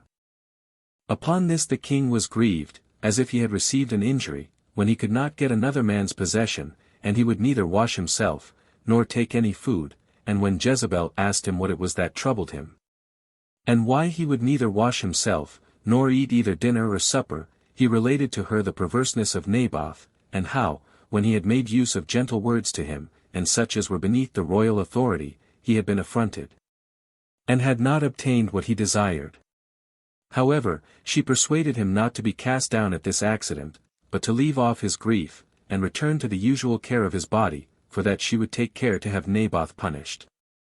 And she immediately sent letters to the rulers of the Israelites, Jezreelites, in Ahab's name, and commanded them to fast and to assemble a congregation, and to set Naboth at the head of them, because he was of an illustrious family. And to have 3 bold men ready to bear witness that he had blasphemed God and the king, and then to stone him, and slay him in that manner. Accordingly, when Naboth had been thus testified against, as the queen had written to them, that he had blasphemed against God and Ahab the king, she desired him to take possession of Naboth's vineyard on free cost. So Ahab was glad at what had been done, and rose up immediately from the bed whereon he lay to go to see Naboth's vineyard. But God had great indignation at it, and sent Elijah the prophet to the field of Naboth, to speak to Ahab, and to say to him, that he had slain the true owner of that field unjustly. And as soon as he came to him, and the king had said that he might do with him what he pleased, for he thought it a reproach to him to be thus caught in his sin, Elijah said, that in that very place in which the dead body of Naboth was eaten by dogs both his own blood and that of his wife should be shed, and that all his family should perish, because he had been so insolently wicked, and had slain a citizen unjustly, and contrary to the laws of his country.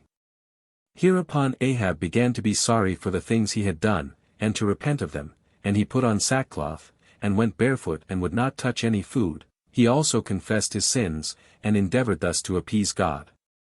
But God said to the prophet, that while Ahab was living he would put off the punishment of his family, because he repented of those insolent crimes he had been guilty of, but that still he would fulfill his threatening under Ahab's son. Which message the prophet delivered to the king. Chapter 14. How Hadad king of Damascus and of Syria, made 2 expeditions against Ahab and was beaten. 1.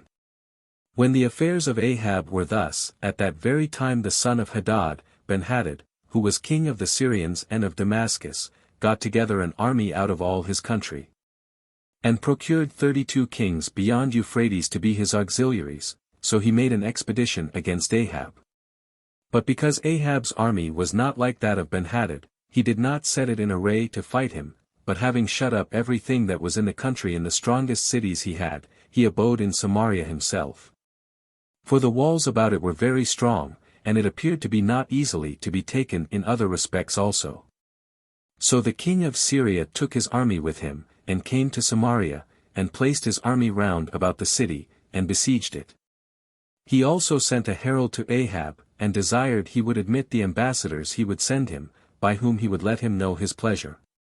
So, upon the king of Israel's permission for him to send, those ambassadors came, and by their king's command spake thus, that Ahab's riches, and his children, and his wives were Ben-Hadad's, and if he would make an agreement, and give him leave to take as much of what he had as he pleased, he would withdraw his army, and leave off the siege. Upon this Ahab bade the ambassadors to go back, and tell their king, that both he himself and all that he hath are his possessions. And when these ambassadors had told this to Ben-Hadad, he sent them to him again, and desired, since he confessed that all he had was his, that he would admit those servants of his which he should send the next day. And he commanded him to deliver to those whom he should send whatsoever, upon their searching his palace, and the houses of his friends and kindred, they should find to be excellent in its kind. But that what did not please them they should leave to him. At this second embassage of the king of Syria, Ahab was surprised, and gathered together the multitude to a congregation, and told them that, for himself, he was ready, for their safety and peace, to give up his own wives and children to the enemy, and to yield to him all his own possessions, for that was what the Syrian king required at his first embassage. But that now he desires to send his servants to search all their houses, and in them to leave nothing that is excellent in its kind, seeking an occasion of fighting against him, as knowing that I would not spare what is mine own for your sakes, but taking a handle from the disagreeable terms he offers concerning you to bring a war upon us. However, I will do what you shall resolve is fit to be done. But the multitude advised him to hearken to none of his proposals, but to despise him, and be in readiness to fight him. Accordingly, when he had given the ambassadors this answer to be reported, that he still continued in the mind to comply with what terms he at first desired, for the safety of the citizens. But as for his second desires, he cannot submit to them, he dismissed them. 2. Now when Ben-Hadad heard this, he had indignation, and sent ambassadors to Ahab the third time, and threatened that his army would raise a bank higher than those walls, in confidence of whose strength he despised him. And that by only each man of his army taking a handful of earth, hereby making a show of the great number of his army, and aiming to affright him. Ahab answered, that he ought not to vaunt himself when he had only put on his armor, but when he should have conquered his enemies in the battle. So the ambassadors came back, and found the king at supper with his 32 kings, and informed him of Ahab's answer. Who then immediately gave order for proceeding thus, to make lines round the city, and raise a bulwark, and to prosecute the siege all manner of ways. Now, as this was doing, Ahab was in a great agony, and all his people with him.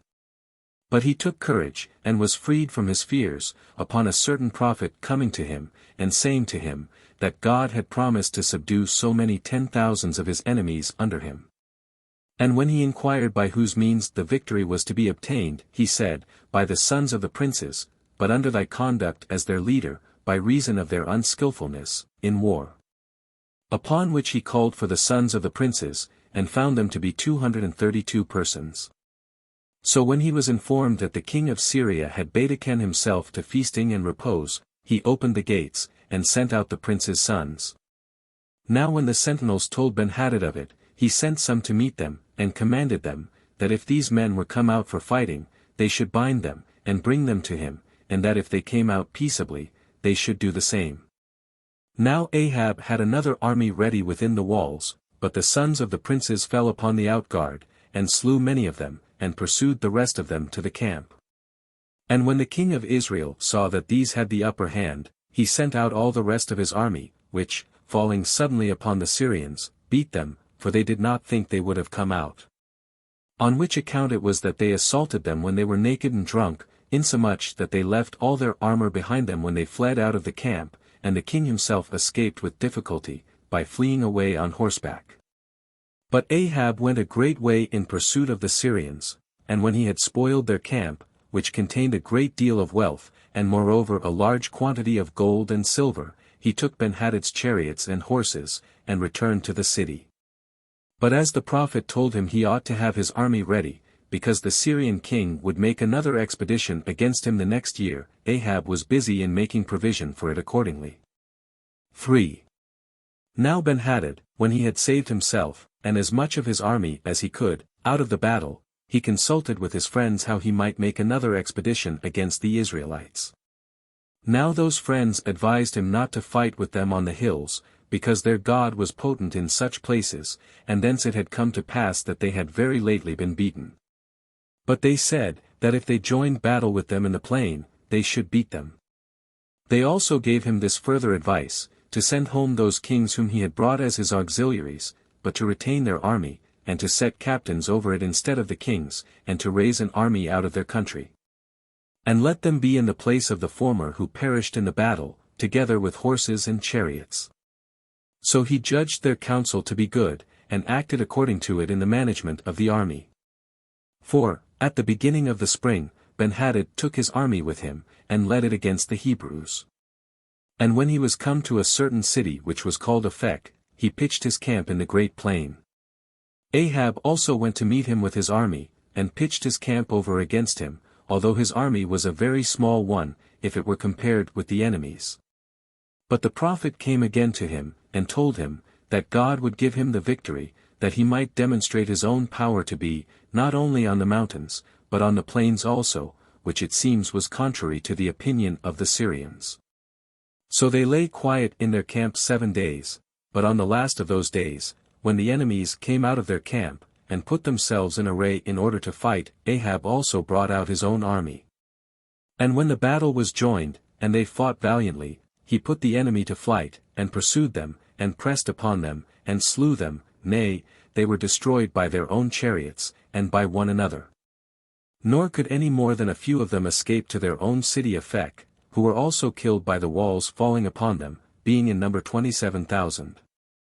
Now there were slain in this battle 100,000 more. But Ben-Hadad, the king of the Syrians, fled away, with certain others of his most faithful servants, and hid himself in a cellar underground. And when these told him that the kings of Israel were humane and merciful men, and that they might make use of the usual manner of supplication, and obtain deliverance from Ahab, in case he would give them leave to go to him, he gave them leave accordingly. So they came to Ahab, clothed in sackcloth, with ropes about their heads, for this was the ancient manner of supplication among the Syrians, and said, that Ben-Hadad desired he would save him, and that he would ever be a servant to him for that favor. Ahab replied he was glad that he was alive, and not hurt in the battle, and he further promised him the same honor and kindness that a man would show to his brother. So they received assurances upon oath from him, that when he came to him he should receive no harm from him, and then went and brought him out of the cellar wherein he was hid, and brought him to Ahab as he sat in his chariot. So Ben-Hadad worshipped him, and Ahab gave him his hand, and made him come up to him into his chariot, and kissed him, and bid him be of good cheer, and not to expect that any mischief should be done to him. So Ben-Hadad returned him thanks, and professed that he also would remember his kindness to him all the days of his life, and promised he would restore those cities of the Israelites which the former kings had taken from them, and grant that he should have leave to come to Damascus, as his forefathers had to come to Samaria. So they confirmed their covenant by oaths, and Ahab made him many presents, and sent him back to his own kingdom. And this was the conclusion of the war that Ben-Hadad made against Ahab and the Israelites. 5. But a certain prophet, whose name was Micaiah, came to one of the Israelites, and bid him smite him on the head, for by so doing he would please God. But when he would not do so, he foretold to him, that since he disobeyed the commands of God, he should meet with a lion, and be destroyed by him. When that sad accident had befallen the man, the prophet came again to another, and gave him the same injunction, so he smote him, and wounded his skull. Upon which he bound up his head, and came to the king, and told him that he had been a soldier of his, and had the custody of one of the prisoners committed to him by an officer, and that the prisoner being run away, he was in danger of losing his own life by the means of that officer, who had threatened him, that if the prisoner escaped he would kill him. And when Ahab had said that he would justly die, he took off the binding about his head, and was known by the king to be Micaiah the prophet, who made use of this artifice as a prelude to his following words. For he said that God would punish him who had suffered Ben-Hadad, a blasphemer against him, to escape punishment, and that he would so bring it about, that he should die by the other's means and his people by the other's army. Upon which Ahab was very angry at the prophet, and gave commandment that he should be put in prison, and there kept, but for himself, he was in confusion at the words of Micaiah, and returned to his own house. Chapter 15.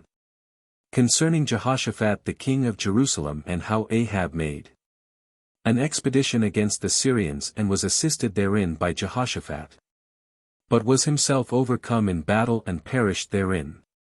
1. And these were the circumstances in which Ahab was.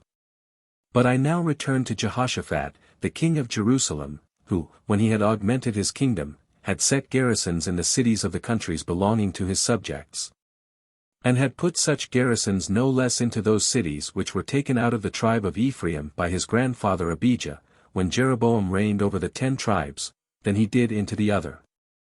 But then he had God favorable and assisting to him, as being both righteous and religious, and seeking to do somewhat every day that should be agreeable and acceptable to God.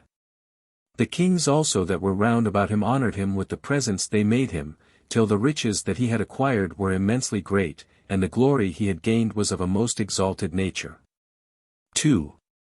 Now, in the 3rd year of this reign, he called together the rulers of the country, and the priests, and commanded them to go round the land, and teach all the people that were under him, city by city, the laws of Moses, and to keep them, and to be diligent in the worship of God.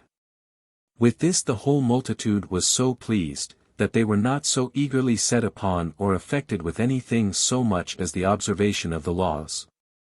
The neighboring nations also continued to love Jehoshaphat, and to be at peace with him. The Philistines paid their appointed tribute, and the Arabians supplied him every year with 360 lambs, and as many kids of the goats. He also fortified the great cities, which were many in number, and of great consequence. He prepared also a mighty army of soldiers and weapons against their enemies. Now the army of men that wore their armor, was 300,000 of the tribe of Judah, of whom Adnah was the chief, but John was chief of 200,000. The same man was chief of the tribe of Benjamin, and had 200,000 archers under him. There was another chief, whose name was Jehozabad, who had 180,000 armed men. This multitude was distributed to be ready for the king's service, besides those whom he sent to the best fortified cities. 3. Jehoshaphat took for his son Jehoram to wife the daughter of Ahab, the king of the 10 tribes, whose name was Athaliah. And when, after some time, he went to Samaria, Ahab received him courteously, and treated the army that followed him in a splendid manner, with great plenty of corn and wine, and of slain beasts. And desired that he would join with him in his war against the king of Syria, that he might recover from him the city Ramoth, in Gilead, for though it had belonged to his father, yet had the king of Syria's father taken it away from him. And upon Jehoshaphat's promise to afford him his assistance, for indeed his army was not inferior to the other, and his sending for his army from Jerusalem to Samaria, the 2 kings went out of the city, and each of them sat on his own throne. And each gave their orders to their several armies. Now Jehoshaphat bid them call some of the prophets, if there were any there, and inquire of them concerning this expedition against the king of Syria, whether they would give them counsel to make that expedition at this time. For there was peace at that time between Ahab and the king of Syria, which had lasted 3 years, from the time he had taken him captive till that day. 4. So Ahab called his own prophets, being in number about 400, and bid them inquire of God whether he would grant him the victory, if he made an expedition against Ben-Hadad, and enable him to overthrow that city, for whose sake it was that he was going to war. Now these prophets gave their counsel for making this expedition, and said that he would beat the king of Syria, and, as formerly, would reduce him under his power. But Jehoshaphat, understanding by their words that they were false prophets, asked Ahab whether there were not some other prophet, and he belonging to the true God, that we may have surer information concerning futurities. Hereupon Ahab said there was indeed such a one, but that he hated him, as having prophesied evil to him, and having foretold that he should be overcome and slain by the king of Syria, and that for this cause he had him now in prison. And that his name was Micaiah, the son of Imlah. But upon Jehoshaphat's desire that he might be produced, Ahab sent a eunuch, who brought Micaiah to him. Now the eunuch had informed him by the way, that all the other prophets had foretold that the king should gain the victory. But he said, that it was not lawful for him to lie against God, but that he must speak what he should say to him about the king, whatsoever it were.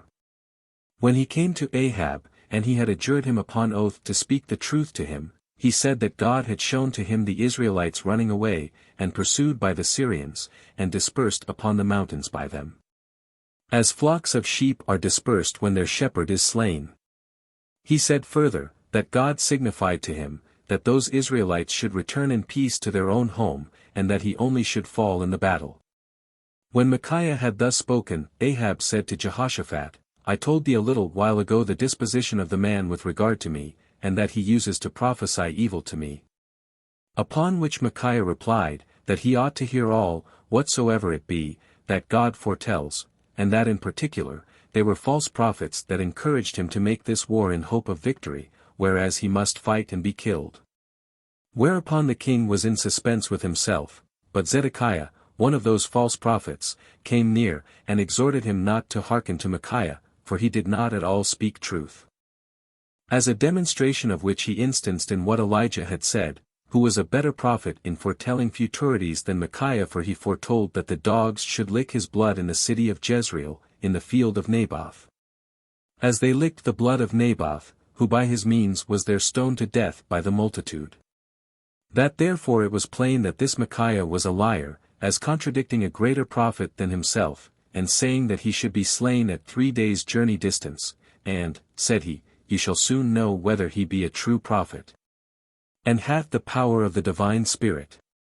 For I will smite him, and let him then hurt my hand, as Jadon caused the hand of Jeroboam the king to wither when he would have caught him, for I suppose thou hast certainly heard of that accident. So when, upon his smiting Micaiah, no harm happened to him, Ahab took courage, and readily led his army against the king of Syria. For, as I suppose, fate was too hard for him, and made him believe that the false prophets spake truer than the true one, that it might take an occasion of bringing him to his end. However, Zedekiah made horns of iron, and said to Ahab, that God made those horns signals, that by them he should overthrow all Syria. But Micaiah replied, that Zedekiah, in a few days, should go from one secret chamber to another to hide himself, that he might escape the punishment of his lying. Then did the king give orders that they should take Micaiah away, and guard him to Ammon, the governor of the city, and to give him nothing but bread and water. 5. Then did Ahab and Jehoshaphat the king of Jerusalem take their forces, and marched to Ramoth a city of Gilead, and when the king of Syria heard of this expedition, he brought out his army to oppose them, and pitched his camp not far from Ramoth. Now Ahab and Jehoshaphat had agreed that Ahab should lay aside his royal robes, but that the king of Jerusalem should put on his, Ahab's, proper habit, and stand before the army, in order to disprove, by this artifice, what Micaiah had foretold. But Ahab's fate found him out without his robes, for Benhadad, the king of Assyria, had charged his army, by the means of their commanders, to kill nobody else but only the king of Israel. So when the Syrians, upon their joining battle with the Israelites, saw Jehoshaphat stand before the army, and conjectured that he was Ahab, they fell violently upon him, and encompassed him round. But when they were near, and knew that it was not he, they all returned back, and while the fight lasted from the morning till late in the evening, and the Syrians were conquerors, they killed nobody, as their king had commanded them. And when they sought to kill Ahab alone, but could not find him, there was a young nobleman belonging to King Benhadad, whose name was Naaman. He drew his bow against the enemy, and wounded the king through his breastplate, in his lungs. Upon this Ahab resolved not to make his mischance known to his army, lest they should run away, but he bid the driver of his chariot to turn it back, and carry him out of the battle, because he was sorely and mortally wounded. However, he sat in his chariot and endured the pain till sunset, and then he fainted away and died. 6. And now the Syrian army, upon the coming on of the night, retired to their camp. And when the herald belonging to the camp gave notice that Ahab was dead, they returned home, and they took the dead body of Ahab to Samaria, and buried it there. But when they had washed his chariot in the fountain of Jezreel, which was bloody with the dead body of the king, they acknowledged that the prophecy of Elijah was true, for the dogs licked his blood. And the harlots continued afterwards to wash themselves in that fountain. But still he died at Ramoth, as Micaiah had foretold. And as what things were foretold should happen to Ahab by the two prophets came to pass, we ought thence to have high notions of God, and everywhere to honor and worship him. And never to suppose that what is pleasant and agreeable is worthy of belief before what is true, and to esteem nothing more advantageous than the gift of prophecy and that foreknowledge of future events which is derived from it. Since God shows men thereby what we ought to avoid. We may also guess, from what happened to this king, and have reason to consider the power of fate, that there is no way of avoiding it, even when we know it. It creeps upon human souls, and flatters them with pleasing hopes, till it leads them about to the place where it will be too hard for them. Accordingly Ahab appears to have been deceived thereby, till he disbelieved those that foretold his defeat. But, by giving credit to such as foretold what was grateful to him, was slain, and his son Ahaziah succeeded him. Footnotes 1. This execution upon Joab, as a murderer, by slaying him, even when he had taken sanctuary at God's altar, is perfectly agreeable to the law of Moses, which enjoins that, if a man come presumptuously upon his neighbor to slay him with guile, thou shalt take him from mine altar that he die. Exodus 21 verse 14. 2. This building of the walls of Jerusalem, soon after David's death, illustrates the conclusion of the 51st Psalm, where David prays, "Build thou the walls of Jerusalem," they being, it seems, unfinished or imperfect at that time. See ch 6. Sect 1, and ch 1, Sect 7, also 1 Kings 9 verse 15. 3. It may not be amiss to compare the daily furniture of King Solomon's table, here set down, and 1 Kings 4. 22-23, with the like daily furniture of Nehemiah the governor's table, after the Jews were come back from Babylon. And to remember withal, that Nehemiah was now building the walls of Jerusalem, and maintained, more than usual, above 150 considerable men every day, and that, because the nation was then very poor, at his own charges also, without laying any burden upon the people at all. Now that which was prepared for me daily was 1 ox and 6 choice sheep, also fowls were prepared for me, and once in 10 days' store of all sorts of wine. And yet for all this required not the bread of the governor, because the bondage was heavy upon this people. Nehemiah 5 verse 18, see the whole context, ver. 14-19, nor did the governor's usual allowance of 40 shekels of silver a day, ver. 15, amount to 45 a day, nor to 1800 a year. Nor does it indeed appear that, under the judges, or under Samuel the prophet, there was any such public allowance to those governors at all. Those great charges upon the public for maintaining courts came in with kings, as God foretold they would, 1 Samuel 8 verses 11-18. 4. Some pretended fragments of these books of conjuration of Solomon are still extant in Fabricius's Cod. Sudepiker. Vet. Test page 1054, though I entirely differ from Josephus in this his supposal, that such books and arts of Solomon were parts of that wisdom which was imparted to him by God in his younger days. They must rather have belonged to such profane but curious arts as we find mentioned Acts 19 verses 13-20, and had been derived from the idolatry and superstition of his heathen wives and concubines in his old age, when he had forsaken God. And God had forsaken him, and given him up to demoniacal delusions. Nor does Josephus's strange account of the root bara, of the war, B8. Ch 6, Sect 3, seem to be other than that of its magical use in such conjurations. As for the following history, it confirms what Christ says, Matthew 12:27, If I by Beelzebub cast out demons, by whom do your sons cast them out? 5. These epistles of Solomon and Hiram are those in 1 Kings 5 verses 3-9, and, as enlarged, in 2 Chronicles 2 verses 3-16, but here given us by Josephus in his own words. 6. What Josephus here puts into his copy of Hiram's epistle to Solomon, and repeats afterwards, ch 5, Sect 3. That Tyre was now an island, is not in any of the 3 other copies, viz. that of the Kings, Chronicles, or Eusebius. Nor is it any other, I suppose, than his own conjectural paraphrase, for when I, many years ago, inquired into this matter, I found the state of this famous city, and of the island whereupon it stood, to have been very different at different times. The result of my inquiries in this matter, with the addition of some later improvements, stands thus, that the best testimonies hereto relating, imply, that Pekatyrus, or oldest Tyre, was no other than that most ancient smaller fort or city Tyre, situated on the continent, and mentioned in Joshua 19 verse 29, out of which the Canaanite or Phoenician inhabitants were driven into a large island, that lay not far off in the sea. By Joshua, that this island was then joined to the continent at the present remains of Pekatyrus, by a neck of land over against Solomon's cisterns, still so called. And the city's fresh water, probably, was carried along in pipes by that neck of land. And that this island was therefore, in strictness, no other than a peninsula, having villages in its fields, Ezekiel 26 verse 6, and a wall about it, Amos 1 verse 10. And the city was not of so great reputation as Sitlan for some ages, that it was attacked both by sea and land by Salmanasar, as Josephus informs us, Antique. B. 9.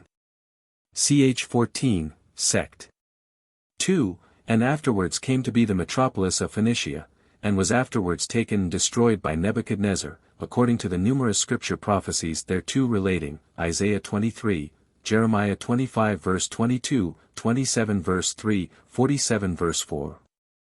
Ezekiel 26, 27, 28, that 70 years after that destruction by Nebuchadnezzar, this city was in some measure revived and rebuilt, Isaiah 23 verses 17 and 18, but that, as the prophet Ezekiel had foretold, chap 26:3-5, 14. 27, 34, the sea arose higher than before, till at last it overflowed, not only the neck of land, but the main island or peninsula itself, and destroyed that old and famous city for ever. That, however, there still remained an adjoining smaller island, once connected to old Tyre itself by Hiram, which was afterwards inhabited. To which Alexander the Great, with incredible pains, raised a new bank or causeway, and that it plainly appears from Iphondra, a most authentic eyewitness, that the old large and famous city, on the original large island, is now laid so generally under water, that scarce more than 40 acres of it, or rather of that adjoining small island remain at this day. So that, perhaps, not above 100th part of the first island and city is now above water. This was foretold in the same prophecies of Ezekiel, and according to them, as Mr. Maundrell distinctly observes, these poor remains of old Tyre are now, become like the top of a rock, a place for the spreading of nets in the midst of the sea. 7. Of the Temple of Solomon here described by Josephus, in this and the following sections of this chapter, see my description of the temples belonging to this work, ch. 13. These small rooms, or side chambers, seem to have been, by Josephus's description, no less than 20 cubits high apiece, otherwise there must have been a large interval between one and the other that was over it. And this with double floors, the one of 6 cubits distance from the floor beneath it, as 1 Kings 6 verse 5. 8. Josephus says here that the cherubims were of solid gold, and only 5 cubits high, while our Hebrew copies, 1 Kings 6. 23, 28, say they were of the olive tree, and the LXXX. Of the cypress tree, and only overlaid with gold, and both agree they were 10 cubits high. I suppose the number here is falsely transcribed, and that Josephus wrote 10 cubits also. 9. As for these 2 famous pillars, Jachin and Buz, their height could be no more than 18 cubits, as here, in 1 Kings 7 verse 15, 2 Kings 25 verse 17, Jeremiah 3 verse 21. Those 35 cubits in 2 Chronicles 3 verse 15, being contrary to all the rules of architecture in the world. 10. The round or cylindrical lavers of 4 cubits in diameter, and 4 in height, both in our copies, 1 Kings 7 verses 38 and 39, and here in Josephus, must have contained a great deal more than these 40 baths, which are always assigned them. Where the error lies is hard to say. Perhaps Josephus honestly followed his copies here, though they had been corrupted, and he was not able to restore the true reading. In the meantime, the 40 baths are probably the true quantity contained in each laver, since they went upon wheels, and were to be drawn by the Levites about the courts of the priests for the washings they were designed for. And had they held much more, they would have been too heavy to have been so drawn. 11. Here Josephus gives us a key to his own language, of right and left hand in the tabernacle and temple. That by the right hand he means what is against our left, when we suppose ourselves going up from the east gate of the courts towards the tabernacle or temple themselves, and so vice versa.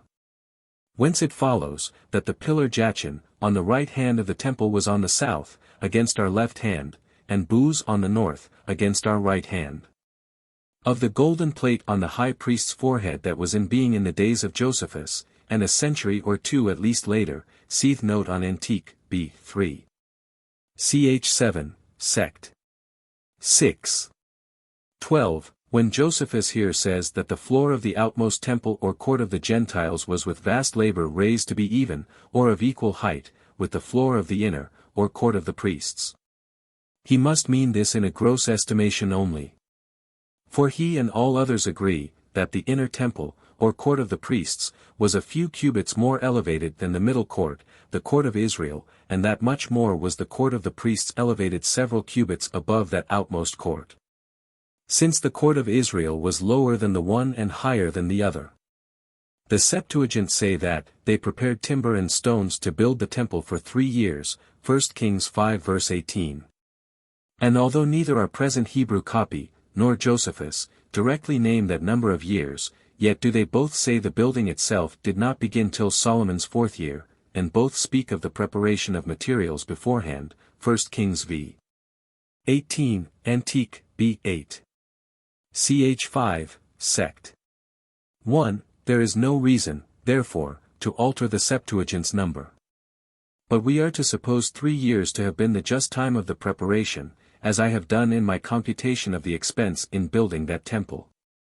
13. This solemn removal of the ark from Mount Shaun to Mount Moriah, at the distance of almost 3/4 of a mile, confutes that notion of the modern Jews, and followed by many Christians also. As if those two were after a sort one and the same mountain, for which there is, I think, very little foundation. 14. This mention of the Corinthian ornaments of architecture in Solomon's palace by Josephus seems to be here set down by way of prophecy, although it appears to me that the Grecian and Roman most ancient orders of architecture were taken from Solomon's temple, as from their original patterns, yet it is not so clear that the last and most ornamental order of the Corinthian was so ancient, although what the same Josephus says, of the war, b. v. Ch. 5, sect. 3. That one of the gates of Herod's temple was built according to the rules of this Corinthian order, is no way improbable, that order being, without dispute, much older than the reign of Herod. However, upon some trial, I confess I have not hitherto been able fully to understand the structure of this palace of Solomon, either as described in our Bibles, or even with the additional help of this description here by Josephus. Only the reader may easily observe with me, that the measures of this first building in Josephus, 100 cubits long, and 50 cubits broad, are the very same with the area of the cart of the tabernacle of Moses. And just hall, an Egyptian oraut, or acre.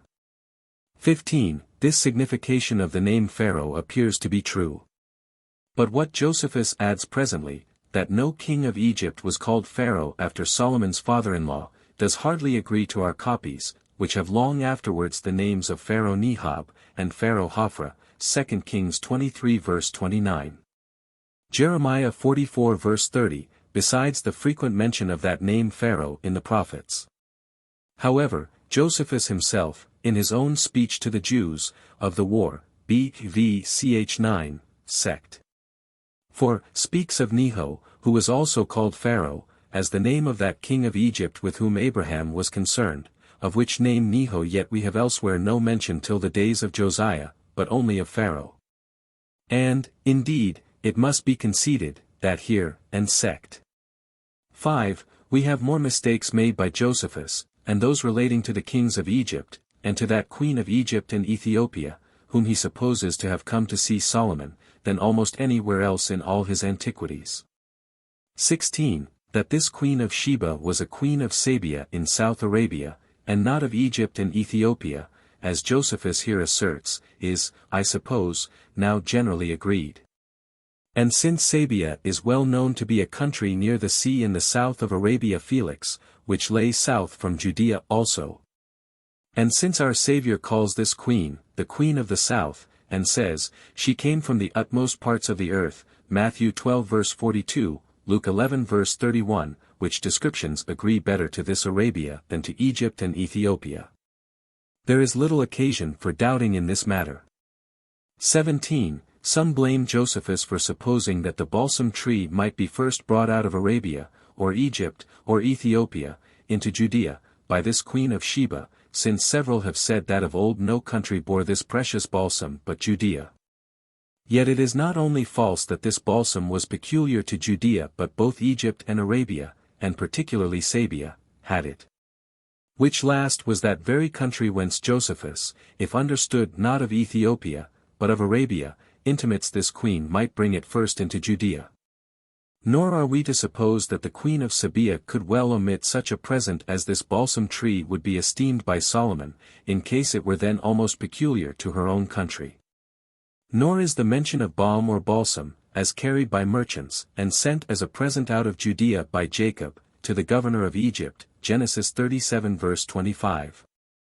43:11, to be alleged to the contrary, since what we there render balm or balsam, denotes rather that turpentine which we now call turpentine of Chio, or cypress, the juice of the turpentine tree, than this precious balm. This last is also the same word that we elsewhere render by the same mistake balm of Gilead, it should be rendered, the turpentine of Gilead, Jeremiah 8 verse 22. 18. Whether these fine gardens and rivulets of Etham, about 6 miles from Jerusalem, whither Solomon rode so often in state, be not those alluded to, Ecclesiastes 2 verses 5 and 6, where he says, he made him gardens and orchards. And planted trees in them of all kinds of fruits, he made him pools of water, to water the wood that bringeth forth trees. And to the finest part whereof he seems to allude, when, in the Canticles, he compares his spouse to a garden enclosed, to a spring shut up, to a fountain sealed, ch. 4:12, part of which from rains are still extant, as Mr. Mattandrell informs us, page 87, 88, cannot now be certainly determined, but may very probably be conjectured. But whether this Etham has any relation to those rivers of Etham, which Providence once dried up in a miraculous manner, Psalm 74 verse 15, in the Septuagint, I cannot say. 19. These 700 wives, or the daughters of great men, and the 300 concubines, the daughters of the ignoble, make 1,000 in all. And are, I suppose, those very 1,000 women intimated elsewhere by Solomon himself, when he speaks of his not having found one good woman among that very number, Ecclesiastes 7 verse 28. 20. Josephus is here certainly too severe upon Solomon, who, in making the cherubims, and these 12 brazen oxen, seems to have done no more than imitate the patterns left him by David, which were all given David by divine inspiration. See my description of the temples, ch. 10. And although God gave no direction for the lions that adorned his throne, yet does not Solomon seem therein to have broken any law of Moses. For although the Pharisees and latter rabbins have extended the second commandment, to forbid the very making of any image, though without any intention to have it worshipped, yet do not I suppose that Solomon so understood it. Nor that it ought to be so understood. The making any other altar for worship but that at the tabernacle was equally forbidden by Moses, Antique, b. 4. Ch. 8, sect. 5. Yet did not the 2 tribes and a half offend when they made an altar for a memorial only, Joshua 22, Antique, b. v. ch. 1. Sect. 26, 27. 21. Since the beginning of Solomon's evil life and adversity was the time when Hadad or Ader, who was born at least 20 or 30 years before Solomon came to the crown, in the days of David, began to give him disturbance. This implies that Solomon's evil life began early, and continued very long, which the multitude of his wives and concubines does imply also. I suppose when he was not 50 years of age. 22. This youth of Jeroboam, when Solomon built the walls of righteous and keep the laws, because he hath proposed to thee the greatest of all rewards for thy piety, and the honor thou shalt pay to God, namely, to be as greatly exalted as thou knowest David to have been. Jerusalem, not very long after he had finished his 20 years building of the temple and his own palace, or not very long after the 24th of his reign, 1 Kings 9 verse 24. 2 Chronicles 8 verse 11, and his youth here still mentioned, when Solomon's wickedness was become intolerable, fully confirm my former observation, that such his wickedness began early, and continued very long. See Eccles. 47:14. 23. That by scorpions is not here meant that small animal so called, which was never used in corrections, but either a shrub, furze bush, or else some terrible sort of whip of the like nature. See Hudson's and Spanheim's notes here. 24. Whether these fountains of the lesser Jordan were near a place called Dan, and the fountains of the greater near a place called Jor, before their conjunction. Or whether there was only one fountain, arising at the lake Phiala, at first sinking underground, and then arising near the mountain Panium, and thence running through the lake Smokenitis to the Sea of Galilee, and so far called the Lesser Jordan, is hardly certain, even in Josephus himself, though the latter account be the most probable. However, the northern idolatrous calf, set up by Jeroboam, was where Little Jordan fell into Great Jordan, near a place called Daphne, as Josephus elsewhere informs us, of the war, B. 4. Ch. 1, sect. 1, see the note there. 25. How much a larger and better copy Josephus had in this remarkable history of the true prophet of Judea, and his concern with Jeroboam, and with the false prophet of Bethel, than our other copies have, is evident at first sight. The prophet's very name, Jadon, or, as the constitutions call him, Adonias, is wanting in our other copies. And it is there, with no little absurdity, said that God revealed Jadon the true prophet's death, not to himself as here, but to the false prophet. Whether the particular account of the arguments made use of, after all, by the false prophet against his own belief and his own conscience, in order to persuade Jeroboam to persevere in his idolatry and wickedness, than which more plausible could not be invented, was intimated in Josephus's copy, or in some other ancient book, cannot now be determined. Our other copies say not one word of it. 26. That this Shishak was not the same person with the famous Sesostris, as some have very lately, in contradiction to all antiquity, supposed, and that our Josephus did not take him to be the same, as they pretend. But that Sesostris was many centuries earlier than Shishak, see Authent. Records, Part 2. Page 1024. 27. Herodotus, as here quoted by Josephus, and as this passage still stands in his present copies, B. 2. Ch. 14. Affirms, that the Phoenicians and Syrians in Palestine, which last are generally supposed to denote the Jews, owned their receiving circumcision from the Egyptians. Whereas it is abundantly evident that the Jews received their circumcision from the patriarch Abraham, Genesis 17 verses 9 to 14, John 7 verses 22 and 23, as I conclude the Egyptian priests themselves did also. It is not therefore very unlikely that Herodotus, because the Jews had lived long in Egypt, and came out of it circumcised, did thereupon think they had learned that circumcision in Egypt, and had it not broke. Manetho, the famous Egyptian chronologer and historian, who knew the history of his own country much better than Herodotus, complains frequently of his mistakes about their affairs, as does Josephus more than once in this chapter. Nor indeed does Herodotus seem at all acquainted with the affairs of the Jews. For as he never names them, so little or nothing of what he says about them, their country, or maritime cities, two of which he alone mentions, Catatus and Genesis, proves true. Nor indeed do there appear to have ever been any such cities on their coast.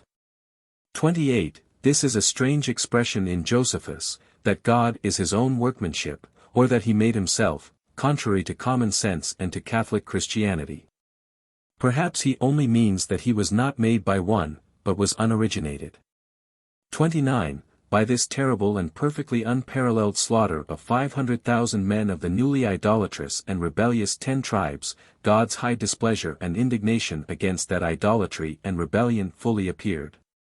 The remainder were thereby seriously cautioned not to persist in them, and a kind of balance or equilibrium was made between the 10 and the 2 tribes for the time to come. While otherwise the perpetually idolatrous and rebellious 10 tribes would naturally have been too powerful for the 2 tribes, which were pretty frequently free both from such idolatry and rebellion. Nor is there any reason to doubt of the truth of the prodigious number upmost, signal and occasion. 30. The reader is to remember that Cush is not Ethiopia, but Arabia. See Bochet, B. 4. Ch. 2. 31. Here is a very great error in our Hebrew copy in this place, 2 Chronicles 15 verses 3-6, as applying what follows to times past, and not to times future, whence the text is quite misapplied by Sir Isaac Newton. 32. This Abel Main, or, in Josephus's copy, Abel Lane, that belonged to the land of Israel, and bordered on the country of Damascus, is supposed, both by Hudson and Spanheim, to be the same with Abel, or Ahila, whence came Abilene. This may be that city so denominated from Abel the righteous, there buried, concerning the shedding of whose blood within the compass of the land of Israel. I understand our Saviour's words about the fatal war and overthrow of Judea by Titus and his Roman army. That upon you may come all the righteous blood shed upon the land, from the blood of righteous Abel to the blood of Zacharias son of Barnchins, whom ye slew between the temple and the altar. Verily, I say unto you, all these things shall come upon this generation. Matthew 23, 35, 36, Luke 11 verse 51. 33. Josephus, in his present copies, says, that a little while rain upon the earth. Whereas, in our other copies, it is after many days, 1 Kings 18 verse 1. Several years are also intimated there, and in Josephus, sect. 2, as belonging to this drought and famine. Nay, we have the express mention of the 3rd year, which I suppose was reckoned from the recovery of the widow's son, and the ceasing of this drought in Fmuyela, footnote which, as Menander informs us here, lasted 1 whole year. And both our Saviour and St. James affirm, that this drought lasted in all 3 years and 6 months, as their copies of the Old Testament then informed them, Luke 4 verse 25, James 5 verse 17. Josephus here seems to mean, that this drought affected all the habitable earth, and presently all the earth, as our Saviour says it was upon all the earth, Luke 4 verse 25. They who restrain these expressions to the land of Judea alone, go without sufficient authority or examples. 34. Mr. Spanheim takes notice here, that in the worship of Mitra, the god of the Persians, the priests cut themselves in the same manner as did these priests in their invocation of Baal, the god of the Phoenicians. 35. For Azar we may here read, with Hudson and Coxius, Issachar, I.e. of the tribe of Issachar, for to that tribe did Jezreel belong, and presently at the beginning of sect. 8. As also ch 15, sect. 4. We may read for Yar, with 1 ms. Nearly, and the scripture, Jezreel, for that was the city meant in the history of Naboth. 36. The Jews weep to this day, says Jerome, here cited by Reland, and roll themselves upon sackcloth, in ashes, barefoot, upon such occasions. To which Spanheim adds, that after the same manner Bernice, when his life was in danger, stood at the tribunal of Florus barefoot. Of the war, B. 2. Ch 15, sect. 1. See the like of David, 2 Samuel 15 verse 30, Antique, B. 7. Ch 9, sect. 2.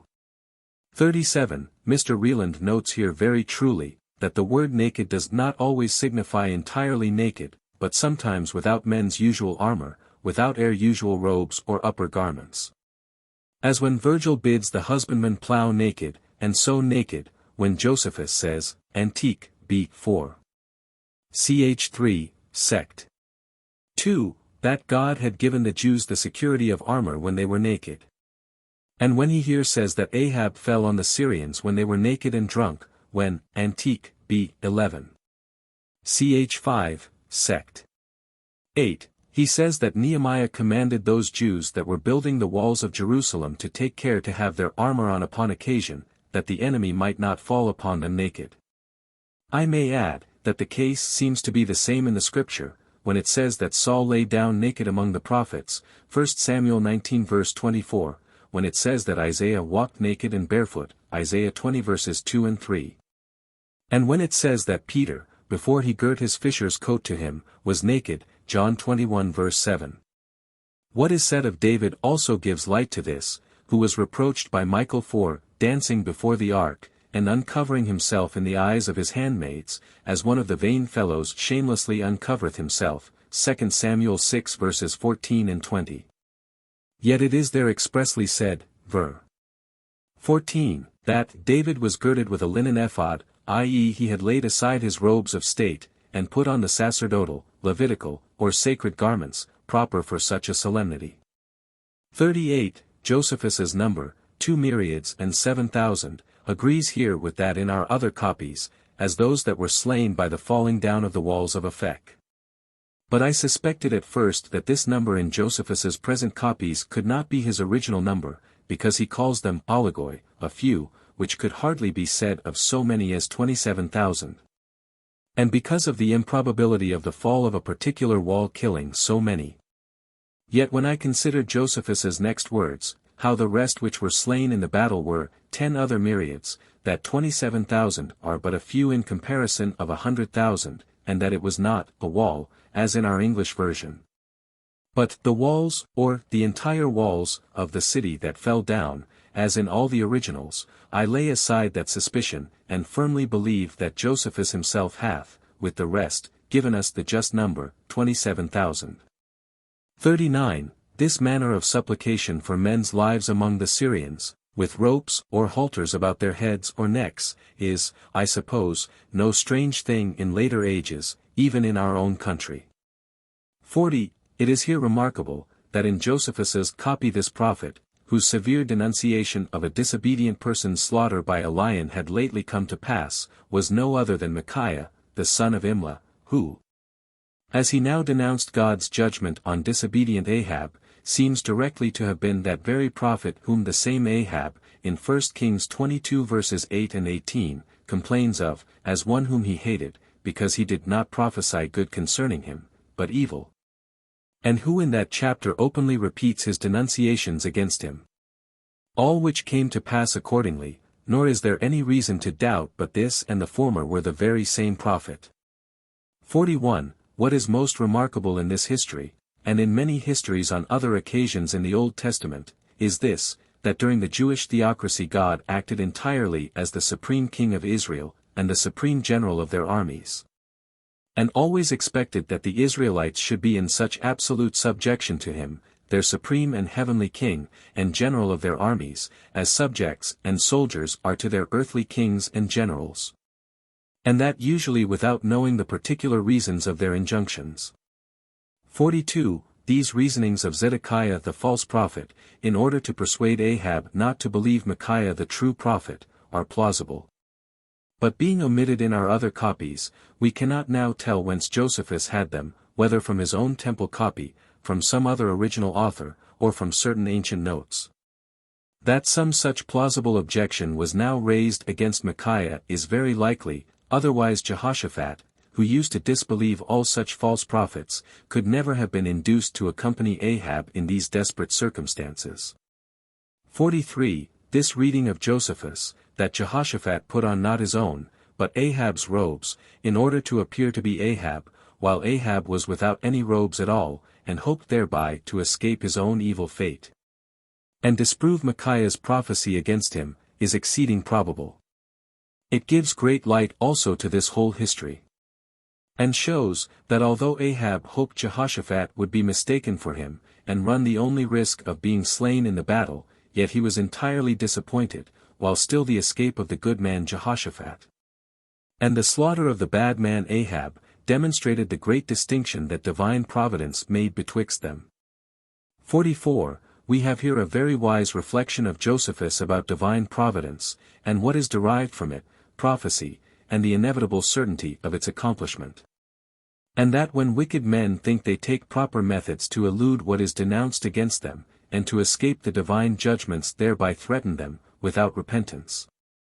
They are ever by providence infatuated to bring about their own destruction, and thereby withal to demonstrate the perfect veracity of that God whose predictions they in vain endeavor to elude.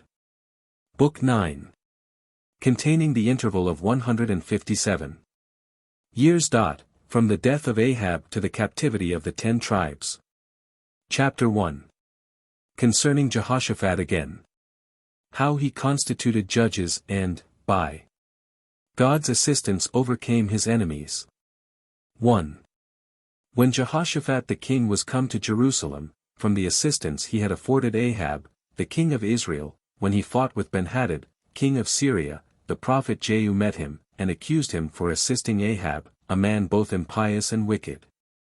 And said to him, that God was displeased with him for so doing, but that he delivered him from the enemy, notwithstanding he had sinned, because of his own proper disposition, which was good. Whereupon the king betook himself to thanksgivings and sacrifices to God. After which he presently went over all that country which he ruled round about, and taught the people, as well the laws which God gave them by Moses, as that religious worship that was due to him. He also constituted judges in every one of the cities of his kingdom. And charged them to have regard to nothing so much in judging the multitude as to do justice, and not to be moved by bribes, nor by the dignity of men eminent for either their riches or their high birth, but to distribute justice equally to all. As knowing that God is conscious of every secret action of theirs. When he had himself instructed them thus, and gone over every city of the 2 tribes, he returned to Jerusalem. He there also constituted judges out of the priests and the Levites, and principal persons of the multitude. And admonished them to pass all their sentences with care and justice, and that if any of the people of his country had differences of great consequence, they should send them out of the other cities to these judges, who would be obliged to give righteous sentences concerning such causes. And this with the greater care, because it is proper that the sentences which are given in that city wherein the temple of God is, and wherein the king dwells, be given with great care and the utmost justice. Now he set over them Amariah the priest, and Zebadiah, both, of the tribe of Judah, and after this manner it was that the king ordered these affairs. 2. About the same time the Moabites and Ammonites made an expedition against Jehoshaphat, and took with them a great body of Arabians, and pitched their camp at Engedi, a city that is situate at the lake Asphaltiris, and distant 300 furlongs from Jerusalem. In that place grows the best kind of palm trees, and the opobalsamum. Now Jehoshaphat heard that the enemies had passed over the lake, and had made an irruption into that country which belonged to his kingdom. At which news he was affrighted, and called the people of Jerusalem to a congregation in the temple, and standing over against the temple itself, he called upon God to afford him power and strength, so as to inflict punishment on those that made this expedition against them, for that those who built this his temple had prayed, that he would protect that city, and take vengeance on those that were so bold as to come against it. For they are come to take from us that land which thou hast given us for a possession. When he had prayed thus, he fell into tears. And the whole multitude, together with their wives and children, made their supplications also, upon which a certain prophet, Jahaziel by name, came into the midst of the assembly, and cried out, and spake both to the multitude and to the king, that God heard their prayers, and promised to fight against their enemies. He also gave order that the king should draw his forces out the next day, for that he should find them between Jerusalem and the ascent of Engedi, at a place called the Eminence, and that he should not fight against them, but only stand still, and see how God would fight against them. When the prophet had said this, both the king and the multitude fell upon their faces, and gave thanks to God, and worshipped him, and the Levites continued singing hymns to God with their instruments of music. 3. As soon as it was day, and the king was come into that wilderness which is under the city of Tekoa, he said to the multitude, that they ought to give credit to what the prophet had said, and not to set themselves in array for fighting, but to set the priests with their trumpets, and the Levites with the singers of hymns, to give thanks to God, as having already delivered our country from our enemies. This opinion of the king pleased the people, and they did what he advised them to do. So God caused a terror and a commotion to arise among the Ammonites, who thought one another to be enemies, and slew one another, insomuch that not one man out of so great an army escaped. And when Jehoshaphat looked upon that valley wherein their enemies had been encamped, and saw it full of dead men, he rejoiced at so surprising an event, as was this assistance of God, while he himself by his own power, and without their labor, had given them the victory. He also gave his army leave to take the prey of the enemy's camp, and to spoil their dead bodies, and indeed so they did for 3 days together, till they were weary, so great was the number of the slain. And on the 4th day, all the people were gathered together unto a certain hollow place or valley, and blessed God for his power and assistance, from which the place had this name given it, the valley of Baracha, or blessing. 4. And when the king had brought his army back to Jerusalem, he betook himself to celebrate festivals, and offer sacrifices, and this for many days. And indeed, after this destruction of their enemies, and when it came to the ears of the foreign nations, they were all greatly affrighted, as supposing that God would openly fight for him hereafter. So Jehoshaphat from that time lived in great glory and splendor, on account of his righteousness and his piety towards God. He was also in friendship with Ahab's son, who was king of Israel. And he joined with him in the building of ships that were to sail to Pontus, and the traffic cities of Thrace, but he failed of his gains, for the ships were destroyed by being so great and unwieldy. On which account he was no longer concerned about shipping. And this is the history of Jehoshaphat, the king of Jerusalem. Chapter 2. Concerning Ahaziah, the king of Israel, and again concerning the prophet Elijah. 1. And now Ahaziah, the son of Ahab, reigned over Israel, and made his abode in Samaria. He was a wicked man, and in all respects like to both his parents and to Jeroboam, who first of all transgressed, and began to deceive the people. In the 2nd year of his reign, the king of Moab fell off from his obedience, and left off paying those tributes which he before paid to his father Ahab. Now it happened that Ahaziah, as he was coming down from the top of his house, fell down from it, and in his sickness sent to the fly, which was the god of Ekron, for that was this god's name, to inquire about his recovery. But the God of the Hebrews appeared to Elijah the prophet, and commanded him to go and meet the messengers that were sent, and to ask them, whether the people of Israel had not a god of their own. That the king sent to a foreign god to inquire about his recovery, and to bid them return and tell the king that he would not escape this disease. And when Elijah had performed what God had commanded him, and the messengers had heard what he said, they returned to the king immediately.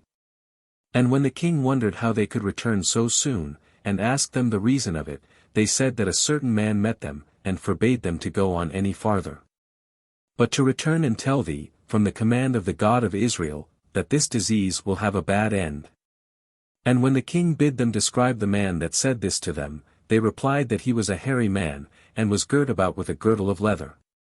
So the king understood by this that the man who was described by the messengers was Elijah. Whereupon he sent a captain to him, with 50 soldiers, and commanded them to bring Elijah to him.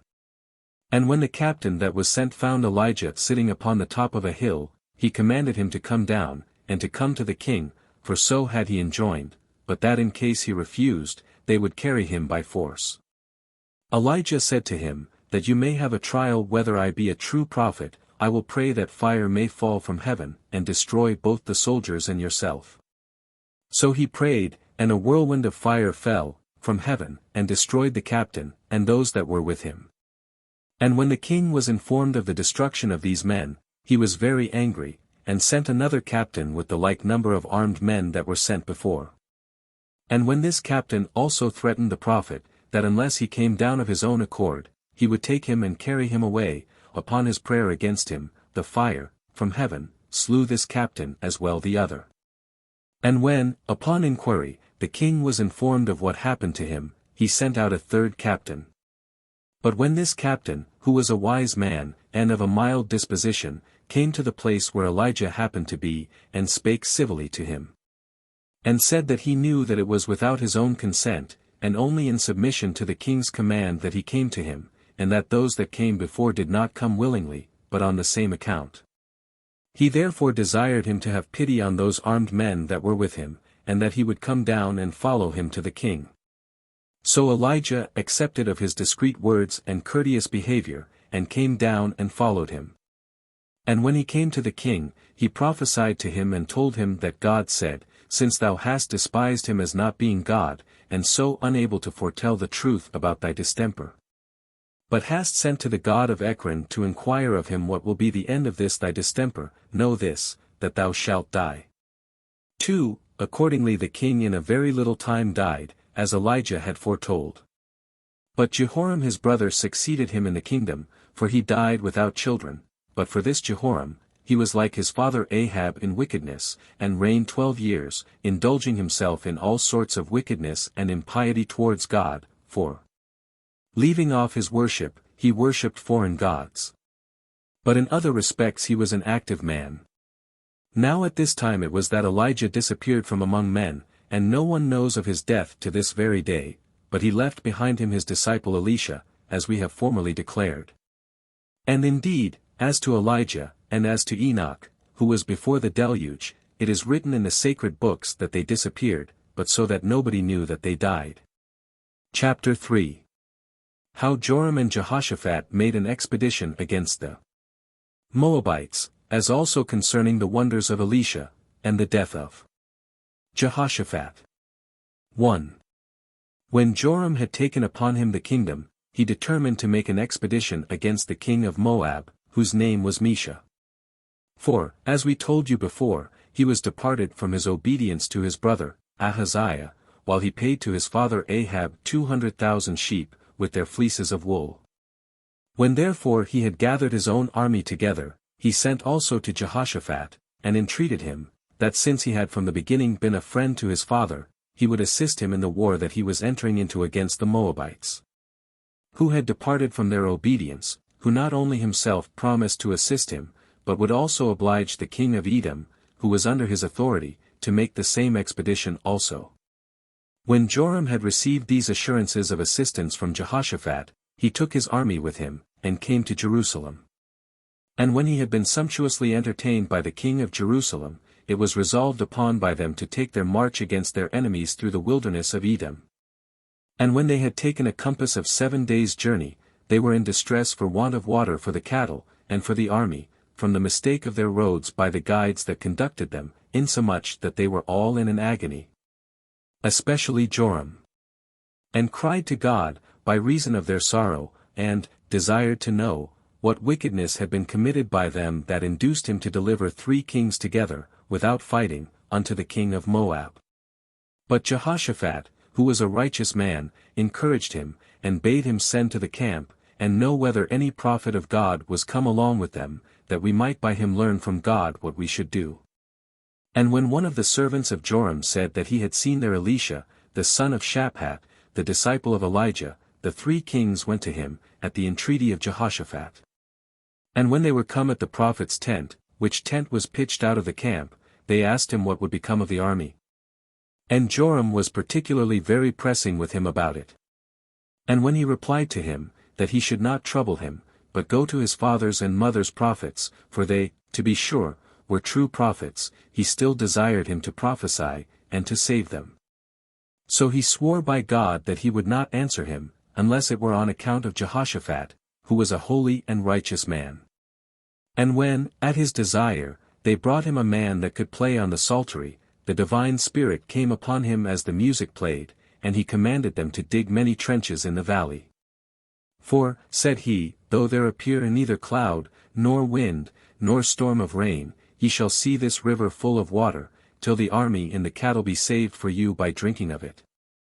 Nor will this be all the favor that you shall receive from God, but you shall also overcome your enemies, and take the best and strongest cities of the Moabites, and you shall cut down their fruit trees, and lay waste their country, and stop up their fountains and rivers. 2. When the prophet had said this, the next day, before the sun rising, a great torrent ran strongly. For God had caused it to rain very plentifully at the distance of 3 days' journey into Edom, so that the army and the cattle found water to drink in abundance.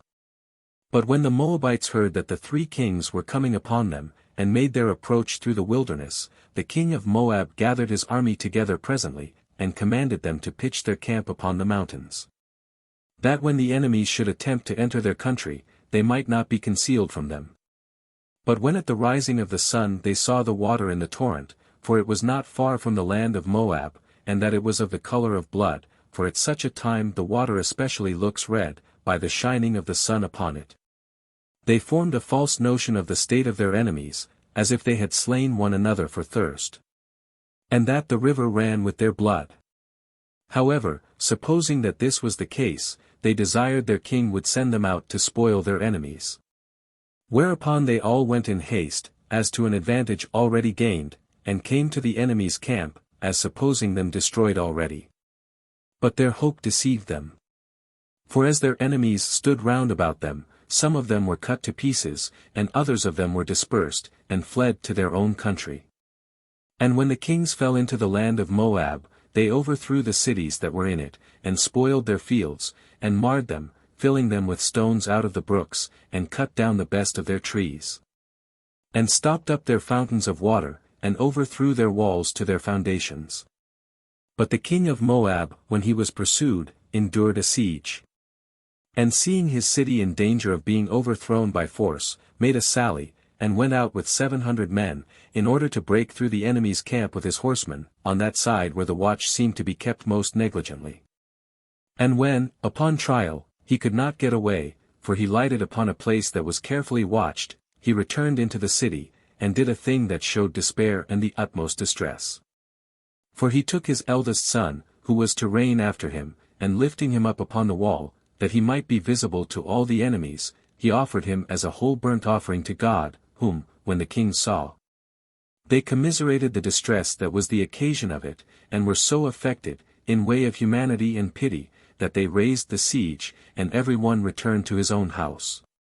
So Jehoshaphat came to Jerusalem, and continued in peace there, and outlived this expedition but a little time, and then died, having lived in all 60 years, and of them reigned 25. He was buried in a magnificent manner in Jerusalem, for he had imitated the actions of David. Chapter 4. Jehoram succeeds Jehoshaphat, how Joram, his namesake, king of Israel, fought with the Syrians. And what wonders were done by the prophet Elisha. 1. Jehoshaphat had a good number of children. But he appointed his eldest son Jehoram to be his successor, who had the same name with his mother's brother, that was king of Israel, and the son of Ahab. Now when the king of Israel was come out of the land of Moab to Samaria, he had with him Elisha the prophet, whose acts I have a mind to go over particularly, for they were illustrious, and worthy to be related, as we have them set down in the sacred books. 2. For they say that the widow of Obadiah Ahab's steward, came to him, and said, that he was not ignorant how her husband had preserved the prophets that were to be slain by Jezebel, the wife of Ahab. For she said that he hid 100 of them, and had borrowed money for their maintenance, and that, after her husband's death, she and her children were carried away to be made slaves by the creditors. And she desired of him to have mercy upon her on account of what her husband did, and afford her some assistance. And when he asked her what she had in the house, she said, Nothing but a very small quantity of oil in a cruse. So the prophet bid her go away, and borrow a great many empty vessels of her neighbors, and when she had shut her chamber door, to pour the oil into them all, for that God would fill them full. And when the woman had done what she was commanded to do, and bade her children bring every one of the vessels, and all were filled, and not one left empty, she came to the prophet, and told him that they were all full. Upon which he advised her to go away, and sell the oil, and pay the creditors what was owing them, for that there would be some surplus of the price of the oil, which she might make use of for the maintenance of her children. And thus did Elisha discharge the woman's debts, and free her from the vexation of her creditors. 3. Elisha also sent a hasty message to Joram, and exhorted him to take care of that place, for that therein were some Syrians lying in ambush to kill him. So the king did as the prophet exhorted him, and avoided his going a-hunting. And when Ben-Hadad missed of the success of his lying in ambush, he was wroth with his own servants, as if they had betrayed his ambushment to Joram, and he sent for them, and said they were the betrayers of his secret counsels. And he threatened that he would put them to death, since such their practice was evident, because he had entrusted this secret to none but them, and yet it was made known to his enemy. And one that was present said that he should not mistake himself, nor suspect that they had discovered to his enemy his sending men to kill him, but that he ought to know that it was Elisha the prophet who discovered all to him, and laid open all his counsels. So he gave order that they should send some to learn in what city Elisha dwelt. Accordingly those that were sent brought word that he was in Dothan. Wherefore Benhadad sent to that city a great army, with horses and chariots, to take Elisha, so they encompassed the city round about by night, and kept him therein confined. But when the prophet's servant in the morning perceived this, and that his enemies sought to take Elisha, he came running, and crying out after a disordered manner to him, and told him of it. But he encouraged him, and bid him not be afraid, and to despise the enemy, and trust in the assistance of God, and was himself without fear. And he besought God to make manifest to his servant his power and presence, so far as was possible, in order to the inspiring him with hope and courage. Accordingly God heard the prayer of the prophet, and made the servant see a multitude of chariots and horses encompassing Elisha, till he laid aside his fear, and his courage revived at the sight of what he supposed was come to their assistance. After this Elisha did further entreat God, that he would dim the eyes of their enemies, and cast a mist before them, whereby they might not discern him. When this was done, he went into the midst of his enemies, and asked them who it was that they came to seek, and when they replied, the prophet Elisha, he promised he would deliver him to them, if they would follow him to the city where he was. So these men were so darkened by God in their sight and in their mind, that they followed him very diligently, and when Elisha had brought them to Samaria, he ordered Joram the king to shut the gates, and to place his own army round about them. And prayed to God to clear the eyes of these their enemies, and take the mist from before them. Accordingly, when they were freed from the obscurity they had been in, they saw themselves in the midst of their enemies. And as the Syrians were strangely amazed and distressed, as was but reasonable, at an action so divine and surprising, and as King Joram asked the prophet if he would give him leave to shoot at them, Elisha forbade him so to do. And said, that, it is just to kill those that are taken in battle, but that these men had done the country no harm, but, without knowing it, were come thither by the divine power, so that his counsel was to treat them in a hospitable manner at his table, and then send them away without hurting them. Wherefore Joram obeyed the prophet, and when he had feasted the Syrians in a splendid and magnificent manner, he let them go to Benhadad their king. 4. Now when these men were come back, and had showed Benhadad how strange an accident had befallen them, and what an appearance and power they had experienced of the God of Israel, he wondered at it. As also at that prophet with whom God was so evidently present. So he determined to make no more secret attempts upon the king of Israel, out of fear of Elisha, but resolved to make open war with them, as supposing he could be too hard for his enemies by the multitude of his army and power. So he made an expedition with a great army against Joram, who, not thinking himself a match for him, shut himself up in Samaria, and depended on the strength of its walls. But Benhadad supposed he should take the city, if not by his engines of war, yet that he should overcome the Samaritans by famine, and the want of necessaries, and brought his army upon them, and besieged the city. And the plenty of necessaries was brought so low with Joram, that from the extremity of want an ass's head was sold in Samaria for 80 pieces of silver, and the Hebrews bought a sextary of door's dung, instead of salt, for 5 pieces of silver. Now Joram was in fear lest somebody should betray the city to the enemy, by reason of the famine, and went every day round the walls and the guards to see whether any such were concealed among them. And by being thus seen, and taking such care, he deprived them of the opportunity of contriving any such thing. And if they had a mind to do it, he, by this means, prevented them, but upon a certain woman's crying out, "Have pity on me, my lord," while he thought that she was about to ask for somewhat to eat, he imprecated God's curse upon her. And said he had neither thrashing floor nor winepress, whence he might give her anything at her petition. Upon which she said she did not desire his aid in any such thing, nor trouble him about food, but desired that he would do her justice as to another woman.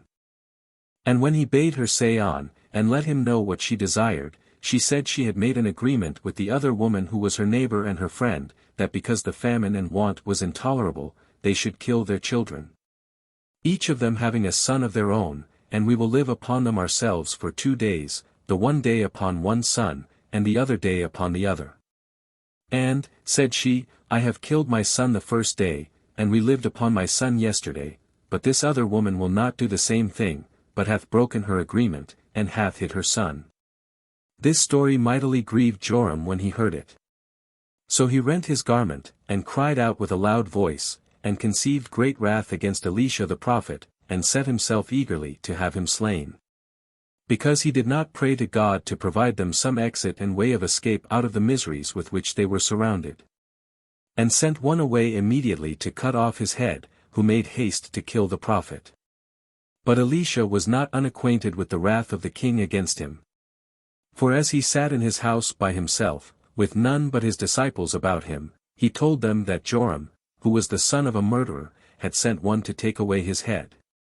But, said he, when he that is commanded to do this comes, take care that you do not let him come in, but press the door against him, and hold him fast there, for the king himself will follow him, and come to me, having altered his mind. Accordingly, they did as they were bidden, when he that was sent by the king to kill Elisha came. But Joram repented of his wrath against the prophet. And for fear he that was commanded to kill him should have done it before he came, he made haste to hinder his slaughter, and to save the prophet, and when he came to him, he accused him that he did not pray to God for their deliverance from the miseries they now lay under, but saw them so sadly destroyed by them. Hereupon Elisha promised, that the very next day, at the very same hour in which the king came to him, they should have great plenty of food, and that 2 seahs of barley should be sold in the market for a shekel. And a seah of fine flour should be sold for a shekel. This prediction made Joram, and those that were present, very joyful, for they did not scruple believing what the prophet said, on account of the experience they had of the truth of his former predictions. And the expectation of plenty made the want they were in that day, with the uneasiness that accompanied it, appear a light thing to them. But the captain of the 3rd band, who was a friend of the king, and on whose hand the king leaned, said, Thou talkest of incredible things, O prophet. For as it is impossible for God to pour down torrents of barley, or fine flour, out of heaven, so is it impossible that what thou sayest should come to pass. To which the prophet made this reply, Thou shalt see these things come to pass, but thou shalt not be in the least a partaker of them. 5. Now what Elisha had thus foretold came to pass in the manner following. There was a law at Samaria that those that had the leprosy, and whose bodies were not cleansed from it, should abide without the city, and there were 4 men that on this account abode before the gates, while nobody gave them any food, by reason of the extremity of the famine. And as they were prohibited from entering into the city by the law, and they considered that if they were permitted to enter, they should miserably perish by the famine. As also, that if they stayed where they were, they should suffer in the same manner, they resolved to deliver themselves up to the enemy, that in case they should spare them, they should live. But if they should be killed, that would be an easy death. So when they had confirmed this their resolution, they came by night to the enemy's camp. Now God had begun to affright and disturb the Syrians, and to bring the noise of chariots and armor to their ears, as though an army were coming upon them, and had made them suspect that it was coming nearer and nearer to them. In short, they were in such a dread of this army, that they left their tents, and ran together to Ben-Hadad, and said that Joram the king of Israel had hired for auxiliaries both the king of Egypt and the king of the islands, and led them against them, for they heard the noise of them as they were coming. And Ben-Hadad believed what they said, for there came the same noise to his ears as well as it did to theirs. So they fell into a mighty disorder and tumult, and left their horses and beasts in their camp, with immense riches also, and betook themselves to flight. And those lepers who had departed from Samaria, and were gone to the camp of the Syrians, of whom we made mention a little before, when they were in the camp, saw nothing but great quietness and silence. Accordingly they entered into it, and went hastily into one of their tents. And when they saw nobody there, they eat and drank, and carried garments, and a great quantity of gold, and hid it out of the camp. After which they went into another tent, and carried off what was in it, as they did at the former, and this did they for several times, without the least interruption from any body. So they gathered thereby that the enemies were departed. Whereupon they reproached themselves that they did not inform Joram and the citizens of it. So they came to the walls of Samaria, and called aloud to the watchmen, and told them in what state the enemies were, as did these tell the king's guards, by whose means Joram came to know of it. Who then sent for his friends, and the captains of his host, and said to them, that he suspected that this departure of the king of Syria was by way of ambush and treachery, and that, out of despair of ruining you by famine. When you imagine them to be fled away, you may come out of the city to spoil their camp, and he may then fall upon you on a sudden, and may both kill you, and take the city without fighting. Whence it is that I exhort you to guard the city carefully, and by no means to go out of it, or proudly to despise your enemies, as though they were really gone away. And when a certain person said that he did very well and wisely to admit such a suspicion, but that he still advised him to send a couple of horsemen to search all the country as far as Jordan, that, if they were seized by an ambush of the enemy, they might be a security to your army, that they may not go out as if they suspected nothing, nor undergo the like misfortune.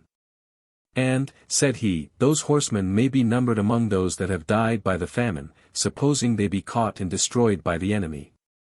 So the king was pleased with this opinion, and sent such as might search out the truth, who performed their journey over a road that was without any enemies, but found it full of provisions, and of weapons, that they had therefore thrown away, and left behind them, in order to their being light and expeditious in their flight. When the king heard this, he sent out the multitude to take the spoils of the camp, which gains of theirs were not of things of small value, but they took a great quantity of gold, and a great quantity of silver, and flocks of all kinds of cattle.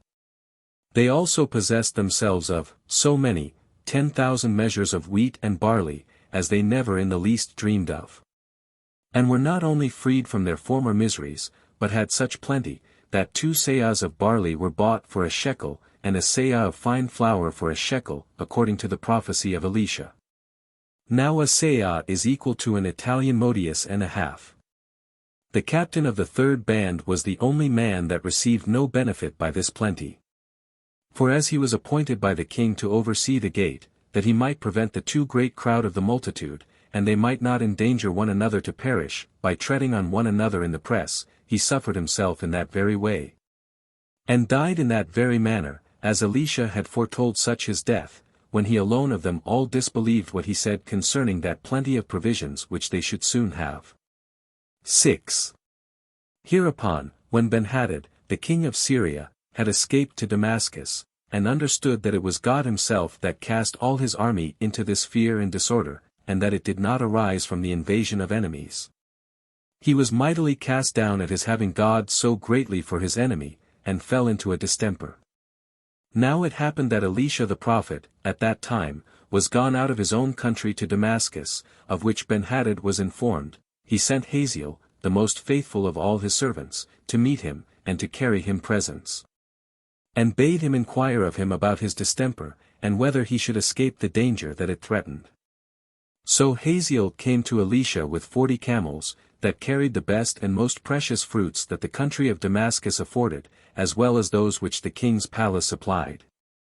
He saluted him kindly, and said that he was sent to him by King Ben-Hadad, and brought presents with him, in order to inquire concerning his distemper, whether he should recover from it or not.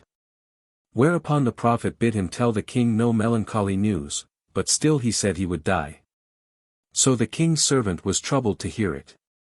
And Elisha wept also, and his tears ran down plenteously at his foresight of what miseries his people would undergo after the death of Ben-Hadad. And when Hazael asked him what was the occasion of this confusion he was in, he said that he wept out of his commiseration for the multitude of the Israelites, and what terrible miseries they will suffer by thee.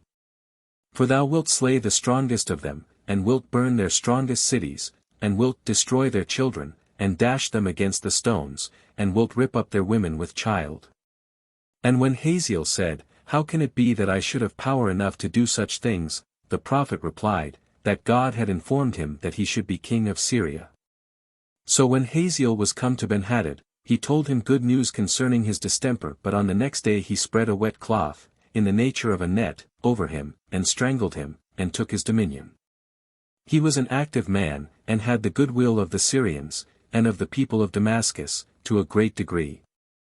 By whom both Benhadad himself, and Hazael, who ruled after him, are honored to this day as gods, by reason of their benefactions, and their building them temples by which they adorned the city of the Damascenes. They also every day do with great pomp pay their worship to these kings, and value themselves upon their antiquity, nor do they know that these kings are much later than they imagine, and that they are not yet 1100 years old. Now when Joram, the king of Israel, heard that Benhadad was dead, he recovered out of the terror and dread he had been in on his account, and was very glad to live in peace. Chapter 5. Concerning the wickedness of Jehoram king of Jerusalem, his defeat and death. 1. Now Jehoram the king of Jerusalem, for we have said before that he had the same name with the king of Israel, as soon as he had taken the government upon him, betook himself to the slaughter of his brethren, and his father's friends, who were governors under him, and thence made a beginning and a demonstration of his wickedness. Nor was he at all better than those kings of Israel who at first transgressed against the laws of their country, and of the Hebrews, and against God's worship. And it was Athaliah, the daughter of Ahab, whom he had married, who taught him to be a bad man in other respects, and also to worship foreign gods. Now God would not quite root out this family, because of the promise he had made to David. However, Jehoram did not leave off the introduction of new sorts of customs to the propagation of impiety, and to the ruin of the customs of his own country. And when the Edomites about that time had revolted from him, and slain their former king, who was in subjection to his father, and had set up one of their own choosing, Jehoram fell upon the land of Edom, with the horsemen that were about him, and the chariots, by night, and destroyed those that lay near to his own kingdom, but did not proceed further. However, this expedition did him no service, for they all revolted from him, with those that dwelt in the country of Libnah. He was indeed so mad as to compel the people to go up to the high places of the mountains, and worship foreign gods. 2. As he was doing this, and had entirely cast his own country laws out of his mind, there was brought him an epistle from Elijah the prophet which declared that God would execute great judgments upon him, because he had not imitated his own fathers, but had followed the wicked courses of the kings of Israel, and had compelled the tribe of Judah, and the citizens of Jerusalem, to leave the holy worship of their own God, and to worship idols, as Ahab had compelled the Israelites to do, and because he had slain his brethren, and the men that were good and righteous. And the prophet gave him notice in this epistle what punishment he should undergo for these crimes, namely, the destruction of his people, with the corruption of the king's own wives and children. And that he should himself die of a distemper in his bowels, with long torments, those his bowels falling out by the violence of the inward rottenness of the parts, insomuch that, though he see his own misery, he shall not be able at all to help himself, but shall die in that manner. This it was which Elijah denounced to him in that epistle. 3. It was not long after this that an army of those Arabians that lived near to Ethiopia, and of the Philistines, fell upon the kingdom of Jehoram, and spoiled the country and the king's house. Moreover, they slew his sons and his wives, one only of his sons was left him, who escaped the enemy, his name was Ahaziah. After which calamity, he himself fell into that disease which was foretold by the prophet, and lasted a great while, for God inflicted this punishment upon him in his belly, out of his wrath against him, and so he died miserably, and saw his own bowels fall out. The people also abused his dead body. I suppose it was because they thought that such his death came upon him by the wrath of God, and that therefore he was not worthy to partake of such a funeral as became kings. Accordingly, they neither buried him in the sepulchres of his fathers, nor vouchsafed him any honors, but buried him like a private man, and this when he had lived 40 years, and reigned 8. And the people of Jerusalem delivered the government to his son Ahaziah. Chapter 6. How Jehu was anointed king, and slew both Joram and Ahaziah, as also what he did for the punishment of the wicked. 1. Now Joram, the king of Israel, after the death of Ben-Hadad, hoped that he might now take Ramoth, a city of Gilead, from the Syrians. Accordingly he made an expedition against it, with a great army. But as he was besieging it, an arrow was shot at him by one of the Syrians, but the wound was not mortal. So he returned to have his wound healed in Jezreel, but left his whole army in Ramoth, and Jehu, the son of Nimshi, for their general. For he had already taken the city by force, and he proposed, after he was healed, to make war with the Syrians. But Elisha the prophet sent one of his disciples to Ramoth, and gave him holy oil to anoint Jehu, and to tell him that God had chosen him to be their king. He also sent him to say other things to him, and bid him to take his journey as if he fled, that when he came away he might escape the knowledge of all men. So when he was come to the city, he found Jehu sitting in the midst of the captains of the army, as Elisha had foretold he should find him. So he came up to him, and said that he desired to speak with him about certain matters. And when he was arisen, and had followed him into an inward chamber, the young man took the oil, and poured it on his head, and said that God ordained him to be king, in order to his destroying the house of Ahab. And that he might revenge the blood of the prophets that were unjustly slain by Jezebel, that so their house might utterly perish, as those of Jeroboam the son of Nebat, and of Baasha, had perished for their wickedness. And no seed might remain of Ahab's family. So when he had said this, he went away hastily out of the chamber, and endeavored not to be seen by any of the army. 2. But Jehu came out, and went to the place where he before sat with the captains. And when they asked him, and desired him to tell them, wherefore it was that this young man came to him, and added withal that he was mad, he replied, You guess right, for the words he spake were the words of a madman. And when they were eager about the matter, and desired he would tell them, he answered, that God had said he had chosen him to be king over the multitude. When he had said this, every one of them put off his garment, and strewed it under him, and blew with trumpets, and gave notice that Jehu was king. So when he had gotten the army together, he was preparing to set out immediately against Joram, at the city Jezreel, in which city, as we said before, he was healing of the wound which he had received in the siege of Ramoth. It happened also that Ahaziah, king of Jerusalem, was now come to Joram, for he was his sister's son, as we have said already, to see how he did after his wound, and this upon account of their kindred. But as Jehu was desirous to fall upon Joram, and those with him, on the sudden, he desired that none of the soldiers might run away and tell to Joram what had happened, for that this would be an evident demonstration of their kindness to him, and would show that their real inclinations were to make him king. 3. So they were pleased with what he did, and guarded the roads, lest somebody should privately tell the thing to those that were at Jezreel. Now Jehu took his choice horsemen, and sat upon his chariot, and went on for Jezreel. And when he was come near, the watchman whom Joram had set there to spy out such as came to the city, saw Jehu marching on, and told Joram that he saw a troop of horsemen marching on. Upon which he immediately gave orders, that one of his horsemen should be sent out to meet them, and to know who it was that was coming. So when the horseman came up to Jehu, he asked him in what condition the army was, for that the king wanted to know it, but Jehu bid him not at all to meddle with such matters, but to follow him.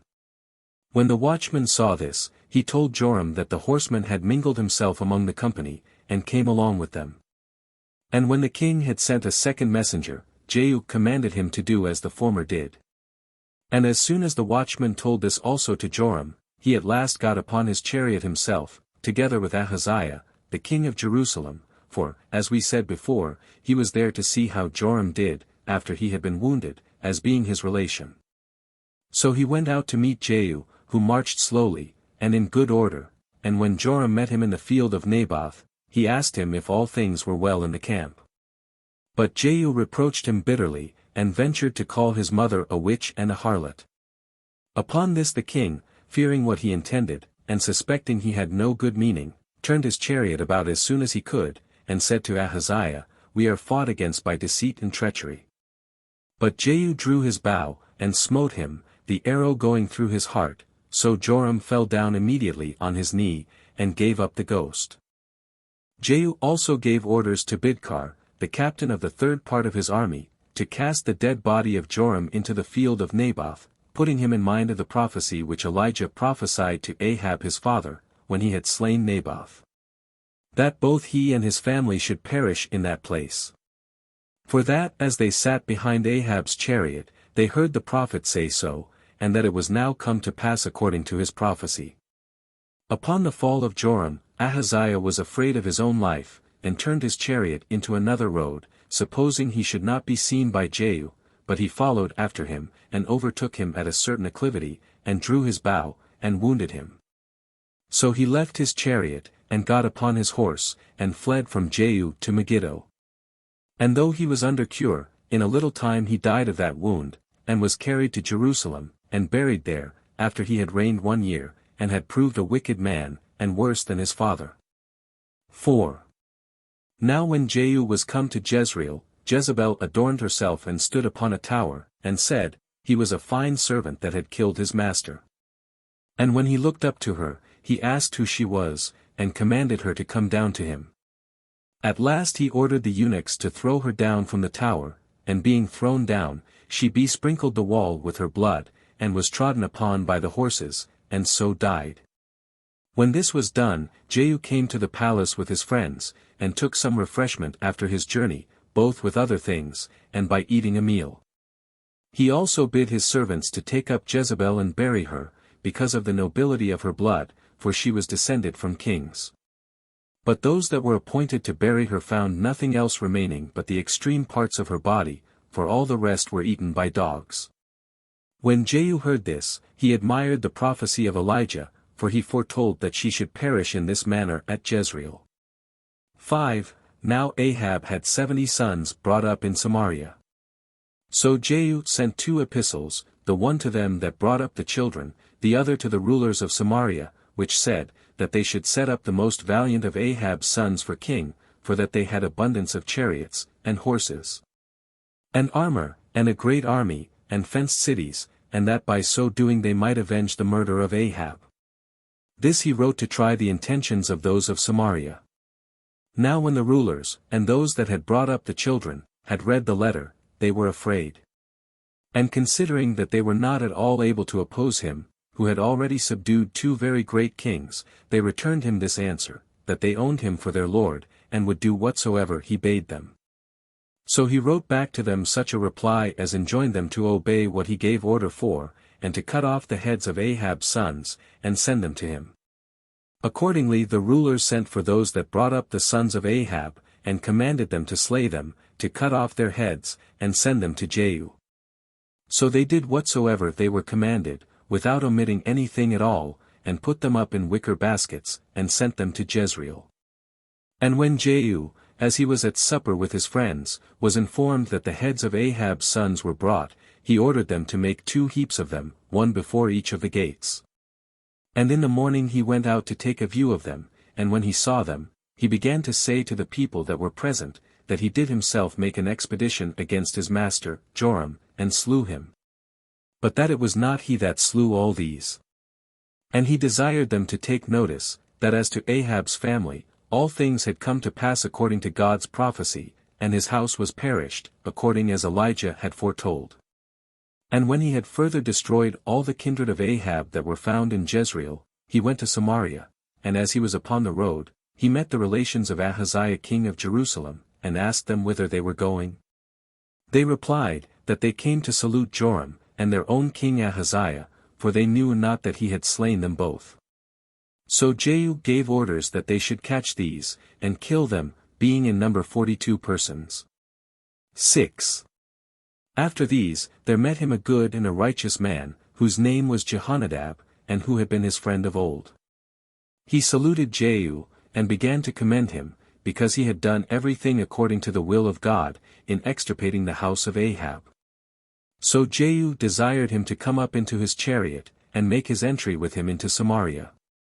And told him that he would not spare one wicked man, but would punish the false prophets, and false priests, and those that deceived the multitude, and persuaded them to leave the worship of God Almighty, and to worship foreign gods. And that it was a most excellent and most pleasing sight to a good and a righteous man to see the wicked punished. So Jehonadab was persuaded by these arguments, and came up into Jehu's chariot, and came to Samaria. And Jehu sought out for all Ahab's kindred, and slew them. And being desirous that none of the false prophets, nor the priests of Ahab's god, might escape punishment, he caught them deceitfully by this wile. For he gathered all the people together, and said that he would worship twice as many gods as Ahab worshipped, and desired that his priests, and prophets, and servants might be present. Because he would offer costly and great sacrifices to Ahab's god. And that if any of his priests were wanting, they should be punished with death. Now Ahab's god was called Baal. And when he had appointed a day on which he would offer those sacrifices, he sent messengers through all the country of the Israelites, that they might bring the priests of Baal to him. So Jehu commanded to give all the priests vestments. And when they had received them, he went into the house of Baal, with his friend Jehonadab, and gave orders to make search whether there were not any foreigner or stranger among them. For he would have no one of a different religion to mix among their sacred offices. And when they said that there was no stranger there, and they were beginning their sacrifices, he set 80 men without, they being such of his soldiers as he knew to be most faithful to him, and bid them slay the prophets. And now vindicate the laws of their country, which had been a long time in disesteem. He also threatened, that if any one of them escaped, their own lives should go for them. So they slew them all with the sword, and burnt the house of Baal, and by that means purged Samaria of foreign customs, idolatrous worship. Now this Baal was the god of the Tyrians. And Ahab, in order to gratify his father-in-law, Ethbaal, who was the king of Tyre and Sidon, built a temple for him in Samaria, and appointed him prophets, and worshipped him with all sorts of worship, although, when this god was demolished, Jehu permitted the Israelites to worship the golden heifers. However, because he had done thus, and taken care to punish the wicked, God foretold by his prophet that his sons should reign over Israel for 4 generations. And in this condition was Jehu at this time. Chapter 7. How Athaliah reigned over Jerusalem for 5-6 years when Jehoiada the high priest slew her and made Jehoash, the son of Ahaziah, king. 1. Now when Athaliah, the daughter of Ahab, heard of the death of her brother Joram, and of her son Ahaziah, and of the royal family, she endeavored that none of the house of David might be left alive, but that the whole family might be exterminated. That no king might arise out of it afterward. And, as she thought, she had actually done it, but one of Ahaziah's sons was preserved, who escaped death after the manner following. Ahaziah had a sister by the same father, whose name was Jehosheba, and she was married to the high priest Jehoiada. She went into the king's palace, and found Jehoash, for that was the little child's name, who was not above a year old, among those that were slain, but concealed with his nurse. So she took him with her into a secret bedchamber, and shut him up there, and she and her husband Jehoiada brought him up privately in the temple 6 years, during which time Athaliah reigned over Jerusalem and the 2 tribes. 2. Now, on the 7th year, Jehoiada communicated the matter to certain of the captains of hundreds, 5 in number, and persuaded them to be assisting to what attempts he was making against Athaliah, and to join with him in asserting the kingdom to the child. He also received such oaths from them as are proper to secure those that assist one another from the fear of discovery, and he was then of good hope that they should depose Athaliah. Now those men whom Jehoiada the priest had taken to be his partners went into all the country, and gathered together the priests and the Levites, and the heads of the tribes out of it, and came and brought them to Jerusalem to the high priest. So he demanded the security of an oath of them, to keep private whatsoever he should discover to them, which required both their silence and their assistance. So when they had taken the oath, and had thereby made it safe for him to speak, he produced the child that he had brought up of the family of David, and said to them, This is your king. Of that house which you know God hath foretold should reign over you for all time to come. I exhort you therefore that 1/3 part of you guard him in the temple, and that a 4th part keep watch at all the gates of the temple, and that the next part of you keep guard at the gate which opens and leads to the king's palace. And let the rest of the multitude be unarmed in the temple, and let no armed person go into the temple, but the priest only. He also gave them this order besides, that a part of the priests and the Levites should be about the king himself, and be a guard to him, with their drawn swords, and to kill that man immediately, whoever he be. That should be so bold as to enter armed into the temple. And bid them be afraid of nobody, but persevere in guarding the king. So these men obeyed what the high priest advised them to, and declared the reality of their resolution by their actions. Jehoiada also opened that armory which David had made in the temple, and distributed to the captains of hundreds, as also to the priests and Levites, all the spears and quivers, and what kind of weapons soever it contained. And set them armed in a circle round about the temple, so as to touch one another's hands, and by that means excluding those from entering that ought not to enter. So they brought the child into the midst of them, and put on him the royal crown, and Jehoiada anointed him with the oil, and made him king, and the multitude rejoiced, and made a noise, and cried, God save the king. 3. When Athaliah unexpectedly heard the tumult and the acclamations, she was greatly disturbed in her mind, and suddenly issued out of the royal palace with her own army, and when she was come to the temple, the priests received her. But as for those that stood round about the temple, as they were ordered by the high priest to do, they hindered the armed inert that followed her from going in. But when Athaliah saw the child standing upon a pillar, with the royal crown upon his head, she rent her clothes, and cried out vehemently, and commanded her guards to kill him that had laid snares for her, and endeavored to deprive her of the government. But Jehoiada called for the captains of hundreds, and commanded them to bring Athaliah to the valley of Cedron, and slay her there, for he would not have the temple defiled with the punishments of this pernicious woman. And he gave order, that if any one came near to help her, he should be slain also, wherefore those that had the charge of her slaughter took hold of her, and led her to the gate of the king's mules, and slew her there. 4. Now as soon as what concerned Athaliah was by this stratagem, after this manner, dispatched, Jehoiada called together the people and the armed men into the temple, and made them take an oath that they would be obedient to the king, and take care of his safety, and of the safety of his government. After which he obliged the king to give security, upon oath, that he would worship God, and not transgress the laws of Moses. They then ran to the house of Baal, which Athaliah and her husband Jehoram had built, to the dishonor of the God of their fathers, and to the honor of Ahab, and demolished it, and slew Mattan, that had his priesthood. But Jehoiada entrusted the care and custody of the temple to the priests and Levites, according to the appointment of King David, and enjoined them to bring their regular burnt offerings twice a day, and to offer incense according to the law. He also ordained some of the Levites, with the porters, to be a guard to the temple, that no one that was defiled might come there. 5. And when Jehoiada had set these things in order, he, with the captains of hundreds, and the rulers, and all the people, took Jehoash out of the temple into the king's palace.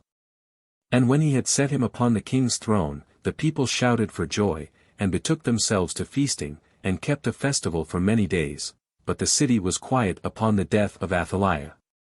Now Jehoash was 7 years old when he took the kingdom. His mother's name was Zibiah, of the city Beersheba. And all the time that Jehoiada lived Jehoash was careful that the laws should be kept, and very zealous in the worship of God.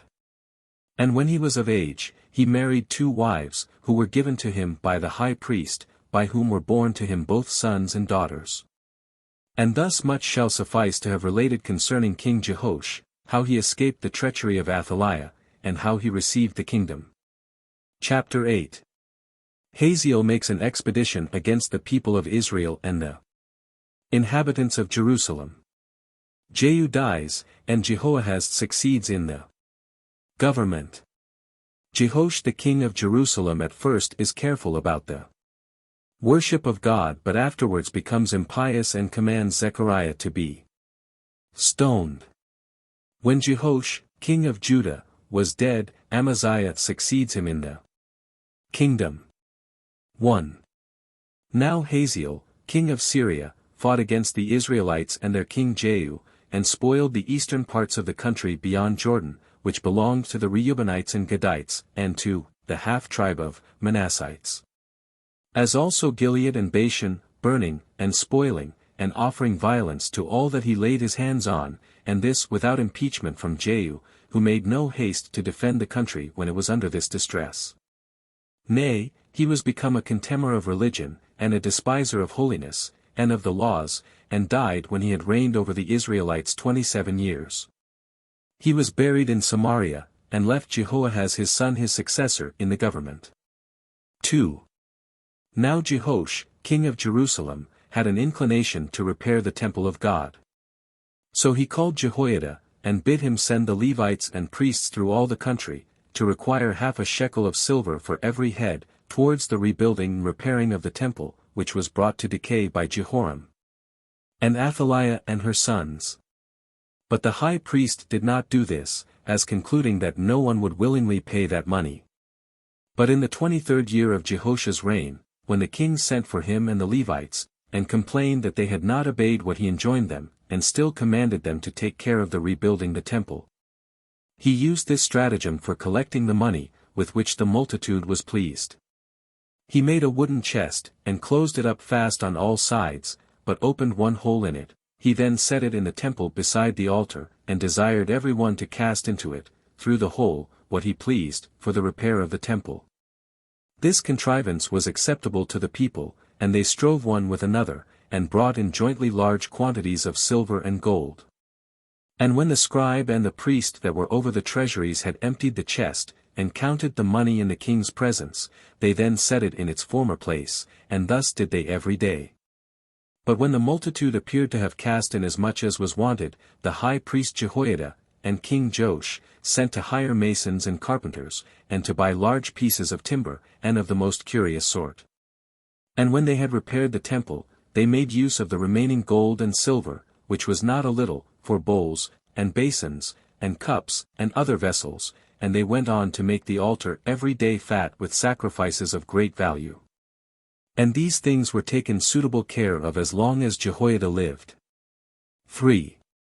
But as soon as he was dead, which was when he had lived 130 years, having been a righteous, and in every respect a very good man, and was buried in the king's sepulchres at Jerusalem. Because he had recovered the kingdom to the family of David, King Jehoash betrayed his want of care about God. The principal men of the people were corrupted also together with him, and offended against their duty, and what their constitution determined to be most for their good. Hereupon God was displeased with the change that was made on the king, and on the rest of the people, and sent prophets to testify to them what their actions were, and to bring them to leave off their wickedness. But they had gotten such a strong affection and so violent an inclination to it, that neither could the examples of those that had offered affronts to the laws, and had been so severely punished, they and their entire families. Nor could the fear of what the prophets now foretold, bring them to repentance, and turn them back from their course of transgression to their former duty. But the king commanded that Zechariah, the son of the high priest Jehoiada, should be stoned to death in the temple, and forgot the kindnesses he had received from his father. For when God had appointed him to prophesy, he stood in the midst of the multitude, and gave this counsel to them and to the king, that they should act righteously. And foretold to them, that if they would not hearken to his admonitions, they should suffer a heavy punishment. But as Zechariah was ready to die, he appealed to God as a witness of what he suffered for the good counsel he had given them, and how he perished after a most severe and violent manner for the good deeds his father had done to Jehoash. 4. However, it was not long before the king suffered punishment for his transgression, for when Hazael, king of Syria, made an irruption into his country, and when he had overthrown Gath, and spoiled it, he made an expedition against Jerusalem. Upon which Jehoash was afraid, and emptied all the treasures of God and of the kings, before him, and took down the gifts that had been dedicated, in the temple, and sent them to the king of Syria, and procured so much by them, that he was not besieged, nor his kingdom quite endangered. But Hazael was induced by the greatness of the sum of money not to bring his army against Jerusalem, yet Jehoash fell into a severe distemper, and was set upon by his friends, in order to revenge the death of Zechariah, the son of Jehoiada. These laid snares for the king, and slew him. He was indeed buried in Jerusalem, but not in the royal sepulchres of his forefathers, because of his impiety. He lived 47 years, and Amaziah his son succeeded him in the kingdom. 5. In the 21st year of the reign of Jehoahaz, the son of Jehu, took the government of the Israelites in Samaria, and held it 17 years. He did not, properly, imitate his father, but was guilty of as wicked practices as those that first had God in contempt, but the king of Syria brought him low, and by an expedition against him did so greatly reduce his forces, that there remained no more of so great an army than 10,000 armed men, and 50 horsemen. He also took away from him his great cities, and many of them also, and destroyed his army. And these were the things that the people of Israel suffered, according to the prophecy of Elisha, when he foretold that Hazael should kill his master, and reign over the Syrians and Damascenes. But when Jehoahaz was under such unavoidable miseries, he had recourse to prayer and supplication to God, and besought him to deliver him out of the hands of Hazael, and not overlook him, and give him up into his hands. Accordingly God accepted of his repentance instead of virtue, and being desirous rather to admonish those that might repent, and not to determine that they should be utterly destroyed, he granted him deliverance from war and dangers. So the country having obtained peace, returned again to its former condition, and flourished as before. 6. Now after the death of Jehoahaz, his son Joash took the kingdom, in the 37th year of Jehoash, the king of the tribe of Judah. This Joash then took the kingdom of Israel in Samaria, for he had the same name with the king of Jerusalem, and he retained the kingdom 16 years. He was a good man, and in his disposition was not at all like his father.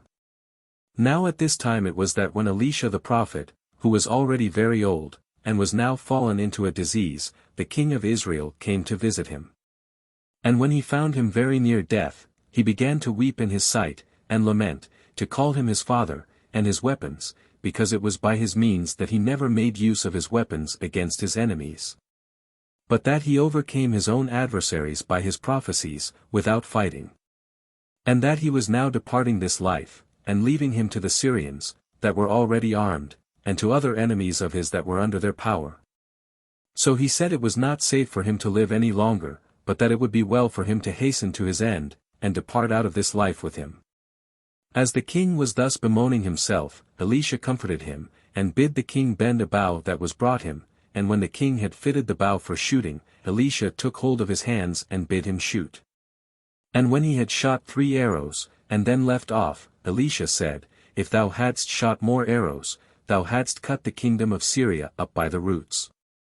But since thou hast been satisfied with shooting 3 times only, thou shalt fight and beat the Syrians no more times than 3, that thou mayst recover that country which they cut off from thy kingdom in the reign of thy father.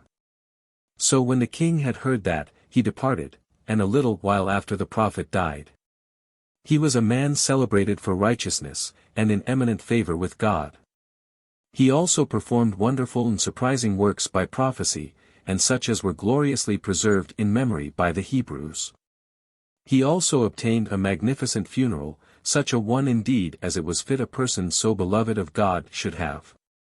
It also happened, that at that time certain robbers cast a man whom they had slain into Elisha's grave, and upon his dead body coming close to Elisha's body, it revived again. And thus far have we enlarged about the actions of Elisha the prophet, both such as he did while he was alive, and how he had a divine power after his death also. 7.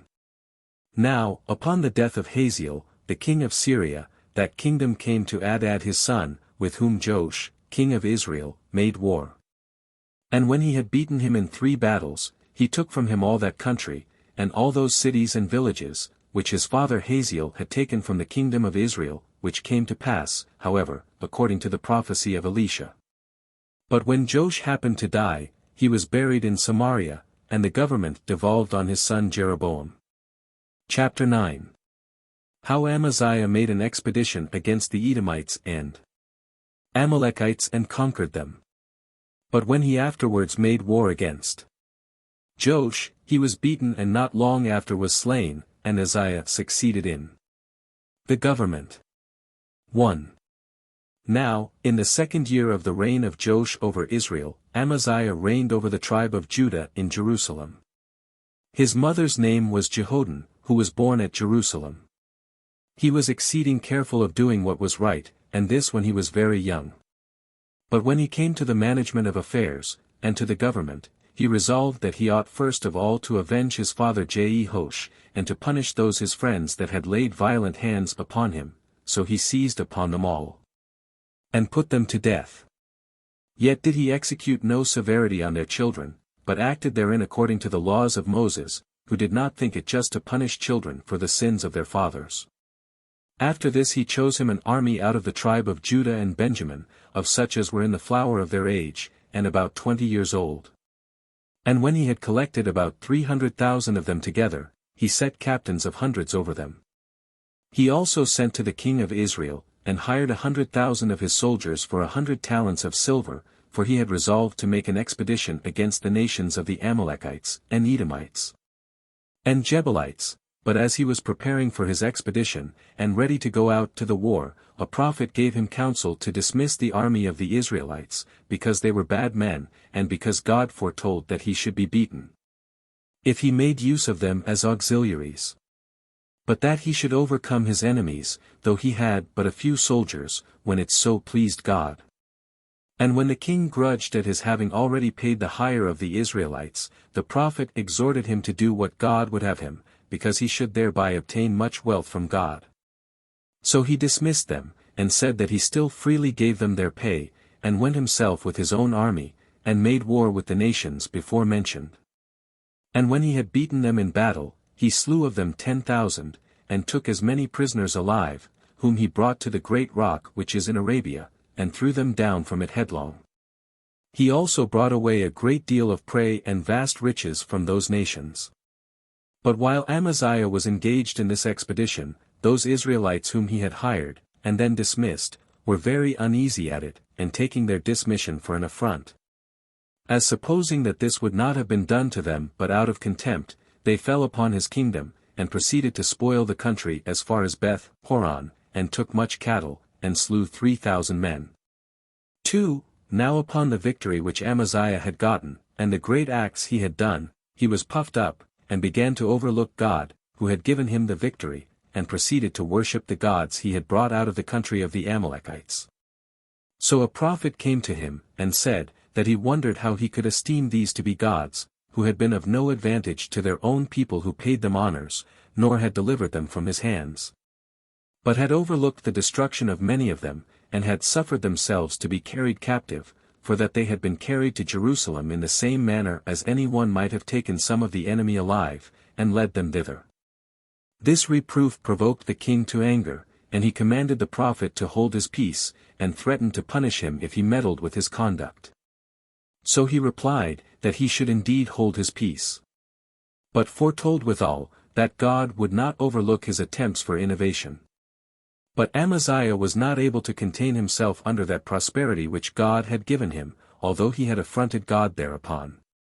But in a vein of insolence he wrote to Joash, the king of Israel, and commanded that he and all his people should be obedient to him, as they had formerly been obedient to his progenitors, David and Solomon.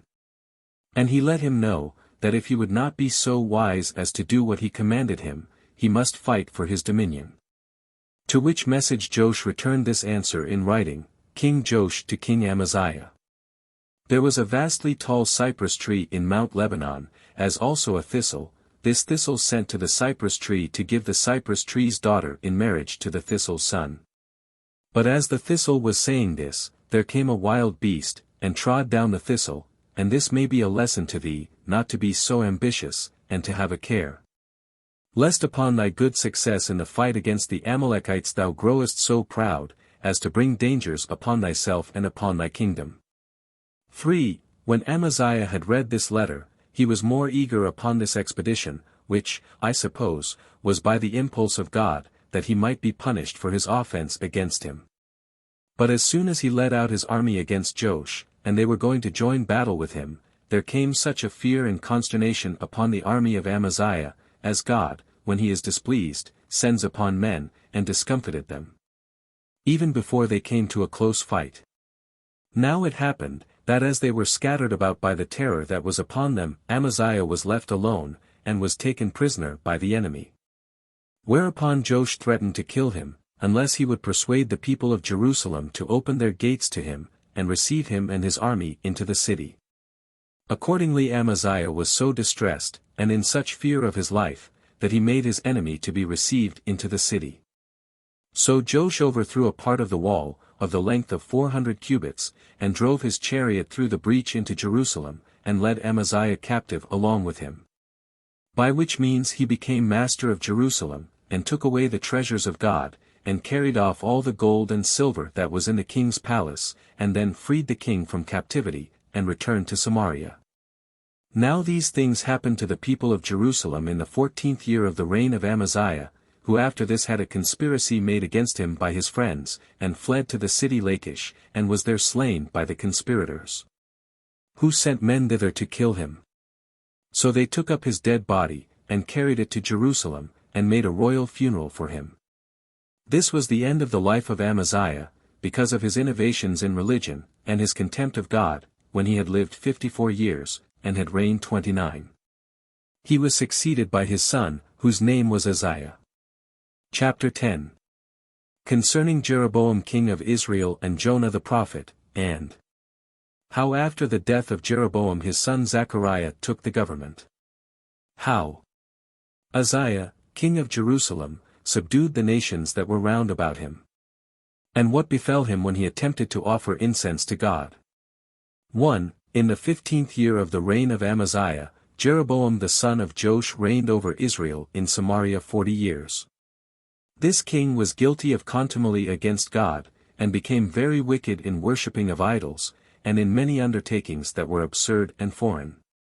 He was also the cause of 10,000 misfortunes to the people of Israel.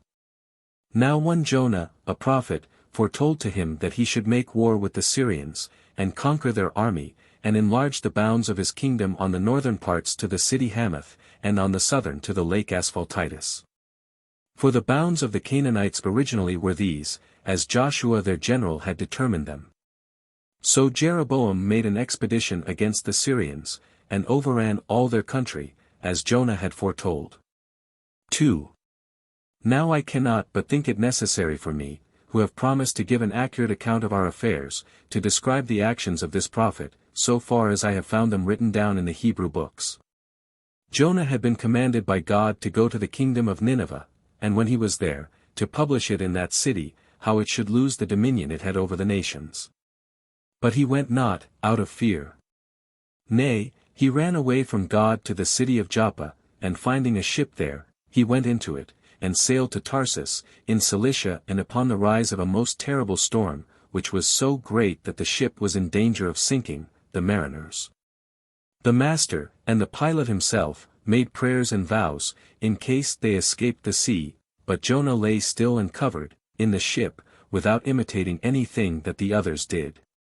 But as the waves grew greater, and the sea became more violent by the winds, they suspected, as is usual in such cases, that some one of the persons that sailed with them was the occasion of this storm, and agreed to discover by lot which of them it was. When they had cast lots, the lot fell upon the prophet, and when they asked him whence he came, and what he had done, he replied, that he was a Hebrew by nation, and a prophet of Almighty God. And he persuaded them to cast him into the sea, if they would escape the danger they were in, for that he was the occasion of the storm which was upon them. Now at the first they durst not do so, as esteeming it a wicked thing to cast a man who was a stranger, and who had committed his life to them, into such manifest perdition.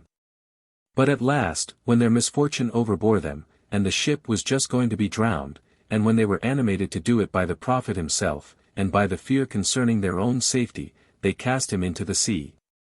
Upon which the sea became calm.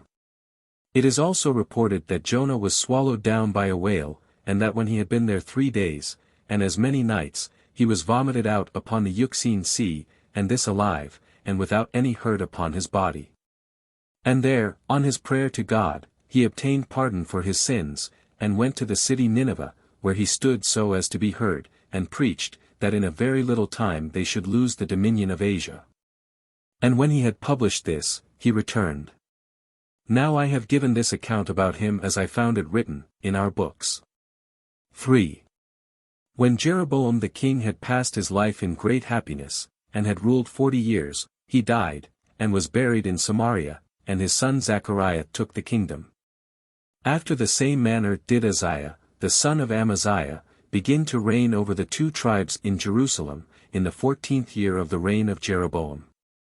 He was born of Jechaliah, his mother, who was a citizen of Jerusalem.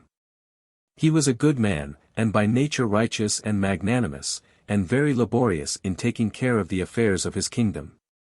He made an expedition also against the Philistines, and overcame them in battle, and took the cities of Gath and Jabneh, and brake down their walls, after which expedition he assaulted those Arabs that adjoined to Egypt.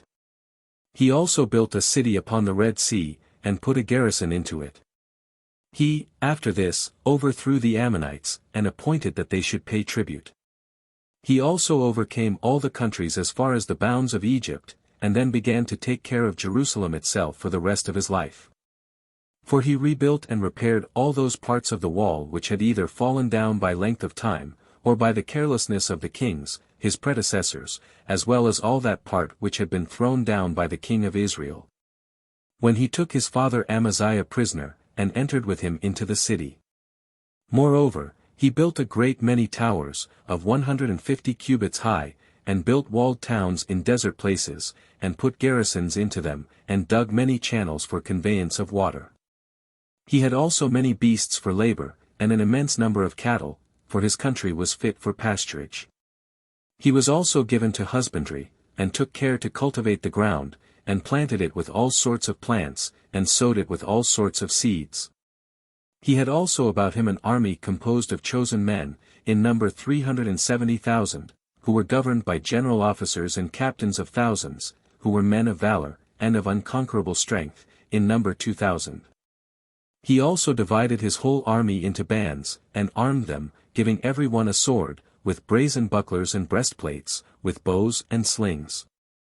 And besides these, he made for them many engines of war for besieging of cities, such as cast stones and darts, with grapplers, and other instruments of that sort. 4. While Uzziah was in this state, and making preparation, for futurity, he was corrupted in his mind by pride, and became insolent, and this on account of that abundance which he had of things that will soon perish. And despised that power which is of eternal duration, which consisted in piety towards God, and in the observation of the laws. So he fell by occasion of the good success of his affairs, and was carried headlong into those sins of his father, which the splendor of that prosperity he enjoyed, and the glorious actions he had done, led him into. While he was not able to govern himself well about them. Accordingly, when a remarkable day was come, and a general festival was to be celebrated, he put on the holy garment, and went into the temple to offer incense to God upon the golden altar, which he was prohibited to do by Azariah the high priest, who had 80 priests with him, and who told him that it was not lawful for him to offer sacrifice, and that none besides the posterity of Aaron were permitted so to do. And when they cried out that he must go out of the temple, and not transgress against God, he was wroth at them, and threatened to kill them, unless they would hold their peace. In the meantime a great earthquake shook the ground, and a rent was made in the temple, and the bright rays of the sun shone through it, and fell upon the king's face, insomuch that the leprosy seized upon him immediately. And before the city, at a place called Eroge, half the mountain broke off from the rest on the west, and rolled itself 4 furlongs, and stood still at the east mountain, till the roads, as well as the king's gardens, were spoiled by the obstruction. Now, as soon as the priests saw that the king's face was infected with the leprosy, they told him of the calamity he was under, and commanded that he should go out of the city as a polluted person. Hereupon he was so confounded at the sad distemper, and sensible that he was not at liberty to contradict, that he did as he was commanded, and underwent this miserable and terrible punishment for an intention beyond what befitted a man to have, and for that impiety against God which was implied therein. So he abode out of the city for some time, and lived a private life, while his son Jotham took the government. After which he died with grief and anxiety at what had happened to him, when he had lived 68 years, and reigned of them 52, and was buried by himself in his own gardens. Chapter 11. How Zechariah Shallum, Menahem Pekahiah and Pekah took the Government over the Israelites, and how Pul and Tiglath-Pileser made an expedition against the Israelites.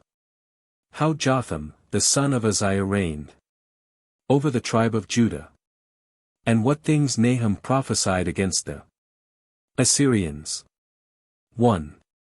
Now when Zechariah, the son of Jeroboam, had reigned 6 months over Israel, he was slain by the treachery of a certain friend of his, whose name was Shallum, the son of Jabesh, who took the kingdom afterward, but kept it no longer than 30 days. For Menahem, the general of his army, who was at that time in the city Tirzah, and heard of what had befallen Zechariah, removed thereupon with all his forces to Samaria, and joining battle with Shallum, slew him.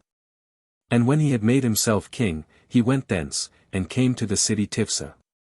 But the citizens that were in it shut their gates, and barred them against the king, and would not admit him, but in order to be avenged on them, he burnt the country round about it, and took the city by force, upon a siege.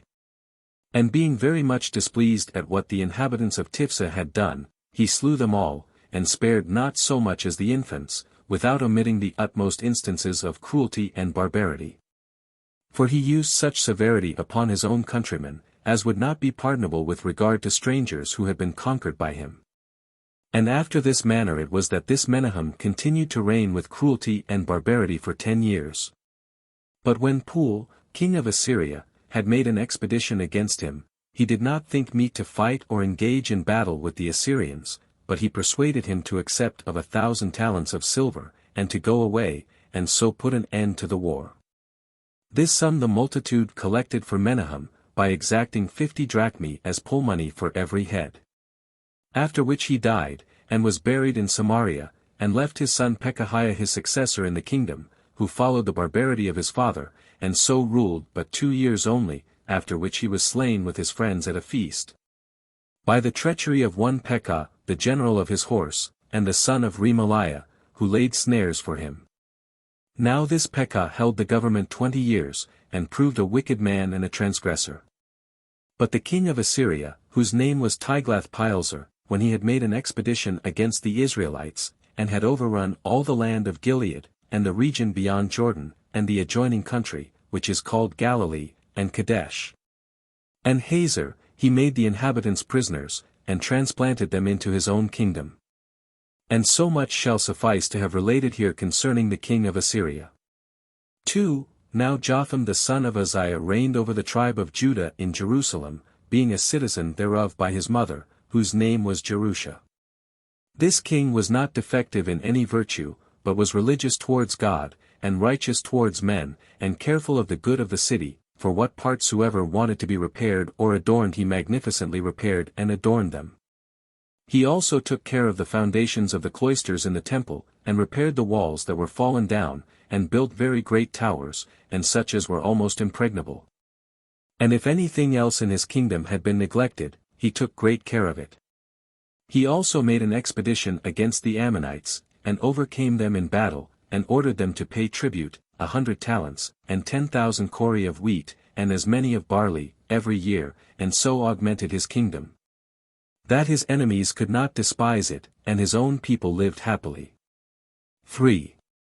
Now there was at that time a prophet, whose name was Nahum, who spake after this manner concerning the overthrow of the Assyrians and of Nineveh. Nineveh shall be a pool of water in motion, so shall all her people be troubled, and tossed, and go away by flight, while they say one to another, Stand, stand still, seize their gold and silver, for there shall be no one to wish them well, for they will rather save their lives than their money. For a terrible contention shall possess them one with another, and lamentation, and loosing of the members, and their countenances shall be perfectly black with fear. And there will be the den of the lions, and the mother of the young lions. God says to thee, Nineveh, that they shall deface thee, and the lions shall no longer go out from thee to give laws to the world. And indeed this prophet prophesied many other things besides these concerning Nineveh, which I do not think necessary to repeat, and I here omit them, that I may not appear troublesome to my readers. All which thing happened about Nineveh 115 years afterward, so this may suffice to have spoken of these matters. Chapter 12. How upon the death of Jotham, Ahaz reigned in his stead. Against whom Rezin, king of Syria and Pekah king of Israel, made war. And how Tiglath-Pileser, king of Assyria came to the assistance of Ahaz, and laid Syria waste and removing the Damascenes into Media placed other nations in their room. 1. Now Jotham died when he had lived 41 years, and of them reigned 16, and was buried in the sepulchres of the kings, and the kingdom came to his son Ahaz, who proved most impious towards God, and a transgressor of the laws of his country. He imitated the kings of Israel, and reared altars in Jerusalem, and offered sacrifices upon them to idols, to which also he offered his own son as a burnt offering, according to the practices of the Canaanites. His other actions were also of the same sort. Now as he was going on in this mad course, Rezin, the king of Syria and Damascus, and Pekah, the king of Israel, who were now at amity one with another, made war with him. And when they had driven him into Jerusalem, they besieged that city a long while, making but a small progress, on account of the strength of its walls. And when the king of Syria had taken the city Elath, upon the Red Sea, and had slain the inhabitants, he peopled it with Syrians. And when he had slain those in the other garrisons, and the Jews in their neighborhood, and had driven away much prey, he returned with his army back to Damascus. Now when the king of Jerusalem knew that the Syrians were returned home, he, supposing himself a match for the king of Israel, drew out his army against him, and joining battle with him was beaten. And this happened because God was angry with him, on account of his many and great enormities.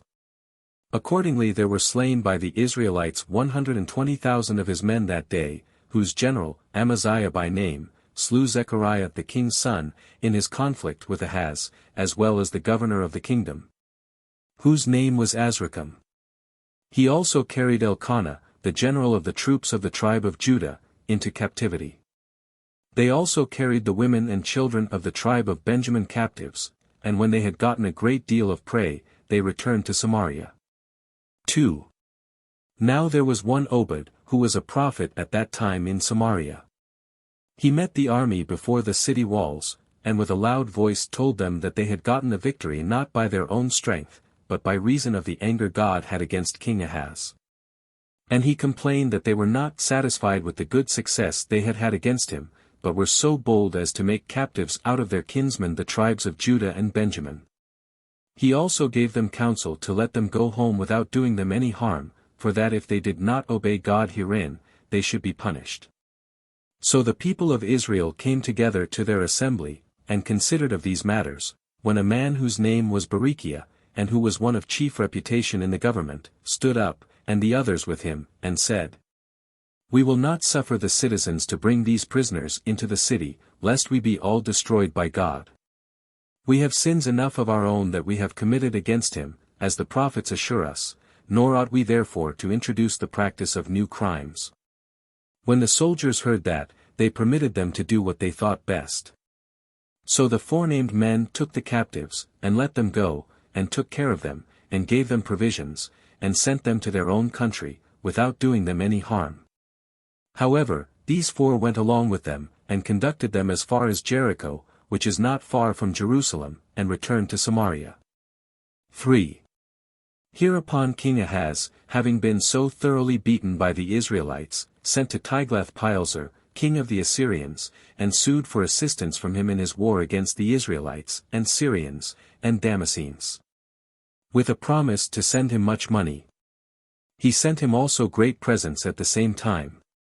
Now this king, upon the reception of those ambassadors, came to assist Ahaz, and made war upon the Syrians, and laid their country waste, and took Damascus by force, and slew Rezin their king. And transplanted the people of Damascus into the upper Media, and brought a colony of Assyrians, and planted them in Damascus. He also afflicted the land of Israel, and took many captives out of it. While he was doing thus with the Syrians, King Ahaz took all the gold that was in the king's treasures, and the silver, and what was in the temple of God, and what precious gifts were there, and he carried them with him, and came to Damascus. And gave it to the king of Assyria, according to his agreement. So he confessed that he owed him thanks for all he had done for him, and returned to Jerusalem. Now this king was so sottish and thoughtless of what was for his own good, that he would not leave off worshipping the Syrian gods when he was beaten by them, but he went on in worshipping them, as though they would procure him the victory. And when he was beaten again, he began to honor the gods of the Assyrians, and he seemed more desirous to honor any other gods than his own paternal and true God, whose anger was the cause of his defeat. Nay, he proceeded to such a degree of despite and contempt of God's worship, that he shut up the temple entirely, and forbade them to bring in the appointed sacrifices, and took away the gifts that had been given to it. And when he had offered these indignities to God, he died, having lived 36 years, and of them reigned 16, and he left his son Hezekiah for his successor. Chapter 13. How Pekah died by the treachery of Hoshea, who was a little after subdued by Shalmaneser, and how Hezekiah reigned instead of Ahaz. And what actions of piety and justice he did. 1. About the same time Pekah, the king of Israel, died by the treachery of a friend of his, whose name was Hoshea, who retained the kingdom 9 years' time, but was a wicked man, and a despiser of the divine worship. And Shalmaneser, the king of Assyria, made an expedition against him, and overcame him, which must have been because he had not God favorable nor assistant to him, and brought him to submission, and ordered him to pay an appointed tribute. Now, in the 4th year of the reign of Hoshea, Hezekiah, the son of Ahaz, began to reign in Jerusalem, and his mother's name was Abijah, a citizen of Jerusalem. His nature was good, and righteous, and religious. For when he came to the kingdom, he thought that nothing was prior, or more necessary, or more advantageous to himself, and to his subjects, than to worship God. Accordingly, he called the people together, and the priests, and the Levites, and made a speech to them, and said, You are not ignorant how, by the sins of my father, who transgressed that sacred honor which was due to God. You have had experience of many and great miseries, while you were corrupted in your mind by him, and were induced to worship those which he supposed to be gods. I exhort you, therefore, who have learned by sad experience how dangerous a thing impiety is, to put that immediately out of your memory, and to purify yourselves from your former pollutions. And to open the temple to these priests and Levites who are here convened, and to cleanse it with the accustomed sacrifices, and to recover all to the ancient honor which our fathers paid to it. For by this means we may render God favorable, and he will remit the anger he hath had to us. 2. When the king had said this, the priests opened the temple. And when they had set in order the vessels of God, and east out what was impure, they laid the accustomed sacrifices upon the altar. The king also sent to the country that was under him, and called the people to Jerusalem to celebrate the feast of unleavened bread, for it had been intermitted a long time, on account of the wickedness of the forementioned kings. He also sent to the Israelites, and exhorted them to leave off their present way of living, and return to their ancient practices, and to worship God, for that he gave them leave to come to Jerusalem, and to celebrate, all in one body, the feast of unleavened bread. And this he said was by way of invitation only, and to be done of their own good will, and for their own advantage, and not out of obedience to him, because it would make them happy. But the Israelites, upon the coming of the ambassadors, and upon their laying before them what they had in charge from their own king, were so far from complying therewith, that they laughed the ambassadors to scorn, and mocked them as fools, as also they affronted the prophets, which gave them the same exhortations, and foretold what they would suffer if they did not return to the worship of God, insomuch that at length they caught them, and slew them. Nor did this degree of transgressing suffice them, but they had more wicked contrivances than what have been described, nor did they leave off, before God, as a punishment for their impiety. Brought them under their enemies, but of that more hereafter. However, many there were of the tribe of Manasseh, and of Zebulun, and of Issachar, who were obedient to what the prophets exhorted them to do, and returned to the worship of God. Now all these came running to Jerusalem, to Hezekiah, that they might worship God there. 3. When these men were come, King Hezekiah went up into the temple, with the rulers and all the people, and offered for himself 7 bulls, and as many rams, with 7 lambs, and as many kids of the goats. The king also himself, and the rulers, laid their hands on the heads of the sacrifices, and permitted the priests to complete the sacred offices about them. So they both slew the sacrifices, and burnt the burnt offerings, while the Levites stood round about them, with their musical instruments, and sang hymns to God, and played on their psalteries, as they were instructed by David to do. And this while the rest of the priests returned the music, and sounded the trumpets which they had in their hands. And when this was done, the king and the multitude threw themselves down upon their face, and worshipped God. He also sacrificed 70 bulls, 100 rams, and 200 lambs. He also granted the multitude sacrifices to feast upon, 600 oxen, and 3,000 other cattle, and the priests performed all things according to the law. Now the king was so pleased herewith, that he feasted with the people, and returned thanks to God. But as the feast of unleavened bread was now come, when they had offered that sacrifice which is called the Passover, they after that offered other sacrifices for 7 days. When the king had bestowed on the multitude, besides what they sanctified of themselves, 2,000 bulls, and 7,000 other cattle, the same thing was done by the rulers. For they gave them 1,000 bulls, and 1,040 other cattle. Nor had this festival been so well observed from the days of King Solomon, as it was now first observed with great splendor and magnificence. And when the festival was ended, they went out into the country and purged it, and cleansed the city of all the pollution of the idols. The king also gave order that the daily sacrifices should be offered, at his own charges, and according to the law.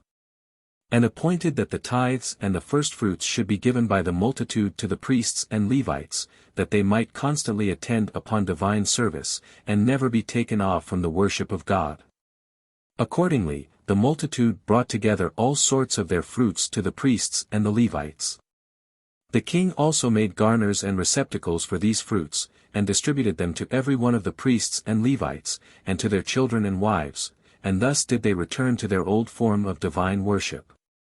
Now when the king had settled these matters after the manner already described, he made war upon the Philistines, and beat them, and possessed himself of all the enemy's cities, from Gaza to Gath.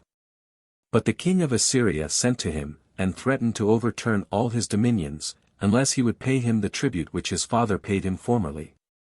But King Hezekiah was not concerned at his threatenings, but depended on his piety towards God, and upon Isaiah the prophet, by whom he inquired and accurately knew all future events. And thus much shall suffice for the present concerning this King Hezekiah. Chapter 14. How Shalmaneser took Samaria by force and how he transplanted the 10 tribes into Media, and brought the nation of the Cuthians into their country, in their room. 1. When Shalmaneser, the king of Assyria, had it told him, that, Hoshea, the king of Israel had sent privately to So, the king of Egypt, desiring his assistance against him, he was very angry, and made an expedition against Samaria. In the 7th year of the reign of Hoshea.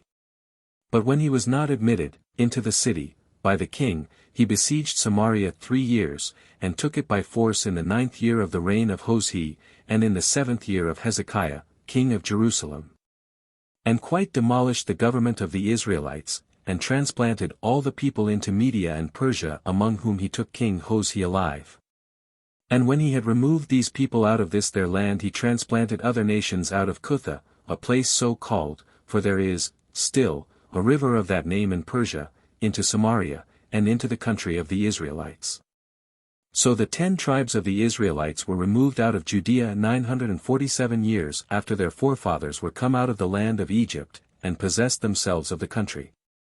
But 800 years after Joshua had been their leader, and, as I have already observed, 240 years, 7 months, and 7 days after they had revolted from Rehoboam, the grandson of David, and had given the kingdom to Jeroboam. And such a conclusion overtook the Israelites, when they had transgressed the laws, and would not hearken to the prophets, who foretold that this calamity would come upon them, if they would not leave off their evil doings. What gave birth to these evil doings, was that sedition which they raised against Rehoboam, the grandson of David, when they set up Jeroboam his servant to be their king, when, by sinning against God, and bringing them to imitate his bad example, made God to be their enemy, while Jeroboam underwent that punishment which he justly deserved. 2. And now the king of Assyria invaded all Syria and Phoenicia in a hostile manner. The name of this king is also set down in the archives of Tyre, for he made an expedition against Tyre in the reign of Alulius. And Menander attests to it, who, when he wrote his chronology, and translated the archives of Tyre into the Greek language, gives us the following history: one whose name was Alulius reigned 36 years. This king, upon the revolt of the Sidonians, sailed to them, and reduced them again to a submission. Against these did the king of Assyria send an army, and in a hostile manner overrun all Phoenicia, but soon made peace with them all, and returned back, but Sidon, and Ace, and Palsetyrus revolted. And many other cities there were which delivered themselves up to the king of Assyria. Accordingly, when the Tyrians would not submit to him, the king returned, and fell upon them again, while the Phoenicians had furnished him with 80 ships, and 800 men to row them. And when the Tyrians had come upon them in 12 ships, and the enemy's ships were dispersed, they took 500 men prisoners, and the reputation of all the citizens of Tyre was thereby increased. But the king of Assyria returned, and placed guards at their rivers and aqueducts, who should hinder the Tyrians from drawing water. This continued for 5 years. And still the Tyrians bore the siege, and drank of the water they had out of the wells they dug. And this is what is written in the Tyrian archives concerning Shalmaneser, the king of Assyria. 3. But now the Cuthians, who removed into Samaria, for that is the name they have been called by to this time, because they were brought out of the country called Cutha, which is a country of Persia, and there is a river of the same name in it. Each of them, according to their nations, which were in number 5, brought their own gods into Samaria, and by worshipping them, as was the custom of their own countries, they provoked Almighty God to be angry and displeased at them. For a plague seized upon them, by which they were destroyed. And when they found no cure for their miseries, they learned by the oracle that they ought to worship Almighty God, as the method for their deliverance. So they sent ambassadors to the king of Assyria, and desired him to send them some of those priests of the Israelites whom he had taken captive. And when he thereupon sent them, and the people were by them taught the laws, and the holy worship of God, they worshipped him in a respectful manner, and the plague ceased immediately. And indeed they continue to make use of the very same customs to this very time, and are called in the Hebrew tongue Cutlans, but in the Greek tongue Samaritans. And when they see the Jews in prosperity, they pretend that they are changed, and allied to them, and call them kinsmen, as though they were derived from Joseph, and had by that means an original alliance with them. But when they see them falling into a low condition, they say they are no way related to them, and that the Jews have no right to expect any kindness or marks of kindred from them, but they declare that they are sojourners, that come from other countries. But of these we shall have a more seasonable opportunity to discourse hereafter. Footnotes. 1. These judges constituted by Jehoshaphat were a kind of Jerusalem Sanhedrin, out of the priests, the Levites, and the principal of the people, both here in 2 Chronicles 19 verse 8. Much like the old Christian judicatures of the bishop, the presbyters, the deacons, and the people. 2. Concerning this precious balsam, see the note on Attic. B. 8. Ch. 6, sect. 6. 3. What are here Pontus and Thrace, as the places whither Jehoshaphat's fleet sailed, are in our other copies Ophir and Tarshish, and the place whence it sailed is in them Eziongeber, which lay on the Red Sea. Whence it was impossible for any ships to sail to Pontus or Thrace. So that Josephus's copy differed from our other copies, as is further plain from his own words, which render what we read, that the ships were broken at Eziongeber, from their unwieldy greatness. But so far we may conclude, that Josephus thought one Ophir to be somewhere in the Mediterranean, and not in the South Sea, though perhaps there might be another Ophir in that South Sea also. And that fleets might then sail both from Phoenicia and from the Red Sea to fetch the gold of Ophir. For, this god of flies seems to have been so called, as was the like god among the Greeks, from his supposed power over flies, in driving them away from the flesh of their sacrifices, which otherwise would have been very troublesome to them. 5. It is commonly esteemed a very cruel action of Elijah, when he called for fire from heaven, and consumed no fewer than 2 captains and 100 soldiers, and this for no other crime than obeying the orders of their king, in attempting to seize him. And it is owned by our Savior, that it was an instance of greater severity than the spirit of the New Testament allows, Luke 9 verse 54. But then we must consider that it is not unlikely that these captains and soldiers believed that they were sent to fetch the prophet, that he might be put to death for foretelling the death of the king. And this while they knew him to be the prophet of the true God, the supreme king of Israel, for they were still under the theocracy, which was no less than impiety, rebellion, and treason. In the highest degree, nor would the command of a subaltern, or inferior captain, contradicting the commands of the general, when the captain and the soldiers both knew it to be so, as I suppose, justify or excuse such gross rebellion and disobedience in soldiers at this day. Accordingly, when Saul commanded his guards to slay Ahimelech and the priests at Nob, they knew it to be an unlawful command, and would not obey it, 1 Samuel 22 verse 17. From which cases both officers and soldiers may learn, that the commands of their leaders or kings cannot justify or excuse them in doing what is wicked in the sight of God, or in fighting in an unjust cause, when they know it so to be.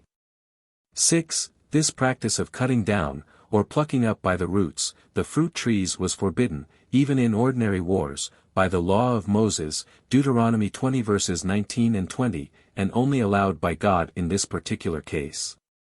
When the Moabites were to be punished and cut off in an extraordinary manner for their wickedness, see Jeremiah 48 verses 11 to 13, and many the like prophecies against them.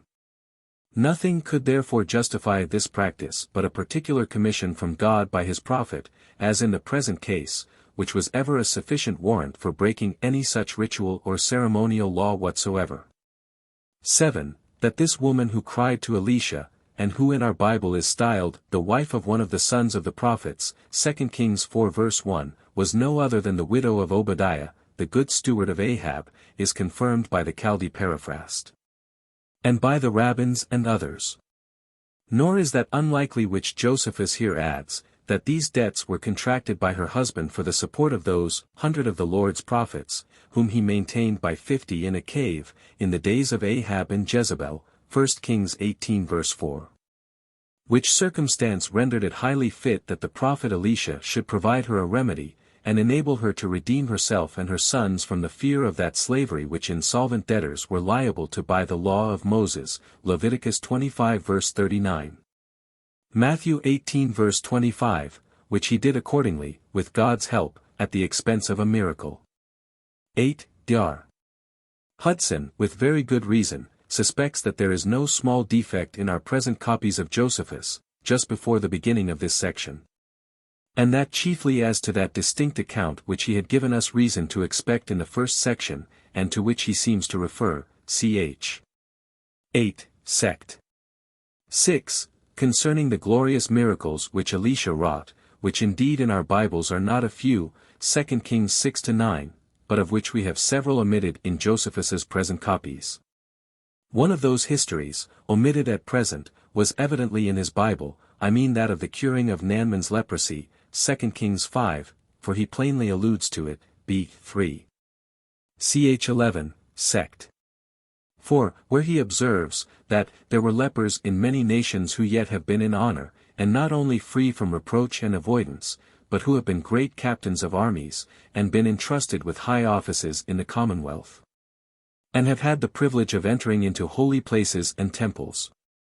But what makes me most regret the want of that history in our present copies of Josephus is this, that we have here, as it is commonly understood, one of the greatest difficulties in all the Bible, that in 2 Kings 5 verses 18 and 19, where Naaman, after he had been miraculously cured by a prophet of the true God, and had thereupon promised, ver.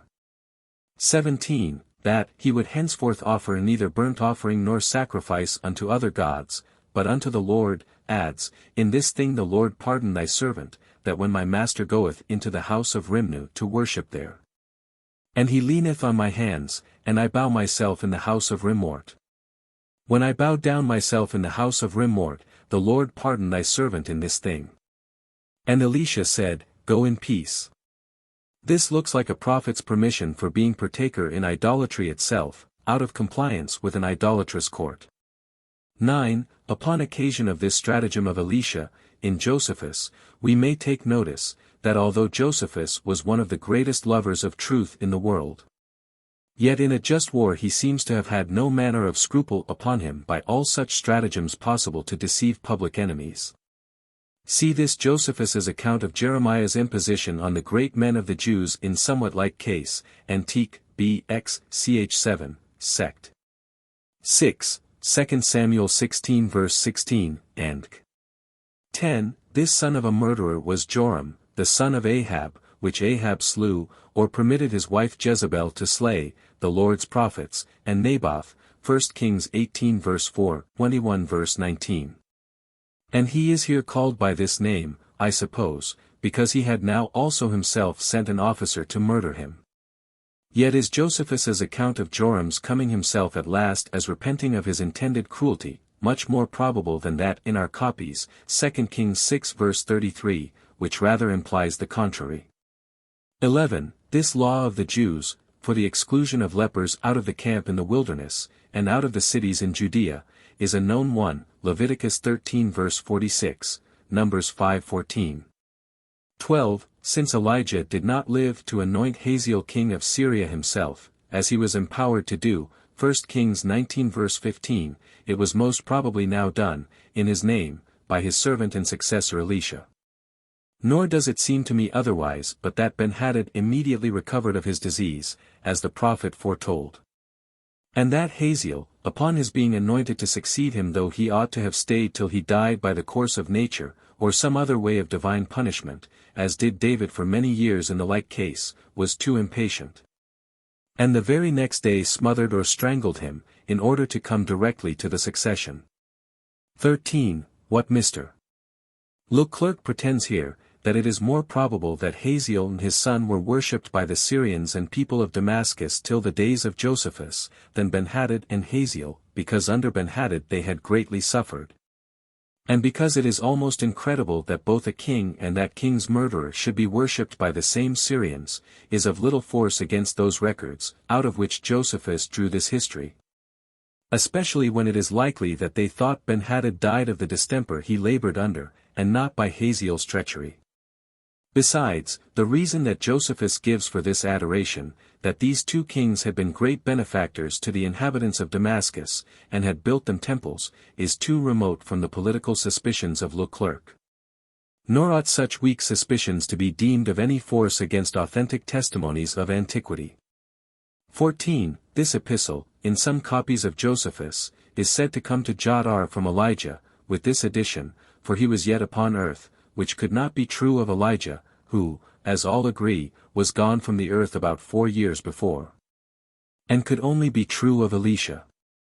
Nor perhaps is there any more mystery here, than that the name of Elijah has very anciently crept into the text instead of Elisha, by the copiers, there being nothing in any copy of that epistle peculiar to Elijah. 15. Spanheim here notes, that this putting off men's garments, and strewing them under a king, was an Eastern custom, which he had elsewhere explained. 16. Our copies say that this driving of the chariots was like the driving of Jehu the son of Nimshi, for he driveth furiously, 2 Kings 9 verse 20. Whereas Josephus's copy, as he understood it, was this, that, on the contrary, Jehu marched slowly, and in good order. Nor can it be denied, that since there was interval enough for King Joram to send out 2 horsemen, one after another, to Jehu, and at length to go out with King Ahaziah to meet him, and all this after he was come within sight of the watchman. And before he was come to Jezreel, the probability is greatly on the side of Josephus's copy or interpretation. 17. This character of Joash, the son of Jehoahaz, that he was a good man, and in his disposition not at all like to his father, seems a direct contradiction to our ordinary copies. Which say, 2 Kings 13 verse 11, that he did evil in the sight of the Lord. And that he departed not from all the sins of Jeroboam, the son of Nebat, who made Israel to sin, he walked therein. Which copies are here the truest it is hard positively to determine. If Josephus's be true, this Joash is the single instance of a good king over the 10 tribes, if the other be true, we have not one such example.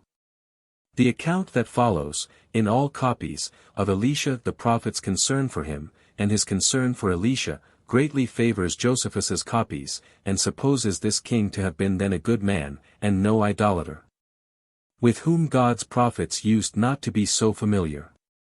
Upon the whole, since it appears, even by Josephus's own account, that Amaziah, the good king of Judah, while he was a good king, was forbidden to make use of the 100,000 auxiliaries he had hired of this Joash, the king of Israel, as if he and they were then idolaters. 2 Chronicles 25 verses 6-9, it is most likely that these different characters of Joash suited the different parts of his reign, and that, according to our common copies, he was at first a wicked king, and afterwards was reclaimed, and became a good one, according to Josephus.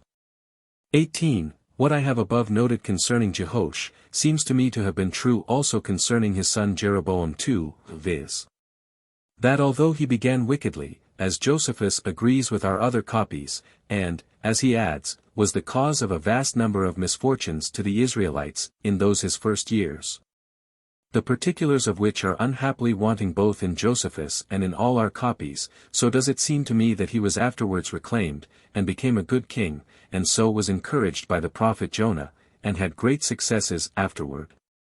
When God had saved the Israelites by the hand of Jeroboam, the son of Joash, 2 Kings 14 verse 27. Which encouragement by Jonah, and great successes, are equally observable in Josephus, and in the other copies. 19. When Jonah is said in our Bibles to have gone to Tarshish, Jonah 1 verse 3, Josephus understood it that he went to Tarsus in Cilicia, or to the Mediterranean Sea, upon which Tarsus lay. So that he does not appear to have read the text, 1 Kings 22 verse 48, as our copies do, that ships of Tarshish could lie at Ezion-Geber, upon the Red Sea. But as to Josephus's assertion, that Jonah's fish was carried by the strength of the current, upon a Nene, it is by no means an improbable determination in Josephus. 20. This ancient piece of religion, of supposing there was great sin where there was great misery, and of casting lots to discover great sinners, not only among the Israelites, but among these heathen mariners, seems a remarkable remains of the ancient tradition which prevailed of old over all mankind, that Providence used to interpose visibly in all human affairs, and storm, as far as the Euxine Sea, it is no way impossible. And since the storm might have driven the ship, while Jonah was in it never to bring, or at least not long to continue, notorious judge, near to that Euxine Sea, and since in 3 more days, while but for notorious sins, which the most ancient book of he was in the fish's belly, that current might bring him to the job shows to have been the state of mankind for about the Assyrian coast. And since with all that coast could bring him former 3,000 years of the world, till the days of Job nearer to Nineveh than could any coast of the Mediterranean and Moses. 21. This account of an earthquake at Jerusalem at the very same time when Uzziah usurped the priest's office, and went into the sanctuary to burn incense, and of the consequences of the earthquake, is entirely wanting in our other copies. Though it be exceeding like to a prophecy of Jeremiah, now in Zechariah 14 verses 4 and 5. In which prophecy mention is made of fleeing from that earthquake, as they fled from this earthquake in the days of Uzziah king of Judah. So that there seems to have been some considerable resemblance between these historical and prophetical earthquakes. 22. Dr. Wall, in his critical notes on 2 Kings 15 verse 20, observes, that when this Menahem is said to have exacted the money of Israel of all the mighty men of wealth, of each man 50 shekels of silver, to give Pul, the king of Assyria, 1,000 talents. This is the first public money raised by any Israelite king by tax on the people. That they used before to raise it out of the treasures of the house of the Lord, or of their own house. That it was a poll money on the rich men, and them only, to raise OE 353,000, or, as others count a talent, OE 400,000, at the rate of OE 6 or OE 7 per head, and that God commanded, by Ezekiel, ch 45:8. 46-18, that no such thing should be done, at the Jews' restoration, but the king should have land of his own. 23. This passage is taken out of the prophet Nahum, ch. 2:8-13, and is the principal, or rather the only, one that is given us almost verbatim, but a little abridged, in all Josephus's known writings, by which quotation we learn what he himself always asserts, viz. that he made use of the Hebrew original and not of the Greek version, as also we learn, that his Hebrew copy considerably differed from ours. See all three texts particularly set down and compared together in the Essay on the Old Testament, page 187. 24. This siege of Samaria, though not given a particular account of either in our Hebrew or Greek Bibles, or in Josephus, was so very long, no less than 3 years, that it was no way improbable but that parents, and particularly mothers, might therein be reduced to eat their own children, as the law of Moses had threatened upon their disobedience, Leviticus 26. 29, Deuteronomy 28 verses 53-57, and as was accomplished in the other shorter sieges of both the capital cities, Jerusalem and Samaria, the former mentioned Jeremiah 19 verse 9, Antique, b. 9. Ch. 4, sect. 4, and the latter, 2 Kings 6 verses 26-29. Book X. Containing the interval of 182 years. And a half. From the captivity of the 10 tribes to the first year of Cyrus. Chapter 1. How Sennacherib made an expedition against Hezekiah. What threatenings Rabshakeh made to Hezekiah when Sennacherib was gone against the Egyptians, how Isaiah the prophet encouraged him, how Sennacherib, having failed of success in Egypt, returned thence to Jerusalem. And how, upon his finding his army destroyed, he returned home, and what befell him a little afterward. 1. It was now the 14th year of the government of Hezekiah, king of the 2 tribes, when the king of Assyria, whose name was Sennacherib, made an expedition against him with a great army, and took all the cities of the tribes of Judah and Benjamin by force.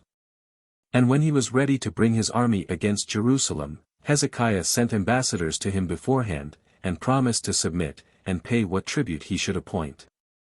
Hereupon Sennacherib, when he heard of what offers the ambassadors made, resolved not to proceed in the war, but to accept of the proposals that were made him. And if he might receive 300 talents of silver, and 30 talents of gold, he promised that he would depart in a friendly manner, and he gave security upon oath to the ambassadors that he would then do him no harm, but go away as he came. So Hezekiah submitted, and emptied his treasures, and sent the money, as supposing he should be freed from his enemy, and from any further distress about his kingdom. Accordingly, the Assyrian king took it, and yet had no regard to what he had promised. But while he himself went to the war against the Egyptians and Ethiopians, he left his general Rabshakeh, and 2 other of his principal commanders, with great forces, to destroy Jerusalem. The names of the 2 other commanders were Tartan and Rabsaris. 2. Now as soon as they were come before the walls, they pitched their camp, and sent messengers to Hezekiah, and desired that they might speak with him. But he did not himself come out to them for fear, but he sent 3 of his most intimate friends. The name of one was Eliakim, who was over the kingdom, and Shebna, and Joah the recorder. So these men came out, and stood over against the commanders of the Assyrian army. And when Rabshakeh saw them, he bid them go and speak to Hezekiah in the manner following, that Sennacherib, the great king, desires to know of him, on whom it is that he relies and depends, in flying from his lord, and will not hear him, nor admit his army into the city. Is it on account of the Egyptians, and in hopes that his army would be beaten by them? Whereupon he lets him know, that if this be what he expects, he is a foolish man, and like one who leans on a broken reed. While such a one will not only fall down, but will have his hand pierced and hurt by it. That he ought to know he makes this expedition against him by the will of God, who hath granted this favor to him, that he shall overthrow the kingdom of Israel, and that in the very same manner he shall destroy those that are his subjects also. When Rabshakeh had made this speech in the Hebrew tongue, for he was skillful in that language, Eliakim was afraid lest the multitude that heard him should be disturbed, so he desired him to speak in the Syrian tongue. But the general, understanding what he meant, and perceiving the fear that he was in, he made his answer with a greater and a louder voice, but in the Hebrew tongue. And said, that, since they all heard what were the king's commands, they would consult their own advantage in delivering up themselves to us. For it is plain that both you and your king dissuade the people from submitting by vain hopes, and so induce them to resist. But if you be courageous, and think to drive our forces away, I am ready to deliver to you 2,000 of these horses that are with me for your use, if you can set as many horsemen on their backs, and show your strength. But what you have not you cannot produce. Why therefore do you delay to deliver up yourselves to a superior force, who can take you without your consent? Although it will be safer for you to deliver yourselves up voluntarily, while a forcible capture, when you are beaten, must appear more dangerous, and will bring further calamities upon you. 3. When the people, as well as the ambassadors, heard what the Assyrian commander said, they related it to Hezekiah, who thereupon put off his royal apparel, and clothed himself with sackcloth, and took the habit of a mourner, and, after the manner of his country, he fell upon his face, and besought God, and entreated him to assist them, now they had no other hope of relief. He also sent some of his friends, and some of the priests, to the prophet Isaiah, and desired that he would pray to God, and offer sacrifices for their common deliverance, and so put up supplications to him, that he would have indignation at the expectations of their enemies, and have mercy upon his people. And when the prophet had done accordingly, an oracle came from God to him, and encouraged the king and his friends that were about him, and foretold that their enemies should be beaten without fighting, and should go away in an ignominious manner, and not with that insolence which they now show, for that God would take care that they should be destroyed. He also foretold that Sennacherib, the king of Assyria, should fail of his purpose against Egypt, and that when he came home he should perish by the sword. 4. About the same time also the king of Assyria wrote an epistle to Hezekiah, in which he said he was a foolish man, in supposing that he should escape from being his servant, since he had already brought under many and great nations. And he threatened, that when he took him, he would utterly destroy him, unless he now opened the gates, and willingly received his army into Jerusalem. When he read this epistle, he despised it, on account of the trust that he had in God. But he rolled up the epistle, and laid it up within the temple. And as he made his further prayers to God for the city, and for the preservation of all the people, the prophet Isaiah said that God had heard his prayer, and that he should not be besieged at this time by the king of Assyria, that for the future he might be secure of not being at all disturbed by him, and that the people might go on peaceably, and without fear, with their husbandry in other affairs. But after a little while the king of Assyria, when he had failed of his treacherous designs against the Egyptians, returned home without success. On the following occasion, he spent a long time in the siege of Pelusium. And when the banks that he had raised over against the walls were of a great height, and when he was ready to make an immediate assault upon them, but heard that Tirhakah, king of the Ethiopians, was coming and bringing great forces to aid the Egyptians, and was resolved to march through the desert, and so to fall directly upon the Assyrians, this king Sennacherib was disturbed at the news, and, as I said before, left Pelusium, and returned back without success. Now concerning this Sennacherib, Herodotus also says, in the second book of his histories, how this king came against the Egyptian king, who was the priest of Vulcan. And that as he was besieging Pelusium, he broke up the siege on the following occasion. This Egyptian priest prayed to God, and God heard his prayer, and sent a judgment upon the Arabian king. But in this Herodotus was mistaken, when he called this king not king of the Assyrians, but of the Arabians.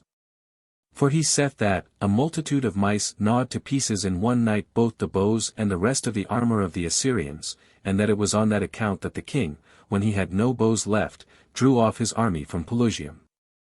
And Herodotus does indeed give us this history, nay, and Berosus, who wrote of the affairs of Chaldea, makes mention of this king Sennacherib, and that he ruled over the Assyrians, and that he made an expedition against all Asia and Egypt. And says thus. 5. Now when Sennacherib was returning from his Egyptian war to Jerusalem, he found his army under Rabshakeh his general in danger, by a plague, for God had sent a pestilential distemper upon his army. And on the very first night of the siege, 185,000, with their captains and generals, were destroyed. So the king was in a great dread and in a terrible agony at this calamity. And being in great fear for his whole army, he fled with the rest of his forces to his own kingdom, and to his city Nineveh.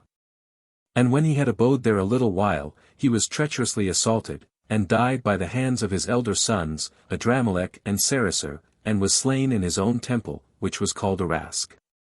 Now these sons of his were driven away on account of the murder of their father by the citizens, and went into Armenia, while Asarchaddas took the kingdom of Sennacherib. And this proved to be the conclusion of this Assyrian expedition against the people of Jerusalem. Chapter 2. How Hezekiah was sick, and ready to die. And how God bestowed upon him 15 years longer life, and secured that promise, by the going back of the shadow 10 degrees. 1. Now King Hezekiah being thus delivered, after a surprising manner, from the dread he was in, offered thank offerings to God, with all his people, because nothing else had destroyed some of their enemies. And made the rest so fearful of undergoing the same fate that they departed from Jerusalem, but that divine assistance. Yet, while he was very zealous and diligent about the worship of God, did he soon afterwards fall into a severe distemper, insomuch that the physicians despaired of him, and expected no good issue of his sickness.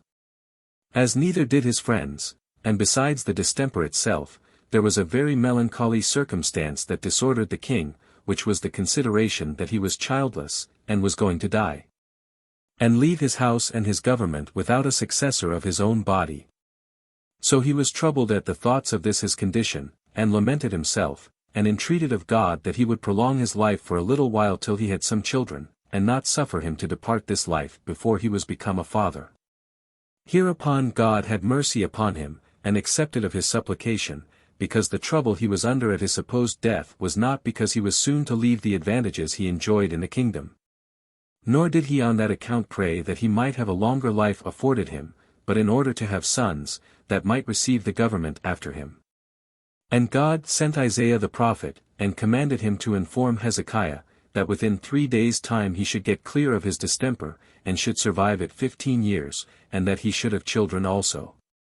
Now, upon the prophet saying this, as God had commanded him, he could hardly believe it, both on account of the distemper he was under, which was very sore, and by reason of the surprising nature of what was told him. So he desired that Isaiah would give him some sign or wonder, that he might believe him in what he had said, and be sensible that he came from God. For things that are beyond expectation, and greater than our hopes, are made credible by actions of the like nature. And when Isaiah had asked him what sign he desired to be exhibited, he desired that he would make the shadow of the sun, which he had already made to go down 10 steps, or degrees, in his house, to return again to the same place, and to make it as it was before. And when the prophet prayed to God to exhibit this sign to the king, he saw what he desired to see, and was freed from his distemper, and went up to the temple, where he worshipped God, and made vows to him. 2. At this time it was that the dominion of the Assyrians was overthrown by the Medes, but of these things I shall treat elsewhere. But the king of Babylon, whose name was Baladan, sent ambassadors to Hezekiah, with presents, and desired he would be his ally and his friend. So he received the ambassadors gladly, and made them a feast, and showed them his treasures, and his armory, and the other wealth he was possessed of, in precious stones and in gold, and gave them presents to be carried to Baladan, and sent them back to him. Upon which the prophet Isaiah came to him, and inquired of him whence those ambassadors came, to which he replied, that they came from Babylon, from the king. And that he had showed them all he had, that by the sight of his riches and forces he might thereby guess at the plenty he was in, and be able to inform the king of it.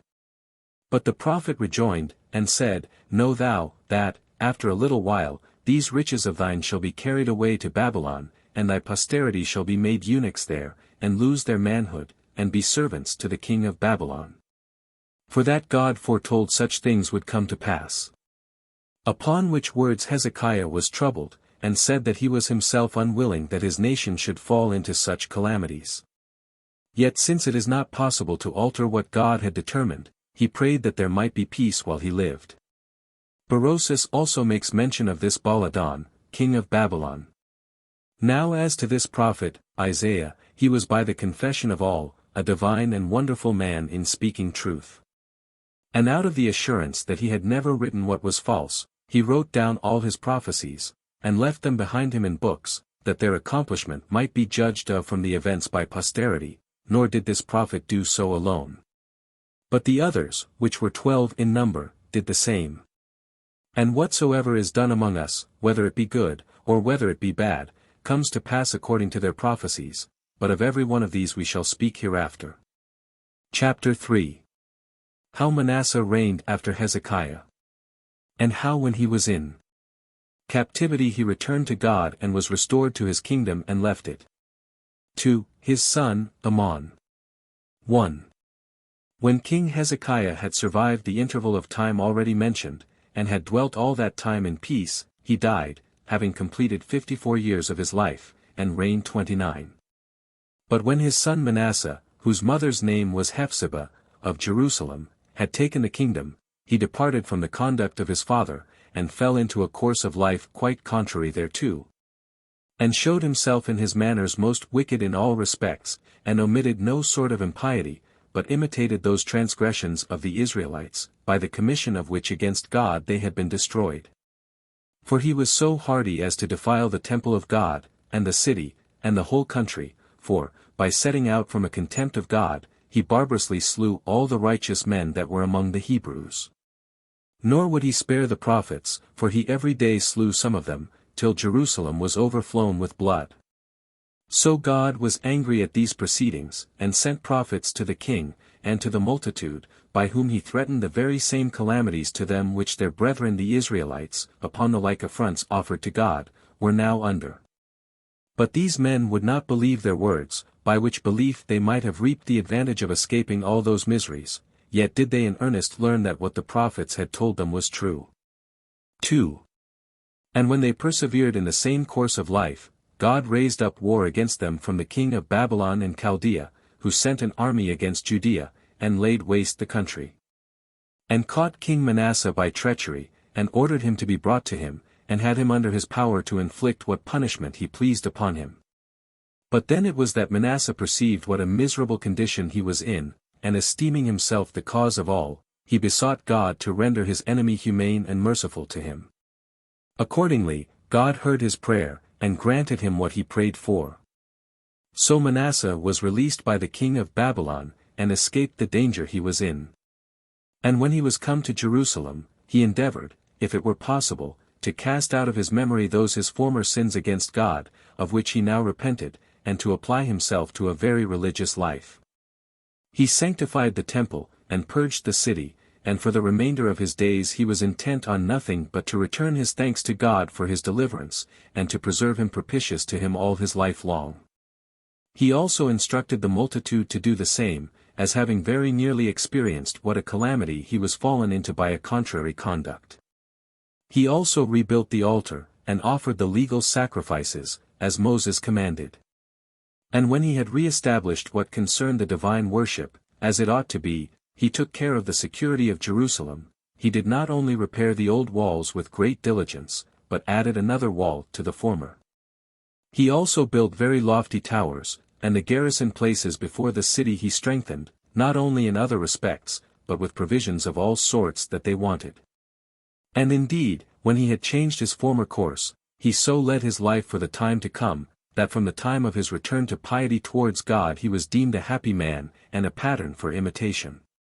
When therefore he had lived 67 years, he departed this life, having reigned 55 years, and was buried in his own garden, and the kingdom came to his son Amon, whose mother's name was Meshullemeth, of the city of Jotbath.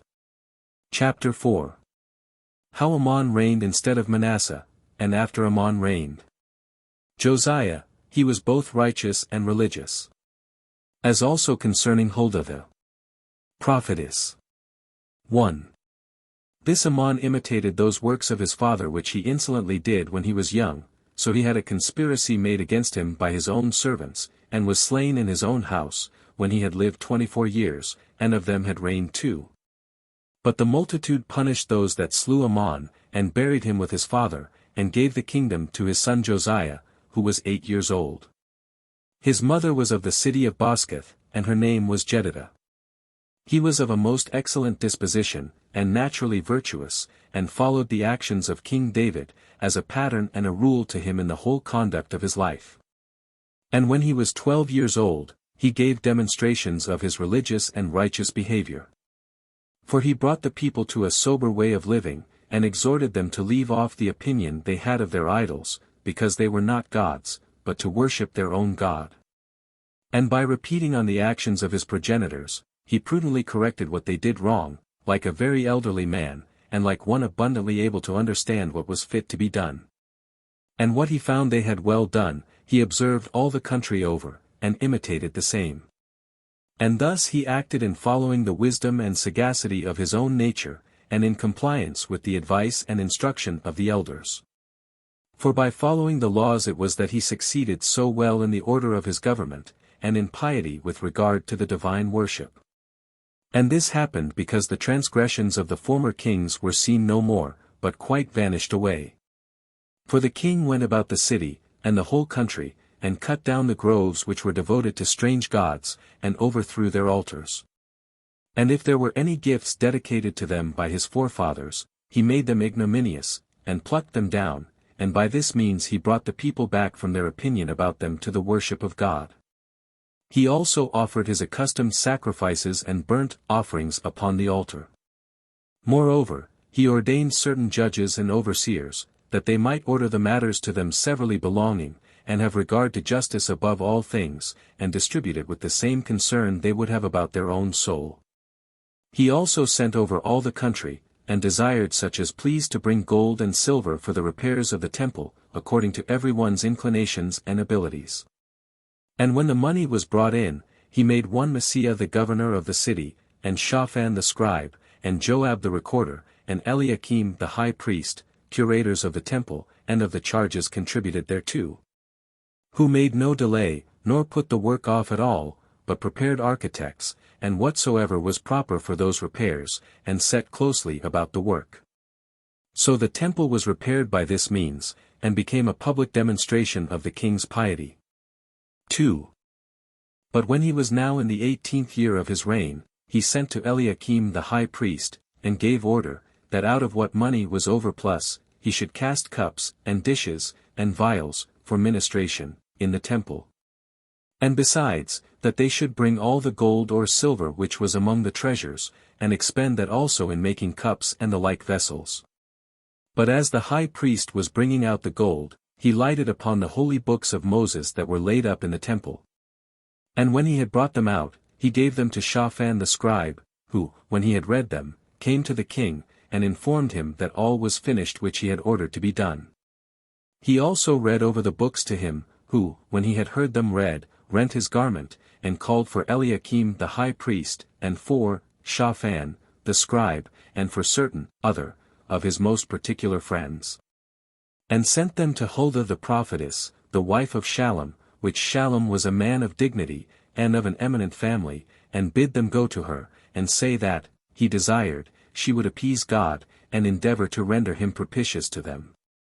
For that there was cause to fear, lest, upon the transgression of the laws of Moses by their forefathers, they should be in peril of going into captivity, and of being cast out of their own country.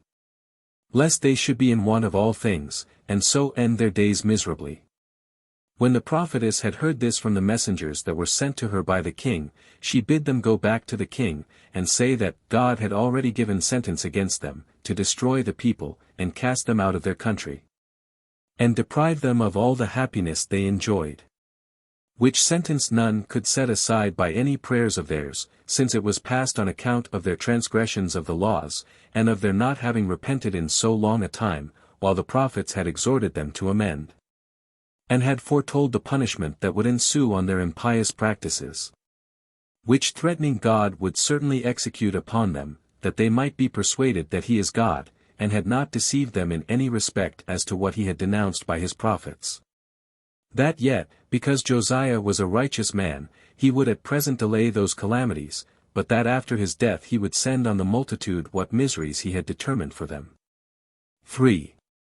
So these messengers, upon this prophecy of the woman, came and told it to the king, whereupon he sent to the people everywhere, and ordered that the priests and the Levites should come together to Jerusalem. And commanded that those of every age should be present also. And when they had gathered together, he first read to them the holy books. After which he stood upon a pulpit, in the midst of the multitude, and obliged them to make a covenant, with an oath, that they would worship God, and keep the laws of Moses. Accordingly, they gave their assent willingly, and undertook to do what the king had recommended to them. So they immediately offered sacrifices, and that after an acceptable manner, and besought God to be gracious and merciful to them. He also enjoined the high priest, that if there remained in the temple any vessel that was dedicated to idols, or to foreign gods, they should cast it out. So when a great number of such vessels were got together, he burnt them, and scattered their ashes abroad, and slew the priests of the idols that were not of the family of Aaron. 4. And when he had done thus in Jerusalem, he came into the country, and utterly destroyed what buildings had been made therein by King Jeroboam, in honor of strange gods. And he burnt the bones of the false prophets upon that altar which Jeroboam first built, and, as the prophet, Jadon, who came to Jeroboam when he was offering sacrifice, and when all the people heard him, foretold what would come to pass, viz. That a certain man of the house of David, Josiah by name, should do what is here mentioned. And it happened that those predictions took effect after 361 years. 5. After these things, Josiah went also to such other Israelites as had escaped captivity and slavery under the Assyrians, and persuaded them to desist from their impious practices, and to leave off the honors they paid to strange gods, but to worship rightly their own Almighty God, and adhere to him. He also searched the houses, and the villages, and the cities, out of a suspicion that somebody might have one idol or other in private. Nay, indeed, he took away the chariots, of the sun, that were set up in his royal palace, which his predecessors had framed, and what thing soever there was besides which they worshipped as a god. And when he had thus purged all the country, he called the people to Jerusalem, and there celebrated the feast of unleavened bread, and that called the Passover. He also gave the people for paschal sacrifices, young kids of the goats, and lambs, 30,000, and 3,000 oxen for burnt offerings. The principal of the priests also gave to the priests against the Passover 2,600 lambs. The principal of the Levites also gave to the Levites 5,000 lambs, and 500 oxen, by which means there was great plenty of sacrifices. And they offered those sacrifices according to the laws of Moses, while every priest explained the matter, and ministered to the multitude. And indeed there had been no other festival thus celebrated by the Hebrews from the times of Samuel the prophet. And the plenty of sacrifices now was the occasion that all things were performed according to the laws, and according to the custom of their forefathers. So when Josiah had after this lived in peace, nay, in riches and reputation also, among all men, he ended his life in the manner following. Chapter 5. How Josiah fought with Necho, king of Egypt, and was wounded, and died in a little time afterward, as also how Necho carried Jehoahaz, who had been made king into Egypt and delivered the kingdom to Jehoiakim. And, lastly, concerning Jeremiah and Ezekiel. 1. Now Necho, king of Egypt, raised an army, and marched to the river Euphrates, in order to fight with the Medes and Babylonians, who had overthrown the dominion of the Assyrians, for he had a desire to reign over Asia. Now when he was come to the city Mendes, which belonged to the kingdom of Josiah, he brought an army to hinder him from passing through his own country, in his expedition against the Medes. Now Necho sent a herald to Josiah, and told him that he did not make this expedition against him, but was making haste to Euphrates, and desired that he would not provoke him to fight against him, because he obstructed his march to the place whither he had resolved to go. But Josiah did not admit of this advice of Necho, but put himself into a posture to hinder him from his intended march. I suppose it was fate that pushed him on this conduct, that it might take an occasion against him. For as he was setting his army in array, and rode about in his chariot, from one wing of his army to another, one of the Egyptians shot an arrow at him, and put an end to his eagerness of fighting. For being sorely wounded, he commanded a retreat to be sounded for his army, and returned to Jerusalem, and died of that wound. And was magnificently buried in the sepulchre of his fathers, when he had lived 39 years, and of them had reigned 31. But all the people mourned greatly for him, lamenting and grieving on his account many days. And Jeremiah the prophet composed an elegy to lament him, which is extant till this time also. Moreover, this prophet denounced beforehand the sad calamities that were coming upon the city. He also left behind him in writing a description of that destruction of our nation which has lately happened in our days, and the taking of Babylon. Nor was he the only prophet who delivered such predictions beforehand to the multitude, but so did Ezekiel also, who was the first person that wrote, and left behind him in writing 2 books concerning these events. Now these 2 prophets were priests by birth, but of them Jeremiah dwelt in Jerusalem, from the 13th year of the reign of Josiah, until the city and temple were utterly destroyed. However, as to what befell this prophet, we will relate it in its proper place. 2. Upon the death of Josiah, which we have already mentioned, his son, Jehoahaz by name, took the kingdom, being about 23 years old. He reigned in Jerusalem. And his mother was Hamutal, of the city Libhah. He was an impious man, and impure in his course of life, but as the king of Egypt returned from the battle, he sent for Jehoahaz to come to him, to the city called Hamath which belongs to Syria. And when he was come, he put him in bands, and delivered the kingdom to a brother of his, by the father's side, whose name was Eliakim, and changed his name to Jehoiakim and laid a tribute upon the land of 100 talents of silver, and a talent of gold. And this sum of money Jehoiakim paid by way of tribute, but Necho carried away Jehoahaz into Egypt, where he died when he had reigned 3 months and 10 days. Now Jehoiakim's mother was called Zebudah, of the city Rumah. He was of a wicked disposition, and ready to do mischief, nor was he either religious towards God, or good-natured towards men. Chapter 6. How Nebuchadnezzar, when he had conquered the king of Egypt, made an expedition against the Jews, and slew Jehoiakim, and made Jehoiakim his son king. 1. Now in the 4th year of the reign of Jehoiakim, one whose name was Nebuchadnezzar took the government over the Babylonians, who at the same time went up with a great army to the city Carchemish, which was at Euphrates.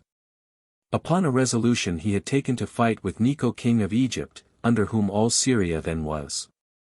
And when Necho understood the intention of the king of Babylon, and that this expedition was made against him, he did not despise his attempt, but made haste with a great band of men to Euphrates to defend himself from Nebuchadnezzar. And when they had joined battle, he was beaten, and lost many 10,000s, of his soldiers, in the battle. So the king of Babylon passed over Euphrates, and took all Syria, as far as Pelusium, excepting Judea. But when Nebuchadnezzar had already reigned 4 years, which was the 8th of Jehoiakim's government over the Hebrews, the king of Babylon made an expedition with mighty forces against the Jews, and required tribute of Jehoiakim, and threatened upon his refusal to make war against him. He was affrighted at his threatening, and bought his peace with money, and brought the tribute he was ordered to bring for 3 years. 2. But on the 3rd year, upon hearing that the king of the Babylonians made an expedition against the Egyptians, he did not pay his tribute, yet was he disappointed of his hope, for the Egyptians durst not fight at this time. And indeed the prophet Jeremiah foretold every day, how vainly they relied on their hopes from Egypt, and how the city would be overthrown by the king of Babylon, and Jehoiakim the king would be subdued by him. But what he thus spake proved to be of no advantage to them, because there were none that should escape, for both the multitude and the rulers, when they heard him, had no concern about what they heard. But being displeased at what was said, as if the prophet were a diviner against the king, they accused Jeremiah, and bringing him before the court, they required that a sentence and a punishment might be given against him. Now all the rest gave their votes for his condemnation, but the elders refused, who prudently sent away the prophet from the court of the prison, and persuaded the rest to do Jeremiah no harm. For they said that he was not the only person who foretold what would come to the city, but that Micah signified the same before him, as well as many others, none of which suffered anything of the kings that then reigned, but were honored as the prophets of God. So they mollified the multitude with these words, and delivered Jeremiah from the punishment to which he was condemned. Now when this prophet had written all his prophecies, and the people were fasting, and assembled at the temple, on the 9th month of the 5th year of Jehoiakim, he read the book he had composed of his predictions of what was to befall the city, and the temple, and the multitude. And when the rulers heard of it, they took the book from him, and bid him and Baruch the scribe to go their ways, lest they should be discovered by one or other, but they carried the book, and gave it to the king. So he gave order, in the presence of his friends, that his scribe should take it, and read it. When the king heard what it contained, he was angry, and tore it, and cast it into the fire, where it was consumed. He also commanded that they should seek for Jeremiah, and Baruch the scribe, and bring them to him, that they might be punished. However, they escaped his anger. 3. Now, a little time afterwards, the king of Babylon made an expedition against Jehoiakim, whom he received, into the city, and this out of fear of the foregoing predictions of this prophet, as supposing he should suffer nothing that was terrible, because he neither shut the gates, nor fought against him. Yet when he was come into the city, he did not observe the covenants he had made, but he slew such as were in the flower of their age, and such as were of the greatest dignity, together with their king Jehoiakim, whom he commanded to be thrown before the walls, without any burial. And made his son Jehoiakim king of the country, and of the city. He also took the principal persons in dignity for captives, 3,000 in number, and led them away to Babylon, among which was the prophet Ezekiel, who was then but young. And this was the end of King Jehoiakim, when he had lived 36 years, and of them reigned 11. But Jehoiakim succeeded him in the kingdom, whose mother's name was Nehushta, she was a citizen of Jerusalem. He reigned 3 months and 10 days. Chapter 7.